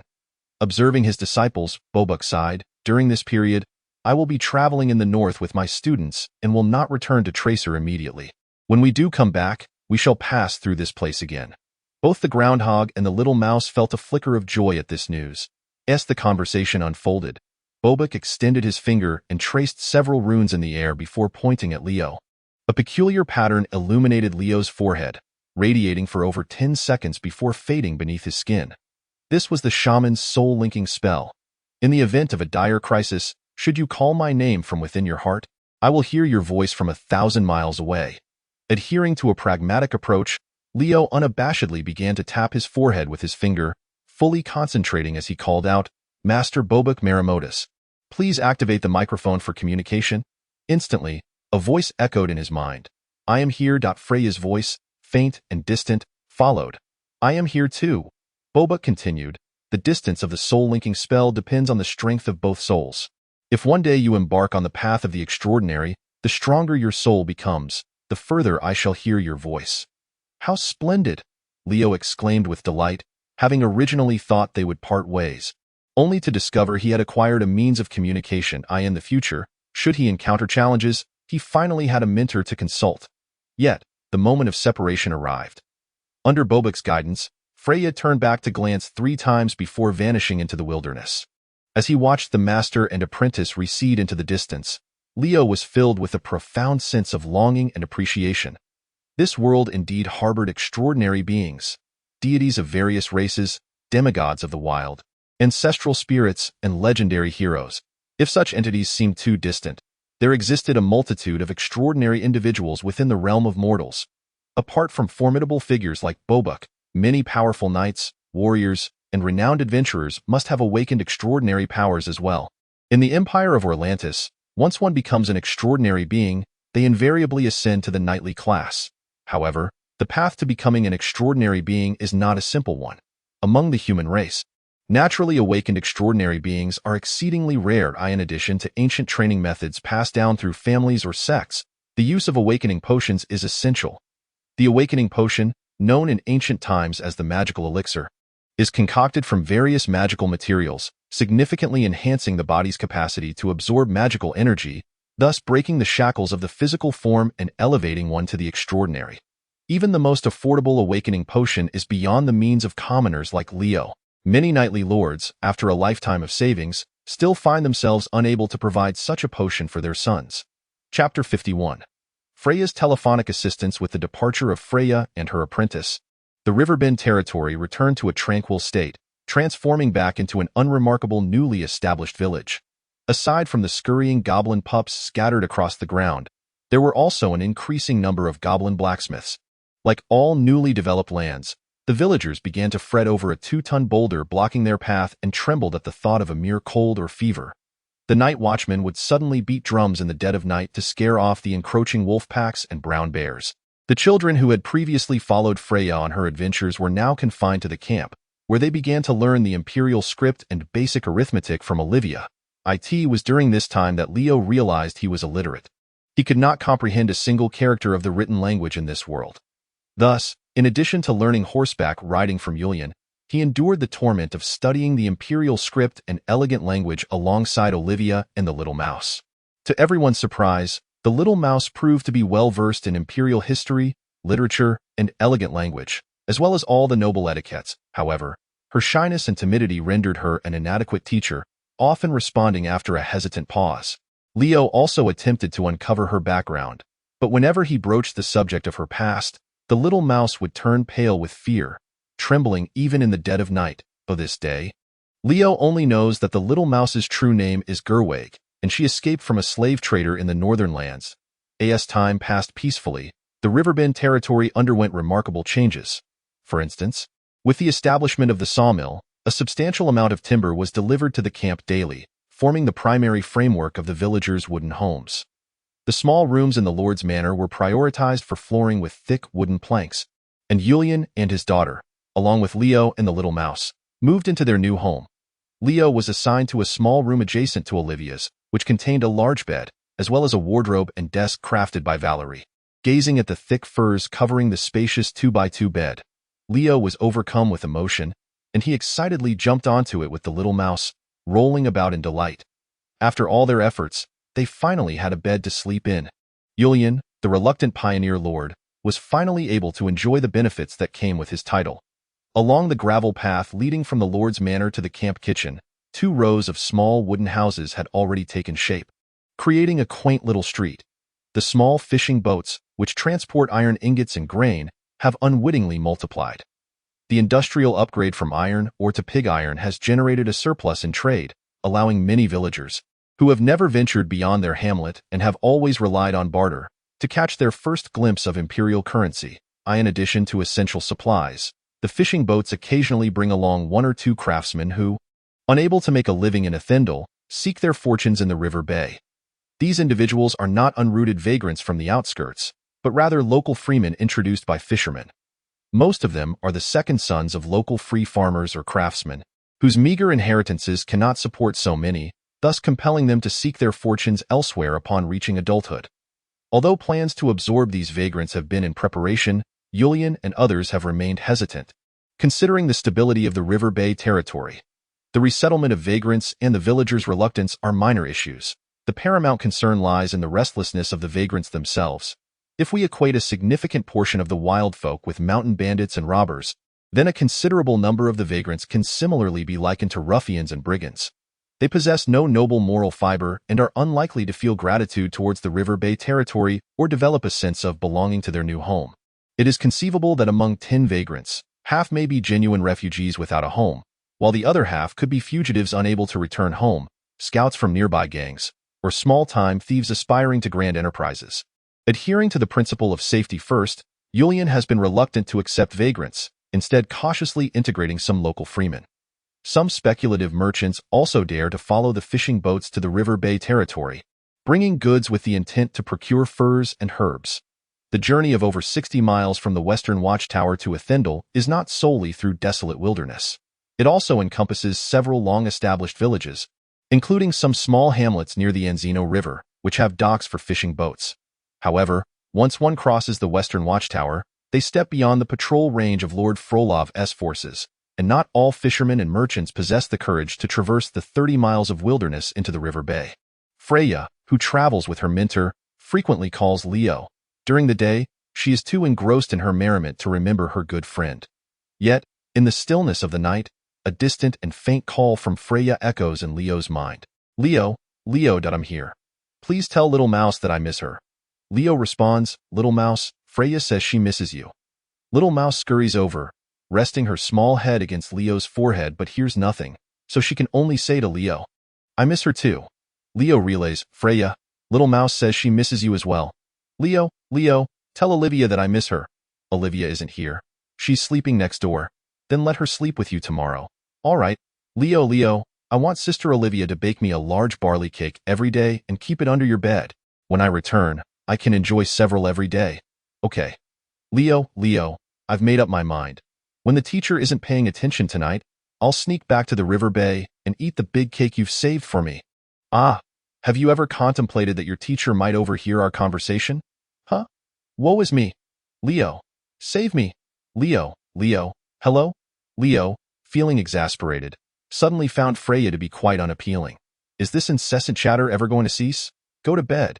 The following night, once Olivia ensured that Julian was asleep, she stealthily crept into Leo's room, lying beside him, suppressing her laughter as she inquired, "Are you certain it was Freya who summoned me here, rather than your own invitation?" After receiving Leo's invitation during the day, Olivia had promptly confided in her close friends. Her companions, while chastising Leo, could not help but feel a twinge of envy and resentment. One married sister and the widow Agatha even pulled her aside to discreetly impart numerous secrets. Their eagerness to demonstrate palpable Leo, in a feeble defense, insisted. "It was Freya who called for you. She wished to have a word. Then where is she? Perhaps she has succumbed to slumber." Olivia climbed onto Leo, propping herself on his chest, gently caressing downwards to alleviate her own tension, and casually asked, "Where have you banished the little mouse?" The little mouse's tiny head peeked from beneath the bed, responding timidly, "I am here." Olivia hastily covered her bare body, while playfully pinching Leo's side, beamed at the little mouse and said, "Would it be all right if I swapped rooms with you for the night?" The little mouse, reluctantly emerging from the room, lingered at the door for quite some time, observing that neither seemed inclined to keep her, before departing with a heavy heart. Chapter 52. A father arrives in the village. As dawn broke, Julian rose early. Passing by his daughter's room, he was taken aback to see Olivia emerging from Leo's room while dressing. Julian's fury ignited, his eyes reddening with rage. He was about to storm in and shoot Leo, but turned to find him comfortably nestled in his daughter's room, sleeping soundly with the little mouse. Julian was momentarily bewildered. Had he misremembered the room? Growing old, perhaps, he had no time for further contemplation and bellowed, "You scoundrel, what time do you think it is to still be in bed? Indolent fool! What is this nonsense?" The little mouse scrambled to her feet, hurriedly donning her clothes and shoes, obediently complying. Yet Leo remained unmoved, lazily turning over and asking, "And pray tell, what time is it?" Julian, momentarily stumped, realized that in the absence of a church or clock in the bay, no one knew the time. Everyone simply slept until they awoke naturally. Julian rolled up his sleeves, ready to discipline the slothful youth. 3 days without a beating, and he has grown quite bold. Before he could advance to confront Leo, Olivia seized Julian's arm, gently persuading, "Father, weren't you planning to visit the Great Falls? I have prepared everything. Come with me to retrieve it." Today, Julian intended to visit the wild tribe and meet with the elder Zervin, bringing gifts as a gesture of reciprocity for their previous visit to the bay. With Bobek's influence still resonating and no conflicts between the two settlements, Julian sought to strengthen their relationship while the iron was hot. Failing to fortify communication now could easily lead to conflict between the villages in the future. No one wishes for a mere quarrel over the felling of a tree or the seizure of a prey to escalate into a war between two villages. If the chieftain of this river bend and the elder of the wild folk could forge a friendship, many matters could be resolved with a mere word. Recognizing the gravity of the situation, Julian set aside his petty grievances with Leo. He and Olivia exited the grand hall, leading a donkey while accompanied by 2 militiamen bearing gifts, and made their way towards the great waterfall. As soon as Julian departed, several sisters surrounded Olivia, eager to inquire about the events of the previous night. Olivia hesitated, stammering for a while before bashfully revealing, "It was quite painful. Leo mentioned that I am still too young and should wait another 2 years." The group of sisters stared at the stunningly beautiful Olivia, with her alluring curves, in disbelief, questioning Leo's judgment. The young widow, Agatha, expressed her discontent, saying, "At 16, too young. Others are already mothers at that age." As she spoke, a sly smile crept across her face as she asked, "Does he prefer older women? How about 20? The village beauties regarded the 20-year-old Agatha with disdain on their faces, though envy brewed within their hearts. Both Olivia, still reeling from the tumultuous emotions of the night, and the towering Leo found themselves restless, lying together and exchanging knowledge throughout the night. Concerned for the little mouse, Leo could not resist the urge to check on Olivia, eventually making his way to her room. Indeed, the little mouse was huddled beneath the covers, trembling and drenched in cold sweat, and as soon as Leo entered, she clutched his arm as if grasping a lifeline. Having endured a sleepless night, Leo did not rise until the sun was high in the sky. After riding for a while in the corral behind the grand hall, militiaman Ivan hurried over, reporting, "Leo, Commander, a father has come to the village." From atop his horse, Leo looked down at Ivan as if he were a fool. Ivan, feeling guilty, mustered the courage to explain, "He claims to be a father. He wishes to speak with our Lord." "How audacious! Accompany me to meet him," Leo exclaimed, raising his riding crop but remaining mounted. Ivan had no choice but to lead the horse carefully out of the corral. Following a previous incident where Leo had taken it upon himself to ride out and was unseated, causing the once docile horse to bolt and wreak havoc in the camp, he now always rode with someone holding the reins. Despite this precaution, those around him still felt uneasy, viewing him as if he were a thief come to steal cattle. As they trotted into the heart of the village, upon seeing the crowd, Leo immediately understood Ivan's intent. The newcomer was a short, rotund middle-aged man, standing at less than 5 feet tall, clad in a flowing white robe that marked him as a religious figure. His robe was adorned with golden floral patterns, with a particularly striking golden cross emblazoned across his chest. Under the sunlight, the golden motifs emitted an unusual gleam, casting a sanctified aura upon the otherwise diminutive and portly figure. Accompanying him were 2 armed attendants, dressed in finely crafted chainmail shirts, polished plate armor on their shoulders, and wearing iron gloves and visored steel helmets. Their attire was so extraordinary that it far exceeded the villagers' experiences in this remote hamlet. Had it not been for the villagers' reverence for their ancestral war deities, some might have knelt in worship. Having conversed with Bobuk for several days, Leo had gained some insights into the religions of this world, and from his elevated position on horseback, he inquired, "Are you a priest of the Church of the Holy Light?" In the Empire's tongue, the terms for priest and father are synonymous. However, the denizens of the North, who revere their ancestors, are unfamiliar with the concept of a priest. The insular villager Ivan is utterly oblivious to the dual meaning of the word father. Indeed, the stout priest in his white robes tilted his head to gaze at Leo, his tone tinged with displeasure. "I am Father Lawrence of the Church of the Holy Light. Where is your lord? I seek an audience with the lord of this land." Standing at less than 1.5 meters tall, he appeared diminutive before the generally tall Northman, especially as Leo was mounted upon a steed, a Northland riding horse, no less, standing at a shoulder height of 1.5 meters. In comparison to Leo's lofty mount, Father Lawrence resembled a mere dwarf. Thus, he was even less inclined to engage in conversation with this arrogant, exceedingly rude youth. Leo dismounted and, with a smile, remarked, "Our Lord is not present. I am responsible for all matters here." "And you are?" Father Lawrence cast a sidelong glance at him. Leo casually replied, "I am the local militia captain, magistrate, constable, tax collector, and the Lord's bodyguard and son-in-law, Leo Mondo." Good heavens, to hold sway over administration, judiciary, military, and finance, whilst also being the Lord's son-in-law, Ivan, standing nearby, was so astounded that his eyes nearly bulged. Many of these novel terms were entirely new to him. Father Lawrence, too, felt a surge of respect, extending his hand to Leo. "Young Mr. Mondo, I am Father Tuars Lawrence of the Church of the Holy Light stationed in Isenpur. You may call me Father Lawrence." "Esteemed Father Lawrence, what brings you to my humble abode?" Leo inquired straightforwardly, nodding. "The Lord of the Holy Light has commanded me to spread his gospel. A land illuminated by the Lord must not be devoid of his church." Father Lawrence smiled faintly, an aura of sanctity beginning to emanate from him.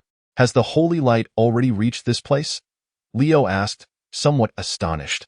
Father Lawrence pointed to the sun above, his expression enigmatic. "This is the manifestation of the Holy Light, embodying the Lord's majesty, as I, too, am engaged in disseminating his gospel."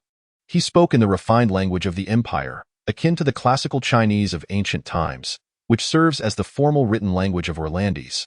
Were it not for having learned some imperial elegance from Olivia and the little mouse, coupled with the agile thinking bestowed upon him from his past life, Leo might have found his words incomprehensible. At least Ivan, standing to the side, grasped only a fragment of the conversation, perceiving Father Lawrence as sophisticated, mysterious, and elegant, shrouded in an aura of reverence. Leo had previously engaged in light discussions about religion with Bobuk. The ancestral worship of the North, the shamanistic beliefs of the orcs, and the druidic faiths of the elves all converge on polytheism. Exhibiting a remarkable inclusivity, readily absorbing and accepting the deities and doctrines of other faiths. However, in terms of religious expansion, this can, to some extent, prove to be a flaw, particularly when faced with the encroachment of monotheistic beliefs. It is nothing short of fatal. Much like the ancestral worship in the North, which is loose and disorderly, lacking in theoretical underpinning, many Northmen who venerate their ancestors harbor no objection to a powerful deity being added to their pantheon. Yet none are willing to share their ancestral spirits. Guided by the pragmatic principle of better to believe in something than in nothing, the practical Northmen revere their ancestral heroes, the demigods of the druidic elves, and the elemental spirits of the orc shamans. When the faith of the southern god of holy light reached the northern territories, many were open to embracing it. Yet, no northern dweller would seize a southern friend by the arm and proclaim, "This is my ancestor, a figure of immense strength. You ought to join me in venerating our forebears." Having undergone 9 years of compulsory education, Leo possessed a clear understanding of such matters, easily grasping Bobuk's exposition and aligning himself with his thoughts, which earned him Bobuk's admiration. Armed with this knowledge, the persuasive tactics of Father Lawrence appeared somewhat lacking. With a smile, Leo inquired, "So, you intend to construct a church of holy light here in the bay?" "Indeed," Father Lawrence replied, his satisfaction evident. "I have come from Ethenborough, guided by our Lord, to erect a church and spread the gospel here." "But do you not already have a church in Ethenborough? Why venture to the bay?" Lawrence hesitated, then responded, "The priest at the Ethenborough church is not I, but Father Maki. The Lord has decreed that the church I oversee shall be established in this location." "Then you are not a father. Rather, you are a brother," Leo remarked, his expression unchanging, as a cleric of the holy light. One aspiring to manage a church and become a priest must possess documentation signed by the bishop of the respective diocese. In the imperial tongue, the terms for priest and father are synonymous, as are those for cleric and brother. According to the regulations of the Church of Holy Light, a cleric must undergo assessment by the local bishop and obtain legitimate documentation to become a priest and possess a church. However, regulations are merely guidelines. Across the vast rural expanse of the Orlandese Empire, small, unregulated churches proliferate. This is largely due to the fact that most knightly lords are unaware of the intricacies involved, easily swayed by mere words. Furthermore, the majority of southern knightly lords are adherents of the holy light, eagerly welcoming the establishment of churches. Many noble families have arranged for the eldest son to inherit the lands while the younger son takes charge of the church, thus collecting taxes from both the territory and the church, effectively consolidating their power. Perfection. Alas, this is the North, and this is Leo's domain, my brother of the holy light. If you wish to be a father, please present your documentation. Chapter 53. The holy light never spoke thus. Father Lawrence was clearly taken aback, utterly unprepared for such a turn of events. Had this young man just returned from his studies at the Imperial Cathedral? He seemed to possess knowledge surpassing his own. The lords of Ethenborough had not been so challenging. In his habitual line of thought, he believed that in newly developed territories, the impoverished villagers desperately required the support of faith, while the lords needed someone to rally their hearts. Moreover, a group of rustic villagers was exceedingly easy to sway. Previously, in several villages, he had ambled about with 2 retainers, and before uttering a word, numerous villagers had approached to pray and kneel. Unfortunately, those villages were too destitute, offering little in the way of resources. Unlike the present newly developed territory, bustling with activity, where the sounds of commerce echoed, and a sense of industriousness prevailed. The lord's mansion in the distance resembled a small castle, clearly a testament to wealth. Should the lord acquiesce to his demands, he could solicit donations under the pretext of constructing a church, securing funds up front. If the donations were substantial, it would indicate a lucrative venture, warranting further investment. Once the church was built, it would yield a steady stream of income. If not, he could abscond with the funds. A church, receiving donations and taxes each year, is in no way less than the Lord himself. When encountering a devout Lord, it is not uncommon for the Lord to contribute to the church as well. Even if the earnings are meager, the church can always sell its assets to other monks, ensuring a guaranteed profit. What? A scheme to outsmart the unwitting. The esteemed monks do not consider the time and energy spent dealing with these rustic folk as a cost? Brother Lawrence, unwilling to concede defeat, patiently explained, "The guidance of our Lord is infallible. Once the church is erected, the documents will be sent forth." It was not an impossible task. Suddenly, Leo nodded in agreement. With arms crossed and chin resting upon his hand, he surveyed the surroundings, then pointed towards an empty plot in the distance. "Let it be built there." Brother Lawrence was overjoyed. The location Leo indicated was merely 100 meters from the Lord's manor, and constructing a church there would place it at the heart of the village. When he no longer wished to stay, selling it would yield a substantial profit. However, 2 conditions must be met.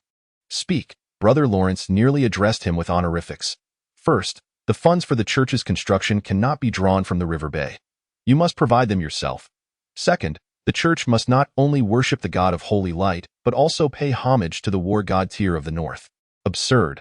How could a church serve 2 deities, especially considering? Brother Lawrence was enraged. Especially considering what? Leo's hand instinctively gripped the hilt of his sword, his gaze turning dangerously sharp in nothing. Brother Lawrence suddenly regained his composure and hastily shook his head. He had intended to assert that the God of holy light was the one true deity. Yet this was not the south. It was the north. The true god of the north was the war god Tyr. This was a covenant enshrined in the laws of the Orlandes Empire when the north joined, and it was acknowledged by the Pope of the Church of Holy Light himself. Go unite the tribes of the north and unify the eastern continent. The Emperor of the Orlandes Empire and the then Pope of the God of Holy Light personally journeyed to the sacred city of Anserst in the north to sign a pact with the Supreme King of the North. Without delving into the minutiae of the agreement, the crux of it was that the Supreme King of the North relinquished his throne, descending to the rank of Duke of the North, thus leading the North into the Orlandes Empire. In return, the Empire granted the North far greater autonomy than other regions and recognized the war god Tyr's divine status. Naturally, such matters were known only to a select few, and ordinary folk rarely pursued knowledge so distant from their lives. For centuries, as a means of embellishment and concealment, many high-ranking clerics of the God of Holy Light portrayed the war god Tyr of the North as an incarnation of their deity or as a high angel in service, while others simply chose not to mention him at all, avoiding heretical terms as they would with other gods. Observing Leo's frigid gaze, Brother Lawrence suddenly comprehended. The other party understood everything, whether from a religious standpoint or a perspective of self-interest. Leo was as aware of the intricacies as he was and had articulated his stance with a few phrases only an insider would grasp. Brother Lawrence immediately dropped his facade and retorted fiercely. "Without the protection of the God of Holy Light, darkness shall consume all, including your humble river bay. I hope you ponder this well." With that, he turned to leave. Leo watched him depart, coldly replying, "The God of Holy Light has never uttered such words." Brother Lawrence paused momentarily before continuing on his way. The conversation between the two was rather brief, and Ivan, who had been listening on the sidelines, finally grasped some of it. Irritated, he muttered, "What nonsense is this?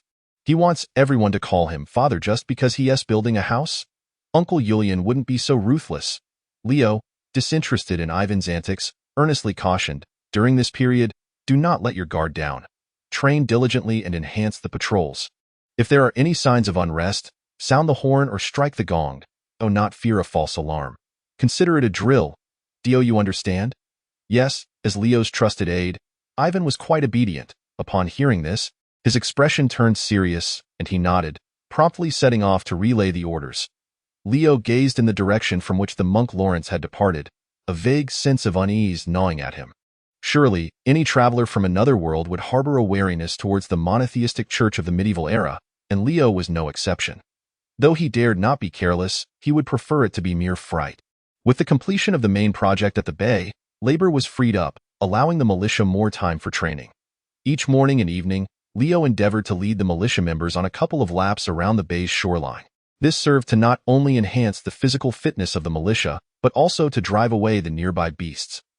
Those lone wolves, wild leopards, and brown bears, not to mention the magical beasts lurking in the forest, would find no opportunity to launch a surprise attack as they observed dozens of fully armed men traversing the bay. Over time, they would vacate the area, marking it as outside their hunting grounds. The crossbows seized from the boarmen, under this period of training, became one of the militia's standard armaments. Although these crossbows boasted significant power, second only to the longbows of the wild hunters, their craftsmanship was exceedingly crude. failing to ensure shooting accuracy beyond 50 meters. Leo maintained a pragmatic outlook, never expecting his militia to evolve into a long-range combat force comparable to the wild hunters. However, in skirmishes within the wilderness, being able to unleash a volley of arrows before engaging in close combat was certainly advantageous.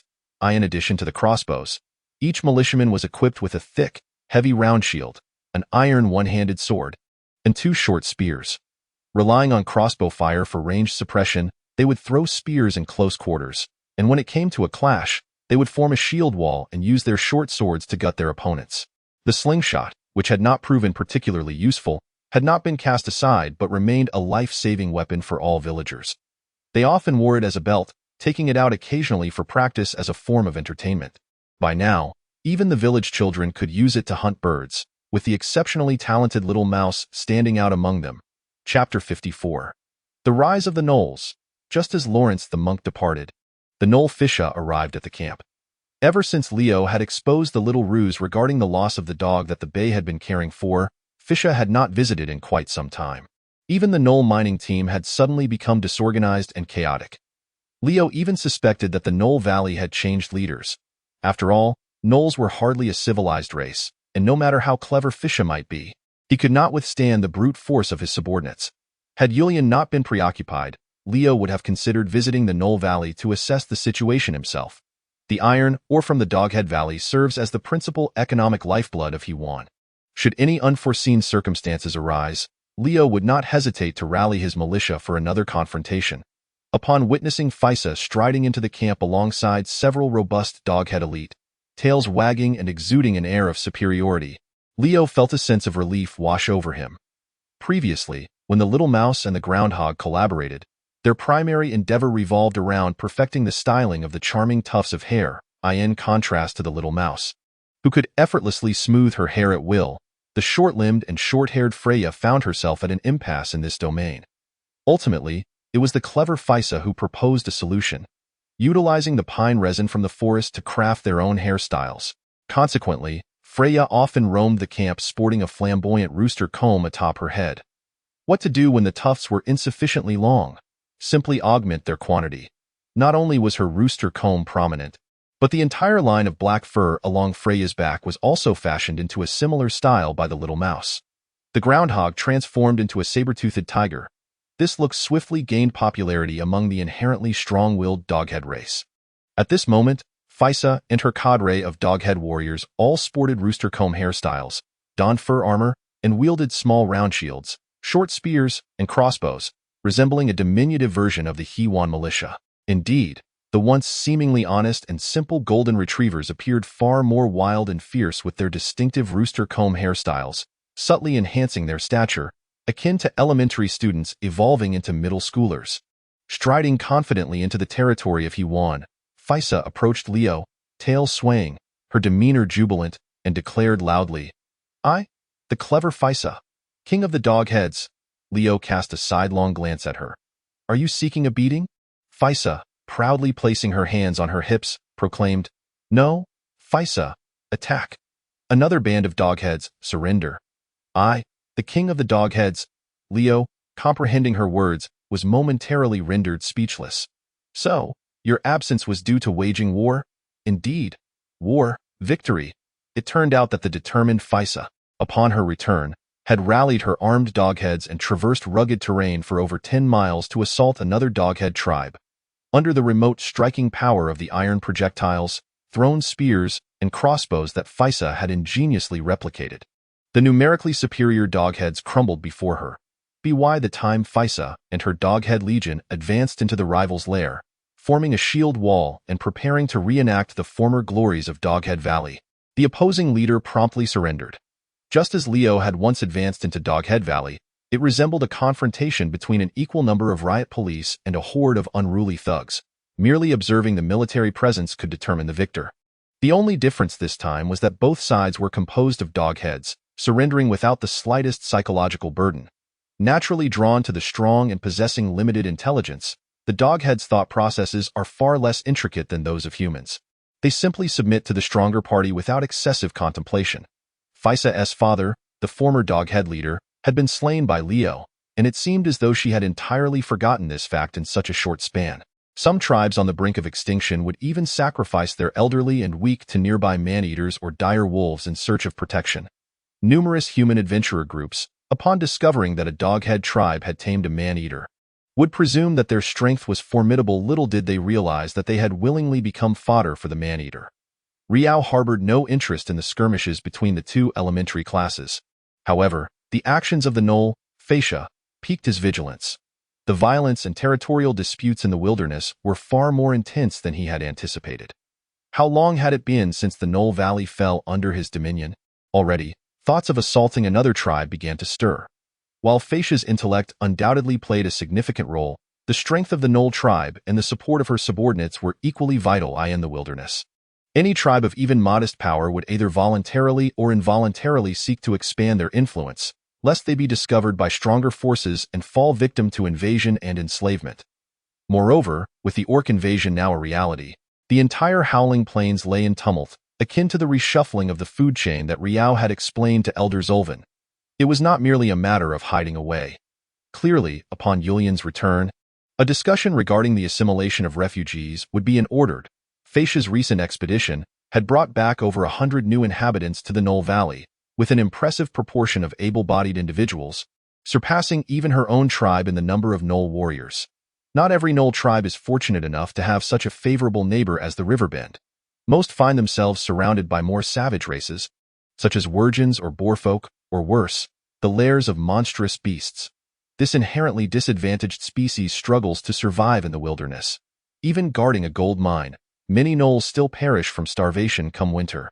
In this early spring season, it was the time to cull the inferior members of the tribe. Fascia's population growth did not overly concern Riao. With the Riverbend and Knoll Valley a mere 10 miles apart, news could easily be relayed. Should Fascia remain in power, her astute mind would surely recognize the necessity of maintaining trade with the Riverbend. Conversely, if a new leader were to emerge with erratic ambitions, the Riverbend could serve as a training ground for their troops. Yet, Riao must also devise ways to accelerate the development of the Riverbend, for who could predict when the clever Fascia might embark on another expedition? It would not do to traverse this realm and be outmatched by even a single husky. Fascia's visit was not solely to boast of her military exploits. She also proposed a joint military campaign. An alliance? Against whom? The man-eating ogres. Fascia gestured animatedly, drawing grand circles in front of her. The ogres, colossal in size, as large as Freya. Riao couldn't help but chuckle, marveling at the audacity of the Knolls. It seemed that the battles with the Boarfolk and this recent expedition had inflated Fascia's confidence considerably. Did she truly believe she could challenge the ogres? Could she breach their defenses? The ogres, located to the west, posed a significant threat. Fascia endeavored to elaborate, meticulously searching Yulian's tattered map until she suddenly pointed to a specific location. Here, Riao studied the map, falling into contemplation. This location lay approximately 10 miles southwest of the Knoll Valley, not far from the Riverbend, forming a near triangle with the 3 points. By contrast, the Knoll Valley was somewhat concealed within the mountains to the northwest of the Riverbend, providing a degree of obscurity, while the Riverbend, albeit slightly farther from the ogres, was much easier to discover. How close is it, then? How many ogres are there? 2, Liao, feeling slightly reassured, nodded and remarked, "That will suffice. I shall make some preparations, and then we shall set forth to deal with them together." "Splendid. Neighbors? Allies!" exclaimed Fascia, wagging her tail with exuberance. Chapter 55. The Bandit Assault. Although Liao had acquiesced to Fascia's request, he could not recklessly mobilize his forces. A fully grown ogre, towering nearly 3 meters and weighing over 600 pounds, rendered human warriors akin to mere children in its presence. Even an awakened extraordinary warrior would require all their strength to subdue a single ogre. The militia of Hewan, having undergone training and real combat, along with an upgrade in equipment, had seen half of its members reach the standards of Imperial regular infantry. However, they would still be unable to withstand a single blow from an ogre. Furthermore, the threat posed by the monk Lawrence lingered ominously in the air, prompting Liao, who was always inclined to view the denizens of other realms with the utmost suspicion, to remain vigilant until Yulian's return. Revenge arrived with alarming swiftness. The very next morning, just after Liao had finished his morning exercises and completed grooming his horse, He prepared to practice archery at the target range beside the manor when a sudden blast of horns echoed from afar. The watchtower Julian had constructed along the canal proved its worth, as the sentinels stationed there promptly detected the approaching enemy. Yet, this time, the assailants were not the feeble goblins, but a band of marauding horsemen. As the horn sound reverberated, a group of over 40 brigands emerged from the thicket on the opposite bank of the canal, clad in tattered and filthy fur armor, donning turned-up felt hats. They rode swift horses, effortlessly leaping over the 2-meter-wide canal, all the while emitting fearsome howls as they charged towards Yuan. Liao's heart sank in an instant. Seizing his shield, he shouted at the dazed little mouse beside him, "Take cover in the manor." These brigands, having crossed from the western borders, represented the most loathsome of threats. Their mastery of archery and horsemanship allowed them to strike and vanish like the wind, leaving no trace behind. Whether in agrarian or nomadic villages, they were an insurmountable challenge in agrarian settlements. The knightly lords possessed only a handful of horses, and the forces composed of their retainers and militia were incapable of pursuing the marauders or matching their firepower, leaving them to endure passive assaults within their strongholds. On the other hand, while nomadic villages boasted a greater number of herders capable of swiftly assembling light cavalry to rival the marauders, their dispersed populations rendered them vulnerable to sudden attacks. Only the fishing and hunting tribes nestled deep within the mountains remained unafraid of the marauders. The rugged terrain was ill-suited for the swift gallop of horses, and the hunters' longbows posed no fear in the face of the brigands' assaults. The response from Yuan was equally swift, as Ivan, standing beside Liao, promptly grasped his small horn and sounded the alarm. The villagers from the northern fields rushed towards the camp in a frantic bid for safety, seeking refuge within the lord's manor. Olivia appeared at the entrance of the manor, standing atop the wooden staircase, anxiously observing the elderly and vulnerable villagers entering, while simultaneously maintaining order and directing the militia reserves to retrieve those still attempting to transport grain and leather. The militia members, who had been engaged in hauling logs to construct homes, swiftly seized nearby weapons and armaments, rallying to Liao's side in the village center in order to ensure the military strength of the River Bay. Over the past few days, Rio has mandated that all militia members, except those on patrol duty, focus solely on tasks within the camp. Their weaponry is kept nearby, ready to form a defense at a moment's notice. Currently, there are few construction projects left in River Bay. The main militia is engaged in building houses in the village, while the reserve militia is tasked with fortifying the riverbanks on the northern peninsula, and the remaining members continue to cultivate the wilderness. This remarkable progress can be attributed entirely to Freya, the immensely strong groundhog, who, under Rio's guidance, has advanced the construction timeline by at least a month through her singular efforts. The bandits move with astonishing speed. Within 2 minutes of their emergence from the waterway, they are already nearing the village. As they shout and charge, they raise their short bows to fire upon the militia in such a brief span. The militia has barely assembled half of its members, with those who arrived first busy loading their crossbows to return fire against the bandits. Rio, armed with his longbow, looses 3 arrows in quick succession, successfully toppling one of the marauders. Shield up! Shield up! The militia member, having just discharged a bolt from his crossbow and preparing to reload, is interrupted by Rio's urgent shout. The wild-boar men's crossbows are notoriously inaccurate and slow, rendering them ineffective against the bandits. While long-range exchanges may rely on chance, the approach of the marauders renders such tactics perilous. As the bandits reach the village entrance, several militia members, unable to raise their shields in time, are struck by arrows, eliciting pained grunts. Fortunately, the bandits' short bows lack power.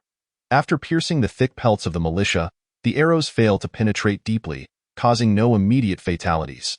Once at the village threshold, the bandits disperse, infiltrating from various angles, abandoning their short bows in favor of curved sabers and long spears as they charge towards the militia. The village is cluttered with construction timber and obstructed by houses, creating a complex terrain that is not conducive to the bandits' long-range skirmishing tactics. Moreover, an increasing number of militia members are rushing in from all directions.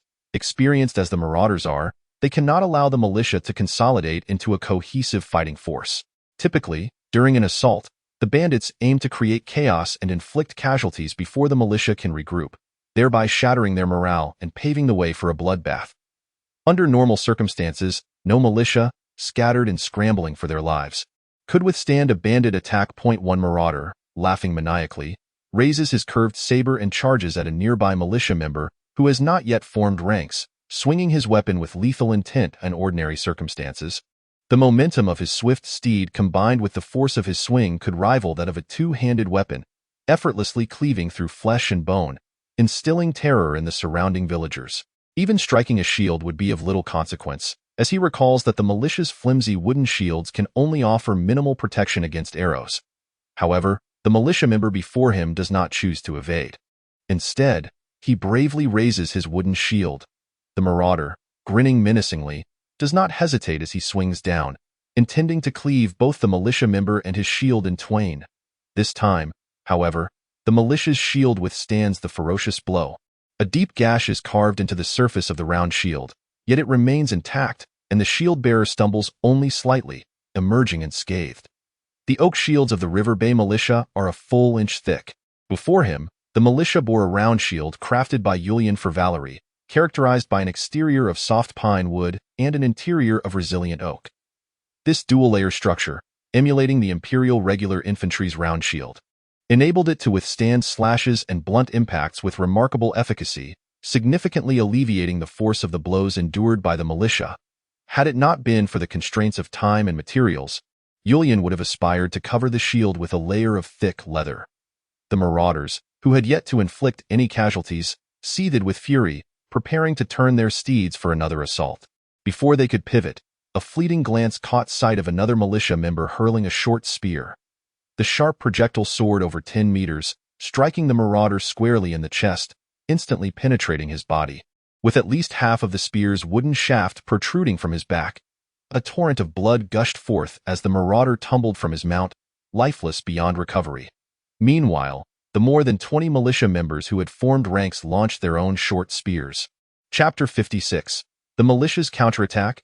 Numerous marauders had already advanced to the forefront of the militia's formation, poised to cleave the heads from their foes with a mere swing of their blades. Yet, their curved swords were still a fraction too slow. Over 20 short spears, propelled by terrifying force, surged forward, toppling the first 7 or 8 marauders in a chaotic flurry. The impact of the militia's mightily thrown spears against the marauder's swift charge was predictable. The tattered fur armor offered no protection whatsoever. Any strike, regardless of location, resulted in a direct impalement. Even the steeds beneath them were not spared. One horse was struck in the neck by a spear, the point emerging from the opposite side and then thrusting into the abdomen of its rider. The marauder, initially believing he had evaded the spear, felt the point pierce his belly, each jolt of his steed exacerbating the agony within. As the horse collapsed, the marauder's insides were rendered to a pulp, intestines spilling forth. Only a few astute marauders, sensing the peril, pulled on the reins and crouched low, successfully avoiding the spears and maneuvering around the militia's flanks. Leo felt a sense of calm settle within him, greatly pleased by the militia's performance. Had this been merely a month prior, these men would have lacked the courage and composure to hurl their short spears at marauders charging within 10 meters. In fact, upon witnessing marauders galloping towards them, some would have retreated like ordinary villagers, causing the shield formation to falter, or raised their shields in cowardice, akin to turtles withdrawing into their shells. Even those militia members who did throw their spears would have struggled to accurately hit their targets due to fear and panic. Indeed, nothing hones skill quite like real combat. After witnessing bloodshed a few times, the militia, once prone to panic at the sight of mere dog-headed foes, could now face the marauder's charge without flinching. Some seasoned veterans within the militia could even disregard the marauder's howls and the glint of flashing blades, patiently awaiting the perfect moment to deliver a soul-piercing strike. The initial onslaught had inflicted devastating losses on the marauders, compelling those that remained to steer clear of the militia's ranks. Only a few audacious marauders dared to attempt a breach of the militia's shield formation, brandishing their curved swords. However, their assaults were deftly repelled by the composed militia. The marauders, accustomed to plundering with ease, swiftly recognized the militia as a formidable adversary and decisively abandoned their assault, making a beeline for the Lord's manor. They did not come to engage in battle, but rather to plunder, showing no inclination to entangle themselves with the tightly knit militia. Their primary objective was to instigate sufficient carnage and chaos. Upon witnessing the bandits surging towards the Lord's manor, Leo bellowed, "Form lines and advance. Maintain your formation, do not act impulsively." With his authoritative command and imposing presence, several eager militiamen who attempted to breach the shield wall in pursuit of the bandits managed to restrain their restlessness and return to their ranks. An ever-increasing number of militiamen arranged themselves into 2 rows, brandishing shields as they marched determinedly towards the Lord's manor. A few bandits, having rushed to the forefront, were about to swing their blades in pursuit of isolated villagers when they were suddenly met with a continuous barrage of crossbow fire. A dense volley of bolts erupted from nearby buildings, the roof of the Lord's manor, and the small windows of the 2nd floor, turning the bandits and their steeds into a pincushion. Not only the militia, but also 50 reserve militiamen were equipped with crossbows captured from the wild boar men. Due to his exemplary performance, the militia member Vici, appointed as a reserve instructor by Leo, boldly stood on the balcony of the 2nd floor of the Lord's manor with a dozen crossbowmen, shooting at the advancing bandits to draw their attention. "What kind of impoverished village has so many militiamen?" the bandit leader exclaimed in frustration, casting a swift glance at the encroaching shield wall of militiamen behind him, then turning his gaze to the partially closed gates of the manor. Reluctantly, he shouted, "Charge in and kill them." Prior to the attack, he had dispatched scouts to stealthily observe the movements in the river bend, assessing the strengths of both sides. Unfortunately, his scouts failed to witness the bustling scene of the militia and reserves engaged in extensive drills. Thus, the number of militiamen in this village far exceeded his expectations. Moreover, he could not have anticipated the well-organized equipment and formidable strength of the village's militia, nor the sheer number of crossbows they possessed. Observing the militia's calm demeanor, even displaying a degree of composure, he nearly doubted whether they were regular troops returned from the campaigns of some illustrious lord. It could very well be a trap. The anti-bandit forces assembled by the lords were of such caliber. However, the bandit leader had a mission at hand and was unwilling to relinquish it easily. Should the bandits breach the manor and seize control of the gates, using the elderly and weak inside as leverage, they would reclaim the initiative. A bandit, drawing near the Lord's manor, dismounted his steed and ascended the wooden staircase, intent on intercepting the gates before they could close in such fortified manners. Once the gates were shut, they could not be opened with the short weapons wielded by the bandits. Suddenly, a diminutive figure burst forth from within, colliding with the bandit. With a menacing grin, the bandit prepared to kick the intruder aside. But before he could react, the figure had already reached him, delivering a powerful uppercut that struck his chin. Amidst the crisp sound of shattering bone, the bandit's final sight was a massive, hairy fist and an arm more robust than his own thigh, adorned with bulging muscles, accompanied by a fierce bark. This was the dog-headed blacksmith of the river bend, whose years of hammering iron had bestowed upon him a physique unlike any other, with a remarkably powerful upper body and arms thicker than his legs. Due to his perpetual state of undress, his body bore the ravages of Mars-searing heat. His hair was reduced to mere patches, leaving him looking particularly fearsome, with dark tufts and bald spots. A marauder met his demise from a devastating rising dragon punch, shattering his jaw and sending his skull into a violent tremor, propelling him a meter into the air before he collapsed, unconscious and unresponsive. Observing this, another marauder leaped from his galloping horse, landing atop the wooden platform of the main gate. Before he could brandish his weapon, he seemed to sense something amiss and suddenly turned his gaze towards the ominous entrance. From the pitch-black doorway, a multitude of crimson eyes drew closer. 7 or 8 similarly sized dog-headed blacksmiths emerged, lunging at him with ferocity. These hellish, charred-coated muscle-bound canines pounced on an unfortunate soul, tearing him to shreds in a gruesome display that inflicted as much psychological torment on the onlookers as a visceral disembowelment would. Other marauders hastily dismounted, eager to assist, yet the crossbows wielded by the reserve militia proved devastatingly effective at close range. A single hit could render a foe incapacitated or worse. Some marauders fell before they could even ascend the wooden platform of the Lord's residence, collapsing lifelessly in the open space outside. The casualties among his comrades crossed a threshold of despair for the marauder leader. He circled the area on his steed, dispatching 3 militia crossbowmen in succession, his frustration compelling him to whistle sharply through his fingers. All marauders heard this signal, abandoning their assault to remount and flee the village in haste. Chapter 57. A gentleman's revenge cannot wait until dawn. The battle had concluded as the marauders retreated like a receding tide. Some militia members futilely pursued them with their crossbows, while Leo's expression darkened like stormy waters. Despite his meticulous caution, the marauders' attack had exceeded his expectations. Had it been a typical bandit raid, the sentries would have alerted the militia in time to form ranks before the marauders breached the village, allowing villagers to seek refuge within the Lord's residence. Relying on the stronghold of the Lord's house, Leo would have had confidence in repelling twice the number of foes. However, this time, the marauders, each mounted on their steeds, struck with a swiftness far surpassing that of the militia's assembly. Even after the skirmish ended, many villagers had yet to find sanctuary within the stronghold. This confrontation left 18 bodies in the wake of the marauders, yet claimed the life of one militia member and 7 or 8 villagers. These isolated villagers fell victim to the marauders' swift blades during the chaos, as the momentum of their steeds allowed for lethal strikes, rendering any wound fatal regardless of its location. Additionally, 7 or 8 militia and reserve crossbowmen sustained injuries from arrows in the exchange with the marauders and were currently receiving medical attention. Fortunately, the marauders' assault originated from the southwest.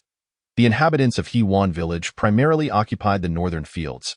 Had the marauders emerged from this direction, pursuing villagers across the flat farmlands and potentially severing their path to safety, it would have resulted in a massacre. Observing the militia's exuberance and jubilant cheers, Leo found himself unable to empathize with their elation. Perhaps to them, this was a resounding victory, yet in Leo's heart, no matter how many enemies were vanquished, any loss sustained signified a grievous defeat. Slaying 100 marauders held little value if it cost the life of a single villager. Such a loss was a tangible blow to their strength. Moreover, this was no mere game. The villagers and militia were not expendable pawns. They possessed their own lives, flesh, and blood. The deceased militiaman had been personally selected by Leo from among the able-bodied villagers, as if he had been consulting him on swordsmanship. Just yesterday, a marauder, struck by an arrow in the chest and still clinging to life, was forcibly dragged by a militiaman, one leg in tow, to Leo's side. Observing the man's bloodied visage, marked by desperation yet rendered speechless by his coughs, Leo, agitated within, dismissed any notion of interrogation with a mere wave of his hand. Slay him, strip him of his garments, and dispose of the body by the waterway, propped up on wooden stakes. He mounted his steed and commanded, all remaining militiamen capable of movement, assemble immediately, bringing a day's worth of provisions, under Ivan's command, and follow the markers I've left. Yes, Vich, postpone the repairs to the dam. You shall guard the camp with the reserves until Yulian returns. Understood. The entire village stirred anew, while Leo urged his horse into a brisk gallop, pursuing the direction in which the marauders had fled. A gentleman's vengeance must not be delayed. This time, the marauders had suffered a setback. Next, they would surely gather greater numbers. Leo sought to preempt their regrouping and strike them down in one decisive blow. Moreover, Lawrence had departed only yesterday. The marauders' assault today could not possibly be unrelated, and Leo harbored no doubt about it. To resolve a problem, one must first eradicate its source. Marauders are not elite soldiers. It is improbable they could traverse the wilderness overnight and launch an immediate attack the following day. The pace of horseback travel in the wild is not swift, suggesting their camp cannot be far from the river bend. As he followed the trail on horseback, Leo frequently dismounted to search for footprints, occasionally climbing to the treetops for a better vantage point to avoid losing their trail or being detected by the marauders ahead. Once in a hunting state of mind, Leo's innate instincts as a hunter, honed since childhood, perfectly melded with the meticulousness of his other half-soul, allowing him to miss no detail, however minute. After tracking for over 20 miles, Leo caught sight of an abandoned watchtower in the distance. This tower, not large by any means, was the type capable of accommodating 50 soldiers for defensive purposes, a common sight in the Northern Territories. Centuries ago, following the Orlandes Empire's victory over the Beastmen, the North entered an era of extensive expansion, with clans from the southern banks of the Anzino River migrating en masse to the northern shores, establishing strongholds everywhere. However, with the onset of political reforms and the emergence of conflicts, countless outposts and military fortifications gradually fell into ruin, ultimately consumed by the wilderness. The small watchtower before him might have been constructed by the imperial standing army of centuries past to serve as a garrison, instilling fear in the nearby wild tribes. Alternatively, it could have been a border outpost erected by Count Freyloff in the subsequent centuries to repel the ever-growing presence of wildlings. Yet now, it lay in utter desolation, its stones shattered, drawbridge rotting, and vines entangling the remnants in the sheltered area beneath the tower. A haphazard assembly of animal skin tints stood, with wisps of smoke curling from several campfires, where iron pots and skewers were set upon. A few marauders idly roamed atop the tower, bows in hand. Leo tethered his horse beneath a nearby tree and stealthily crept forward, skillfully evading the marauders' line of sight atop the tower, until he reached the base of the walls. "Father, it is time we discussed the remuneration," came the voice of the marauder leader from beyond the stone wall, his tone laced with anger and menace. "The village by the river bend is far from as simple as you claim. The 20 gold coins previously provided are insufficient to cover the compensation for my deceased brother. If the priest does not offer some form of acknowledgement, I fear I shall be unable to quell the wrath of my brethren. By the grace of the holy light, a band of marauders dares to speak to me of compensation. When did you acquire such a term? Was it during your service under Tarkhan Bek? Have you ever received compensation?" The words of the bandit leader only invite endless mockery. With a sinister tone, the bandit leader declared, "Father Lawrence, this is not Istanbul. The holy light cannot shield you here." Lawrence's tone softened slightly. "Our collaboration is not a new occurrence. What benefit would I gain from deceiving you? You have witnessed that grand estate with your own eyes. Could an ordinary lord construct such a dwelling? Surely it harbors a wealth of treasures. A village capable of sustaining 300 souls surely can support your motley crew of marauders." The bandit leader sighed in resignation. "Yet the militia there is overwhelmingly numerous, and each is armed with a crossbow. My meager forces cannot breach such defenses. That is your concern. If your numbers are insufficient, seek out others for collaboration. There are more than just you among the caravans in this region. To the south, Harold commands a solid contingent. If you are interested, I can certainly make an introduction." The bandit leader scoffed. Who would have thought the priest had such extensive connections? Through a massive fissure in the stone wall, Leo observed the bandit leader seated cross-legged on a woolen blanket before the campfire, while the rotund Father Lawrence sat with an air of nonchalance opposite him. He was not adorned in the sacred white garb of the church, but rather donned the attire of a merchant, accompanied by 2 armed retainers, resembling a wealthy trader. After observing for a while, Leo turned back to his horses, seated himself, and partook of sustenance to restore his strength.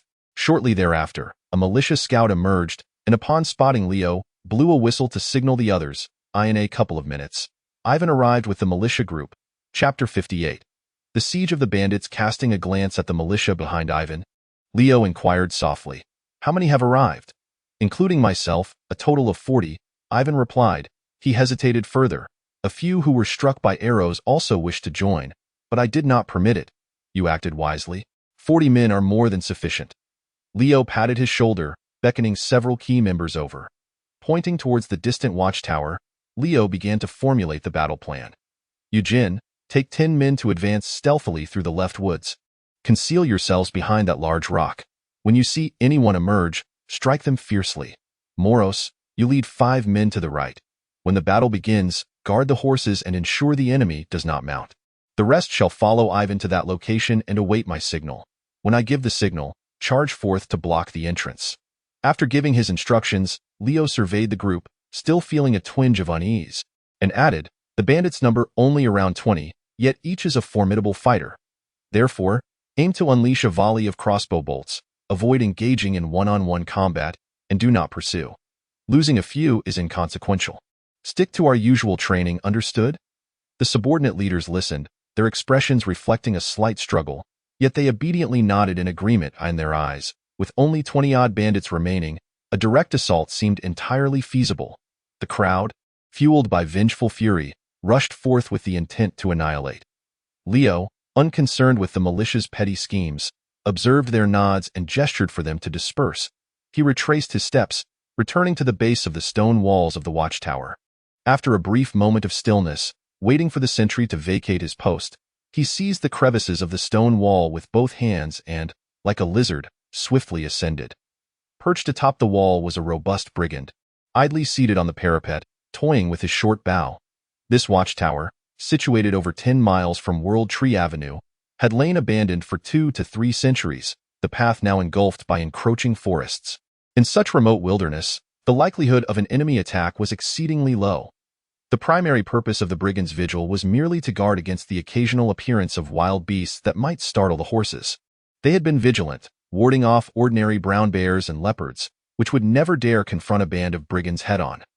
This recent assault on the river bend had resulted in the loss of 18 brothers. Yet not a single horse had been captured. In 5 years of brigandry, such a disastrous raid had never occurred. Perhaps an opportunity had arisen to conspire with a few comrades and vie for the position of leader.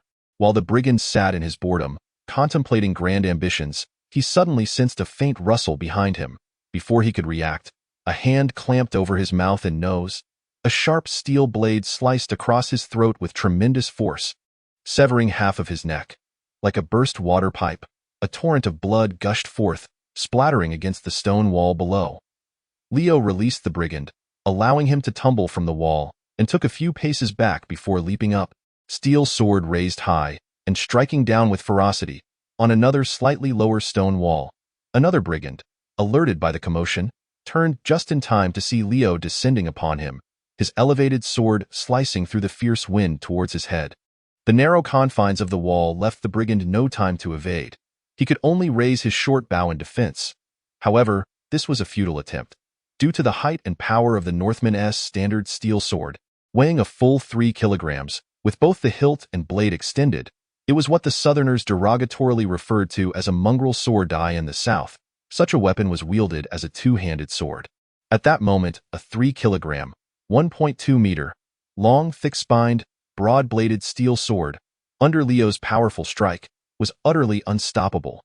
The brigand's short bow, along with his wrist adorned by a fur guard and his entire head, was cleaved in two. Had the brigand not instinctively leaned back while raising his bow for defense, Leo could have easily bisected him like a pig.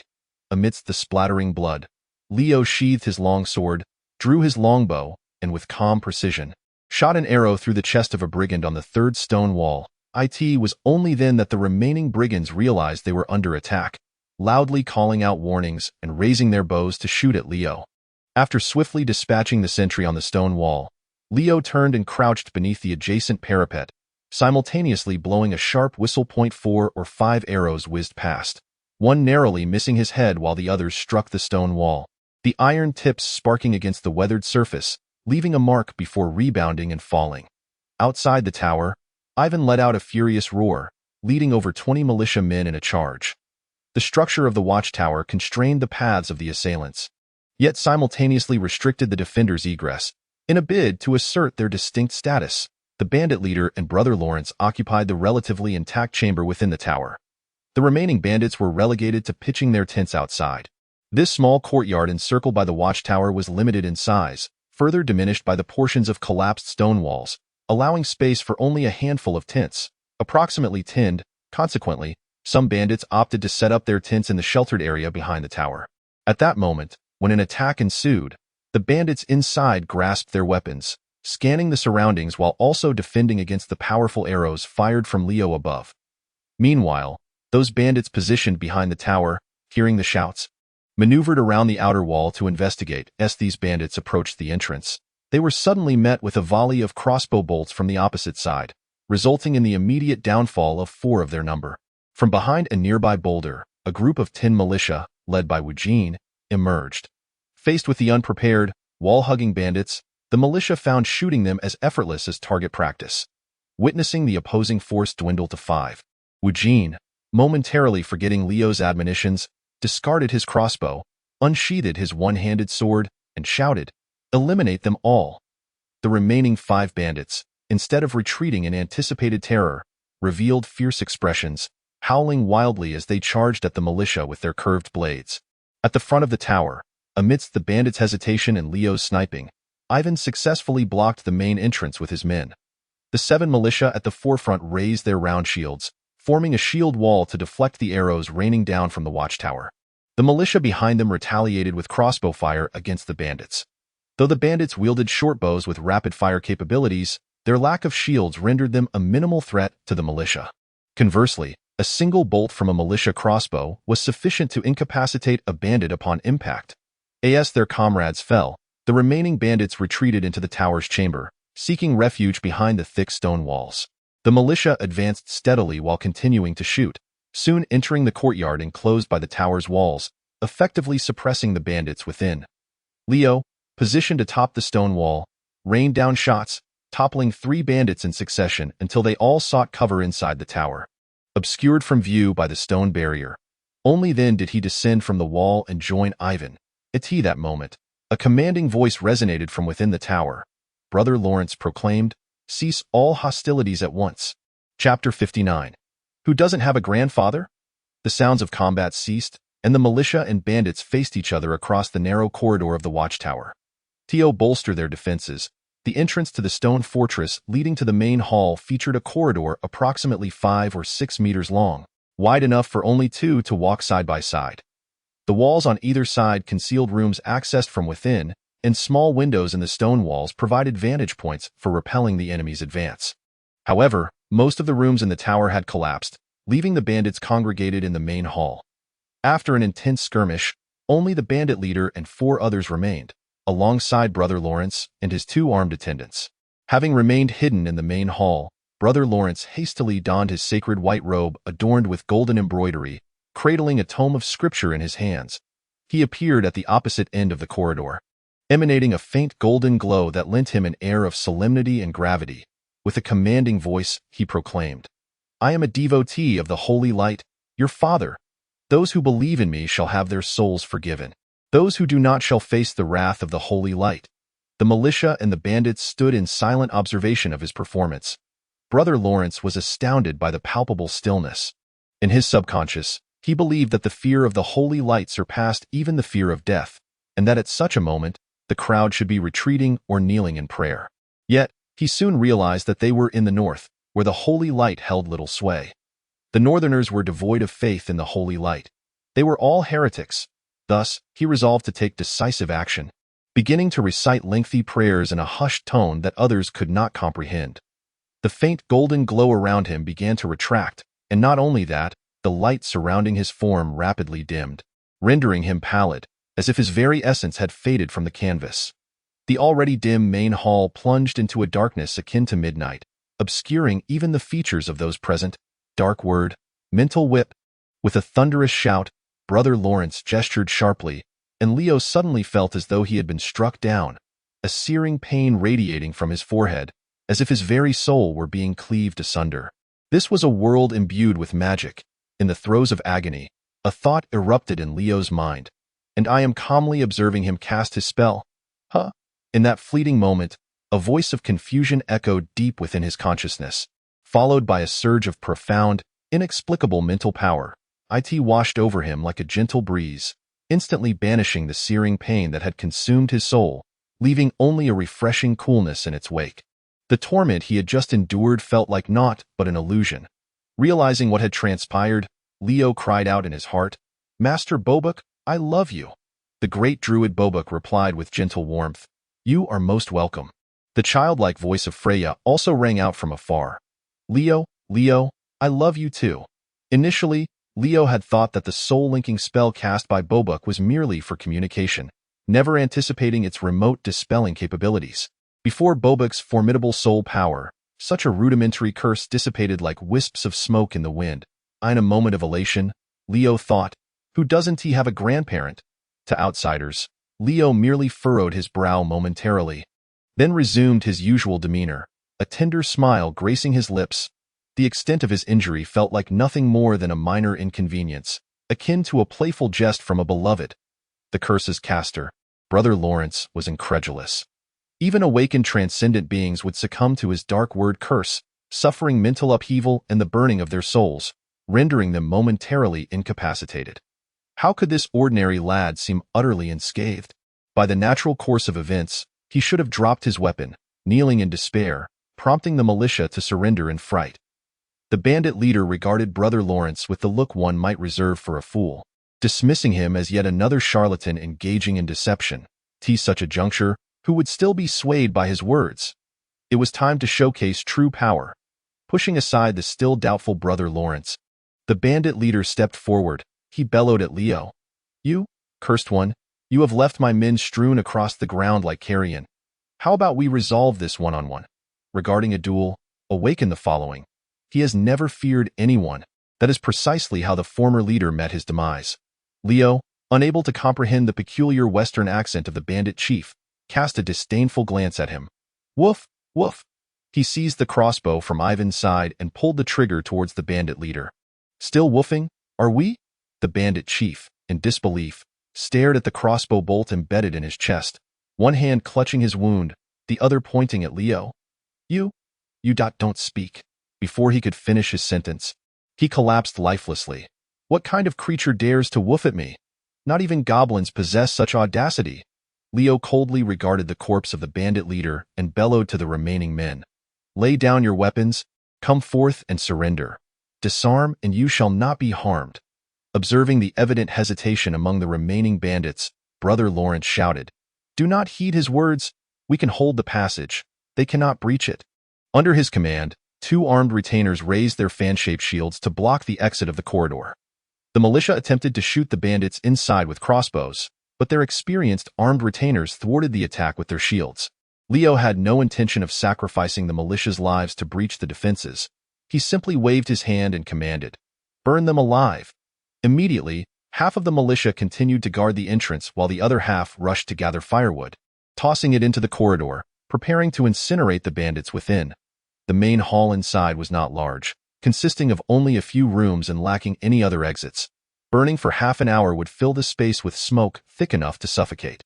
At that moment, Eugen entered with a squad of ambushing militia, joining Leo but keeping his head bowed, afraid to meet his gaze. 11 militia members, nearly all bearing injuries, one of whom had his fur armor cleaved open, revealing a massive gash. Although bandaged, his face was pale, barely able to stand.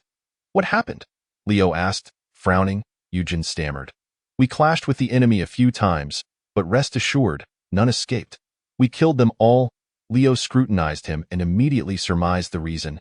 Whispering, "You will be dealt with later." It turned out that Eugen, seeing only 5 bandits left after the ambush, believed that with 11 of them, they had the upper hand and charged in.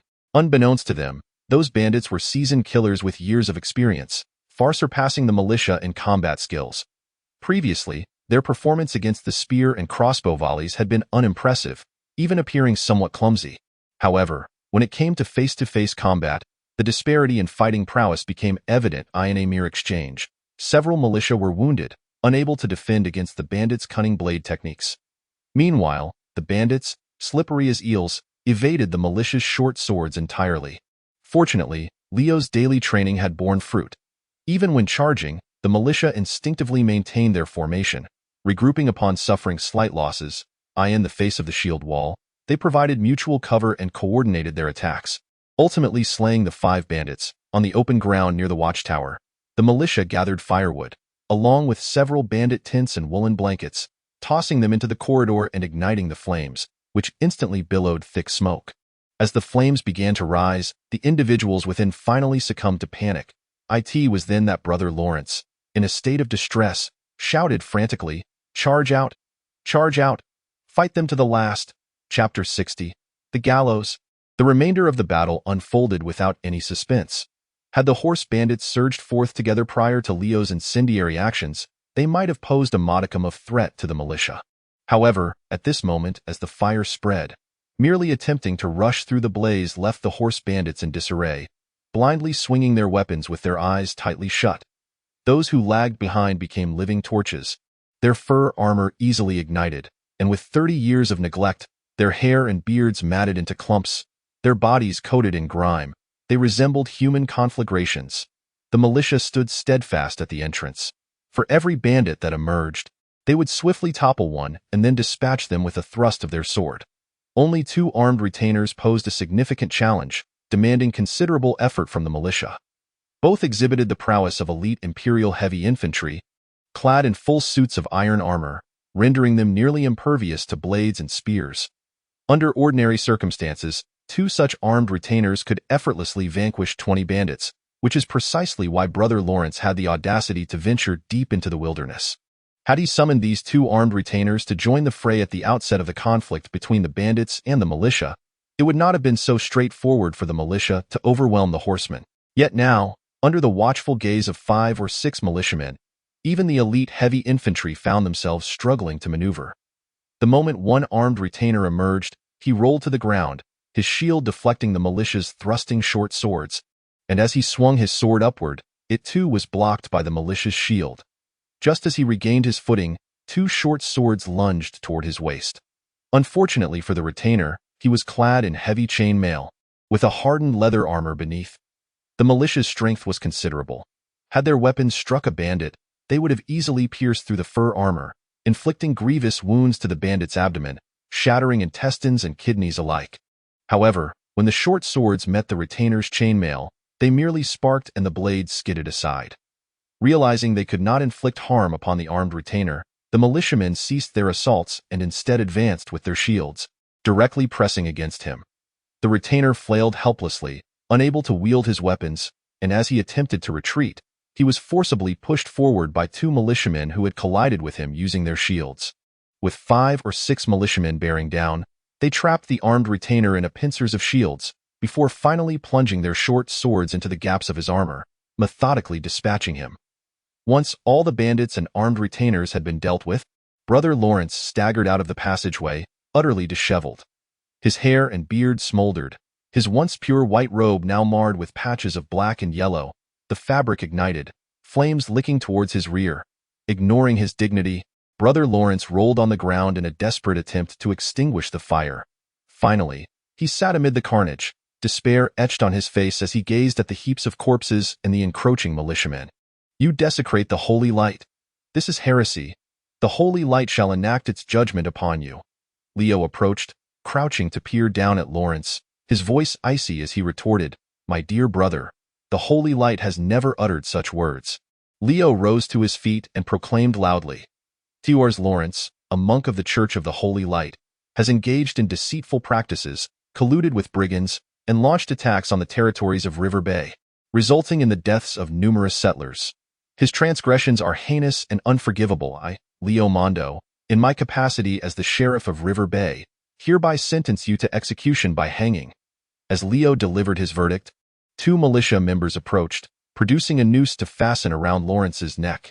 Ignoring his frantic struggles, they proceeded to hang him from the gate of the watchtower. As Lawrence writhed in his final throes, Leo instructed Ivan, "Clear the battlefield, ensuring that no valuable items are overlooked."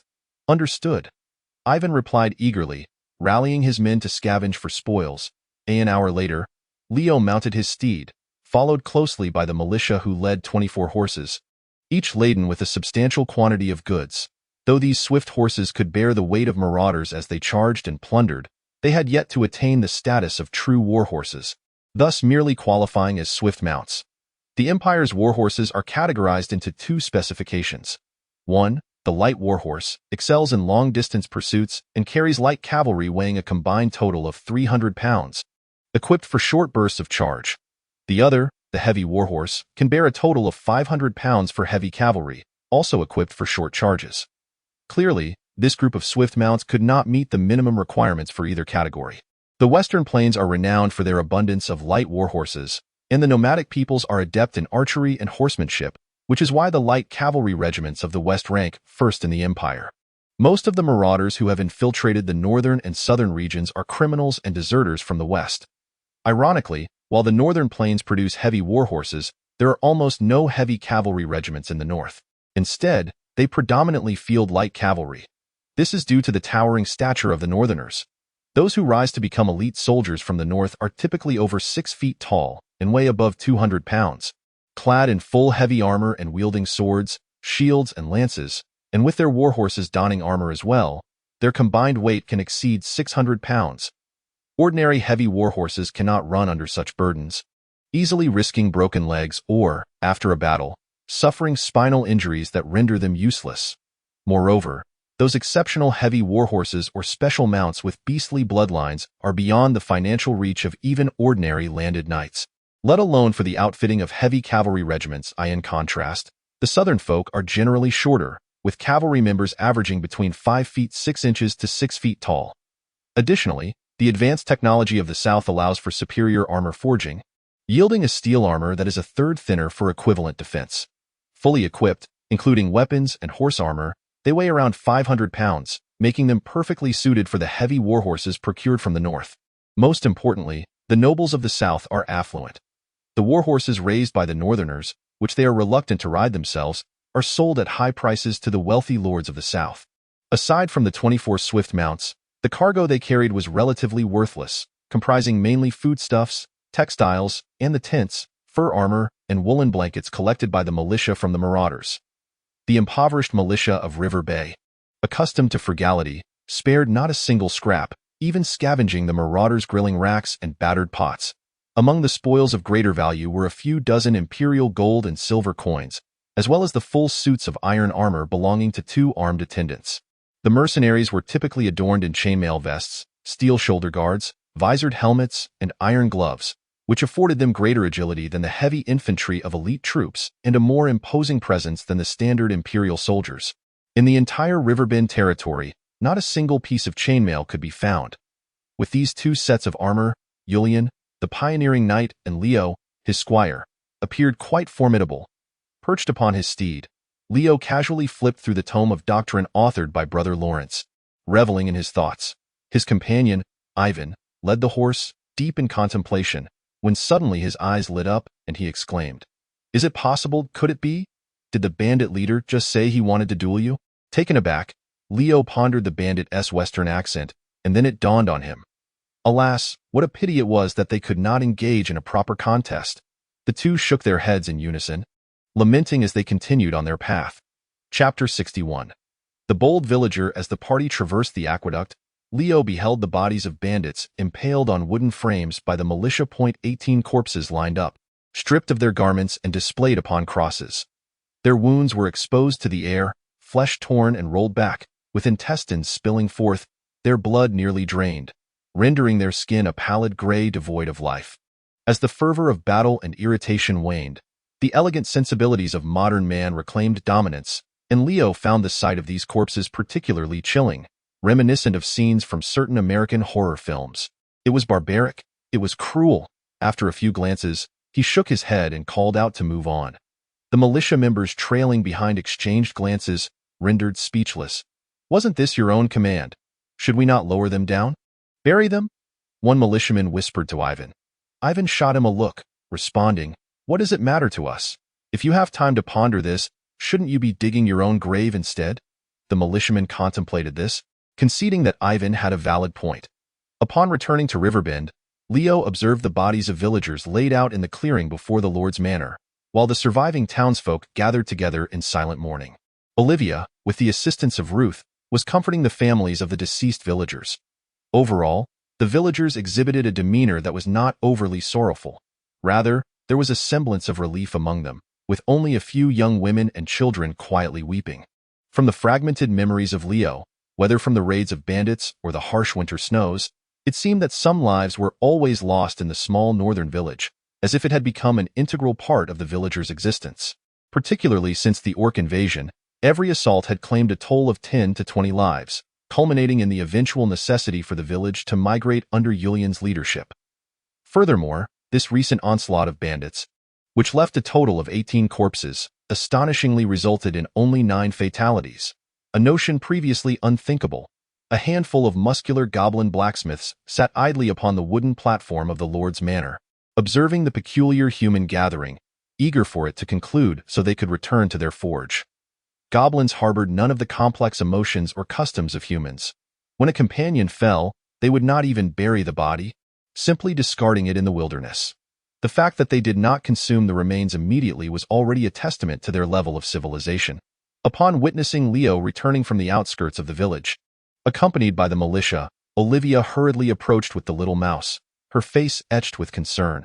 Instinctively, she retrieved a towel to wipe the bloodstains from his body, simultaneously assessing his injuries. During the previous skirmish, the blood of the marauders had splattered all over Leo, and now, the dried remnants were impossible to remove. He was entirely smeared with blood, and the collar of his leather armor had become matted, presenting a rather dismal sight in their past encounters. Whether hunting in the wild or participating in battles alongside Julian, Leo, in his recklessness, would always charge ahead, often returning home adorned with numerous wounds. Olivia's medical skills, which surpassed those of the other villagers, had been honed through her experiences tending to Leo's injuries. Observing the anxious expressions of the 2 girls, Leo smiled reassuringly and said, "It's nothing. It's merely the blood of marauders. Not a single hair on me is harmed." As he walked further in, he boasted, Just a bunch of marauders, quite feeble. None can withstand my strike. One sword stroke per foe, as easy as chopping vegetables. The little mouse, filled with admiration, trailed behind him, beaming with pride. However, Olivia seemed unfazed by his bravado. Like a concerned spouse, she murmured as they walked, "Father warned you long ago. You never listen. Now that you are the militia captain, you ought to command from the rear instead of rushing to the front." Leo retorted dismissively, "Blah blah blah. You nearly got bitten to death by a gnoll last time. Haven't you learned anything? Blah blah blah," he continued, as Olivia, exasperated, stomped her foot and clenched her fists, ready to strike his back. "You're going to drive me to madness." Showing no mercy, Leo began to speak in the refined imperial tongue he had learned from the little mouse, all the while bending to evade Olivia's blows. "How dare you, little commoner, show such disrespect to my esteemed self?" He casually tossed aside his weapon and shield, ducking beneath Olivia's legs, lifting her effortlessly. "Put me down." Amidst the envious gazes and cheers from the onlookers, Leo paraded around the camp with a blushing and struggling Olivia perched upon his shoulder, his head adorned with bruises, resembling a lion surveying its territory. As night fell, Julian finally returned from the wild tribes. 4 wild hunters had escorted their party to the River Bay territory, only departing after ensuring their safe passage across the waterway, vanishing into the wilderness thereafter. Although considerable progress had been made in reducing the population of large beasts in the vicinity, they were not entirely absent, should a hungry brown bear or a fierce tiger unexpectedly appear. Julian's party, consisting only of 2 militia members and a donkey, would undoubtedly face peril. To honor Julian, Elder Zulvin had specifically arranged for 4 wild hunters to escort them home. This was a privilege that neither Leo nor Freya had experienced. During their initial encounter, despite Leo's genuine goodwill and sincerity, Elder Zulvin had appeared cordial on the surface but harbored wariness and rejection within. Indeed, communication is paramount among individuals. The River Bay territory had consistently extended goodwill towards the wild tribes, adhering to regulations and fostering equitable relations. At last, their efforts bore fruit. In this world, one cannot expect instant reciprocity, akin to an employer sketching grand promises without dispersing wages. Such notions are utterly absurd. Leo meticulously recounted the recent events that transpired in Hewan to Julian, detailing everything from the arrival of Brother Lawrence to the moment he was hanged beneath the gates of an abandoned watchtower. Upon hearing Leo's narrative, Julian nodded repeatedly, exclaiming, "Indeed, indeed. That is precisely how it should be. Those accursed missionaries, do they have no ancestors?" As the population began to flow into Hewan, a myriad of peculiar individuals set their sights on this newly developed territory. Previously, only a handful of merchants dealing in sacred relics were present. For instance, feathers fallen from the wings of a 6-winged seraph, freshly plucked goose feathers, could be acquired for merely 30 silver coins, said to ward off malevolent spirits when placed beneath one's pillow. Likewise, the staff of Bishop Ethan Bowl, a mere carved stick, could be obtained for 2 gold coins, reputed to render its holder immune to ailments. Additionally, the dried blood of the first pope, St. Peter, could be purchased for 10 gold coins. When smeared upon the church's cross, it promised a century of favorable weather for the territory. Unfortunately, the impoverished inhabitants of Hewan could scarcely spare a copper coin, with some even unaware of what imperial gold and silver looked like. Moreover, there wasn't even a small chapel in sight. Especially when confronted with Leo, the situation felt more dire than encountering a ghost. Survival itself seemed a grim prospect. These deceitful merchants found themselves swiftly bankrupted by Leo's anti-fraud measures, returning home in a state of existential doubt. However, it was the first time a figure of Brother Lawrence's stature had emerged. Leo expressed his concern, inquiring, "Are you not worried about retaliation?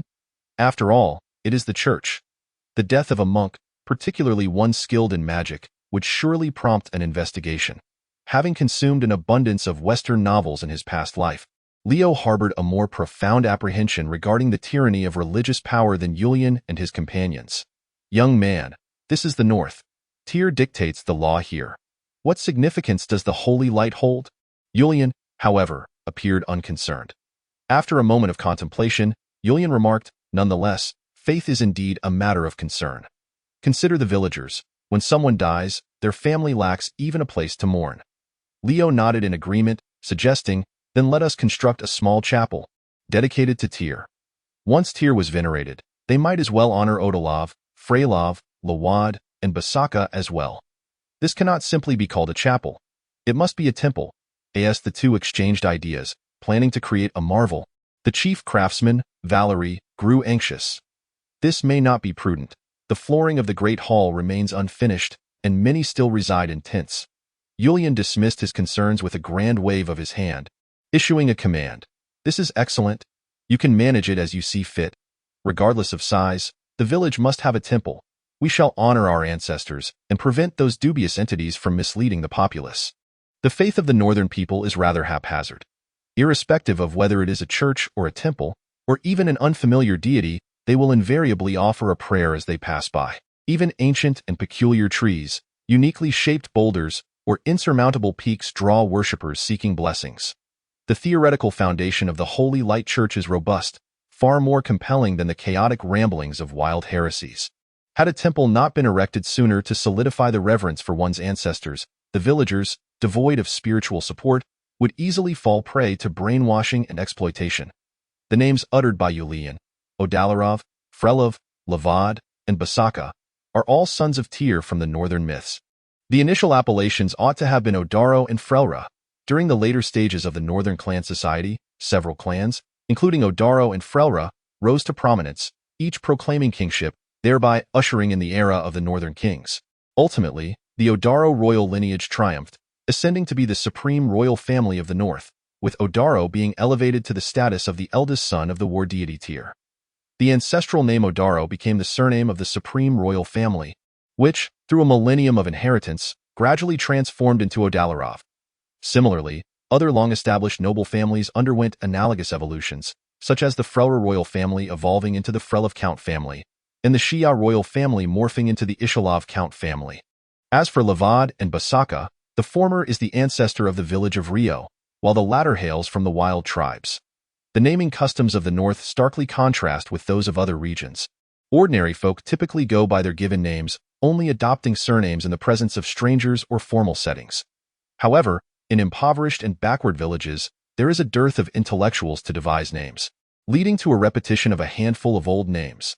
Just as every village in Huaxia has a certain way, every village in the north has an Ivan, to the extent that a saying exists. Those with names are Ivans, those without are fools. Young Ivan, a companion of Rio, is affectionately referred to as Little Ivan, as his father shares the same name. His grandfather, too, is named Ivan. If he encounters an Ivan from the neighboring village, he would introduce himself as Ivan Ivanov, indicating he is Little Ivan, son of the Ivan family.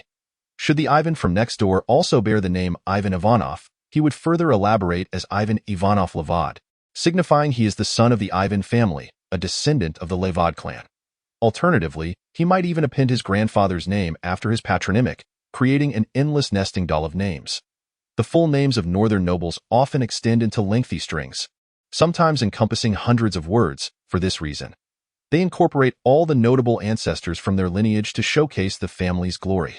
The utmost expression of respect for a noble is the recitation of their full name, as it signifies an acknowledgement of their family's illustrious history. Conversely, descendants of lesser surnames like Lavad and Basaka, whose ancestors have not experienced wealth, seldom indulge in such elaborate naming. Establishing a temple within the domain, dedicated to the war deity Tyr and one's ancestors, serves not only to solidify governance and pacify the populace, but also symbolizes entry into the ranks of nobility. For a temple also fulfills functions akin to that of an ancestral hall, and only the nobility possesses the means to have their own. When, one day, Rio inherits Yulian's title of the pioneering knight and begets offspring, he can proudly proclaim beneath the deity's altar, "This is my son." So-and-so Rio Yulian Lavada.as for the inclusion of Basaka in the temple's worship, Yulian's ulterior motives are plainly evident. Once the bay flourishes and becomes bustling, it is hard to believe the wild tribes would not come to pay homage to their ancestors. The so-called sense of belonging is thus cultivated. In addition to discussing the construction of an ancestral temple, Leo also intended to bestow honors upon several goblin blacksmiths. Before the bonfire, in the presence of all the villagers of Rivermouth, Leo proclaimed loudly in recognition of the goblin blacksmith's valorous efforts in defending Rivermouth. He conferred upon all of them the title of Goblin Warrior, officially granting them the status of Rivermouth citizens. Leo kindly noted that this title surpassed that of a mere goblin warrior. Furthermore, Each goblin blacksmith would receive a leather apron and a warrior's hammer. An ordinary blacksmith's hammer engraved with the words warrior's hammer. This seemingly playful gesture, perceived as frivolous by Yulian and others, surprisingly endeared Leo to the goblins. The goblin blacksmiths stepping onto the stage to receive their accolades stood tall and proud, tongues lolling, tails wagging furiously, akin to a group of elementary school students rewarded with little red flowers. Below them, a gaggle of young goblins barked excitedly, filled with envy and longing. Old Man Rutherf tapped his pipe, marveling, the goblins' thoughts elude our comprehension. It takes Leo to understand them. A chorus of agreement followed. Following Leo's intervention, the goblin blacksmiths seemed to undergo a transformation, their demeanor noticeably altered. Previously, they had come to work at the Rivermouth blacksmith shop solely at Facia's command, receiving food, lodging, and an additional 2 bags of grain as wages, of course. For Facia, their days revolved around forging metal and eating, reluctant to step beyond the confines of the blacksmith shop and unwilling to engage with any villagers outside of Valerie and the other human blacksmiths. Some goblin blacksmiths even harbored wariness and hostility towards humans, reluctant to share their metallurgical knowledge, fearing they might be suddenly slaughtered for food. Even Facia's repeated reassurances that humans do not consume goblins fell on deaf ears. However, after this day, these goblin blacksmiths finally began to proactively engage with the people of Rivermouth, daring to scold inattentive apprentice blacksmiths rather than turning a blind eye. Was at this juncture that the goblin blacksmiths gradually revealed their astonishing talent for metallurgy. Remarkably, they could discern the quality of metal by scent alone. In the past, when asked to forge an iron spearhead, they would merely produce one. When asked for a pickaxe head, they would comply without deviation. Now, these goblin blacksmiths would suddenly point at the ironwork of human apprentices and exclaim, "This is unacceptable. Keep hammering. You fool, woof woof woof." Valerie examined the pickaxe crafted by an apprentice, unable to discern any faults. A goblin blacksmith snatched the pickaxe away and forcefully struck it against the anvil. Amidst the shower of sparks, the pickaxe's tip shattered with a resounding crack. With such quality, it would be utterly useless for mining, let alone for clearing wilderness. The scent, it is off. Nearby goblin blacksmiths sniffed the air from a distance, nodding in agreement, and began to bark in unison. Brittle, temperate, woof woof woof. Keep hammering, woof woof woof. Humans, fools, woof woof woof. As Valerie observed the bustling blacksmith shop, he keenly sensed a pivotal transformation. Without taking matters into his own hands, he promptly summoned Yulian and Leo. They stood in astonishment as the goblin blacksmith meticulously sifted through a pile of iron implements, effortlessly discarding those that appeared nearly indistinguishable yet lacked the requisite quality. Among them, a spearhead of commendable appearance was selected by the goblin blacksmith, yet no faults could be discerned. 2 Goblin blacksmiths approached, sniffing at the spearhead, when one suddenly seized it and forcefully twisted. In an instant, the spearhead morphed into a hook, too soft, overhammered. Woof, woof, woof. Thus, do you rely on your noses to forge metal? Leo asked incredulously. Woof, woof, woof. Following a challenging exchange, Leo and the others finally grasped why Facia could cultivate so many goblin blacksmiths in such a short span. Those unacquainted with traditional blacksmithing often assume that brute strength and relentless hammering suffice. In reality, the intricacies of transforming a block of iron into agricultural tools or weaponry are immeasurable. Selecting materials, heating, forging, shaping, polishing, quenching, and tempering. Each process requires at least a year for a human apprentice to master.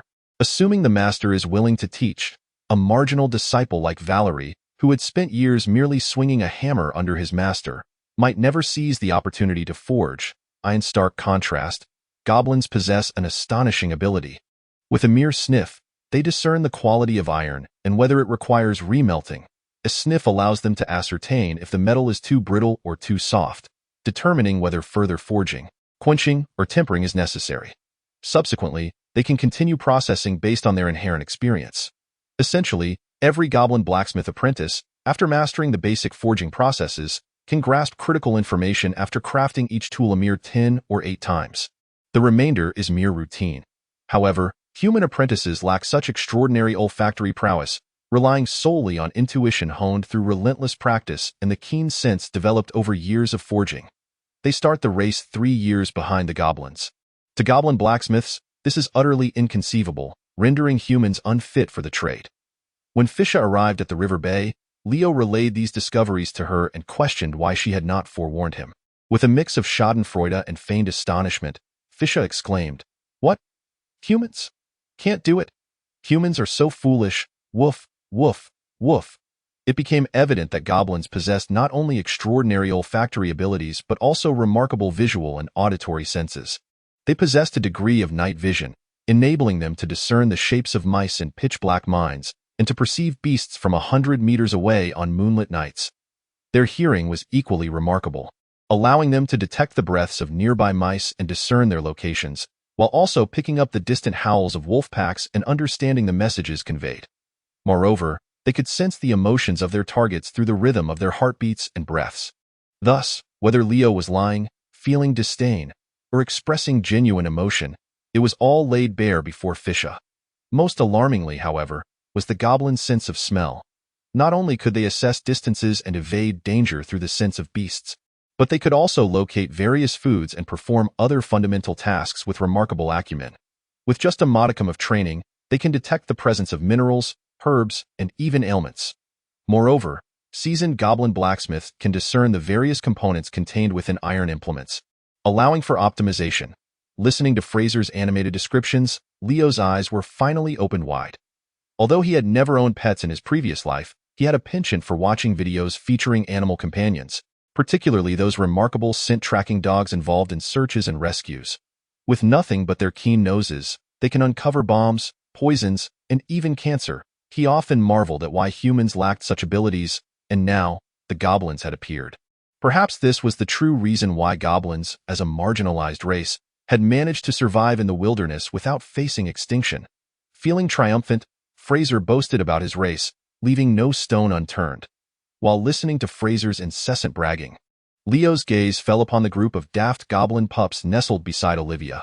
These goblin offspring, cared for by Olivia as tenderly as if they were children from the riverbank, possessed a digestive prowess far superior to that of humans. They seemed to grow exponentially, gaining weight at a remarkable pace. From just a few pounds initially, they had ballooned to dozens within a mere month, in addition to the provisions supplied by the riverbend camp. They foraged for roots and insects to supplement their meals, occasionally accompanying little mice to maintain the small pond and snack on fish and shrimp. The bounty they acquired was far richer than what they would find in the Goblin Valley. Some of the older pups, those who had arrived early and grown swiftly, were nearing a height of 1 meter, their once fluffy baby fur now giving way to sleek, golden coats.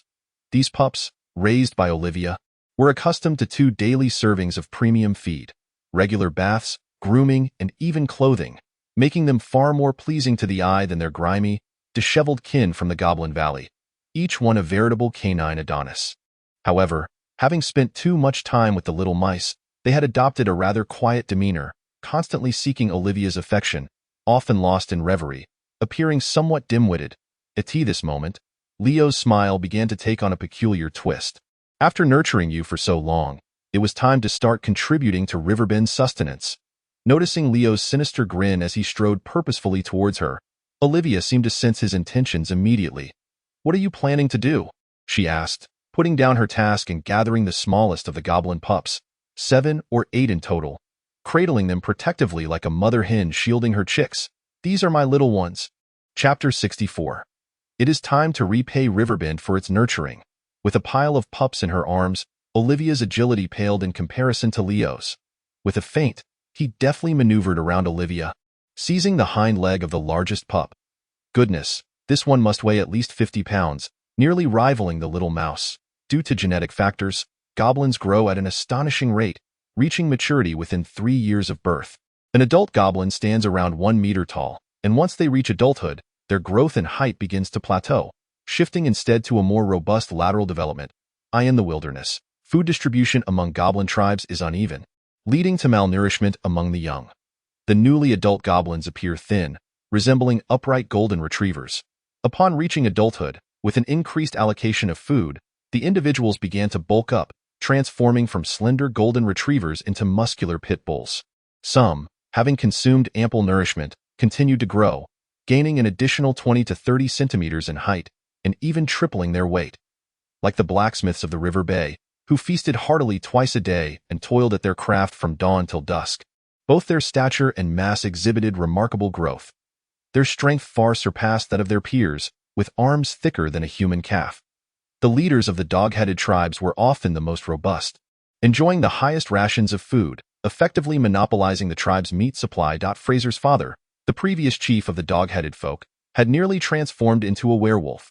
The young dog-headed creature in Leo's possession was among the first batch of pups sent to the River Bay. Presumably just over a year old, it had already grown close to the size of an adult dog-headed individual due to the excellent provisions in the River Bay. This sizable young dog-headed lad, however, still hid behind Olivia, pretending to be a mere pup, which elicited disdain from Leo. Compassionately, Olivia exclaimed, "What are you planning to do?" Leo succinctly expressed his intentions, which reassured Olivia, allowing her to set aside the whimpering pup in her arms and soothe the other half-grown dog-headed youngsters. She harbored fears that Leo, in a moment of curiosity, might decide to slay one of the pups for a taste test. There was nothing that Leo Mondo could not accomplish. Thus, with a firm grip on the largest of the dog-headed pups, Leo brazenly divided the younglings into two groups, disregarding those cowering beneath Olivia's skirt. He commanded the chosen 15 pups, "Follow me." The fear these young pups held for Leo surpassed that which they felt for their own father. Upon hearing his words, they obediently trailed after him until they reached the riverbank of the bay. This area served as a training ground for the militia, adorned with numerous archery targets and various wooden weaponry, including swords, shields, and spears. Although the militia had dispersed, a dozen human youths remained engaged in their training. From the northern lands to the River Bay, the village had suffered casualties among its able-bodied men, resulting in a significant proportion of women and children among the populace. Aside from the few younger children who required Olivia's care, there were several youths aged 10 and above, yet under 15. In the northern territories, this age group could no longer be deemed children. They labored daily, akin to adults, and some young boys became the pillars of their households after their fathers perished in battle. Recently, as several projects in the River Bay concluded and the pace of development slowed, Leo had organized these youths into a reserve force to participate in the militia's training. Having spent several years as an athlete in his previous life, Leo understood the importance of nutrition and exercise during adolescence. Compared to the fully grown militia members, these youths undeniably possessed greater potential for growth and adaptability. While the militia could train and cultivate a select few into the Empire's regular infantry, ultimately transforming them into elite heavy infantry, this number was less than 1 in 10, and after all, their foundational abilities were not suited for the rigors of carrying a combined weight of 100 pounds in weapons and armor during campaigns without targeted training from a young age, unless they were exceptionally gifted. Upon arriving at the militia training camp, Leo gathered the individuals and called forth a young lad nearing the age of 15. Despite his youth, this boy exhibited maturity and composure, coupled with commendable agility, and typically took charge of training the youth squad. From this moment forth, you shall assume the role of the 3rd Squad of the Riverbend Militia, Noise. You have now been elevated to the position of captain of the 3rd Squad. These 15 goblins shall likewise join the 3rd Squad and train alongside you. Noise gazed at the group of bewildered little goblins, momentarily perplexed, his response laden with hesitation. Below, a gathering of human youths engaged in fervent discussion. Although interactions with goblins had become increasingly frequent, the villagers subconsciously did not regard them as equals. These young goblins were often bullied by the village children, had it not been for Olivia's diligent care. Some might have even met with untimely ends. Some villagers had lost family members at the hands of goblins, making it difficult for them to view these creatures with any semblance of favor. Rather than a genuine tolerance for the goblins' existence, it was more a concession to Leo's penchant for mischief. Given Leo's propensity for outrageous antics, he had amassed a repertoire of misdeeds surpassing that of the entire village combined. Even if he were to bring back a bear as a pet, what could possibly be done? It would only result in a choice to swallow their grievances. Noticing the blatant lackadaisical attitude among the youths, Leo barked, "I care not for your inner thoughts. Keep them to yourselves and conduct yourselves according to the militia's regulations. Those who disobey orders shall never gain entry into the militia." His stern words reverberated through the air, instilling a palpable seriousness that silenced any dissent. Joining the militia was the aspiration of every youth in Riverbend. Given the current privileges enjoyed by the militia members, each had already secured a tax-exempt acre of land, while the other adult men of the village would have to wait until the following year for their allocation. In terms of regular food distribution, Militia members were prioritized and even received additional rations. The latest weapons and armor were promptly issued to the militia, and although they bore the brunt of combat and faced casualties, the fervent youths did not perceive it this way. They preferred to charge forth and protect their families rather than cower in the back awaiting doom. Noise, you are tasked with the training of the goblins. Whatever you practice, they shall learn. Whether it be slingshots, javelins, crossbows, or sword and shield techniques, impart all of it. Leo seized Noise and instructed, treat them all equally. Whoever stirs trouble shall face the consequences. These goblins hold great potential for me. Noise, possessing a demeanor even more mature and composed than Leo, and having been a pupil under his guidance, nodded in understanding. Training the young goblins in militia techniques and enhancing their physical capabilities was merely the beginning. Leo had additional courses in mind, including scent training, auditory training, and subsequent reconnaissance and search training. However, given the current limitations, progress would have to be gradual. The goblin race inherently suffered from disadvantages in size and strength, ranking near the bottom in the wilderness. Even an ordinary brown bear could chase a goblin hunting party up and down the mountains. Even at their utmost potential, they would only match the prowess of a warg warrior, falling short against a wild boar hunter. Yet, recognizing their innate talents, Leo envisioned utilizing them in alternative roles, such as goblin scouts. Historically, human and other races' reconnaissance units would opt to keep dogs. Leo had the advantage of combining both human and goblin in one. Chapter 65. The Adorable Hakimi. A contingent of well-trained kobolds serves as sentinels and scouts, diligently guarding the river bay, rendering any threat of banditry a mere trifling concern. Furthermore, their training in the gathering of herbs and the search for minerals promises to evolve into a significant industry in the future. This is a fantastical realm, replete with numerous rare minerals and herbs, which emit a faint luminescence and exude magical properties when harvested. It is evident that these are valuable commodities. To assert otherwise would be folly. Why do adventurers from this other world always seek to delve into the wilderness? Is it merely a pursuit of folly? Barely having established their foothold, the river bay has already attracted adventurers eager to gather geographical intelligence about the vicinity. The militia, under the organization of Leo, has been divided into 3 battalions. The first battalion constitutes the core of combat, essentially the formal militia, enjoying the highest level of benefits, contingent upon the willingness to lay down their lives at any moment. The second battalion serves as the militia reserve, training half as often as the first. Should the first battalion suffer casualties, the finest among the reserves will be selected to replenish their ranks. The third battalion comprises the youth of the river bay, now augmented by a cadre of kobolds. The first 2 battalions serve as the current martial safeguard of the river bay, which has indeed surpassed the military strength of most knightly fiefs. As not every noble is as generous as Julian in investing in the militia, to invest in the militia and still refer to them as such would be a misnomer. In the Northern Territories, militia members are expected to provide their own weapons and armor. Those from impoverished backgrounds may wield nothing more than a pitchfork onto the battlefield, while those from wealthier families don plate armor. The Southern Territories are even more absurd, lacking any militia altogether, relying solely on the Lord's private armies and serf soldiers. When conflicts arise between lords, they are loath to suffer losses among their private troops, instead sending forth the serfs en masse, clad in simple attire and wielding pitchforks. The knights and lords of both factions, clad in plate armor and mounted on northern warhorses, charge into the fray amidst the defenseless serfs, showcasing their martial prowess. Rather than a true battle, it resembles a game among the aristocracy. The 3rd Battalion represents the future promise of the river bay. With proper cultivation, it could yield not only elite warriors but potentially knights as well. Having arranged the kobolds, Leo returned to the Lord's manor, where he found Physa and the little mouse seated on the steps, gazing enviously at the children playing in the distance. Physa, the youngest among the trio of River Bay misfits, exhibited a surprising maturity. Yet, the intellect of the kobolds is akin to that of a 10-year-old human child. Their mental maturity, though slightly advanced, remains limited.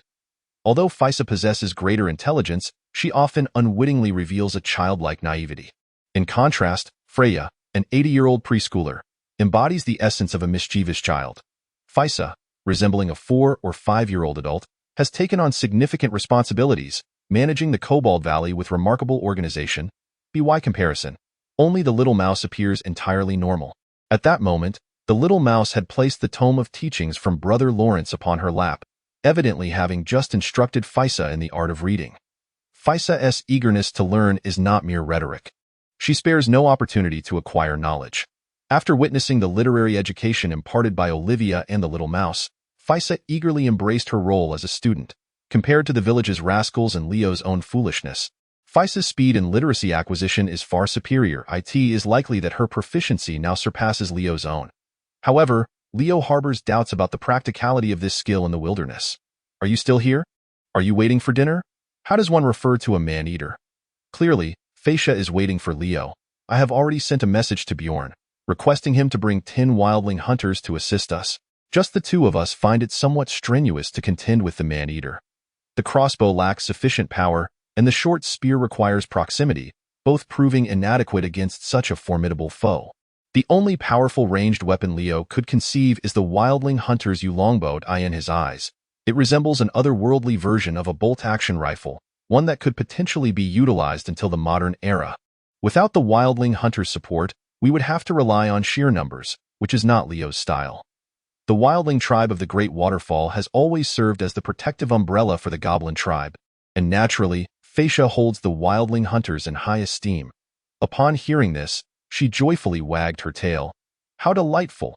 As she spoke, she hopped down the wooden steps, waved goodbye to the little mouse and said, "Farewell, lovely Hakimi." The little mouse responded, "Goodbye, clever Physa." In the past, when the three fools gathered, Physa would often be called Clever Physa, while Freya would not be outdone, proudly referred to as Brave Freya. The little mouse, feeling rather insecure, struggled with sleepless nights and frequently pestered Leo to help her with a nickname. Thus, the endearing title of Lovely Hakimi came to be as for Leo. He was dubbed Ruthless Haralas. Though her skin was too thin to call out such a name herself, she felt a thrill whenever it was uttered. After waiting for 2 days, Bjorn finally arrived at River Bay with 10 additional wildling hunters. Following the joint efforts of the Great Waterfall's wildling hunters and the River Bay militia to weaken the Boormen tribe, their hunting grounds expanded significantly, providing them with a comfortable stretch of time. However, the words of Elder Zulvan and Leo soon proved prophetic. As the Boormen tribe weakened and their influence receded, vast swathes of wilderness to the north transformed into unclaimed territory, prompting the appearance of other alien races. At least 3 types of alien scouts crossed the borders of the Boormen tribe, leaving traces on the northern bank of the Enzino River. Thus, Elder Zulvan's assertion was not unfounded. The wilderness is teeming with unending threats, and after vanquishing the Boormen, there would still be Wurgens and Centaurs to contend with in the wilderness. Even with powerful units like wildling hunters, humanity remains at a disadvantage. Yet Leo's words were equally accurate. As the orc invasion escalated, the turmoil in the wilderness became increasingly evident. Reports from the more northern wildling tribes indicated that they were even considering migrating southward. Any communal race holds a profound attachment to their homeland, and rarely would they choose to relocate without dire necessity. The fact that the northern wildling tribes are contemplating migration signifies that the situation has reached a critical juncture. In such times, to survive, one must either bolster their own strength or seek suitable allies. Therefore, without a moment's hesitation, Bjorn acquiesced to Leo's request. The man-eater tribe of the wolf-driving plain is quite sparse. These 2-meter-tall, rotund creatures are lazy and fear the cold, making them ill-suited for the northern environment. The majority of man-eaters have migrated from the southern and western regions, and it is unlikely that they could traverse human blockades in large, organized groups.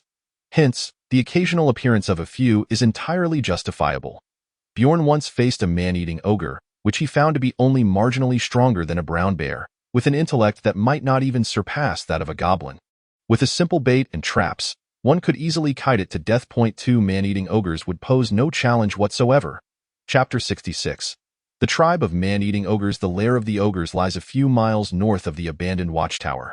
Had that band of marauders not encountered the calamity that is Leo, establishing a foothold at the abandoned tower would eventually lead them to an encounter with the ogres. This location features a sloping cliff, beneath which a shallow cave has formed, with a small pool of water accumulated at its deepest point. Over a dozen man-eating ogres lay sprawled across the rocky ground beneath the cliff, lazily basking in the sun. On the hillside a mile away from the cliff, Leo, Physa, and Bjorn stood together, observing the enemy from a distance. Bjorn's expression was inscrutable as he gazed at Leo, his eyes seemingly demanding an explanation. Leo, equally at a loss for words, was constrained by the intelligence provided by Physa. He had brought only 20 militiamen this time, primarily tasked with digging traps and drawing fire. A considerable number of goblins had indeed arrived, nearly 70 or 80 in total, all heavily armed.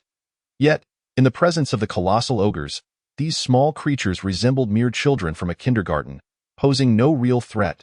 An adult man-eating ogre stands nearly 3 meters tall and weighs over a ton, wielding a wooden club as thick as that of an adult human. The ogre's skin is coarse and thick, akin to that of a rhinoceros, serving as a natural armor that can withstand most arrows and crossbow bolts. Should even a single ogre charge into a crowd, it would result in a massacre. Had he known there were over a dozen ogres, he would never have come. Is this what you refer to as 2 man-eating ogres? Physa counted on her fingers, only to joyously reply, indeed, 15, 2 heads.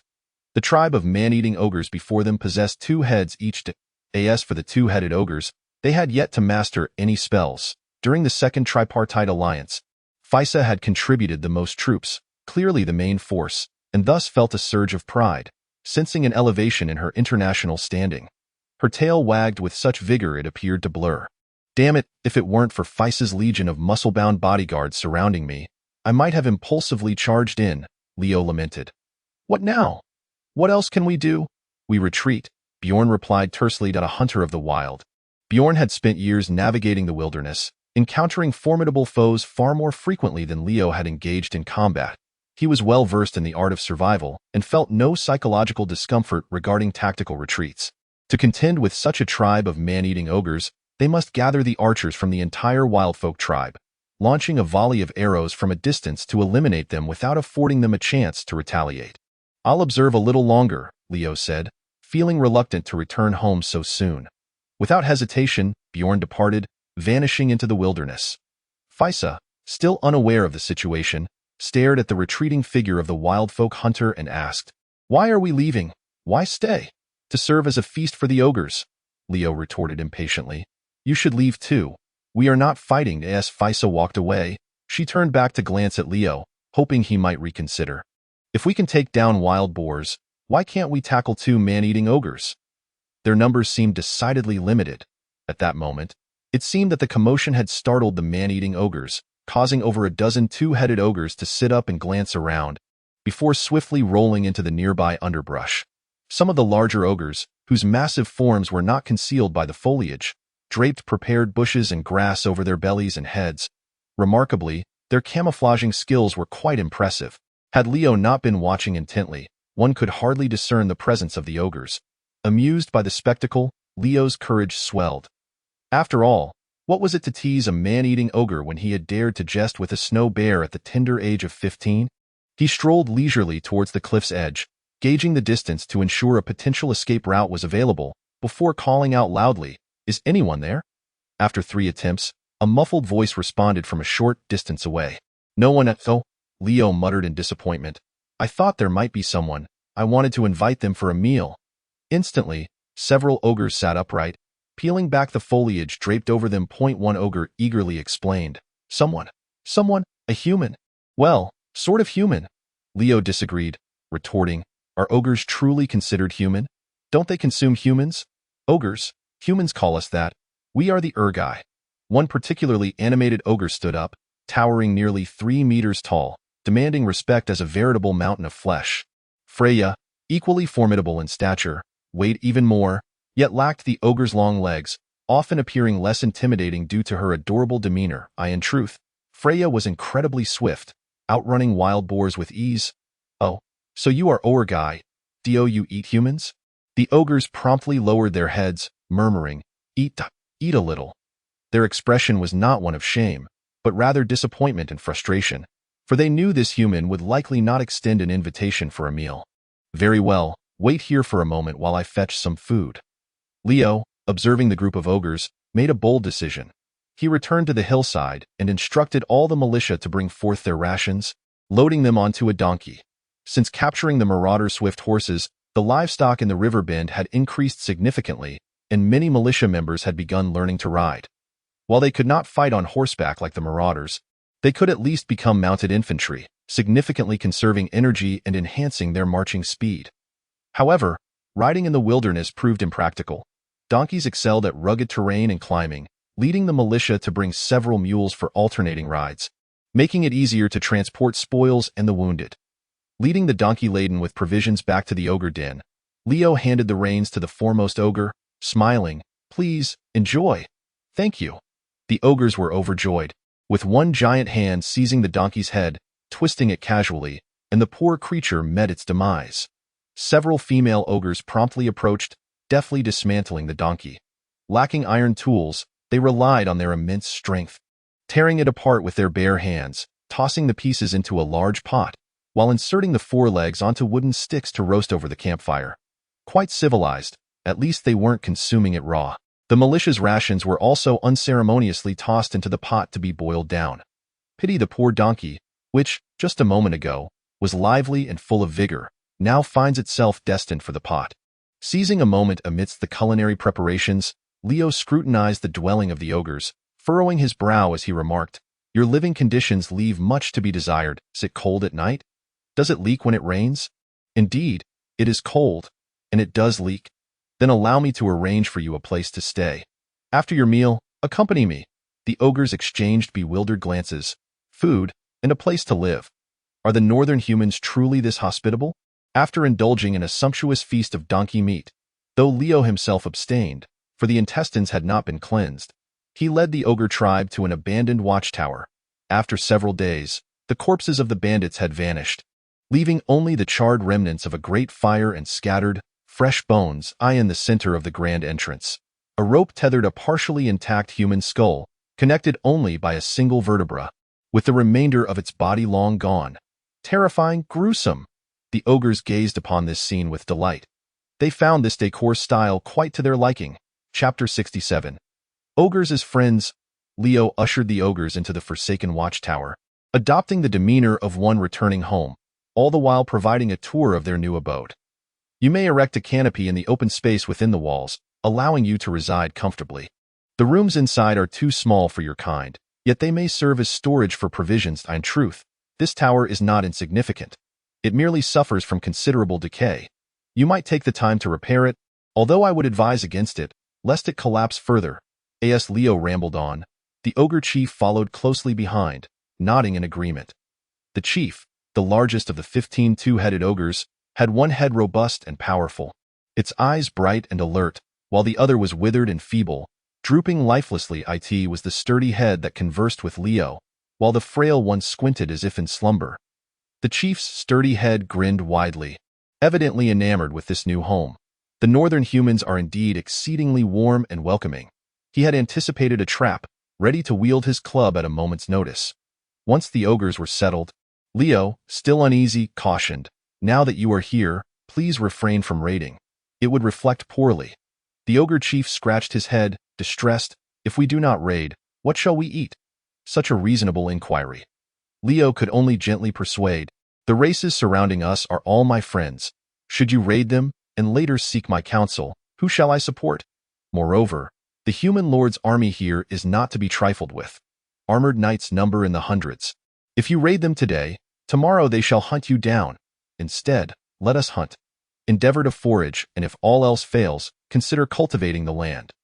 The glimmer of fear emerged in the chief's eyes.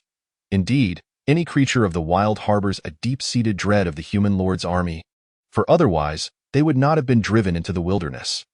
The ogres, with their immense appetites, cannot sustain a large number in one location, leading them to continuously fracture into smaller tribes of 10 or 20, wandering until they encounter a formidable foe that brings about their demise.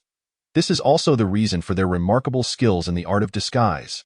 As for those scenes in games and novels where hundreds or even thousands of man-eating ogres gather together, such occurrences are essentially non-existent. The consumption capacity of a single ogre surpasses that of 10 humans, and they are not adept at agriculture. Relying solely on hunting and pillaging, they could deplete the resources of an area spanning several dozen miles within a year, rendering it barren. The moment several hundred or thousand ogres congregate, they would soon resort to cannibalism, leading to their own extinction. Thus, despite the formidable individual strength of the ogres, they remain a disadvantaged race, only capable of preying upon smaller tribes in the wilderness, and would avoid even moderately sized tribes. The ogre leader evidently resonated deeply with Leo's words, nodding repeatedly as he said, indeed. Hide, hunt, farm. Recognizing Leo's goodwill, the ogre leader placed a hand on Leo's shoulder and solemnly declared, "You, friend, cannot eat? Yes, we are friends." Leo felt his heart stop as the ogre's massive hand rested on his shoulder, fearing that a slight increase in pressure would result in his being crushed. After ensuring the safety of the ogres and stepping out of the abandoned watchtower, Leo finally exhaled in relief. On the way back, Ivan regarded him with a peculiar expression. Unable to contain himself any longer, he inquired, "Leo, can you befriend anyone?" Leo shrugged. "Why not? These ogres, being lazy gluttons, will inevitably resort to eating humans, right? For now, I'll placate them, establish some rules, and if they adhere to them, I'll leave them be. If they cannot follow the rules, we'll just put in some effort to eradicate them." Leo articulated his true thoughts. "This area is essentially the territory of the goblins. I'll have Freya keep a close watch as long as they don't prey on our people in the bay. We can negotiate. Moreover, eradicating bandits is not solely our responsibility. If war does break out, we can rally the southern Night Lords and the station troops from the western watchtower to share the burden." Ivan nodded in contemplation, realizing there was much for him to learn. Although Ivan was actually a year older than Leo, he had become Leo's follower. Previously, it could be said that Leo was formidable, being the second best fighter in the bay after Yulian. Now, it was due to Leo's newfound insight, employing seemingly unreliable methods to accomplish a multitude of reliable tasks, which had opened Ivan's eyes and made him willingly follow Leo. The day after returning to the bay, early in the morning, a piercing horn sounded from the aqueduct watchtower. Leo quickly ascended to the lookout tower atop the Lord's mansion, where he caught sight of the situation outside the aqueduct and shouted to the crowd below, "All is well. All is well. The alarm is lifted." Although the alarm had been lifted, Leo still gathered over 20 militiamen before heading towards the aqueduct. The ogre leader, who had been pacified just the day before, stood on the opposite side of the aqueduct with 2 ogre warriors, confronting several militiamen. The faces of these militiamen were pale, trembling with fear, yet they did not flee. Instead, they raised their swords and shields, refusing to allow the ogres to cross the aqueduct. This was already quite courageous. Indeed, defending their homeland had bolstered their morale. If they fled, it would be the villagers who suffered, and being able to delay for a few minutes to allow the militia to assemble was worth any sacrifice. Leo looked upon the station militiamen with gratitude. They had finally been tempered through their training. Once equipped, regardless of courage or combat prowess, one reaches the standard of the Empire's regular infantry. A single soldier could chase down 10 peasant soldiers. However, in the presence of the ogres, this is hardly sufficient. Even the most elite heavy-armored infantry of humanity would falter against their might. Only warriors awakened to their true potential stand a chance. The two-headed ogre did not seem irked by the resistance of the militia, but rather stood quietly outside the waterway, awaiting the appearance of Leo. "What brings you here? Are you visiting?" Leo pushed through the stiff bodies of the militia and stood face to face with the two-headed ogre chief. "Hunting, success," declared the robust head of the chief, while the other gaunt head added, "Friends, gifts." As he spoke, an ogre nearby dropped the deer it had been carrying on its back, tossing it across the waterway. The massive carcass of the deer landed at Leo's feet, stirring up a cloud of dust and producing a dull thud. This was an adolescent stag, already comparable in size to a donkey. There were numerous herds of stags near the river bend, yet they were swifter than horses and exceedingly alert. It was a mystery how these ogres managed to capture one. Relieved, Leo happily accepted the gift and said to Ivan, "Quickly, take some men to fetch a few bags of wheat. I wish to return the favor." Seeing Leo's joyful demeanor, the ogre chief also appeared pleased and turned to leave. As he walked away, the two heads continued to converse loudly. "Humans, so fragrant. Friends, cannot eat. Stealthily capture. Stealthily eat." The nearby militia turned pale, collectively sensing the precariousness of their fate. Chapter 68. Recruitment of refugees. Another foreign tribe had transformed from foe to friend under Leo's persuasive words. However, the Knoll, Fascia, was less than pleased. The sudden emergence of an ogre tribe in her hunting grounds was understandably disconcerting. Although their diets did not clash, ogres hunted animals such as brown bears, stags, and saber-toothed tigers, which gnolls could not hunt due to their size. Gnolls were still on the ogre's menu. Furthermore, it seemed Leo's circle of friends was expanding, while the camaraderie Fascia received dwindled, leaving her with a sense of unfairness. Thus, she had taken to visiting the river bend in recent days to argue with Leo. Ogres are not human, they are human. They call themselves the Algii. Ogres eat gnolls. I have already told them not to eat gnolls. Humph. Fascia stormed off in anger. Leo, unbothered, focused on the task at hand, as Yulian and Ruzef were preparing to assist the refugees. The two had gone to Eisenbor for a field inspection, leaving Leo and Olivia to manage the river bend. Initially, when migrating to the river bend, communication with the outside world had been nearly severed, and everyone's thoughts were much simpler, united in their struggle for survival.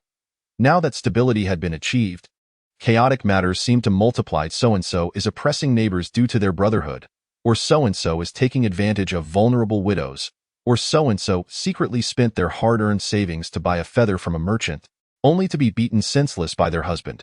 Indeed, it is a well-known adage that even the most just officials find it difficult to resolve domestic disputes.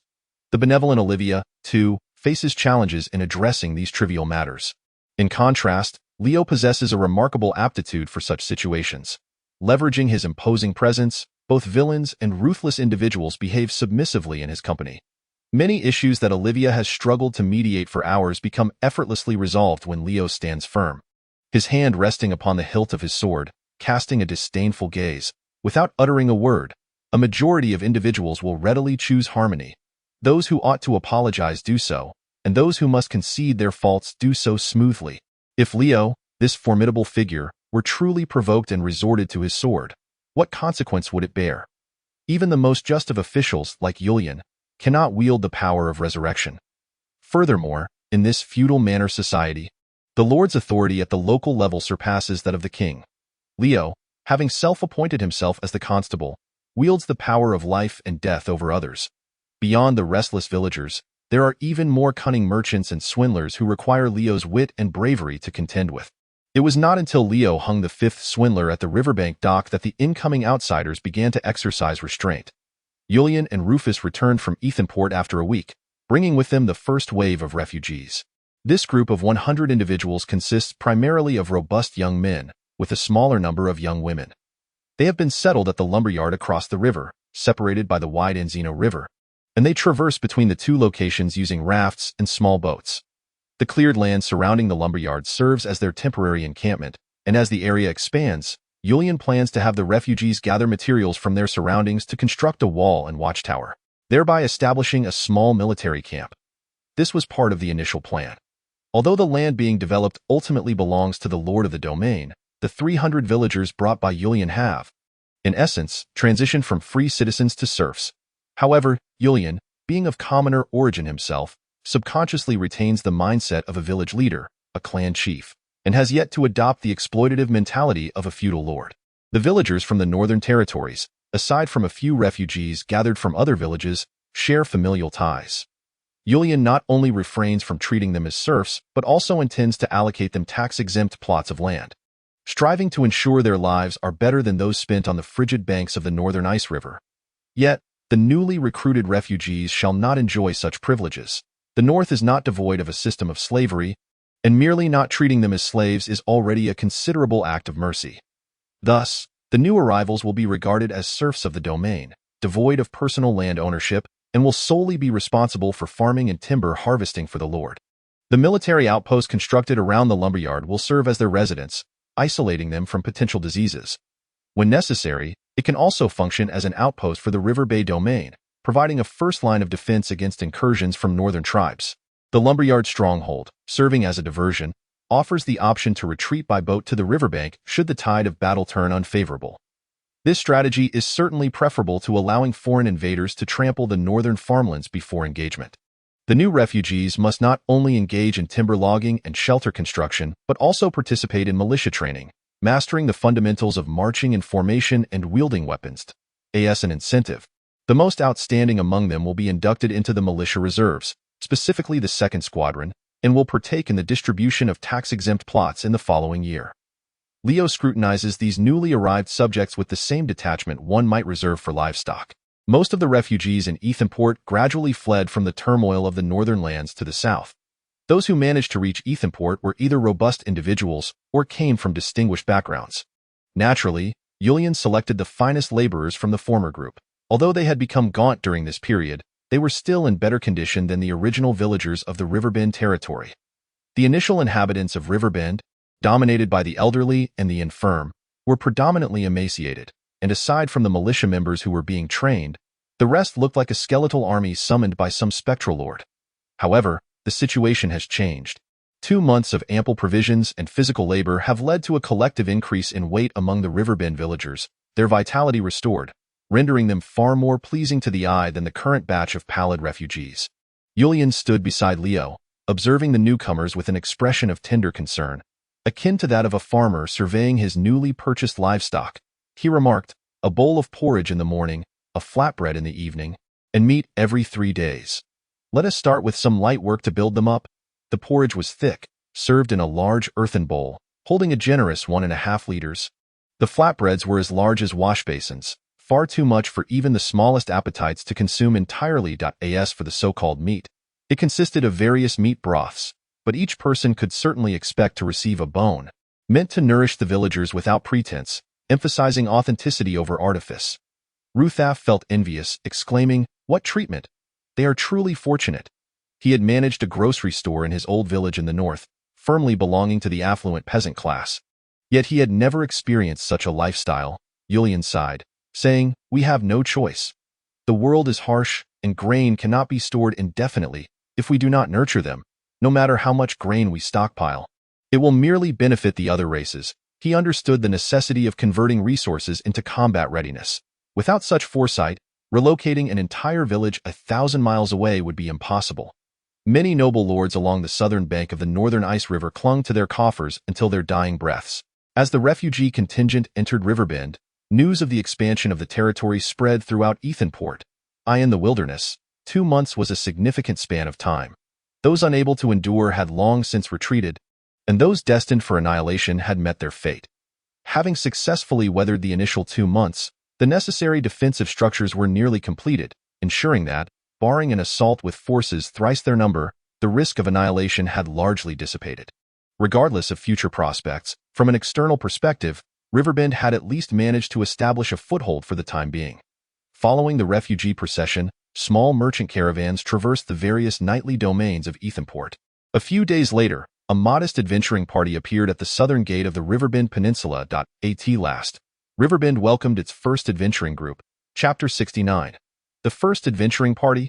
The adventuring party consisted of merely 6 members, each with 2 fine northern warhorses, a level of luxury somewhat excessive for their profession, yet it underscored their considerable prowess. After circling the Riverbend territory, the group chose not to enter the village, instead opting to set up camp on the riverbank between the village and the southern gate.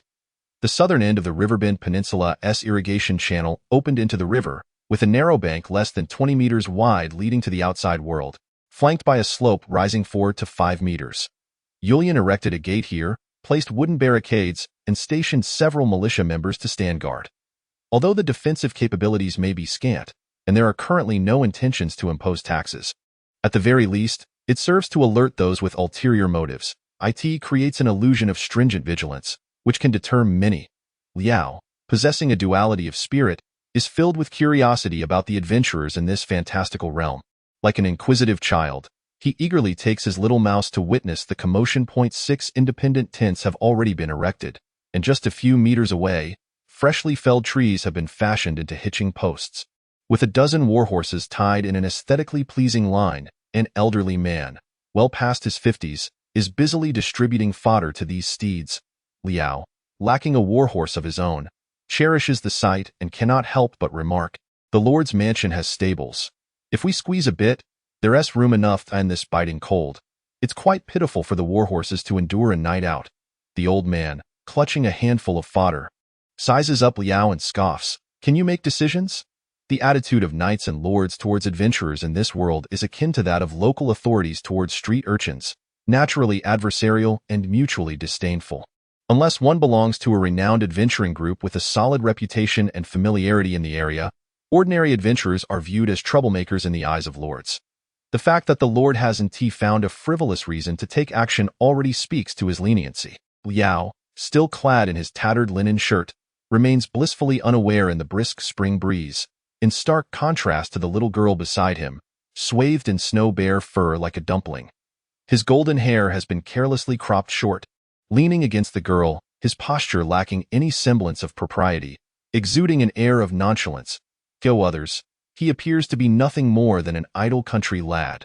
With bravado, Liao exclaims, "This is a given. In this territory, my word carries the most weight." The old man shakes his head, declaring, "I do not believe you, Uncle Peter. Since he has said this, it would be prudent to inquire with the local lord." At that moment, a clear voice rang out from within the tent, and a brown-haired girl emerged from one of the tents in the adventurers' camp. She is a strikingly lovely maiden, slightly older than Olivia, sporting a deep brown cowboy hat, a bright yellow exquisite leather jacket cinched at the waist, and beneath the intricate laces at her chest and ribs, a glimpse of a snow-white shirt, with lace trimmings at the collar and cuffs. Her lower half is clad in thick denim pants, complemented by high leather boots that accentuate her long legs. Liao almost mistakes her for a Western cowgirl who has crossed into another world. Or perhaps she is merely playing the role of a heroine from Pirates of the Caribbean. However, such an elaborate outfit is more suited for a city stage than the wilderness, where it could quickly transform from a phoenix into a mere barnyard fowl. Not to mention, the intricate laces of those leather boots, the cinched waist, and the leather jacket would surely take an hour to don or doff. Noticing Liao's scrutinizing gaze, the self-assured maiden, convinced of her polished and competent appearance befitting an adventurer, tolerates his unabashed appraisal. This kind of frivolous and impetuous country youth is a sight she has encountered many times before, and no need for that. Northern steeds are not so demanding. Old Peter mused for a moment before shaking his head, rejecting Liao and his companion's suggestion. It is easy to bring horses into the Lord's stables, but when it comes time to leave, it remains uncertain to whom the war horses will belong.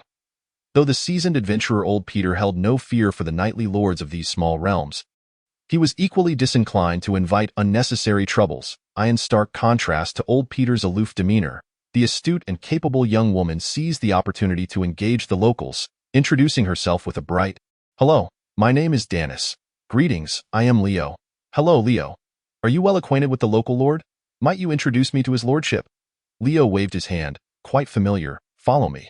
The other 4 members of the adventuring party, each with their distinct physiques, were gathered around the central camp, preparing the bonfire while observing the unfolding scene. The towering adventurer Barrett, known as the Giant, teased the young Ranger Lynch standing nearby. "Why don't you hurry and chase after her? Your beloved is slipping away." Lynch offered a shy smile, choosing to remain silent.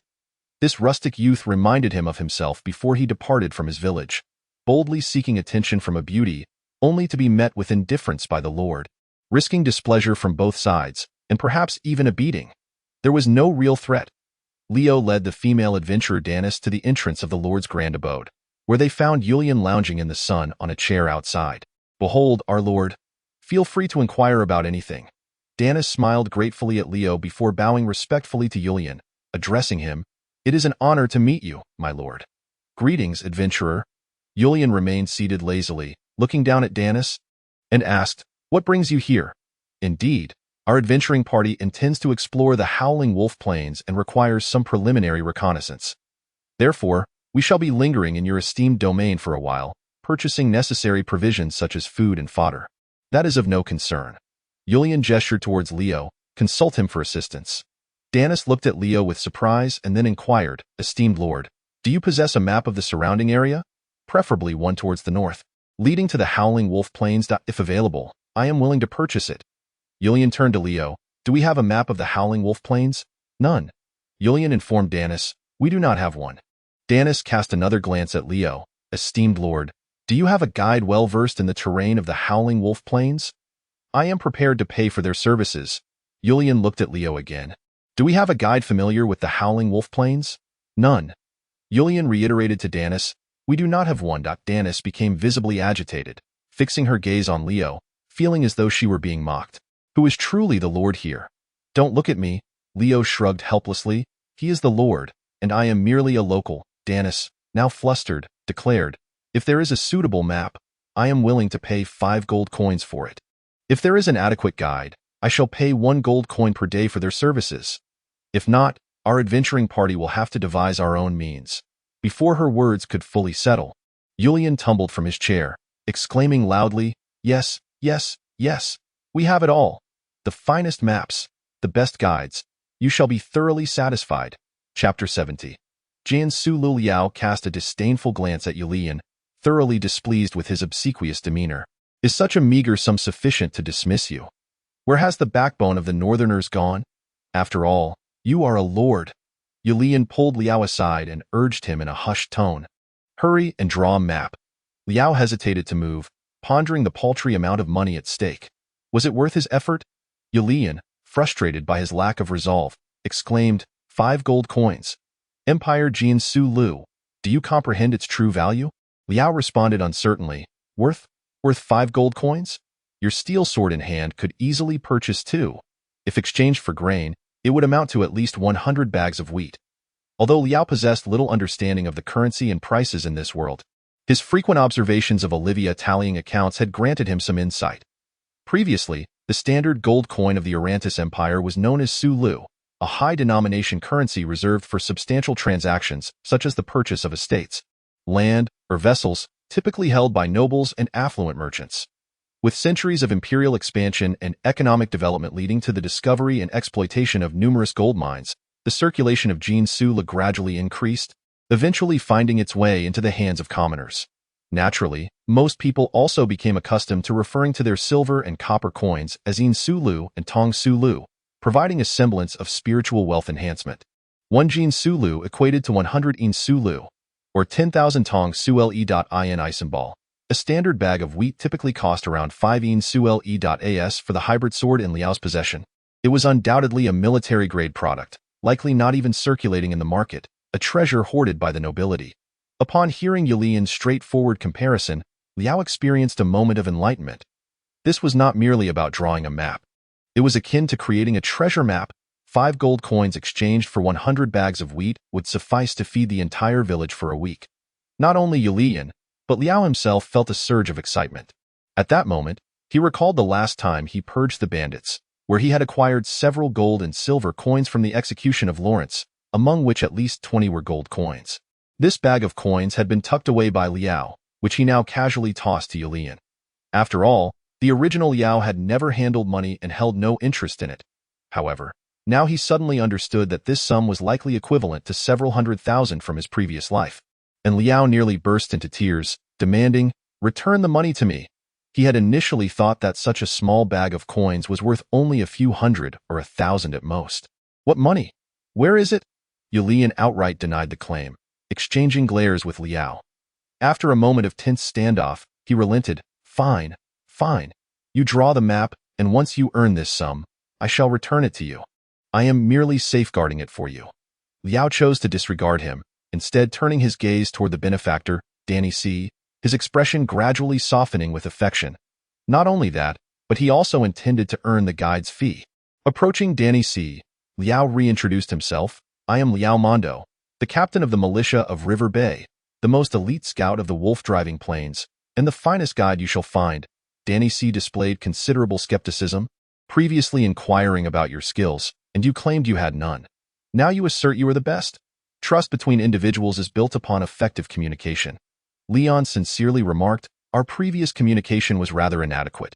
Denise gazed at the unreliable local lord and the even more dubious local ruffian, suddenly feeling overwhelmed, and replied, I can provide the funds, but it cannot be without purpose. I must return and consult with my companions, and I shall respond to you by tomorrow. There is no rush, Yulian said, rubbing his hands together, resembling a humble and honest farmer. If you do not mind, you are welcome to join us for dinner. Thank you, my lord, but I must decline. As Denise walked away, Yulian reluctantly withdrew his gaze and instructed Ivan, who had been merely spectating, Why are you standing there like a fool?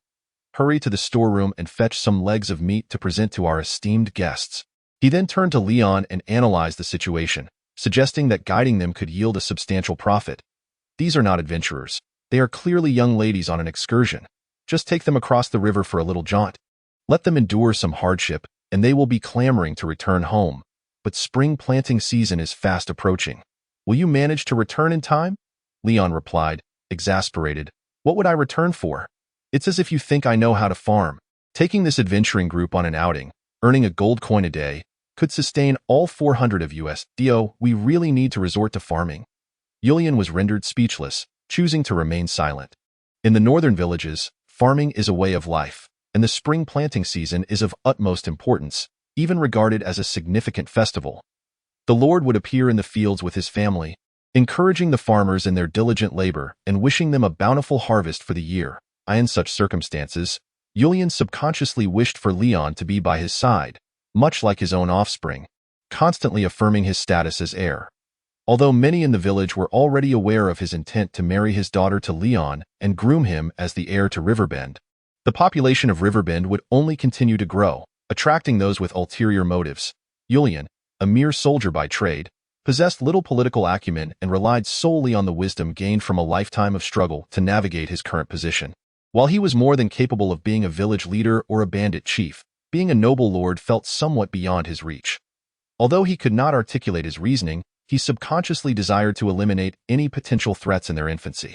Upon returning to her fellow adventurers, Denise briefly recounted her recent experience.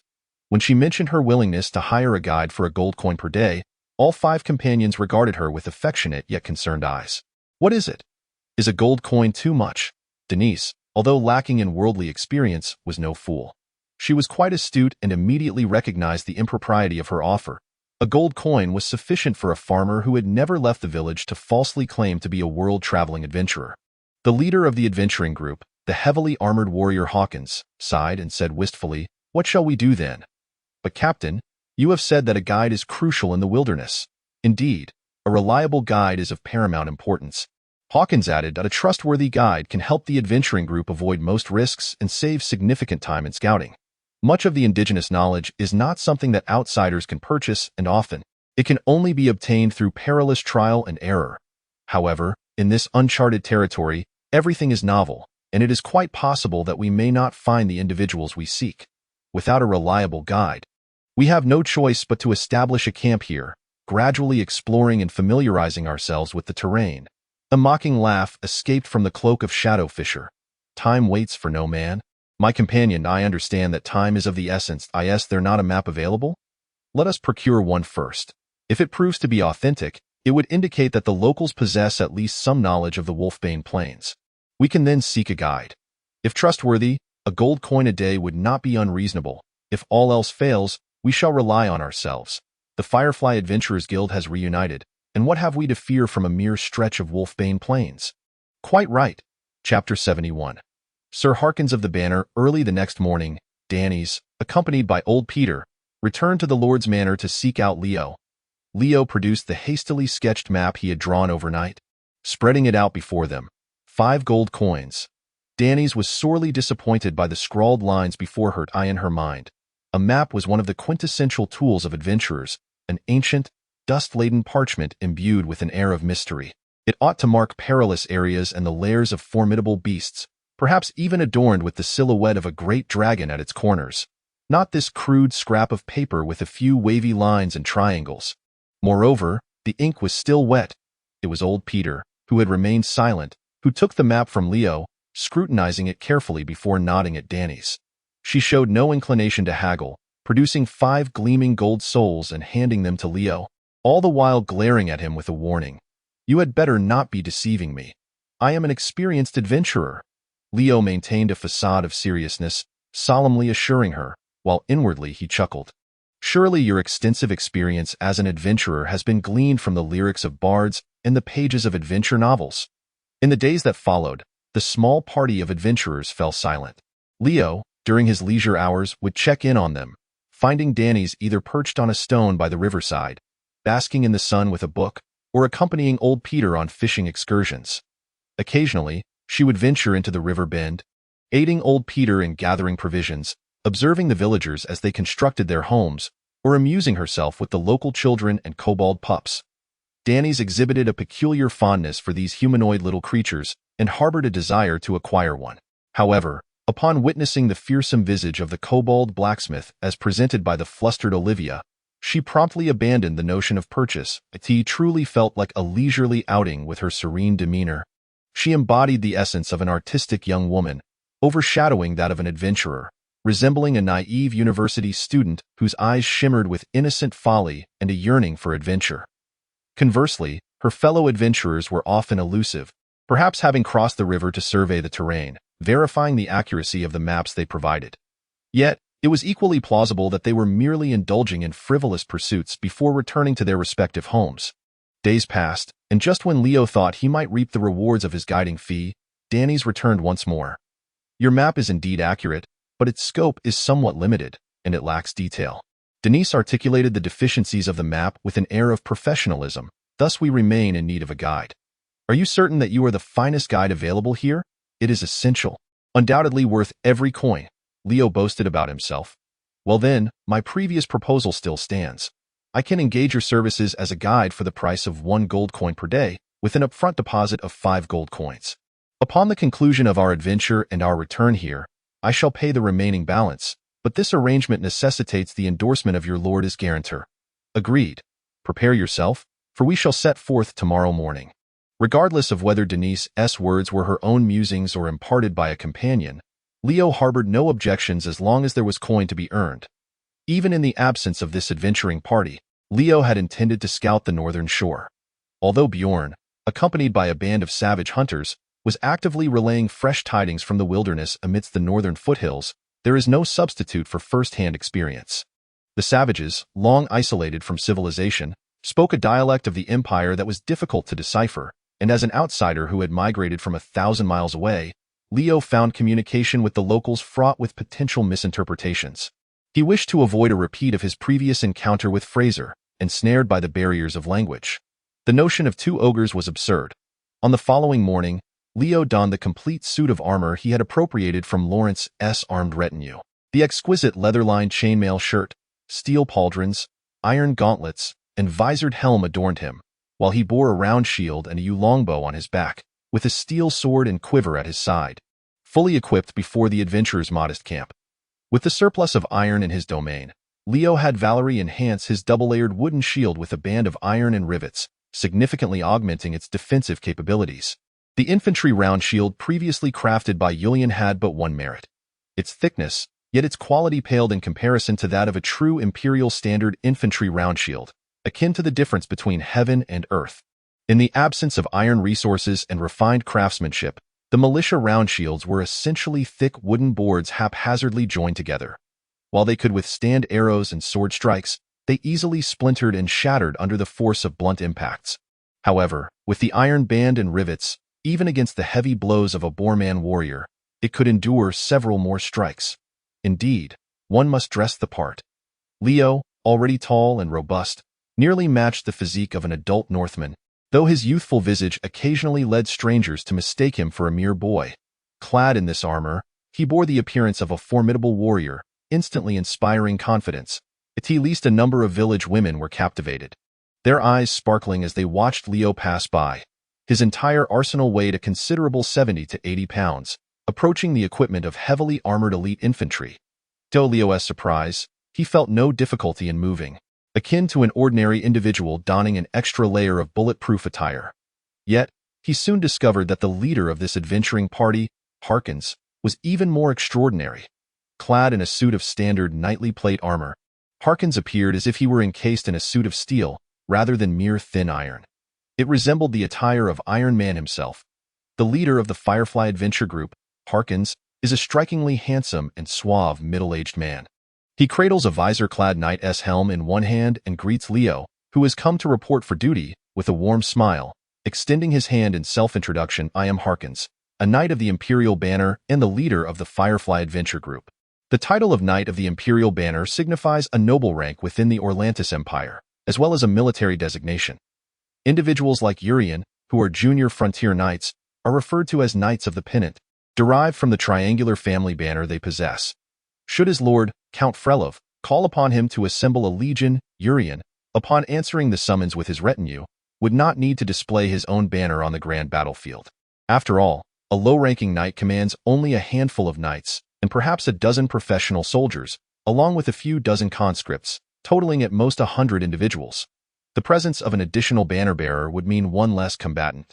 Thus, he and his soldiers would be assigned beneath a Knight of the Imperial Banner, forming a military unit alongside other Knights of the Pennant, akin to the concept where centurions do not carry banners while the commanders do. Urian's former superior, Rigolav Pedikov, is indeed a knight of the imperial banner. Should the day arise when orcs threaten Eschenball, it is likely Urian would find himself once more under Rigolav's command. Chapter 72. The Extraordinary Firefly Adventure Group. A knight of the imperial banner, even if not an exceptional commander, is at the very least a significant landowner. Such a figure, who ought to enjoy a life of ease and privilege, unexpectedly ventures into the wilderness for adventure, which greatly astonishes Leo. Moreover, the weight of his full-plate armor is nearly equivalent to that of its wearer, even heavier than that of the Empire's heavily armed cavalry. Normally, when dismounted, heavily armored cavalry suffer a halving of their mobility, yet he appears to be unaffected in his movements. No ordinary person, no matter how robust, could achieve such a feat. He is undoubtedly an extraordinary being. Suddenly invigorated, Leo reaches out to shake hands with Harkins. "Greetings, Sir Harkins." The customary greeting among the northern folk involves a clasping of arms, born from their impoverished and rugged terrain, where travelers traverse mountains and streams, helping one another in solidarity. In contrast, the handshake is a southern tradition. In the Orlantis Empire, where the nation is forged through arms, individuals clad in armor remove their helmets and gauntlets to shake hands with friends and kin, signifying peace. Having met the leader of the adventure group, the other members gather around in turn. A towering figure, nearly 2 meters and 3 centimeters tall, and more imposing than an orc, steps forward with a hearty laugh. Introducing himself, "I am Barrett." This massive man is clad in hardened leather armor, adorned with numerous sword scars, with a gaping tear in his chest armor revealing a thick mat of chest hair beneath. Over this, he wears a large chain shirt and a bear fur cloak. His arms, as thick as a normal person's thigh, are bare and glistening, and he wields 2 heavy battle axes that, in his hands, resemble mere one-handed weapons. Behind him stands a diminutive man, less than 1 meter and 60 centimeters in height, entirely concealed by a black cloak, with only portions of black leather armor and a quiver of crossbow bolts peeking out. He speaks coldly, introducing himself simply, "Fisher." Beside him stood the youthful ranger, Linchi, who observed Leo's reluctance to speak. This was Linchi, the young ranger, as old Peter cheerfully introduced him to, "As for myself, I am old Peter, the cook of our adventuring party." Gazing at the 6 members of the adventuring group, Leo felt as if he were standing at a character selection interface in a role-playing game, enveloped in a sense of fantasy. With keen interest, he introduced himself. "I am Leo Mondo, the captain of the militia of Riverbend, and your guide. It is a pleasure to meet you all. In the time ahead, I hope we can assist one another and coexist harmoniously." Denise regarded Leo, fully armed, and nodded in satisfaction. The ability to maneuver effortlessly while donning 70 to 80 pounds of equipment indicated that he was at least a competent warrior in terms of physical prowess. Even if he were merely a fade, he was a robust one, capable of keeping pace with the adventuring party. Moreover, his eloquence and quick wit alleviated concerns regarding communication or the possibility of foolishness on his part. This greatly surpassed her initial impression. Thus, Denise extended her hand and reintroduced herself. "I am Denise, a historian and the initiator of this adventure. Mr. Mondo, welcome to the Firefly adventuring party." With that, Leo decisively arranged for their departure. "First, we shall take all your steeds to the Lord's Manor stables, and upon our return, you may retrieve them. I will arrange for a few donkeys to carry the supplies. Tents, sleeping bags, weapons, gear, food, medicines. Check everything thoroughly and compile a list to report any omissions." The adventurers exchanged glances. Was this truly their leader? As the captain of the militia, Leo was accustomed to leading troops into battle, and these preparations were second nature to him, stemming from both the teachings of Julian and the meticulousness ingrained in him from his past life. At this moment, his words flowed instinctively. Old Peter was the first to react, showing no signs of discontent as he busily urged his companions, "Check everything, do check." Leo summoned several militia members to lead the steeds to the stables, while he procured 3 donkeys to carry their supplies, dividing the tents, food, and other materials into 3 loads atop the donkeys' backs. Noticing Denise's puzzled expression, old Peter quietly explained, "In the wilderness, donkeys are more reliable than horses. Traversing mountains and rivers can easily injure a horse's hooves.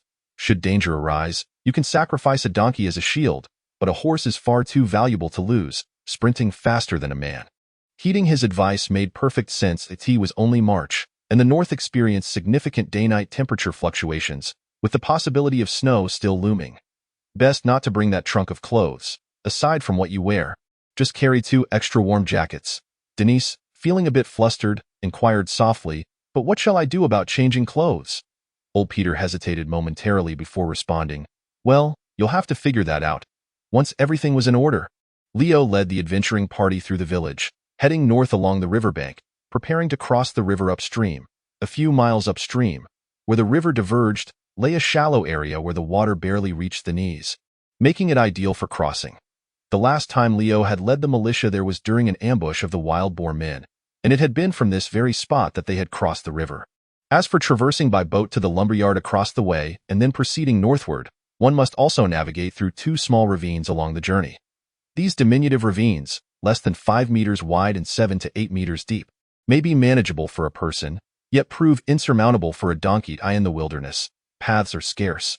Such ravines, 3 to 5 meters wide and cliffs towering 7 to 8 meters high, abound everywhere. If it were merely Leo, he would effortlessly overcome these minor obstacles. However, with an increased number of companions and an abundance of supplies, the situation becomes rather cumbersome, necessitating a reliance on familiarity with the terrain to circumvent these challenges in advance. This embodies one of the roles of a wilderness guide, ensuring that the adventuring party does not squander an entire day merely due to encountering a small gully. Leo had grown exceedingly familiar with this forested expanse, having previously traversed it with the militia, thus he navigated it with ease. Leading a donkey and guiding the adventuring party felt akin to a leisurely outing. As they walked, he engaged in casual conversation. Sir Harkins, does your armor not weigh heavily upon you? Not at all. Such a robust physique. You must surely be an extraordinary being. Harkins glanced at Leo, shared a knowing smile with his comrades, but offered no reply. Instead, it was the proud and somewhat haughty Denise who interjected, Our Firefly adventuring party does not accept ordinary folk. We are all extraordinary beings. Leo was taken aback, as this was not a notion he had anticipated. In his mind, extraordinary beings were typically significant figures, at the very least, rare talents in the Northern Territory. Any extraordinary being willing to pledge loyalty to the Count would be gifted an estate, instantly becoming a knight of the realm, without the need for personal effort in its establishment. How curious it felt to suddenly perceive a sense of ordinariness. All extraordinary beings? Even you. Denise replied with measured pride. I am a mage. Leo regarded her with palpable skepticism. Denise smiled as she raised her hand, gently rubbing her fingers together, and lo and behold, a ball of flame erupted between her thumb and forefinger. This fire, roughly the size of a ping-pong ball, hovered in the air, radiating waves of heat, and despite the absence of any combustible material, it showed no signs of extinguishing. Leo felt a pang of envy. He had not anticipated that this seemingly naive darling harbored such hidden prowess. A mage. How could an adventuring party pursuing an elite path possibly lack a mage? Yet he feigned indifference. That could be considered merely a parlor trick, could it not? Do you know the fireball spell? Or perhaps something like a teleportation portal? Denise rolled her eyes and retorted. The teleportation spell is a spatial magic that only a grandmaster of the holy tier can master. You cannot inquire if I can perform it, but rather if I have ever witnessed it, and the answer is, I have not. As for the fireball spell, I am merely a newly awakened low-tier mage. Casting such an offensive fire spell requires a certain amount of guidance time. However, I am prepared. Look, with that, she lifted her skirts, revealing a belt adorned with small glass vials. These vials, similar in size to certain bottled oral solutions, contained powders and liquids of various hues. This is fire oil, which I use to enhance the ignition effect of my fireball spell. This is lizardman saliva, which I employ to amplify the paralysis effect of my ice arrow. These spellcasting materials not only enhance the potency of my incantations, but also significantly reduce the time required for their execution.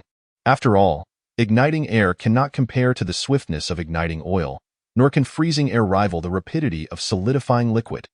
Observing Danis, who proudly showcased her spell components like a charismatic influencer, Rio felt a sense of exasperation.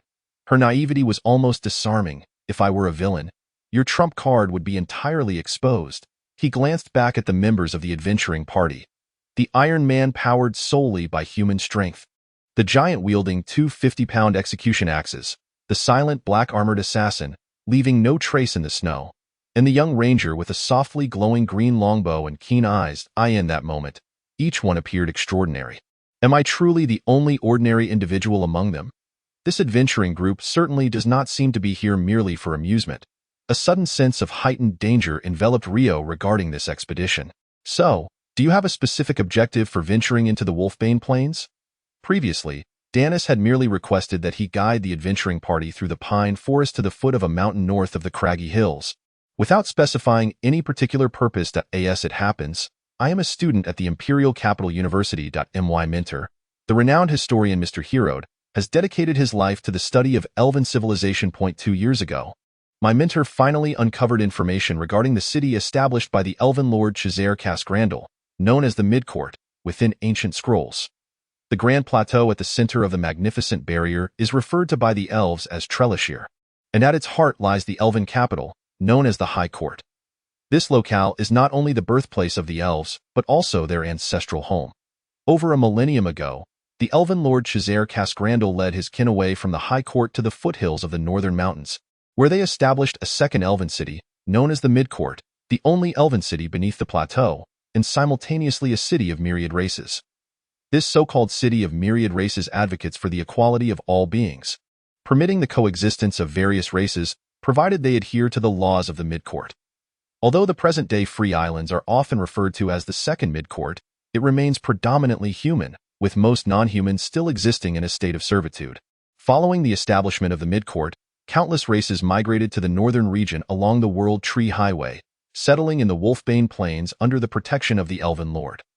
Alas, approximately 1,000 years ago, the savage beastmen were the first to violate the laws of the Midcourt, launching a brutal assault on the northern tribes, leading to the slaughter of some elves as well. However, the formidable Elven Lord Cesare chose not to lead the alliance of races in resistance. Instead, he opted to withdraw his people back to the Trellishir Highlands, sealing the city in the process. The splendor of the Midcourt vanished in an instant, the alliance of races crumbled, and chaos ensued among the tribes. What was once a city of diverse races devolved into a pasture for the beastmen, and later, through the disturbances of magic, transformed into a perilous and vast wilderness. The region known as the Wolf's Den has been under the dominion of the beastfolk for over a century, subsequently transforming into a desolate wilderness for an even longer period. All remnants of the city-states have vanished without a trace, entombed within ancient scrolls and time-honored verses of poetry. The formidable Elven Lords, why did they choose to flee without a fight, devolving from revered figures of the world into mere supporting characters denigrated in the millennia-old ballads?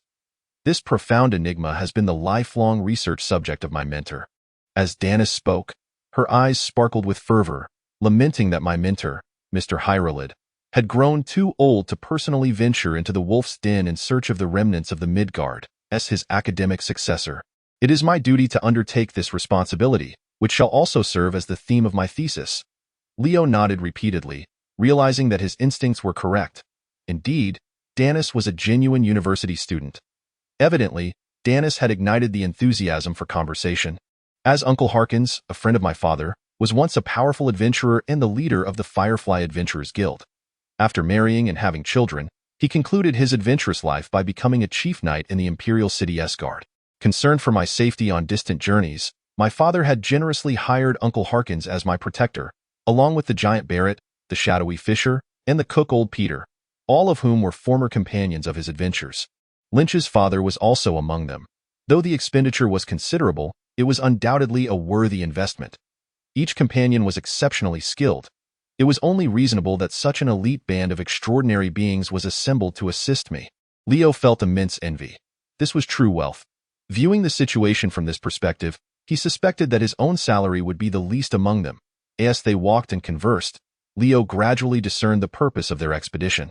This group was here to seek the so-called Elven City ruins of Midgard. For a typical adventurer's guild, the pursuit of wealth would be paramount, yet for a congregation of extraordinary beings, reputation evidently held far greater significance. Even if they did not acquire additional income, merely being the first to discover the Midgard ruins would suffice as a worthy return for their efforts. Alas, Master Bobuck had been out of contact for quite some time, and Leo could not glean any information regarding Midgard from him. This 500-year-old elven archdruid undoubtedly possessed knowledge far surpassing that of any human historian. However, even if he managed to reach out, whether the elder would be willing to divulge information remained in question. Leo harbored no extravagant thoughts. He merely aimed to fulfill his basic duties as a guide and secure his share of the remuneration. At that moment, a rustling in the jungle caught their attention, and a throng of armed goblins surged forth. Chapter 74. The Language of the Goblins. Knight Harkins immediately stepped forward, retrieving his knightly kite-shaped shield from his back and unsheathing his sword, readying himself for combat. Before him stood a group of over 20 goblins, each far larger and more robust than any he had encountered during his adventurous career, arranged in a precise formation. Many of the goblins even brandished crossbows. These goblins sported wild, crest-like hairstyles, adorned with necklaces of beast teeth, and their lower halves were clad in tattered leather skirts in the forefront. A half-dozen goblins brandished a small round shield, measuring 1.5 feet in diameter, with one hand, while wielding a short spear in the other. Their backs bore an additional 3 or 4 short spears, indicating their capability for both throwing and close combat. Meanwhile, the goblins lurking behind carried their small shields upon their backs, poised with crossbows, ready to aim and shoot at a moment's notice. This contingent of goblins might pose a threat to ordinary adventurers, yet they would find it impossible to breach Harkin's defenses. However, based on Harkin's seasoned judgment, such a well-trained alien force could not possibly be cultivated by a mere band of wilderness dwellers. It was evident that there were more of their kind lurking nearby, and once engaged, they would have to contend with a veritable horde of goblins. Even the extraordinary tire and endless battles would deny them respite and recovery, ultimately forcing them to retreat from the wild in disgrace. And they had only ventured into the wilderness for half a day. Danius, while preparing for combat, cast a reproachful glance at Leo, clearly blaming him for failing to inform them of the nearby large goblin tribe in a timely manner. Leo responded with a bark. Instantly, the goblins on the opposite side grew agitated, discarding their shields and barking furiously at Leo, hurling insults with great fervor. Leo placed a hand upon the hilt of his sword and took a step forward. The goblins immediately huddled together, exchanging wary glances before scurrying away in a flurry. Leo's fearsome reputation for having slain the goblin chieftain had only grown over the 2 months since that fateful encounter, transforming him into a legendary figure among the goblins who had witnessed the battle, now regarded as the harbinger of doom. Those audacious enough to bark back at him were already deemed valiant warriors. Danius watched in astonishment as the goblins hurriedly approached and then retreated in less than a minute. Unable to contain her curiosity, she whispered to Leo, "Leo, Mr. Mondo, do you speak the goblin tongue?" Leo modestly nodded and replied, "A little." "Then what was that just now?" "That was my way of telling them to scram." Driven by a desire to learn, Danius tentatively tried to mimic him, barking, "Woof?" No, that implies courtship," Leo cautioned. "The goblins will be offended. They do not favor human women." Danius's face flushed crimson as she discreetly retreated to the sidelines. Old Peter and Barrett erupted in laughter, finding the young woman exceedingly amusing. Since the abandoned watchtower had been overtaken by ogres, the goblin hunting parties had been reluctant to enter the ogres' territory. Consequently, some hunting squads ventured eastward, crossing the river to hunt squirrels, hares, foxes, and the abundant cassava with deer antlers in the pine forests on the opposite bank. This woodland had originally belonged to the Boer tribe for hunting, but after their retreat, it had defaulted into a logging area for the river bay. The wild hunters preferred the grandeur of the mountainous terrain and were generally disinclined to tread upon the plains unless they sensed a threat. As for the sentinels of the river bay, they regarded these goblins much like their own free-range dogs, those capable of mining, thus typically turning a blind eye to their presence and not expelling them. Unlike the naive Danius, old Peter and his companions, having previously encountered goblin offspring and goblin blacksmiths in the river bay, quickly deduced that the river bay territory maintained a close relationship with the goblin tribe, at the very least not one of hostility. Before me stands a young guide, whose voice carries considerable weight within the goblin tribe. This indicates that he is a genuine local native, one of considerable esteem. The journey ahead reverted to a state of exploration, with Leo leading the adventurers along the boundary between the howling plains and the foothills of the mountains. From the riverbend to the stony hills inhabited by the wild boar tribe, Leo has scouted this expanse of over 1,000 square kilometers countless times, rendering it akin to his own backyard. The route Leo has chosen now is far more navigable than the pine forests of the howling plains. Although the howling plains as a whole is a vast flatland, it is interspersed with numerous small hills and rugged terrains, cloaked in ancient trees that exude an aura of mystery and darkness. Serving as a habitat for wild beasts, riddled with ravines, swamps, ponds, and earthen slopes. In contrast, at the base of the mountains, there exists an abundance of flat riverbanks, grassy meadows, and sparse woodlands. The landscape here offers a relatively open vista, allowing for easy route correction and the foresight to circumvent canyons, alleviating any concerns of losing one's way.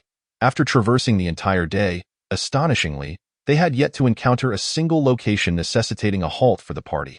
As evening approached, Leo led the adventurers to the valley where they had previously encountered Bjorn and the wild boar hunting party. This site had once served as a camp for the wild boar hunters, later claimed by the wild folk, and proved to be an excellent shelter from the wind. The valley not only boasted ready-made fire pits and crystal-clear mountain springs, but also a dry cave, suitable for refuge or storage of supplies. Denise, weary from the day's exertions, unfurled a blanket onto the ground and settled down, rubbing her sore calves, reluctant to rise. Old Peter and Barrett busied themselves with unloading supplies, erecting tents, and preparing a campfire dinner. Leo and the ranger, Lynch, ascended to a vantage point overlooking the terrain. Lynch's keen gaze swept the surroundings, suddenly narrowing as he raised his green longbow, now adorned with a steel arrow. Leo placed his thumb and forefinger in his mouth and let out a sharp whistle. From over 300 meters away, deep within the forest, a response echoed back from near and far. The surrounding woodland resonated with 3 or 4 successive whistles, before returning to silence. Lynch, fixated on the origin of the sound, coldly inquired, "Who is that?" "Wild folk hunters," Leo explained. "Rest assured, they are our allies." Descending from the hilltop and returning to the camp, it was evident that everyone had heard the commotion. Fisher, like Lynch, cast a wary glance at Leo. Tales of indigenous guides leading small adventuring parties into bandit dens and leaving them stripped bare were not uncommon, and they harbored doubts about Leo's intentions. However, old Peter, Barrett, Hawkins, and Denise seemed entirely unfazed. The first 3 were seasoned adventurers, having encountered every conceivable scenario. Should the guide indeed lead them into a bandit stronghold, it would merely amount to a scuffle and an opportunity for greater profit. As for Denise, such considerations were far from her mind. She was far more engrossed in observing the valley that sheltered them, contemplating how best to articulate her experiences for her adventure diary. Chapter 75. Weathered stone pillars sitting before the campfire, Leo savored the stew prepared by old Peter, showering it with praises. Truly, the seasoned chef, who has journeyed far and wide with the adventure troupe, possesses culinary skills that have reached an extraordinary level, almost akin to that of a master. With merely a handful of simple provisions, complemented by some homemade condiments, he conjures forth a rich and fragrant broth that stirs one's appetite immensely. The villagers of the river bend are accustomed only to the rudimentary act of filling their bellies, while the village women can merely boil the food until cooked. Yet the true culinary prowess lies with Rio, the indolent yet discerning little savage. In his past life, even the plethora of industrial seasonings could not replicate such a delectable flavor. Old Peter, effusively praised by Rio, had his wrinkled face break into a beaming smile, prompting him to serve even more. In comparison, the old companions of the adventure troupe felt somewhat out of place, as they dined on his cooking without so much as a word of commendation. However, Danny's, being far more astute, quickly seized the moment, launching into a barrage of complimentary remarks that cost her nothing, effectively drawing old Peter back to her side. As a distinguished student of the Imperial University, hailing from a family of literary standing, her eloquence far surpassed that of Rio. The other adventurers, observing the two circle around old Peter with incessant flattery, were expressions of envy. Yet, they were either tongue-tied or too old to let their pride down. Rio and Danny's, both in their 20s, bore none of such psychological burdens. After the meal, Rio's demeanor shifted to one of gravity as he cautioned, "From here onwards to the north, I am not too familiar, and the journey ahead will undoubtedly be more arduous and perilous, so I implore everyone to remain vigilant." Not far ahead lay the stony hills that housed the wild boar tribe, with a mountain range to the north, which was the adventure troupe's intended destination. This area was seldom traversed even by the wild folk, and Rio had only observed the terrain from a distance at a nearby vantage point. Never having explored it firsthand, in the notes of Danny's mentor, several landmarks were recorded that bore a striking resemblance to those depicted in Rio's sketches, which was precisely why the adventure troupe had enlisted him as their guide. During their idle chatter on the road, Danny's revealed that their initial plan was to enter the Wolfbane wilderness from the northern town of Varanger, following the majestic barrier southward. Varanger was renowned as a gathering point for adventurers, with a river flowing towards the heart of the Wolfbane wilderness, where a forward base had been established by other adventurers. Entering the wilderness from that point was not only more convenient, but also safer. However, Varanger had now transformed into a frontline battleground against the orcs, and those like them, endowed with extraordinary capabilities, would be forcibly conscripted by the military upon arrival, finding themselves embroiled in a standoff with the orcs. Thus, they had altered their course to enter the Wolfbane wilderness from the southern town of Eisenball, pausing at the river bend where they fortuitously encountered Rio. This was inevitable. You have performed remarkably well, Hawkins consoled, producing the map drawn by Rio and marking it. They had traversed an impressive distance in a single day, far exceeding expectations. The other adventurers instinctively nodded in agreement. The journey through the wilderness was fraught with uncertainty. One might traverse 10 kilometers in a day, or perhaps 20. Moreover, what appeared as a straight kilometer on the map could very well translate to 5 or even 10 kilometers in reality. This merely pertained to the journey itself. Of greater significance was the intelligence regarding the forces in the wilderness, where the alien tribes resided, where the wild folk roamed, and where the magical beasts lurked, all of which were matters of life and death for the adventurers.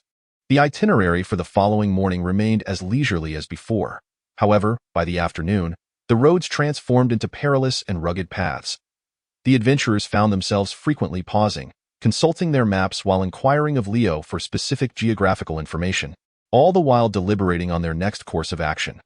The ranger, Lynch, and the assassin, Fisher, began to frequently stray from the group to scout ahead.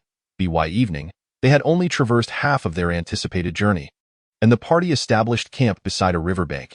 After gazing at the towering stone pillars in the distance for a considerable time, Danis lowered her head, busily setting up her tent, and remarked to Leo, according to legend, outside the elven city, there are 24 lofty elven watchtowers, each equipped with formidable elven magic cannons capable of striking an area over 100 square kilometers. This region has thus become a sanctuary for myriad races. Her voice barely concealed her excitement. If the distant pillars were indeed remnants of the elven watchtowers, perhaps the ground beneath us had once been a dwelling place for countless beings. Leo regarded the pillars in silence and replied, "These are clearly naturally formed weathered stone columns. The signs of erosion by water are distinctly visible. They have no relation whatsoever to elven watchtowers." The distant columns resembled the stone pillars of Zhangjiaji from his past life, albeit in fewer numbers, scattered amidst the mountains. These conspicuous landmarks were marked on Leo's map, thereby capturing the attention of the adventurers. Although Danis was a historian, she had some knowledge of geography. Listening to Leo's terminology now inexplicably made her feel as if she were conversing with a classmate from the Imperial University. When speaking with those outside the university, their incessant references to miracles were rather irksome in their eyes. The magnificent barrier was a miracle, the World Tree Avenue was a miracle, the weathered stone pillars were miracles, and even the 100-meter-tall trees were deemed miraculous. There was neither the awe-inspiring craftsmanship of nature nor the exquisite handiwork of mortals. Everything was regarded as a divine gift. This boy, younger than herself, radiated an air of rebellion and skepticism, occasionally revealing a wisdom that belied his age and status, which was why she found herself eager to engage in conversation with Leo. Danis couldn't help but chuckle. "Leo, you seem to possess quite a bit of knowledge. Go be honest. You ought to pursue further studies at the Imperial University rather than languishing in a small mountain village. You noble scions truly speak as if you are detached from reality." Leo internally scoffed, yet he did not retort. Instead, he replied playfully, "Further studies, perhaps not. But if you were to invite me to be a teacher, I might consider it." The two engaged in light-hearted banter. A sharp whistle suddenly pierced the air. It was Lynch, stationed not far away, who had climbed atop the crown of a giant tree and evidently observed something worrisome. Just as the group began to ready their weapons, they witnessed the treetops of the nearby pine forest quivering, accompanied by increasingly intense low growls emanating from the thicket. With a rustling sound, it seemed as though a pair of colossal hands were parting the great trees on the opposite bank of the river, violently dislodging numerous broken branches and pine needles, as a massive shadow loomed before them. The beast, named the wolf, was a creature of formidable renown. Its coat shimmered with a satin-like black sheen, and though its body was immense, It did not appear cumbersome or overweight.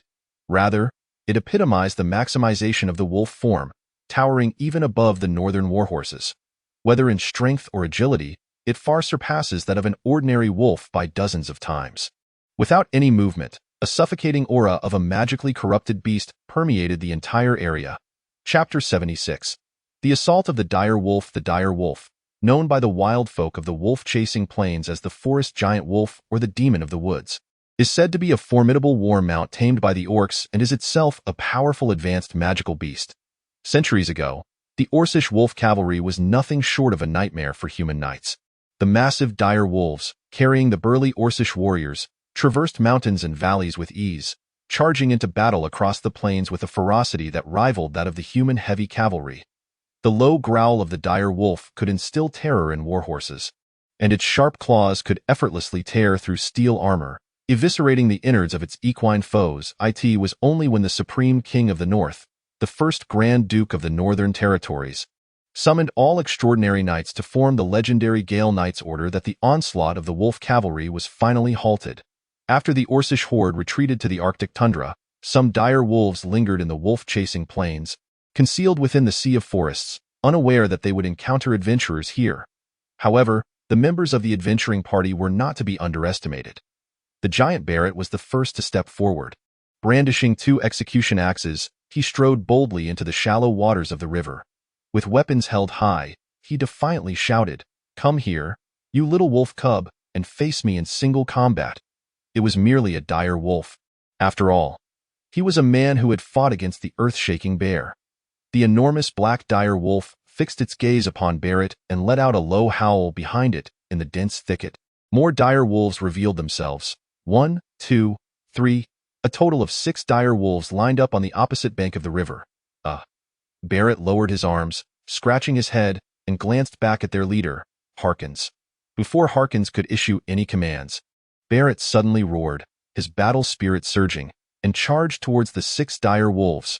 With one arm wielding the heavy execution axe, he swung it down forcefully towards the skull of one dire wolf. His other axe swept horizontally, creating a massive arc of motion that repelled the other dire wolves attempting to assault him. Simultaneously, an arrow whizzed through the air, piercing the skull of a dire wolf that was unable to evade in time.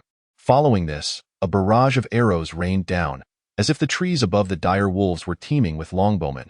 Several dire wolves were struck, emitting pained howls.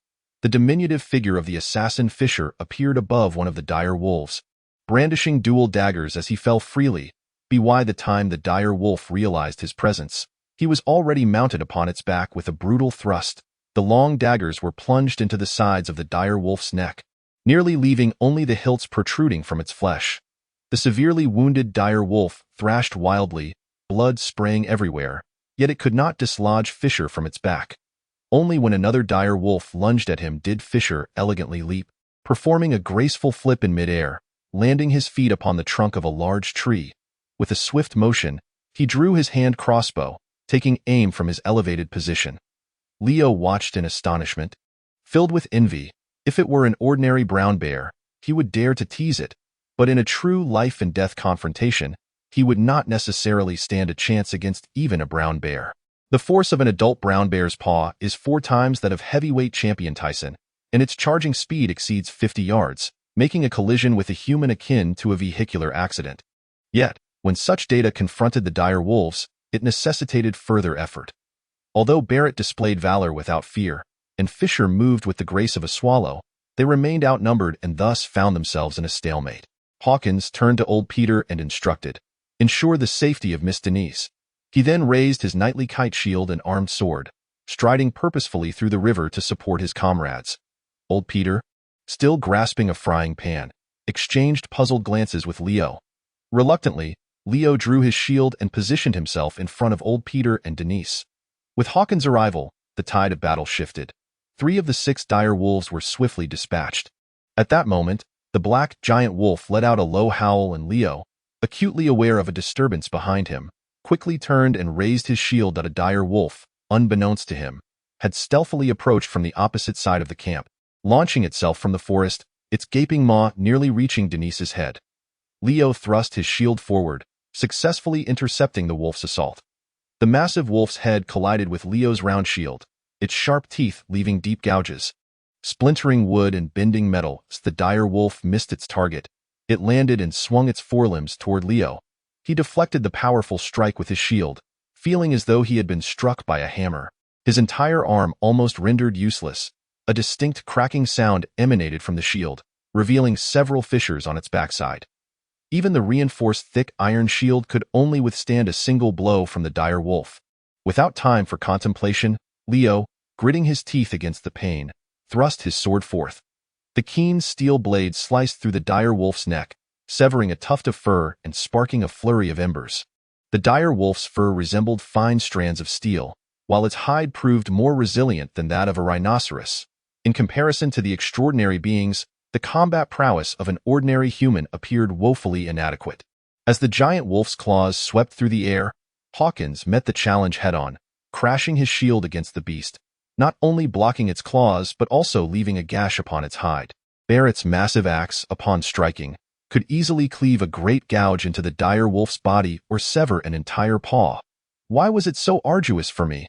Leo felt a surge of despair. Realizing that his strength paled in comparison, rendering him nearly incapable of breaching the dire wolf's defenses. With the emergence of this dire wolf, 4 additional ones appeared around the camp, all lunging towards the evidently weaker trio of Leo, Old Peter, and Denise. These dire wolves were clearly intent on luring the main force of the adventurers across the river, only to encircle the vulnerable. Old Peter, brandishing his frying pan, struck it rhythmically with a wooden spoon. Resembling an avid football fan urging Denise on, "Hurry, cast the fireball. Where is your fireball?" Only then did Denise come to her senses. She lifted her leather jacket, swiftly retrieving a small glass vial, uncapping it to spill its flammable contents. In her other hand, she raised what Leo had always believed to be a trekking pole but was, in fact, a staff. Fire elements rapidly coalesced at the tip of the staff as the oil ignited, forming a sphere that hovered above it. Fal, Falamar, Flog, Boo. As she softly chanted, the fireball, centered around the oil, drew in surrounding fire elements. Leo felt a wave of heat wash over him, and in the blink of an eye, a fireball the size of a soccer ball materialized at the apex of Denise's staff. As the incantation of Danny's reached its conclusion, she raised her staff, and the fireball suspended at its tip shot forth in an instant, tracing a graceful arc before striking a dire wolf. The fireball erupted, sending forth a violent wave of heat, causing the dire wolf to stagger. Half of its body ignited. It howled in agony amidst the roaring flames, plunging into the river in a desperate attempt to extinguish the fire. Yet, the specially concocted fire oil and the magically infused fire element were not so easily quelled. Just as the dire wolf emerged from the shallow water, the nearly extinguished flames erupted once more. The fireball technique that Danny's wielded utterly shattered Leo's preconceived notions about such spells. Having watched countless anime and played numerous games in his past life, Leo had always regarded fireballs as a low-tier spell of little potency. However, this strike was akin to a cannonball. Chapter 77. The War Chessboard. Upon further reflection, this was indeed as it should be. If the fireball's power were weaker than that of an arrow, there would be no need for its existence. The terrifying prowess of the mage was fully unveiled. Under Leo's valiant protection, Danny's became a mobile artillery piece, conjuring a fireball every 5 seconds to unleash upon the dire wolves, injuring and igniting them. Within the span of merely 1 minute, the area surrounding Leo and Danny's was rendered desolate, with the dire wolves hastily retreating, preferring to cross the river to attack the frenzied warrior Buffett or to gnaw at the metallic canister that was Hawkins, rather than confront Danny's. As for old Peter, he remained sheltered behind Leo and Danny's, engaging in a game of hawk and chicken with the dire wolves, while simultaneously directing Danny's and alerting their companions. After leaving 3 dire wolf corpses in their wake, a sudden horn sounded from afar, prompting all the dire wolves to abandon their foes and flee towards the source of the sound. Of the 11 dire wolves, 6 perished while 5 escaped. One was felled by the sharpshooter Lynch, another by Fisher's stealthy ambush, while the remaining 4 met their end at the hands of Barrett's swift executions. The vitality of the dire wolves was remarkably resilient. Danny's fireball spell, Fisher's daggers and hand crossbow, Hawkins's shield bash and armed sword, and Lynch's rain of arrows could only inflict severe wounds, diminishing their combat effectiveness and restricting their mobility. but failing to deliver a swift death. Fisher's first successful ambush saw 2-foot-long daggers plunged deep into the neck of a dire wolf. Yet this mortally wounded creature continued to battle fiercely alongside the adventurers for several minutes, succumbing only after losing copious amounts of blood. It was only Barrett's executioner's axe that could decisively sever the dire wolf's head, thus ending its assault. Observing the retreat of the dire wolves, old Peter held his frying pan, its contents untouched, and exclaimed with a tsk, "Thank goodness for my adept leadership and effective coordination. This is how we repel the dire wolves. I am indeed a seasoned adventurer." Leo rubbed his sore arm, the shattered remnants of his round shield beneath him, casting a glance at the self-satisfied old Peter, uncertain whether he was a concealed expert or merely fortunate. After all, an adventurer past the age of 50 was either a master or a harbinger of good fortune. Meanwhile, Hawkins and Barrett gazed solemnly in the direction the dire wolves had fled, their expressions grave. Danny stepped forward, remarking, "That horn we heard was clearly the beastman's wolf horn. Could it be that this pack of dire wolves was secretly raised by the beastmen here? It is also possible that they have been brought from the northern snowfields, the dire wolves of the wolf-driving plains, which have been bred for centuries and should not be so well trained. Legend has it that after the sealing of the courtyard, the beastmen ruled here for a century, leaving behind many relics, with several locations still serving as fortresses of war. The orcs may wish to reignite their presence here and seize the initiative." Listening to their conversation, Leo could not help but interject, "Shouldn't we inform the military of this news?" Hawkins smiled slightly and replied, "My dear boy, the one who currently holds sway over the northern territories is none other than the legendary Grand Lord, the high-ranking knight, Duke Mitchell Odoroff, hailed as the sword saint of the human race. He stands as the most magnificent and powerful lord since the first Duke of the North, and in his presence, these mere orcs are insignificant. These beastmen are merely a band of marauders, unable to survive in the far north, seizing the opportunity to descend southward. We need only concern ourselves with our own affairs. If indeed the orc clans have arrived here, our future travels are bound to be fraught with peril." Leo fell silent, for Hawkins' assertion echoed the prevailing sentiment among the southern nobility. Few regarded the orc invasion as a significant threat. Leo had even heard Sir Roman and Julian express that many southerners outright disbelieved the reports of orc incursions, questioning why they did not invade 200 years ago, or a century prior, but chose now, amidst the turmoil within the empire and the rivalries among the lords. To launch an invasion. It was clearly a pretext to demand military funds from the western and southern territories. The garrison at Wind God Fortress, originally part of the Empire's standing army under direct royal command, now consisted almost entirely of northern barbarians, with not a single southerner among the ranks, from soldier to general. The Empire could hardly exert control over this so-called standing army, which was, in truth, a private force of the Duke of the North. Yet, it still required substantial military funding each year, and of course, should one argue that the Southerners were unwilling to guard the borders in the frigid lands near the northern ice river, they would vehemently disagree. Thus, the Empire's continuous reduction of the standing army resulted in gaps in the defense of the northern ice river, allowing a handful of orc clans to slip through, which was rather reasonable. The astute Danis naturally discerned the cause of Leo's silence and gently reassured him, "Do not worry. The march through the wolf-driving plains is arduous. Even if the orcs were to invade here, they would only be a few minor clans, capable of troubling only some small villages, and could not possibly alter the course of the war." As a student of the Imperial Capital University, Danis was privy to more information than the average person, for students and mentors alike enjoyed engaging in grand discussions, strategizing, and sharing their insights upon the chessboard of war. Compared to the rivalries among the three territories of the Empire, the orc invasion was merely a niche topic of conversation. Even Danis understood a well-known truth. As long as the Wind God Fortress upstream of the northern ice river and the military stronghold of Alanik at the stormy fjord downstream remained unfallen, the orc invasion would amount to little more than trivial skirmishes. However, she was comforting Leo, who was not a noble scion with the luxury of retreating to the south at any moment. Leo retorted in exasperation, "Am I worried about the war? What troubles me are the small villages you speak of." Denise was rendered speechless, and after a long pause, she awkwardly murmured, "I apologize, I am the grand chessboard of noble warfare. Towns like Ethanborough were merely pawns. The fate of a small village like Hewan Ling was of little concern to anyone." After a night that weighed heavily on Denise's conscience, Leo reverted to his previous demeanor. He continued to jest and praise old Peter, while seeking counsel from Hawkins and Barrett regarding information about the extraordinary beings. As if nothing had transpired that moment, he learned that there were indeed hierarchies among the extraordinary. Newly awakened extraordinary beings were referred to as initiates, representing the so-called initial tier. All members of the adventuring party belonged to this rank.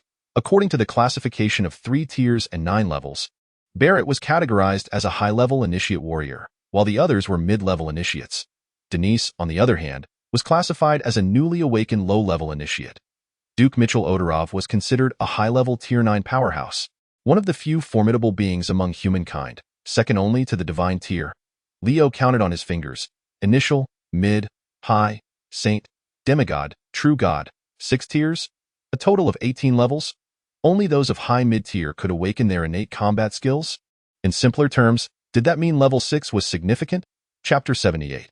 The storm altered. Denise interjected, that is generally the case, but in the Southern Territories, it cannot be calculated in the same manner. It can only be regarded as 5 tiers. The teachings of the Holy Light Church explicitly state that mortals cannot ascend to the status of true gods.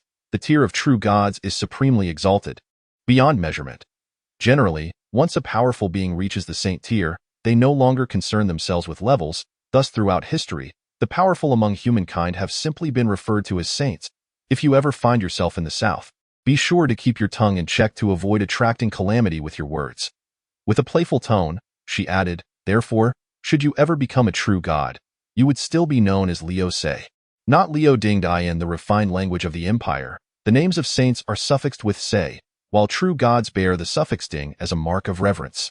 However, the Empire's refined language is a form of ancient tongue, and only the Holy Light Church still adheres to such conventions. Outside of the church, few would choose to address their ancestors as tilding at that moment. The party had completed their preparations and was ready to set forth. The slain direwolf was left on the riverbank, with only the best portions of its hide and some wolf fangs stripped away as trophies for the adventurers. Old Peter also took a piece of wolf liver, intending to fry it for the group that night. Hawkins approached Leo, speaking solemnly, Leo, if we venture further, the journey will grow increasingly perilous. If you wish to withdraw, now is the time. Denise added, indeed, your guiding task is essentially complete. If you turn back now, you can return alone. If you proceed any further, you must accompany us to the End. Go be honest, the attack by the direwolves had indeed left Leo feeling apprehensive.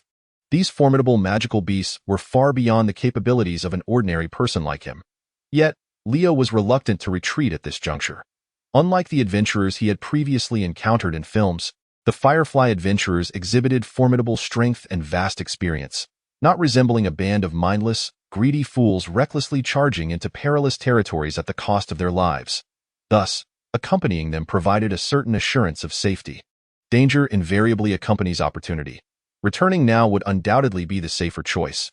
Yet it might condemn Leo to a life confined to the mountains, serving merely as a militia leader. At best, he would succeed in marrying Olivia and inheriting the pioneering night domain of Yulian. Moreover, with a daily wage of 1 gold coin, translating to over 10,000 in daily earnings, risking one's life seems quite reasonable, does it not? No, I shall accompany you forward.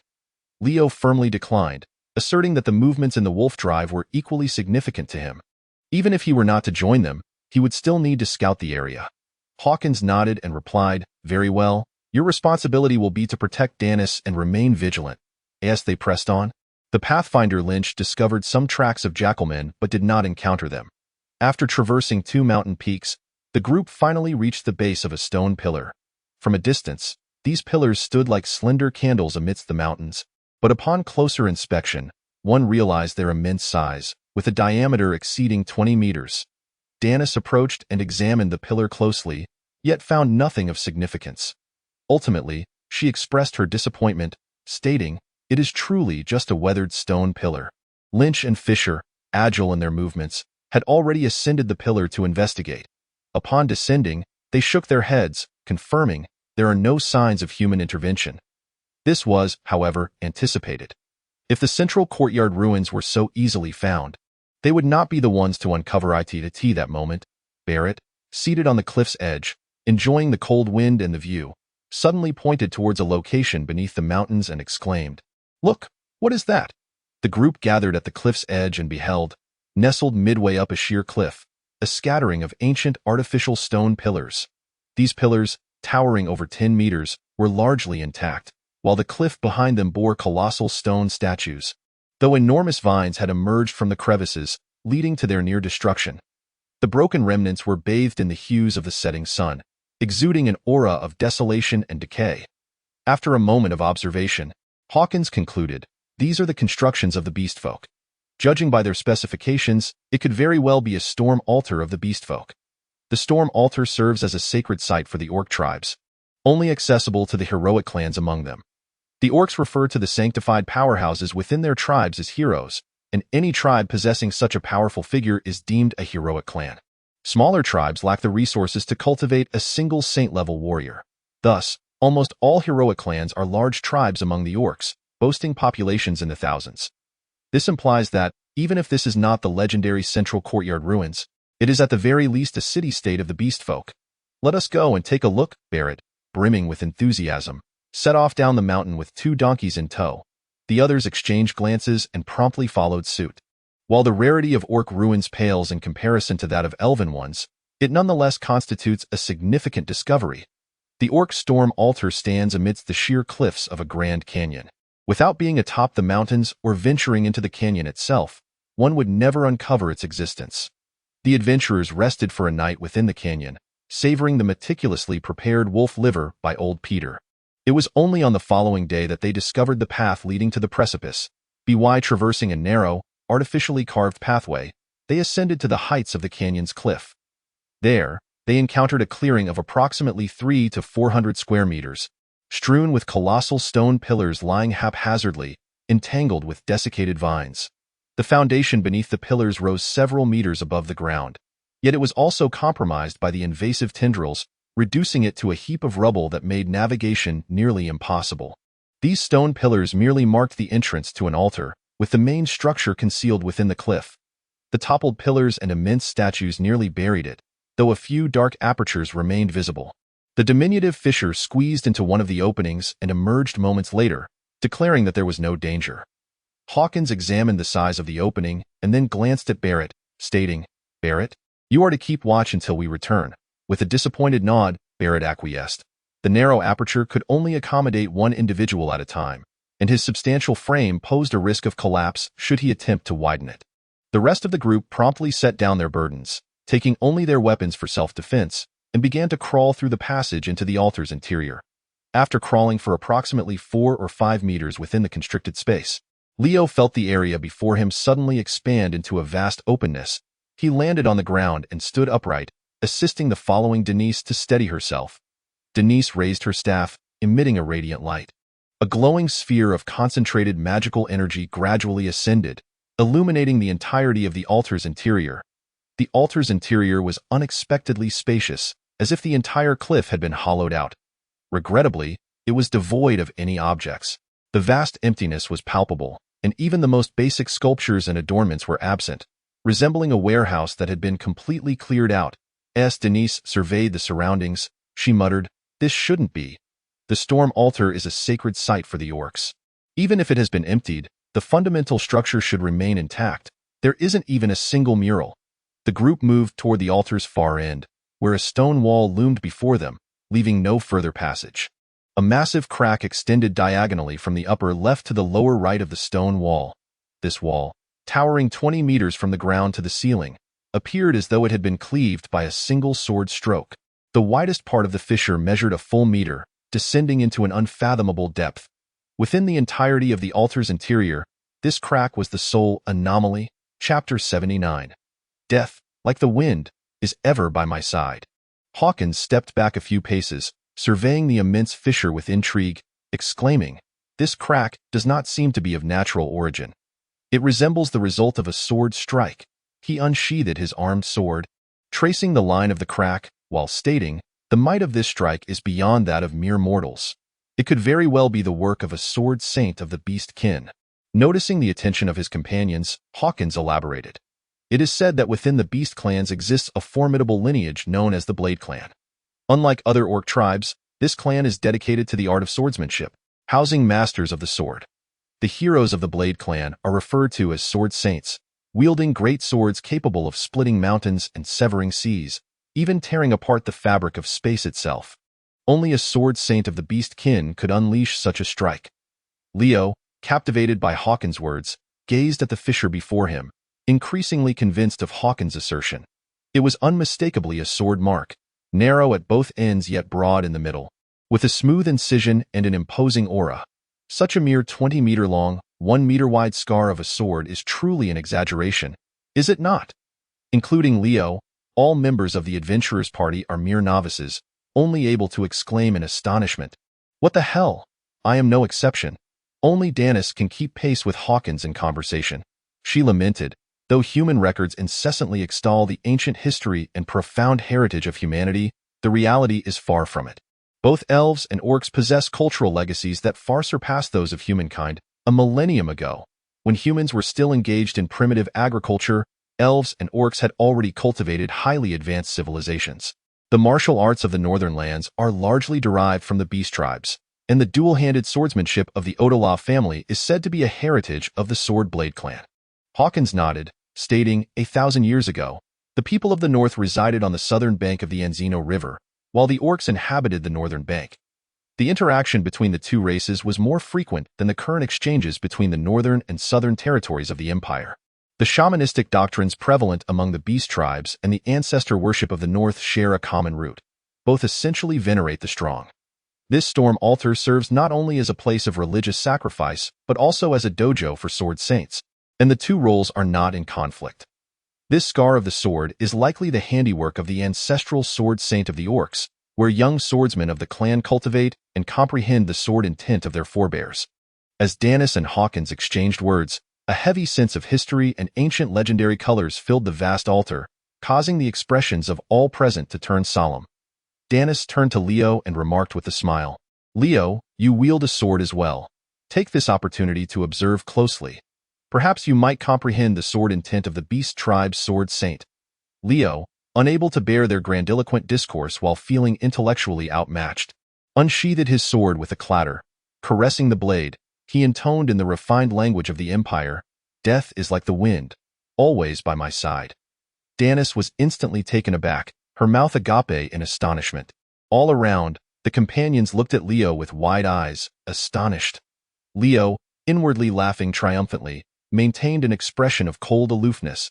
He gracefully executed a flourish with his sword, completing a smooth and seamless Japanese sheathing motion, and added, "On this long, winding road, only the sword shall accompany me." The heavy sense of history and ancient legend dissipated into thin air, leaving the dojo entirely filled with Leo's overwhelming presence. For a fleeting moment, the onlookers even felt as though Leo was possessed by the spirit of a sword saint. Just as Leo was about to burst into laughter, he suddenly noticed the enormous scar on the stone wall bearing down upon him. A colossal flash of sword light instantaneously engulfed Leo. Before the eyes of the spectators, Leo became as stiff as a puppet. Collapsing backward at it was as if a mountain had crumbled, or the earth had split apart. A massive vessel, laden with the weight of 10,000 tons, bore down upon Leo. Like the shockwave from a nuclear explosion, a devastating force surged forth, reducing Leo to nothing but scattered bones. If the mental lashings previously inflicted by the monk Lawrence were akin to a cleaver striking Leo's forehead, then this sword strike was nothing short of a thunderous assault. In summary, this unparalleled and fierce sword intent could obliterate Leo's very essence in an instant. Before Leo was engulfed in darkness, he could still hear the exclamations of Danis and felt an overwhelming surge of spiritual power emanating from behind him, safeguarding his fragile soul flame. Alongside this, a distant, ethereal "huh" echoed in his consciousness. Upon awakening, the sky had already begun to dim, and Leo was beset by a splitting headache and a parched throat. Was this punishment from the heavens for his overindulgence? He lifted his gaze and discovered he had been moved to a stone platform outside the altar. Lying on a spread blanket, Danis looked at him with concern, offering a cup of water. "You are finally awake. Here, have a sip." "What transpired?" Leo inquired. Danis shook her head, replying, "Nothing at all. You simply fainted." She hesitated before adding, "Well, you were acting rather strangely before you collapsed, as if possessed by something." Nearby, Old Peter was busily cooking, and upon hearing this, he turned with conviction. It was the sword saint who possessed you, that demeanor, that aura. Such is not the essence of mere mortals. Danny's eyes sparkled as she scrutinized Leo. So, did you truly comprehend the sword intent of the beastmen's sword saint? Leo felt as though the two souls he had painstakingly merged were once again cleaved apart, leaving him with a disorienting sense of duality.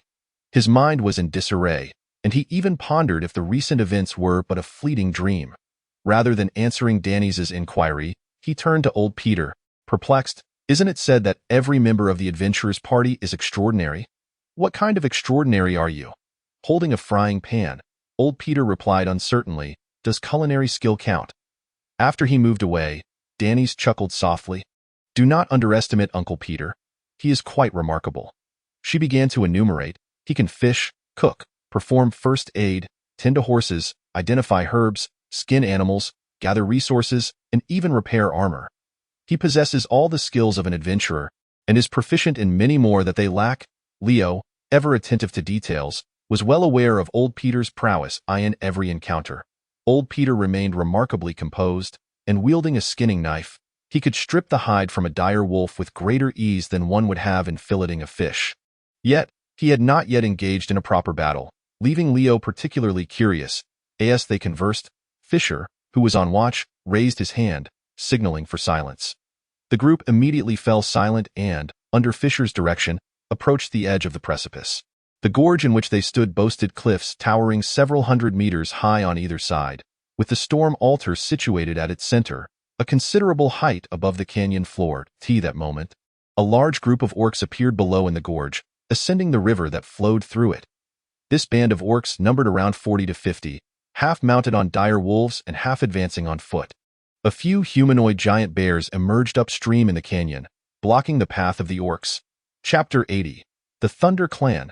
These humanoid giant bears, clad in a grim gray fur, were as towering as ogres, their physiques more robust and their muscular arms thicker than the waists of grown men, exuding unmatched strength. The Bearmen clan, allies of the elves, a race from the Trellishire Highlands, were a naturally extraordinary species. Their hands resembled those of humans, albeit with fingers transformed into thick, half-foot-long claws. They possess manes akin to that of a regal lion, yet each strand is intricately braided and bound with polished bone beads at their backs. Although their numbers amount to a mere 5, they stand in a formidable line, effectively obstructing dozens of orcs. "It's the bear folk," exclaimed Danis. The ancient elven scrolls deciphered by her mentor recount that the bear folk are the most steadfast allies of the elven race and one of the indigenous tribes of the Trellishire Highlands. Not only are the bear folk renowned for their formidable individual strength, but they also possess an innate mastery of magic, enabling them to manipulate the elements to cast spells. Their true prowess lies in imbuing their powerful claws with elemental energy for close combat. These mighty bear warriors command the strength of the earth, their power seemingly boundless, as their claws, charged with thunder, frost, and flames, can effortlessly pierce stone and shatter steel. Some scholars even postulate that they are the progenitors of the orc shamans. As Lord Chazare descended the mountain with his kin, a faction of the bear clans accompanied him. The guardians of the courtyard are comprised of the Thunder Clan among the bear folk. At this juncture, Danis became animated. With the presence of bear folk, it is conceivable that they are indeed near the courtyard. While Danis recounted tales atop the mountain, the orcs below were not idle.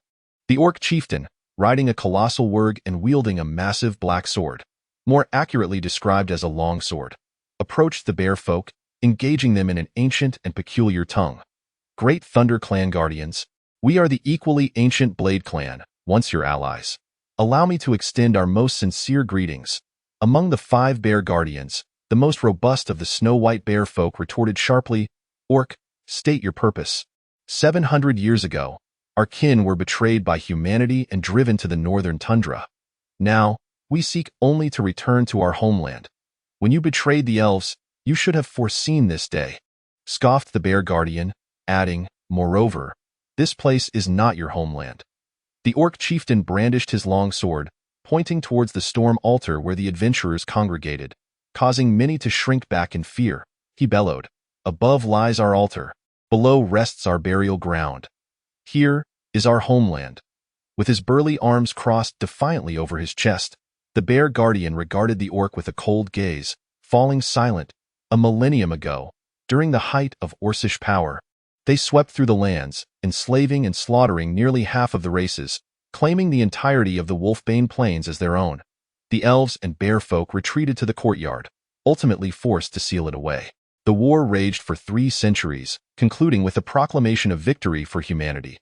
The Storm Altar, established 900 years ago, stands upon the bones of countless races from 1,000 years prior.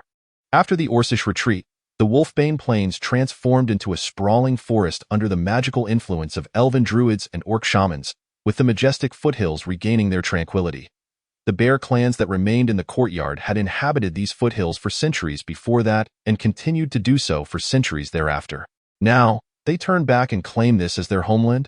Should the Orcish horde encroach, the bear folk might yet retreat, but a mere handful before them does not invoke fear.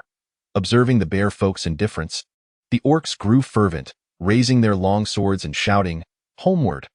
We return home." Danis, witnessing the scene from above, felt a surge of anxiety. What should she do? A confrontation is imminent. Faced with the malevolent orc wolf riders, she is evidently aligned with the bear folk. Although the bear guards are formidable, the sheer number of these orc wolf riders gives them a significant advantage. What can be done? We might as well sit back and observe. These orc cavalry are exceptionally strong, and even in a one-on-one scenario, defeating them would prove challenging, let alone facing dozens. Barrett remarked in exasperation, seating himself cross-legged and producing a snack, preparing for the spectacle. As he spoke, he raised his arm and struck a powerful pose, boasting, "A warrior of my caliber could barely take on 2 of them. For you lot, even one would be a struggle." Leo nodded in agreement. Realizing he could barely breach the defenses of a single wolf, let alone the notorious wolf riders. The term wolf riders is a colloquialism for the more accurate designation of wolf knights, who represent the elite of the beastman's military, their prowess comparable to that of human extraordinary knights. The Wind Rider Order of the Odolov family was established specifically to counter the Wolf Rider legions. The Beastmen categorize ranks based on individual strength, which ascend from orc laborers to orc warriors, orc champions, orc sergeants, orc generals, and ultimately orc commanders. Orc sergeants belong to the awakened magical tier, signifying the extraordinary within their kind. In the orc infantry, sergeants hold officer status. Yet in the Wolf Rider ranks, sergeants are merely the most junior of the wolf knights. After all, those of lesser rank cannot even contend with a single wolf, much less aspire to become wolf knights. The wolf knights wield heavy long swords weighing dozens of pounds, utilizing the momentum of their wolves to cleave even thick trees in 2. Even the most heavily armored elite infantry would find it difficult to withstand their strikes. Leo had no desire to test the edge of their blades with his own body. At that moment, a voice suddenly echoed in Leo's mind. The voice was ethereal and mechanical, as if emanating from the lofty heavens, devoid of any emotional resonance.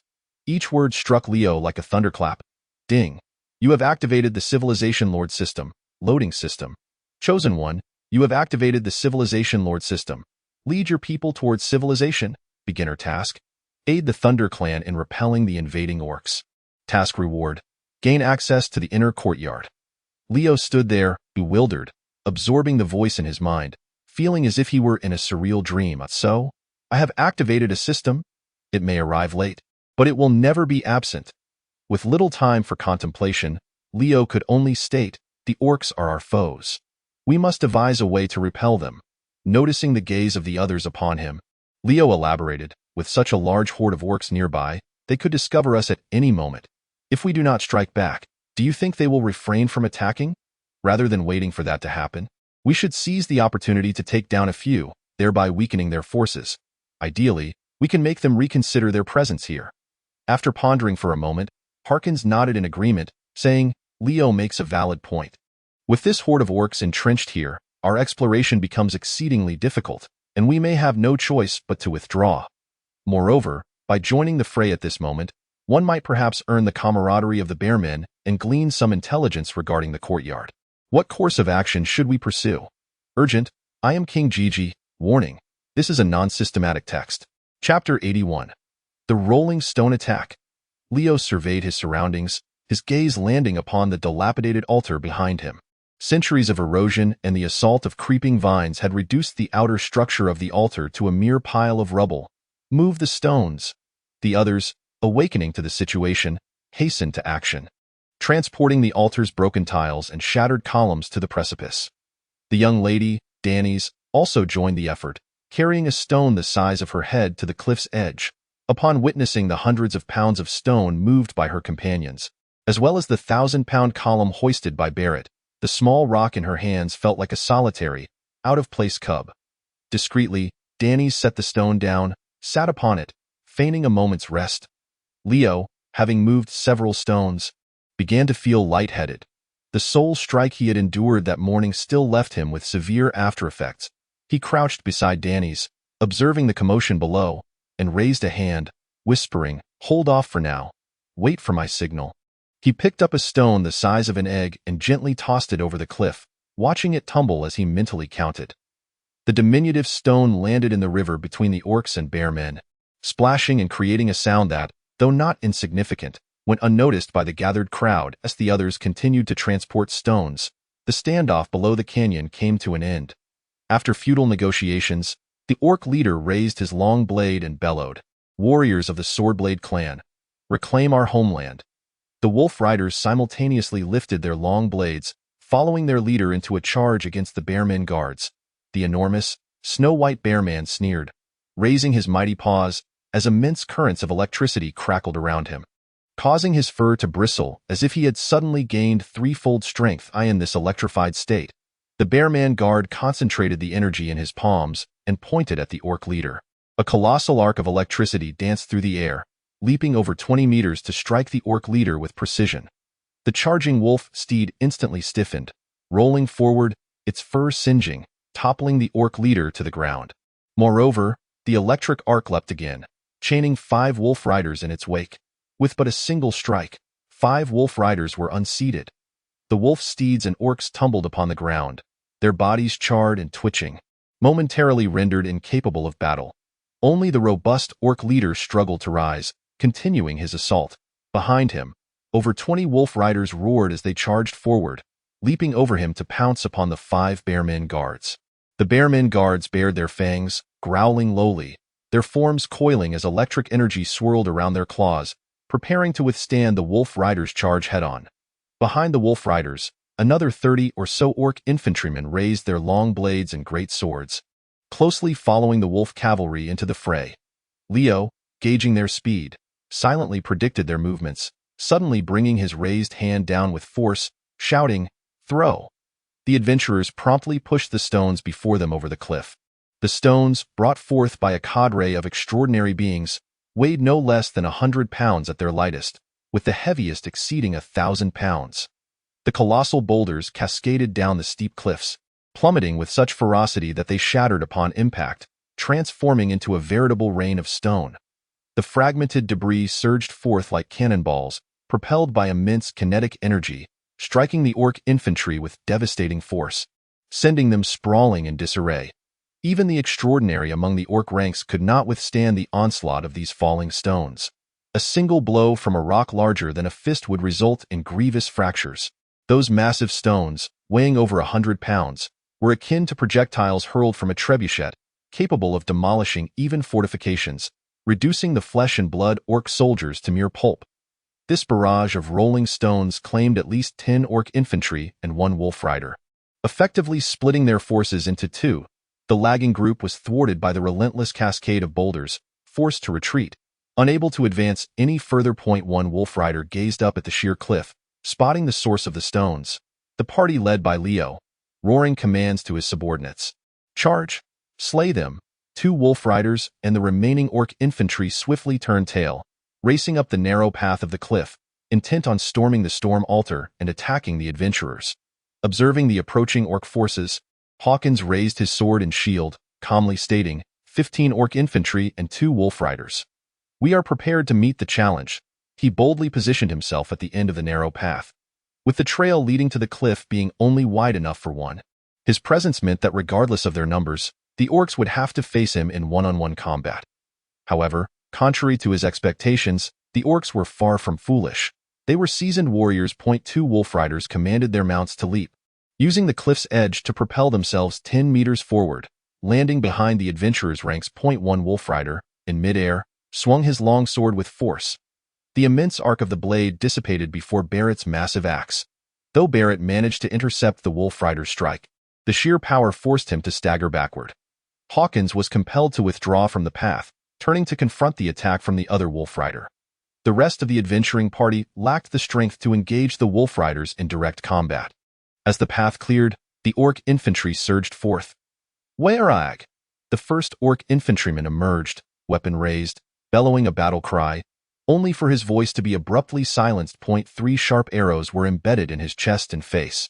Nearly half the shafts buried within him, he fell to his demise over the cliff. The second Orc infantryman became visible. A larger, sturdier arrow pierced his chest, not only impaling him but also knocking him backward into his comrades. Having executed a triple shot, Lynch cast a glance at Leo, who wielded a yew longbow that was no less formidable than Lynch's green bow, though slightly cumbersome and slower in rate of fire. The latter utilized lightweight arrows with steel armor-piercing tips, offering greater range and penetration, ideal for showcasing various archery techniques. Yet, at close range, Leo's heavy bow and arrows functioned akin to a sniper rifle, capable of severing an orc's arm with ease. Under the longbows of Leo and Lynch, the crossbow of Fisher, and the fireballs of Danny's, the first 5 orcs that charged forth were effortlessly dispatched, tumbling over the cliff. Indeed, ranged assault reigned supreme. These orc infantrymen were warriors of their kind, representing the backbone of the Orcish horde. If the Imperial foot soldiers could only be compared to the laborers of the orc race, then the poorly equipped, often armed with merely a single weapon, orc warriors possessed combat prowess that overwhelmingly surpassed that of the human heavy infantry elite. Without his shield, Leo would have to pay a hefty price to vanquish even a single orc infantryman, and he might not escape unscathed. However, before the might of the longbow's heavy arrows, all beings are rendered equal. Mere beasts clad in a few scraps of fur, no matter how ferocious, would find themselves grievously wounded or slain by a single shot. Yet, ranged attacks have their intervals. After the sacrifice of 5 warriors, the remaining 10 orc infantry finally surged into the open ground, lunging toward the adventurers. Chapter 82. The sudden swordplay. Observing the oncoming orc warriors, Lynch gritted his teeth and, alongside Fisher, drew his short sword to charge forward. The berserkers and shield warriors in their ranks were entangled with the mounted wolf knights, leaving only the mages and support to confront the onslaught head-on. Leo, hiding behind, unleashed 3 arrows, slaying an orc warrior, yet he too was compelled to face the long blades of the orc fighters. Unlike other orc clans that favored massive clubs and axes, this particular clan wielded long swords and greatswords. Forging such elongated weapons not only demanded profound skill from the blacksmith, but also required substantial resources of iron and labor. Even among these elite orc warriors, it was not the case that every orc was bestowed with a pristine weapon. Many still wielded ancestral relics.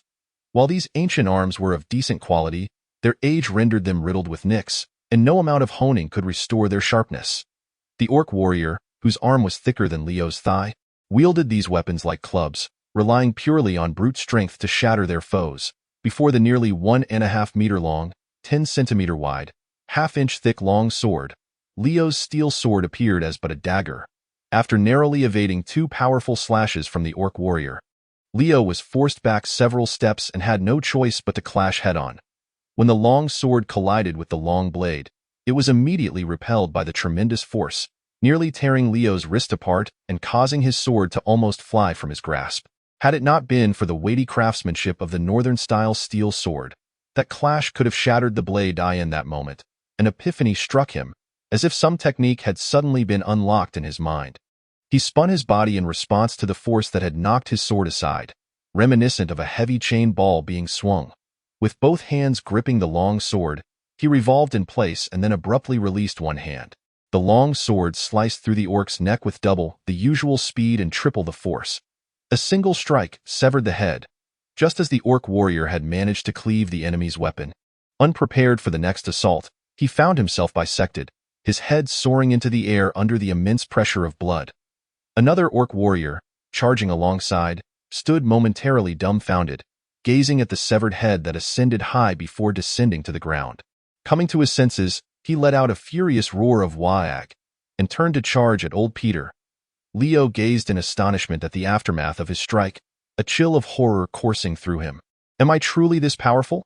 The force of this blow exceeded Leo's own capabilities, as if the sword itself had autonomously cleaved through the orc, rather than being a conscious choice of his own.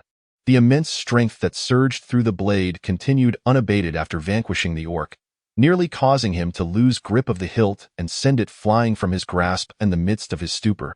3 more orc warriors surged past Lynch and Fisher, charging towards Leo.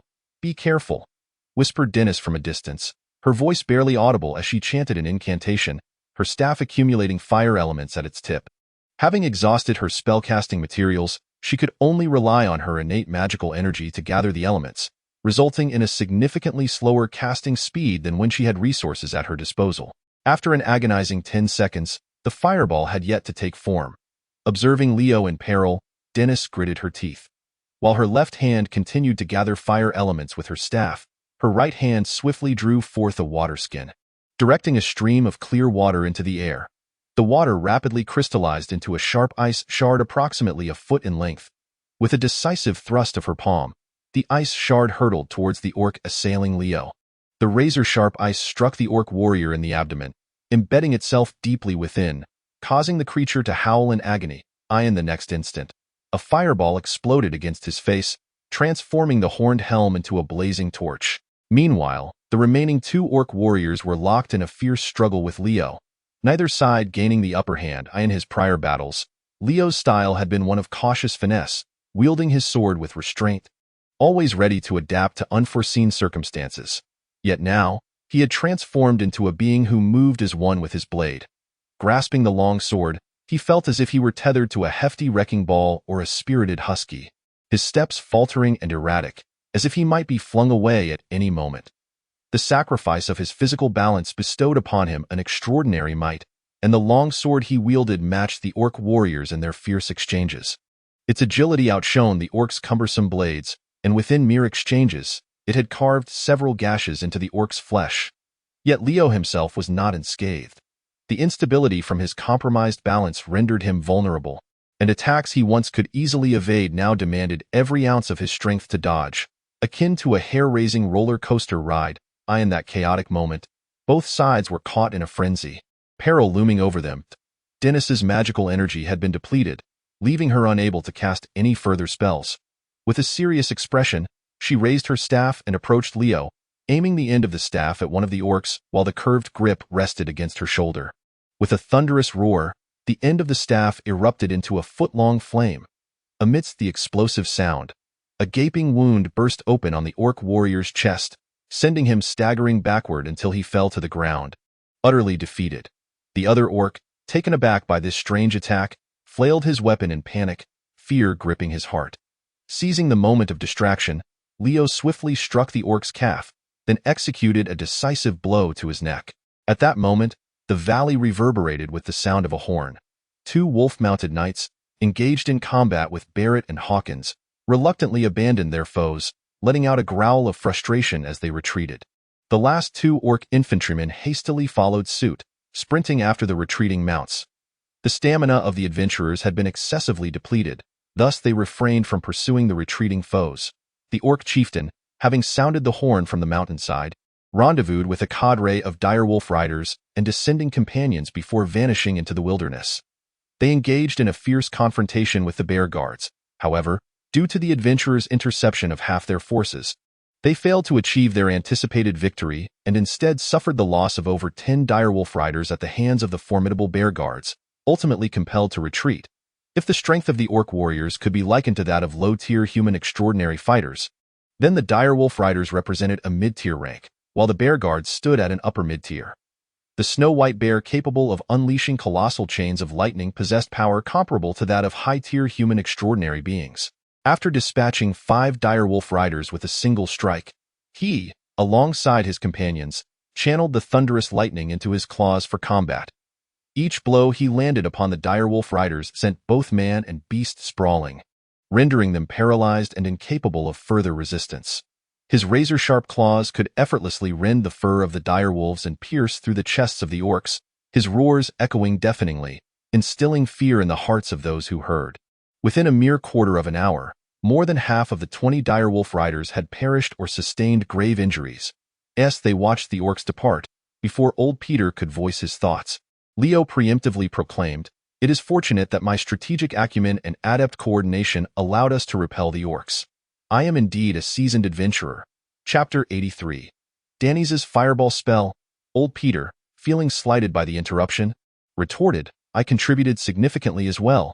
Just moments prior, he had been pursued by the orc warriors, darting around the ruins of the altar, effectively drawing some of the firepower away. Out of 15 orc foot soldiers, 6 had been slain from afar at the outset, while Leo had dispatched 2, Danny's one with fire, another executed, and Fisher and Lynch together had taken down 3. The orc foot soldiers, who had doggedly chased old Peter and his final companion, fled outright once the retreat signal was sounded. As for the direwolf riders engaged with Hawkins and Barrett, bolstered by the strength of their mounts, they maintained a dominant position throughout the skirmish. Hence, when the orcs withdrew, the group not only refrained from pursuing them but instead exhaled in relief at their fortunate escape. The brief yet intense battle concluded, leaving everyone utterly exhausted, unable to withstand further assaults from the direwolf riders' powerful strikes. Leo accepted Danny's staff, scrutinizing it closely.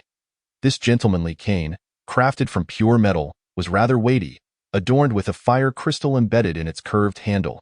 Initially, Leo had assumed it merely to be an ornate walking stick, complementing Danny's elegant attire, yet he was astonished to discover it was, in fact, a staff.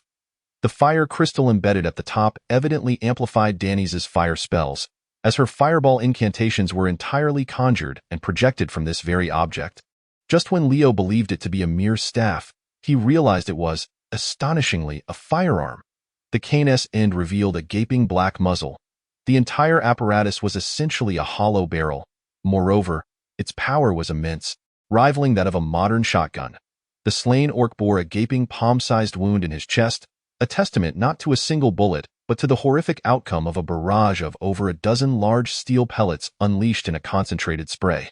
With a smile, Dennis explained, "This is the renowned alchemical firearm crafted by the illustrious Master Freeman. It was a gift to my mentor, and has been refined from the latest model of dwarven firearms. Due to its magical mechanism, it requires no trigger to discharge. Upon learning of my impending journey, my mentor bestowed it upon me for my protection." Playfully, Dennis continued, "Since it requires magic to fire, one could argue it is a variant of the fireball spell. Thus I shall refer to it as Dennis's fireball spell." As she spoke, she unscrewed the curved handle of her staff, revealing the gun barrel within, and inserted a cylindrical bullet. This was indeed a shotgun. With such a single-shot shotgun in hand, and being a low-tier mage, Dennis felt she could accompany the Firefly Adventure group through the wilderness without being a burden. Leo gazed in awe, salivating at the sight. The overall technological prowess of the Orlandes Empire lingered at a medieval level, while he and the villagers struggled in a region steeped in classical antiquity. Meanwhile, the imperial capital had already entered the Renaissance. The chasm in civilization between these two realms could easily span a millennium. Just this slender alloy barrel alone, one would be hard-pressed to find more than a handful of artisans capable of crafting it throughout the entire northern territory. Even if he presented the blueprints to the blacksmiths of Isenbor, any attempt to replicate such a firearm would result in a barrel at least a centimeter thick to prevent catastrophic failure. Compared to the alchemical firearm before him, Leo found himself more intrigued by the dwarven firearm and could not help but inquire, "Do dwarven firearms possess such formidable power?" Dennis shook her head, replying, "I cannot say my experience with firearms is limited. Most of what I have seen are relics showcased in the Imperial Museum, and their power pales in comparison to that of a bow." Ever since the Western territories fell into turmoil, the dwarves from the West had seldom visited the imperial capital for trade, with the occasional sighting of dwarven craftsmen only in the southern island free states. Leo nodded in disappointment, his dreams of remote firepower suppression dashed once more. At that moment, a grand and indifferent voice echoed in his ears. "You have assisted the Thunder Clan in successfully repelling the orcs. You have completed the novice quest and gained access to the courtyard." Leo pondered, access to the courtyard? Where is the courtyard? He was not particularly enamored with this sudden system. The rewards felt meager. There was no novice gift pack. He wondered if there was anything akin to Eureka that could have the duration of his nuclear fusion research. If given the choice between this cumbersome system and the venerable Master Bobuk, he would undoubtedly choose the latter. Contemplating this, Leo began to inquire, simultaneously shouting inwardly, "Master Bobuk, are you there?" Unfortunately, there was no response as Leo posed his question. A series of data appeared before his eyes. A multitude of luminous points suddenly emerged on the ground. Activating auto-navigation, activating minimap, activating quest guidance, activating health bar. Faced with the plethora of interfaces and markers that sprang forth in his vision, Leo was left utterly flabbergasted. What once felt like an incredibly authentic experience of traversing a new life had abruptly transformed into a game. Noticing the fluctuations in Leo's expression, Dennis inquired with concern, "Leo, what is the matter?" "It's nothing. I believe I have stumbled upon the courtyard." "Ah," Denise exclaimed, lifting her gaze and scanning the surroundings in search. They found themselves in the midst of a grand canyon, with an endless expanse of the howling plains stretching outward, and the magnificent cliffs serving as formidable barriers inward. The towering cliffs, which reached towards the heavens, extended endlessly to the north, and on clear days, the snow-capped peaks could be discerned above.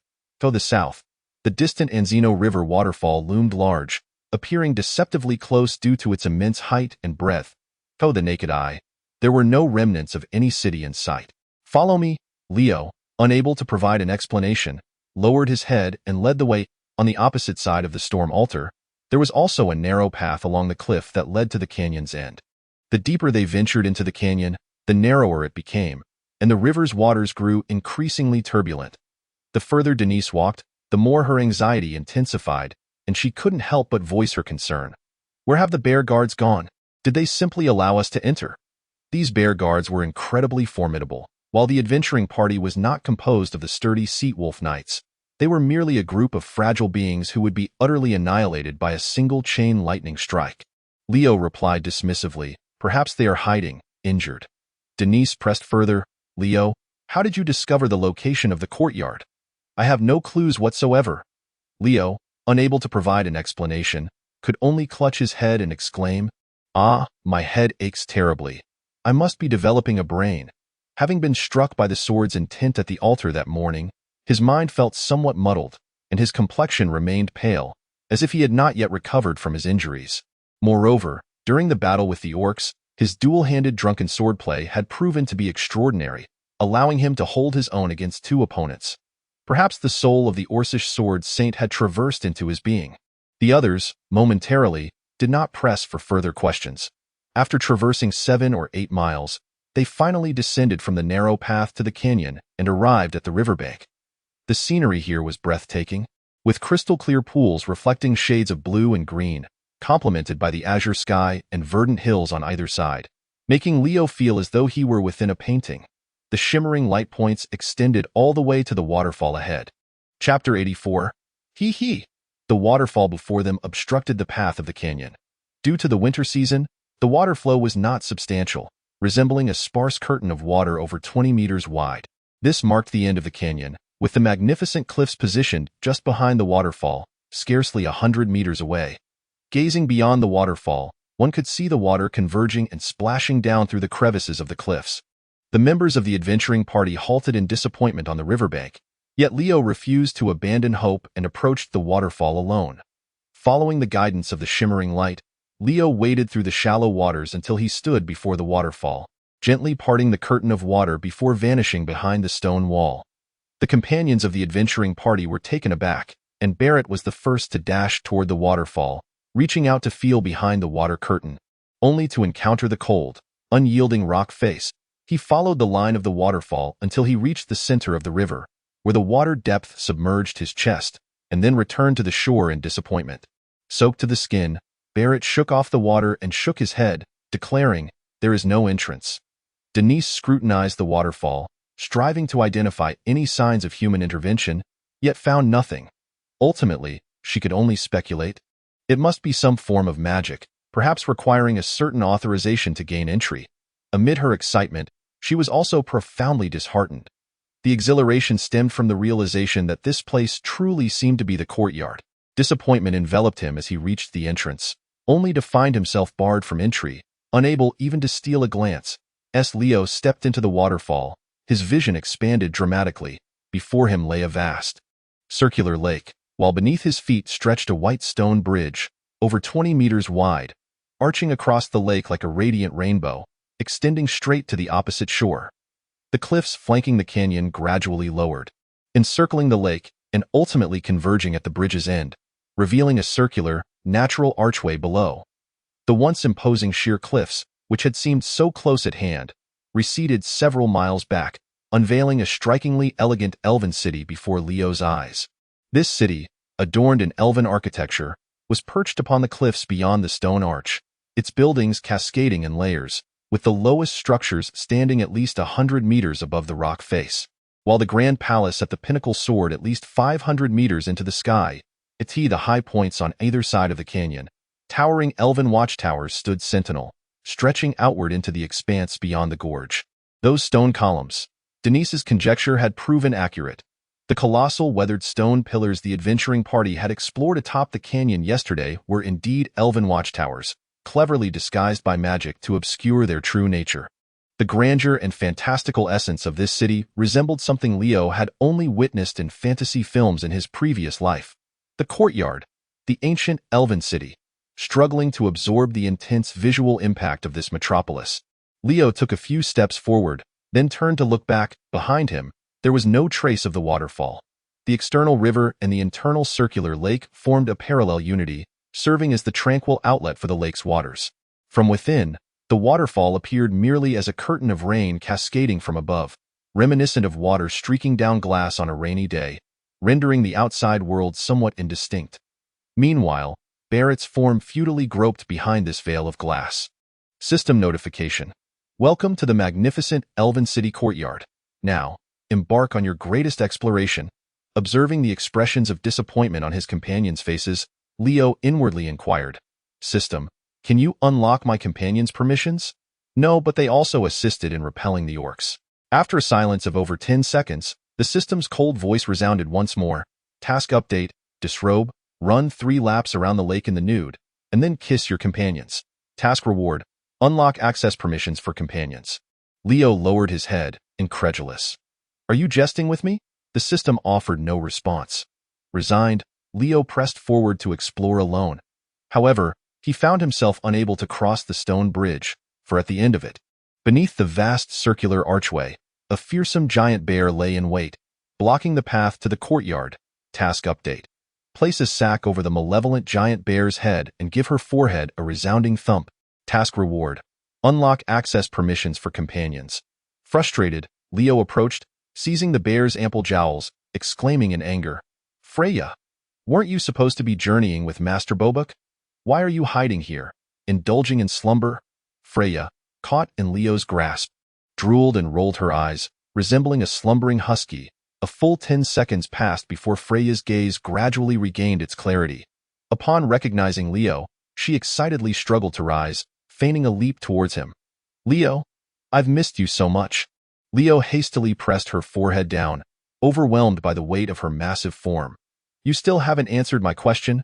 Where's your teacher? Why are you hiding here? Freya immediately looked on the verge of tears. My teacher is a terrible person. He doesn't even feed me. I haven't eaten in ages. Just look at me. I've grown so thin. Leo scrutinized her closely and indeed noticed that Freya appeared somewhat slimmer than during their time at the river bay, and she seemed a tad shorter as well at that moment. The system in Leo's mind continued to update its tasks, its once ethereal and detached voice now imbued with emotion. Task update. Kick the evil giant bear into the moon lake and feed her to the fish. Task reward. Unlock access for companions. After a moment's thought, Leo suddenly executed a swift kick, sending the unsuspecting Freya tumbling into the lake. System. Huh? You actually did it. Freya floundered in the water, panic-stricken, sputtering as she struggled to sit up. The lake was not deep, and her enormous form merely submerged to her belly. As she gazed at Leo with confusion, he promptly admonished her. How could you speak so ill of your teacher behind his back? He is the revered Master Bobak, a great druid admired by all. Freya, feeling guilty, lowered her head, clutching her belly with her claws, mumbling, but I'm so hungry. The teacher went to the northern snowfields and refused to take me because it was too dangerous, leaving me all alone here without food. Leo internally shouted, Master Bobak. Hey, hey, hey. Both the appearance of the system and Freya were exceedingly suspicious. If previously Leo was as oblivious to his own soul as an ordinary person, now, after a prolonged soul link with Master Bobak and being struck by the Sword Saint's intent, his spiritual perception had become remarkably acute. He could vaguely sense a veil, almost imperceptibly present in his mind, blocking his inner calls from reaching beyond it, reverberating within his consciousness.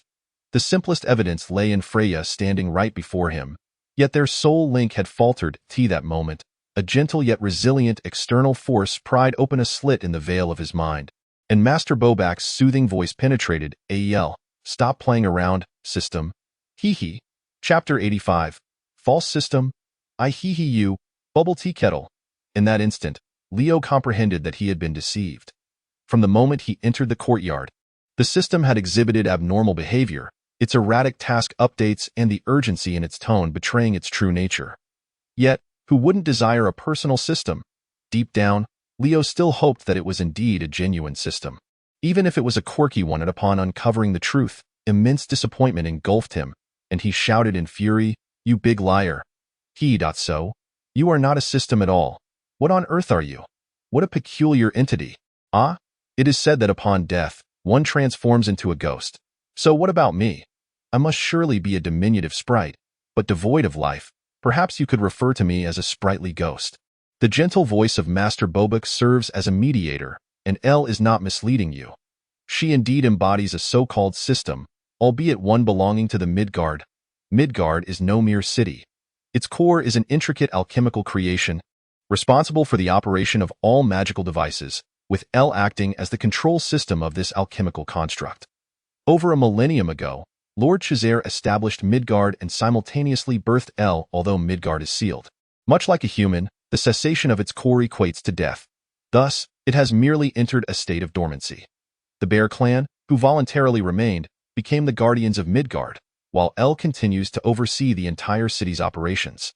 As Bobak recounts the tale, Leo comprehends L's existence.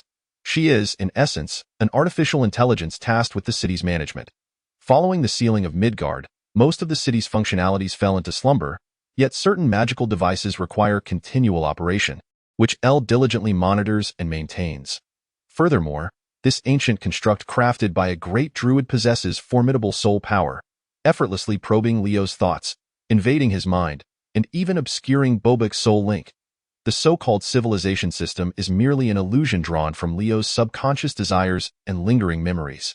I merely wished to assist Valhalla in repelling the orcs, and fortuitously, I discovered you. You not only wish for me to fend off the orcs, but also to assist Freya in her endeavors. Upon having her identity unveiled, L's voice became animated, exclaiming, "Bobak, your soul is indeed fascinating. What is artificial intelligence? Is it I?" Bobak sighed softly, as if admonishing a mischievous junior for prying into the hearts of others. As he spoke, a powerful mental force enveloped Leo's soul, granting him a profound sense of tranquility, banishing the nagging sensation of being scrutinized. Leo thought to himself, surely Master Bobak could also easily delve into my psyche and sift through my memories.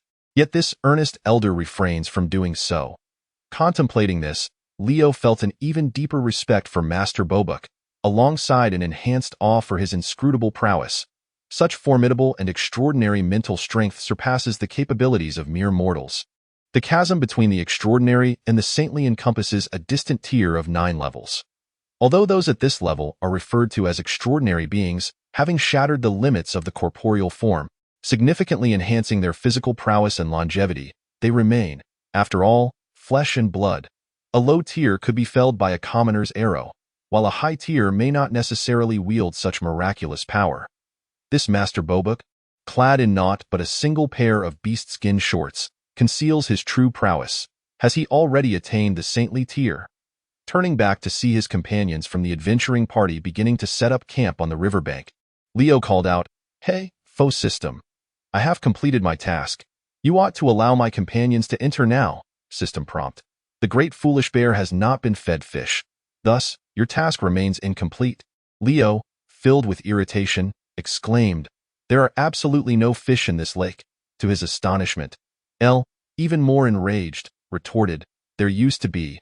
But that lazy, gluttonous bear devoured them all." Her voice trembled with a hint of tears and sorrow. As a solitary sprite who has lived for a millennium, I had finally nurtured some fish, watching them grow each day. They were my beloved little ones. I named each and every one of them. And now they have all been consumed by that foolish bear. The lament and sadness in her tone tugged at Leo's heartstrings, prompting him to turn and question Freya. Didn't you say you hadn't eaten in a long while? Freya feigned ignorance. Huh? Does fish count? That S fish, you know. At last, Leo discerned the reason behind Elle's animosity towards Freya. It seemed during their time in the courtyard, Freya had not spared Elle's possessions at tea that moment. Master Bobuk interjected, Elle, allow them entry. Consider it a gesture of goodwill for your jest at Leo's expense. After a brief pause, Elle's reluctant voice echoed, Ding. Your companion has unlocked access to the courtyard. Leo, accompanied by the still-ringing Freya, made his way back, murmuring, Your teacher certainly holds sway. Even the courtyard system bends to his will. Freya beamed with pride. My teacher is the great druid, the guardian of the forest of Tracirel, the patriarch of the wild order. After a moment's contemplation, she compared, well, if Lord Chazare is like a duke of the human kingdom, then my teacher is akin to your pope. I dare not even imagine, Leo thought, realizing the enormity of the comparison was beyond his grasp. On the riverbank outside the waterfall, the adventuring party, waiting for news from Leo, suddenly beheld him emerging from the cascade, followed by a drenched giant groundhog. Seasoned adventurers could easily identify the creature's species. As Leo dodged Freya's playful splashes, he spread his arms wide and proclaimed, My friends, welcome to the courtyard. Under Leo's guidance, the members of the adventuring party finally traversed through the waterfall's curtain and entered the magical barrier. Even Leo, who had been steeped in films, television, and literary works, was profoundly awestruck by the breathtaking beauty of the courtyard. The local denizens of this otherworldly realm appeared as a band of medieval simpletons, unaccustomed to such vistas. Though perhaps not the most grandiose of cities, the courtyard was the creation of the ancient great druid Chazare, a manifestation of his pursuit of life's ideals. Every statue, every corner, every area sought refinement, perfection, and the utmost comfort cherished by elves. The entire city, built upon the mountainside with a harmonious layout, brimmed with elven artistry and the beauty of natural harmony. The group traversed the Moon Lake and the Moon Gate, entering the courtyard and following the main road upward into the mountains. Chapter 86. This city is so empty. The city was broadly divided into 3 sections.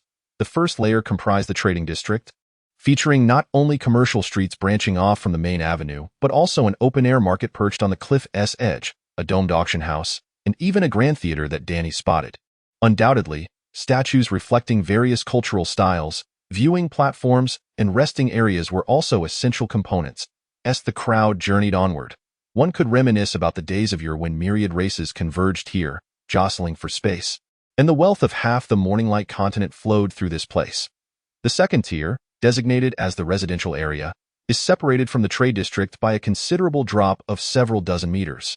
Here, stone staircases and a variety of brick and stone courtyards begin to emerge, alongside wooden lofts, stone houses, and tree dwellings. These structures are nestled among the lush greenery of towering trees, yet, regrettably, most have fallen into disrepair over the ages. The third tier, perched atop the elevated ground, houses the Elven Palace. This high ground is a minor fault upon the Grand Barrier, with a vertical drop of nearly 500 meters down to the Moon Lake, which itself marks the beginning of the Great Canyon, rising several hundred meters above the boundless Wolfbane Plains. Thus, the Elven Palace's position appears even more lofty than it does from below. As the adventurers explored the residential area, they noticed the twilight encroaching and decided to make camp there. Leo gazed at the desolate cityscape with a hint of regret and remarked, Such an abundance of buildings, it is a pity they lie vacant. Just look, if they are not repaired soon, that courtyard will surely collapse. Elle frowned and retorted, Let it collapse. It won't house you. I have no interest in such dilapidated structures. At that moment, a young deer bounded down the hill, curiously observing the adventurers as they set up camp in the square. The group found this amusing and refrained from startling the creature. This was the sacred courtyard, and the adventurers preferred to nibble on their rations rather than hunt the local fauna. The deer watched as the adventurers settled in, its gaze locking with Freya's. Freya was crouched on the ground, enthusiastically gnawing on the jerky Leo had procured, savoring every bite. Leo, overwhelmed with paternal affection, couldn't help but silently chastise Master Bobak, questioning how a parent could leave so suddenly. Children are in their developmental phase. They should be eating well. Master Bobak's voice echoed softly. The shape-shifting abilities of the elven druids do not require sustenance for survival. They merely need to absorb natural magic to thrive. Freya's claim of hunger is purely a manifestation of her gluttony. What? Then my offering of 3 large flatbreads was for naught? Leo was taken aback. Master Bobak's gentle voice carried a hint of mirth. Not quite. That was a reward for labor. While the two were engaged in conversation, the young deer suddenly reared up on its front legs, leaning back and, to everyone's astonishment, spoke directly to Freya, exclaiming, "Come catch me, you big silly bear." "Ha ha ha." With that, it bounded away. "I'll eat you," Freya shouted, chasing after it. The group exchanged glances, and Leo reassured them, "It's nothing. Just children at play." Denise could not contain her curiosity and asked, "Leo, have you been here before?" "No, I haven't. But you seem so familiar with it," and Denise pointed at Freya's retreating figure. This creature, resembling a groundhog akin to a colossal bear, undoubtedly played a role similar to that of the guardians of the courtyard, yet it appeared quite at ease with Leo, even displaying a sense of reliance towards him. "Ah, that is an elven druid. I once visited Riverbend as a guest." Leo offered a perfunctory explanation. "How enchanting. I envy your life, Leo. You seem to dwell within a fairy tale," Denise expressed with genuine admiration. Leo, unwilling to shatter the noble lady's idyllic perception, merely smiled and refrained from responding. "I in the wilderness. When one's fists are large, life resembles a fairy tale, with neighbors exhibiting warmth and hospitality, singing and dancing in jubilation. However, when fists become small, the fairy tale transforms into a tale of horror, where neighbors might quickly become sustenance." Yet, encountering Freya indeed presents a heartwarming story akin to a fairy tale, and the little mouse as well. The following day, the group ascended the tiered stone steps to the elevated grounds where the palace stood.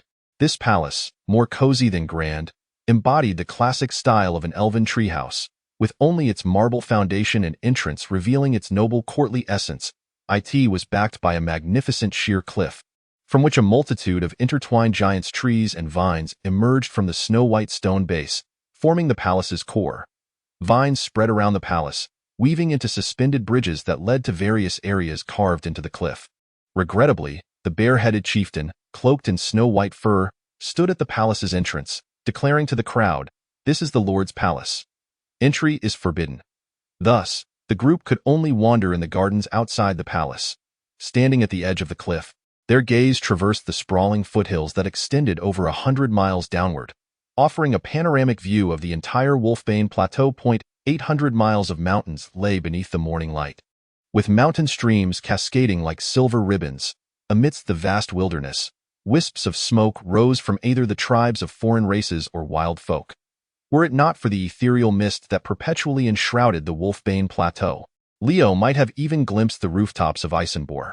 With excitement, Danny's exclaimed, "Most adventurers who journey to the Wolfbane Plateau typically set out from the northern Varangel, delving southwards only after exploring the plateau.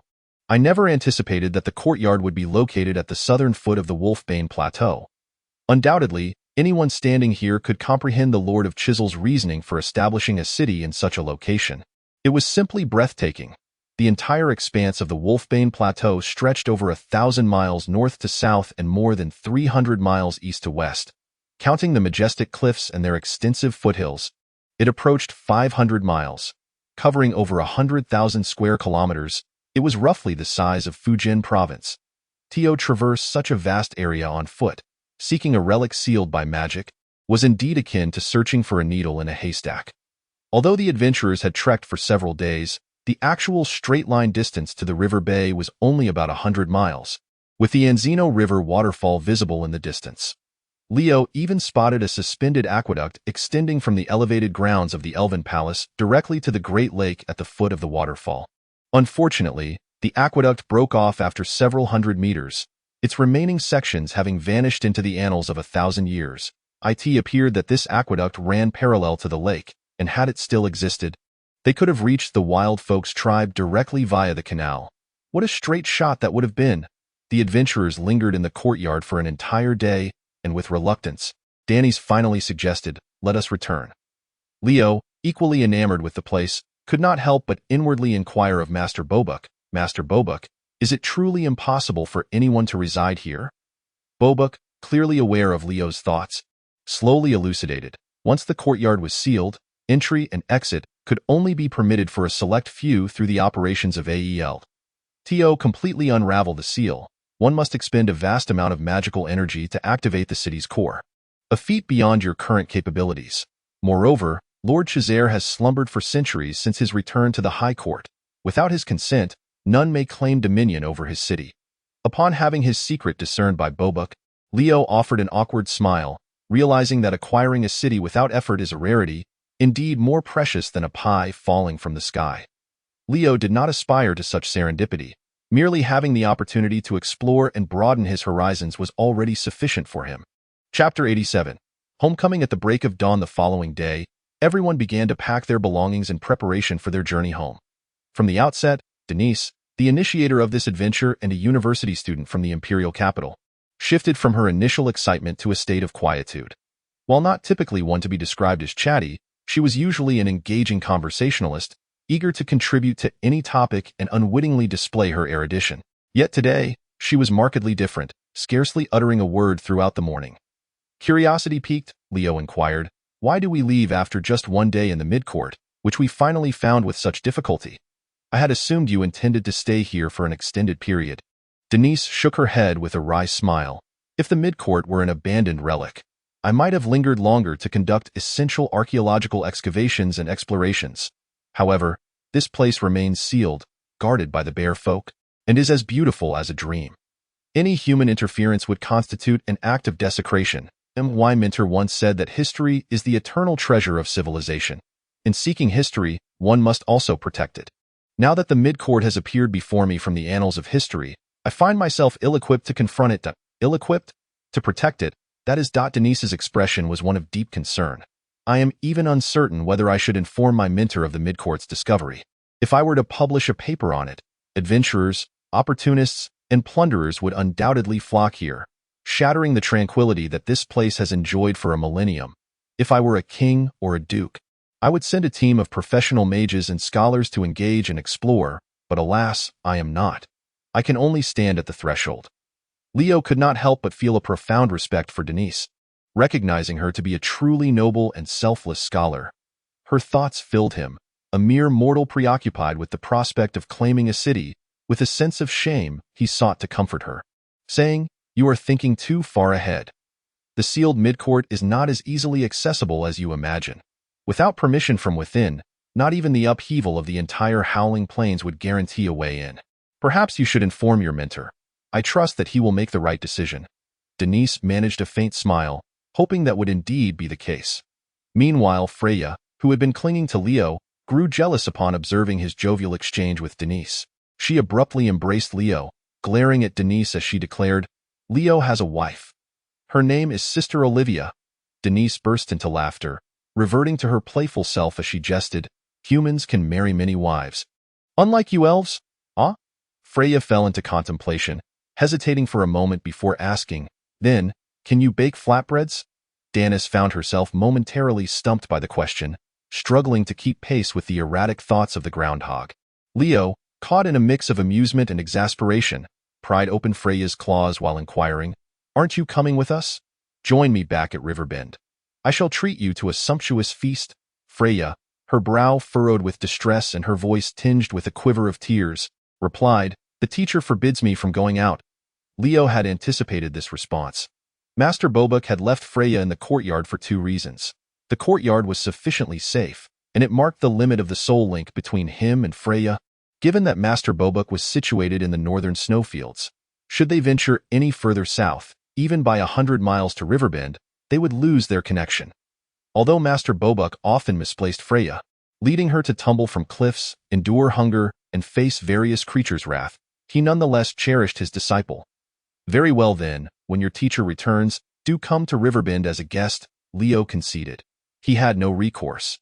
In terms of combat prowess, as a mere mortal, he could not even best Freya, let alone assure Master Bobuk of his ability to protect his pupil. Upon escorting the adventuring party to the Moon Lake exit, Freya gazed longingly at Leo as he departed, repeatedly imploring, "Do remember to have Sister Olivia save some flatbread for me."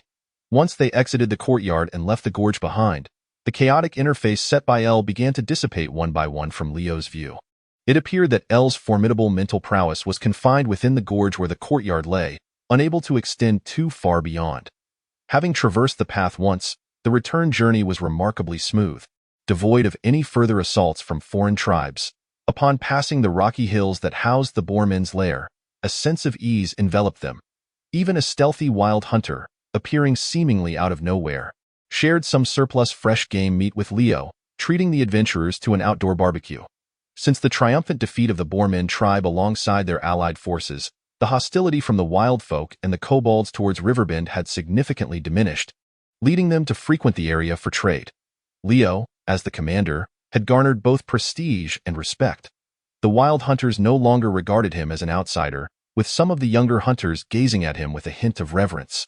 By the time they returned to Riverbend, it was already the evening of the third day.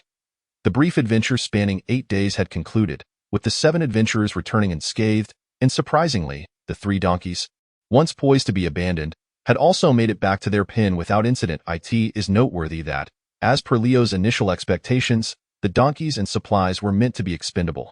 However, the adventurers proved to be far more formidable than Leo had anticipated. Barrett, the giant, often carried 2 donkeys while traversing the mountains, discontented with their sluggish pace. The sturdy northern pack donkey, having toiled for a lifetime, could scarcely have dreamed of a day when it would carry a rider on an outing. Had Leo known that the donkeys were unnecessary, he would have simply had Barrett bear the load directly. A suspension bridge had also been constructed over the waterway to the north of the Riverbend Peninsula, where several timid kobolds, brandishing wooden spears, stood guard. Upon spotting returning villagers or militia, they would muster the courage to approach and interrogate them. Some boorish villagers, however, would impatiently kick the kobolds aside and continue on their way, leaving the small creatures, tails tucked between their legs, to whimper with their wooden spears clutched tightly. However, the majority of the villagers still maintained a playful attitude, responding to the inquiries of the goblin scouts with unreserved answers. As for the commands issued by Leo, Noise executed them with remarkable precision. Within a matter of days, these goblin scouts had learned to stand guard and perform their duties. Raised by Olivia, these goblins lacked the ferocity of their counterparts in the Goblin Valley, displaying an even greater timidity than human youths, cowering in fear rather than retaliating when struck, resembling nothing more than timid little mice. Upon the appearance of Leo, these small goblins seemed to find their backbone, straightening their spines and wielding wooden spears with newfound vigor, daring to brandish them at the irritable villagers while baring their teeth. After all, Olivia was their mother, and with Leo being her partner, one could round it off to say, stripping away the intermediary steps, Leo was indeed their father. As the adventurers approached, the little goblins raised their wooden spears, theatrically shouting, "Sign up! Sign up!" The members of the adventuring party erupted in laughter, and Barrett stepped forward, feigning ferocity as he glared at the goblins, bellowing, "I am Barrett, and I feast on goblins, 2 at a time." Standing before the diminutive goblins, Barrett towered over them at over 2 meters tall, resembling a fearsome deity. The little goblins, terrified, dropped their wooden spears, huddling together in fright while seeking refuge behind Leo, shouting, "The scent is wrong. The scent is wrong. They are outsiders. Woof, woof, woof. All right, let us not scare them any further."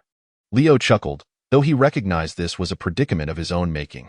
He could only soothe the little goblins while guiding the adventurers into the River Bay. Chapter 88. The first exploited of River Bay during Leo's absence. The patrol forces in River Bay had significantly strengthened, not merely with the addition of some lackluster goblins. The militia's 50 members had officially transitioned to full-time soldiers, operating around the clock in shifts for patrolling, guarding, and training. After all, the disturbances in the wilderness had been escalating, and the newly recruited refugees, along with the easily placated ogres and the increasingly satiated goblins from the valley, constituted unstable elements. It must be said that Julian possessed a methodical approach to military organization, far superior to Leo's half-hearted efforts. The 50 militiamen were meticulously arranged under his command. Every vantage point in River Bay was manned by pairs of sentinels, and in areas of population concentration, one could frequently observe fully armed militia patrols passing through. This not only instilled a sense of security among the villagers, but also served to deter the nefarious intentions of outsiders. Imperial soldiers and civilian officers were not easily made. Without some degree of competence, Julian would not have garnered such esteem from Roman's father. Clad in a silk outfit of unknown origin, Julian resembled a peasant dressed as a wealthy gentleman, aimlessly wandering the village. With the recent warming weather, he had finally shed his foul-smelling wolfskin coat. Standing at the village entrance, he caught sight of Leo, surprised by their swift return. Those who dared to venture deep into the wolf-driving plains were no ordinary adventurers. Even if one were to take a noble lady on an outing, it would typically take at least 10 days to quench their enthusiasm. It was unexpected that they had returned in just 8 days. Especially when the spring sowing in the village had yet to commence, Julian's previous concern for Leo instantly morphed into disdain. How can one possibly save money for others when they are so lavishly generous? Is it truly time to return already? Why not linger for a few more days? Julian, while greeting the members of the adventurers group with a smile, quietly lamented to Leo, suggesting they take a few laps around the boarmen's lair and perhaps slay a few of those creatures along the way.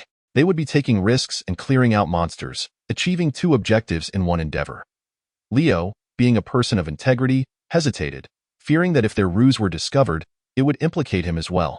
Not only Julian, but Leo himself had never imagined returning home so soon. He had envisioned a grand and sweeping adventure akin to the Fellowship of the Ring. Yet the narrative had unfolded merely a small chapter. After days of travel, they had reached an elven city, spent a day there, and then turned back home. Nevertheless, it wasn't all bad. At least they had returned unscathed, with no casualties, and their wages would continue to be paid. With a daily earning exceeding 10,000, they had accumulated 80,000 over 8 days. A delightful prospect. Julian, perceiving Leo's modest aspirations, berated him for his lack of ambition. With such trivial pursuits, he would never become a true lord. That evening, the adventurers settled in the village, taking refuge in a longhouse that had yet to be roofed. This structure, adjacent to the lord's manor, served as the barracks for the militia. Previously, due to limited resources, the militia would return home after dinner, leaving their equipment scattered, which made it challenging to assemble in case of emergencies. Thus, Julian had constructed a barracks, planning to rotate a portion of the militia to stay there to address nighttime threats. However, the roof had not yet been completed, leaving it temporarily vacant. Such was the plight of the newly established territory, lacking even surplus reeds and straw, necessitating the collection or procurement of materials. As for tiles, they were beyond the means of the Lord's manor. The adventurers were accommodated within, setting up tents and lighting fires, which was certainly preferable to braving the cold winds by the riverbank that evening. Danis visited the Lord's manor to deliver Leo's wages. By this time, the Lord's manor had been fully completed, with thick planks of oak securely fastened to sturdy beams, providing a stable surface that did not waver underfoot. Below the oak planks, the unicorn boar had grown accustomed to its surroundings, remaining quiet and resting peacefully beneath the wooden staircase, lulled by the warmth emanating from the central fire pit. The 4 corners of the manor had been partitioned with planks to create storage areas for food and other supplies. In the center of the manor, a vertical vent extended straight to the roof, allowing smoke from the central fire pit to escape. Valeri had crafted a lord's throne against the wall directly above the fire pit steps, adorned with a large saber-toothed tiger pelt. The massive head of the Boarmen's chief had been mounted as a trophy above the throne, a testament to the lord's valor. Many large structures in the northern territories bore this design, reminiscent of Viking longhouses, but the one by the river bend was notably larger and more robust. Following its completion, the Lord's Manor became a hub of activity. The presence of the fire pit made the warm interior far more comfortable than the outdoor bonfires. Thus, after dinner, the chieftains often gathered around the fire pit to discuss matters, while their children took the opportunity to run and play inside, and the stable's kobold pups would sneak in to warm themselves. Rolling about on the floor, numerous items impervious to rain were temporarily stored in the hall, meticulously organized by Olivia, creating an appearance that was chaotic yet harmonious. As it was her first experience as an employer dispersing wages, Danis exhibited a degree of reticence. In addition to the 5 Sulers as an advance, there lay another 5 Sulers, 3 of which constituted the agreed commission, while the remaining 2 served as a reward for discovering the courtyard. Thank you, generous Miss Danis. Leo joyfully accepted the 5 gold coins, but before he could even inspect their quality, They were snatched away by Julian in a fit of despair. Leo cried out, "My money!" Julian, clutching the coins, resolutely returned one to Leo, glaring as he proclaimed, "I am the Lord, and you are the subject. When you accept work from me, you must pay your taxes, do you understand?" A tax rate of 9 out of 10 is quite severe. The first exploited individual of the riverbend, Leo, grasped the solitary remaining gold coin, only to have it swiftly seized by Olivia. Not only his, but also Julian's, as Olivia gleefully held all the coins, exclaiming, "I shall safeguard your treasures." The two large men, unable to voice their indignation, resorted to mutual grievances, becoming embroiled in petty squabbles. Danis sat before the warm hearth, toasting by the fire, her smile illuminating her observation of this peculiar family. They bore little semblance to a noble household, eschewing all notions of familial decorum, instead embodying a warmth surpassing that of an ordinary commoner's home, in stark contrast. Though she was the daughter of a viscount from the imperial capital, her own familial atmosphere was frigid and unyielding. True camaraderie could only be found amidst her scholarly pursuits and adventures. After Olivia had collected the coins, she produced some dried fruits to share with Leo and Danis, encouraging them to eat and converse. Truly, a scholar from the Imperial Academy, Danis possessed knowledge far exceeding that of anyone present, effortlessly engaging in any topic of discussion. After a while, Leo suddenly inquired, "I have heard that all citizens of the imperial capital have black hair and black eyes.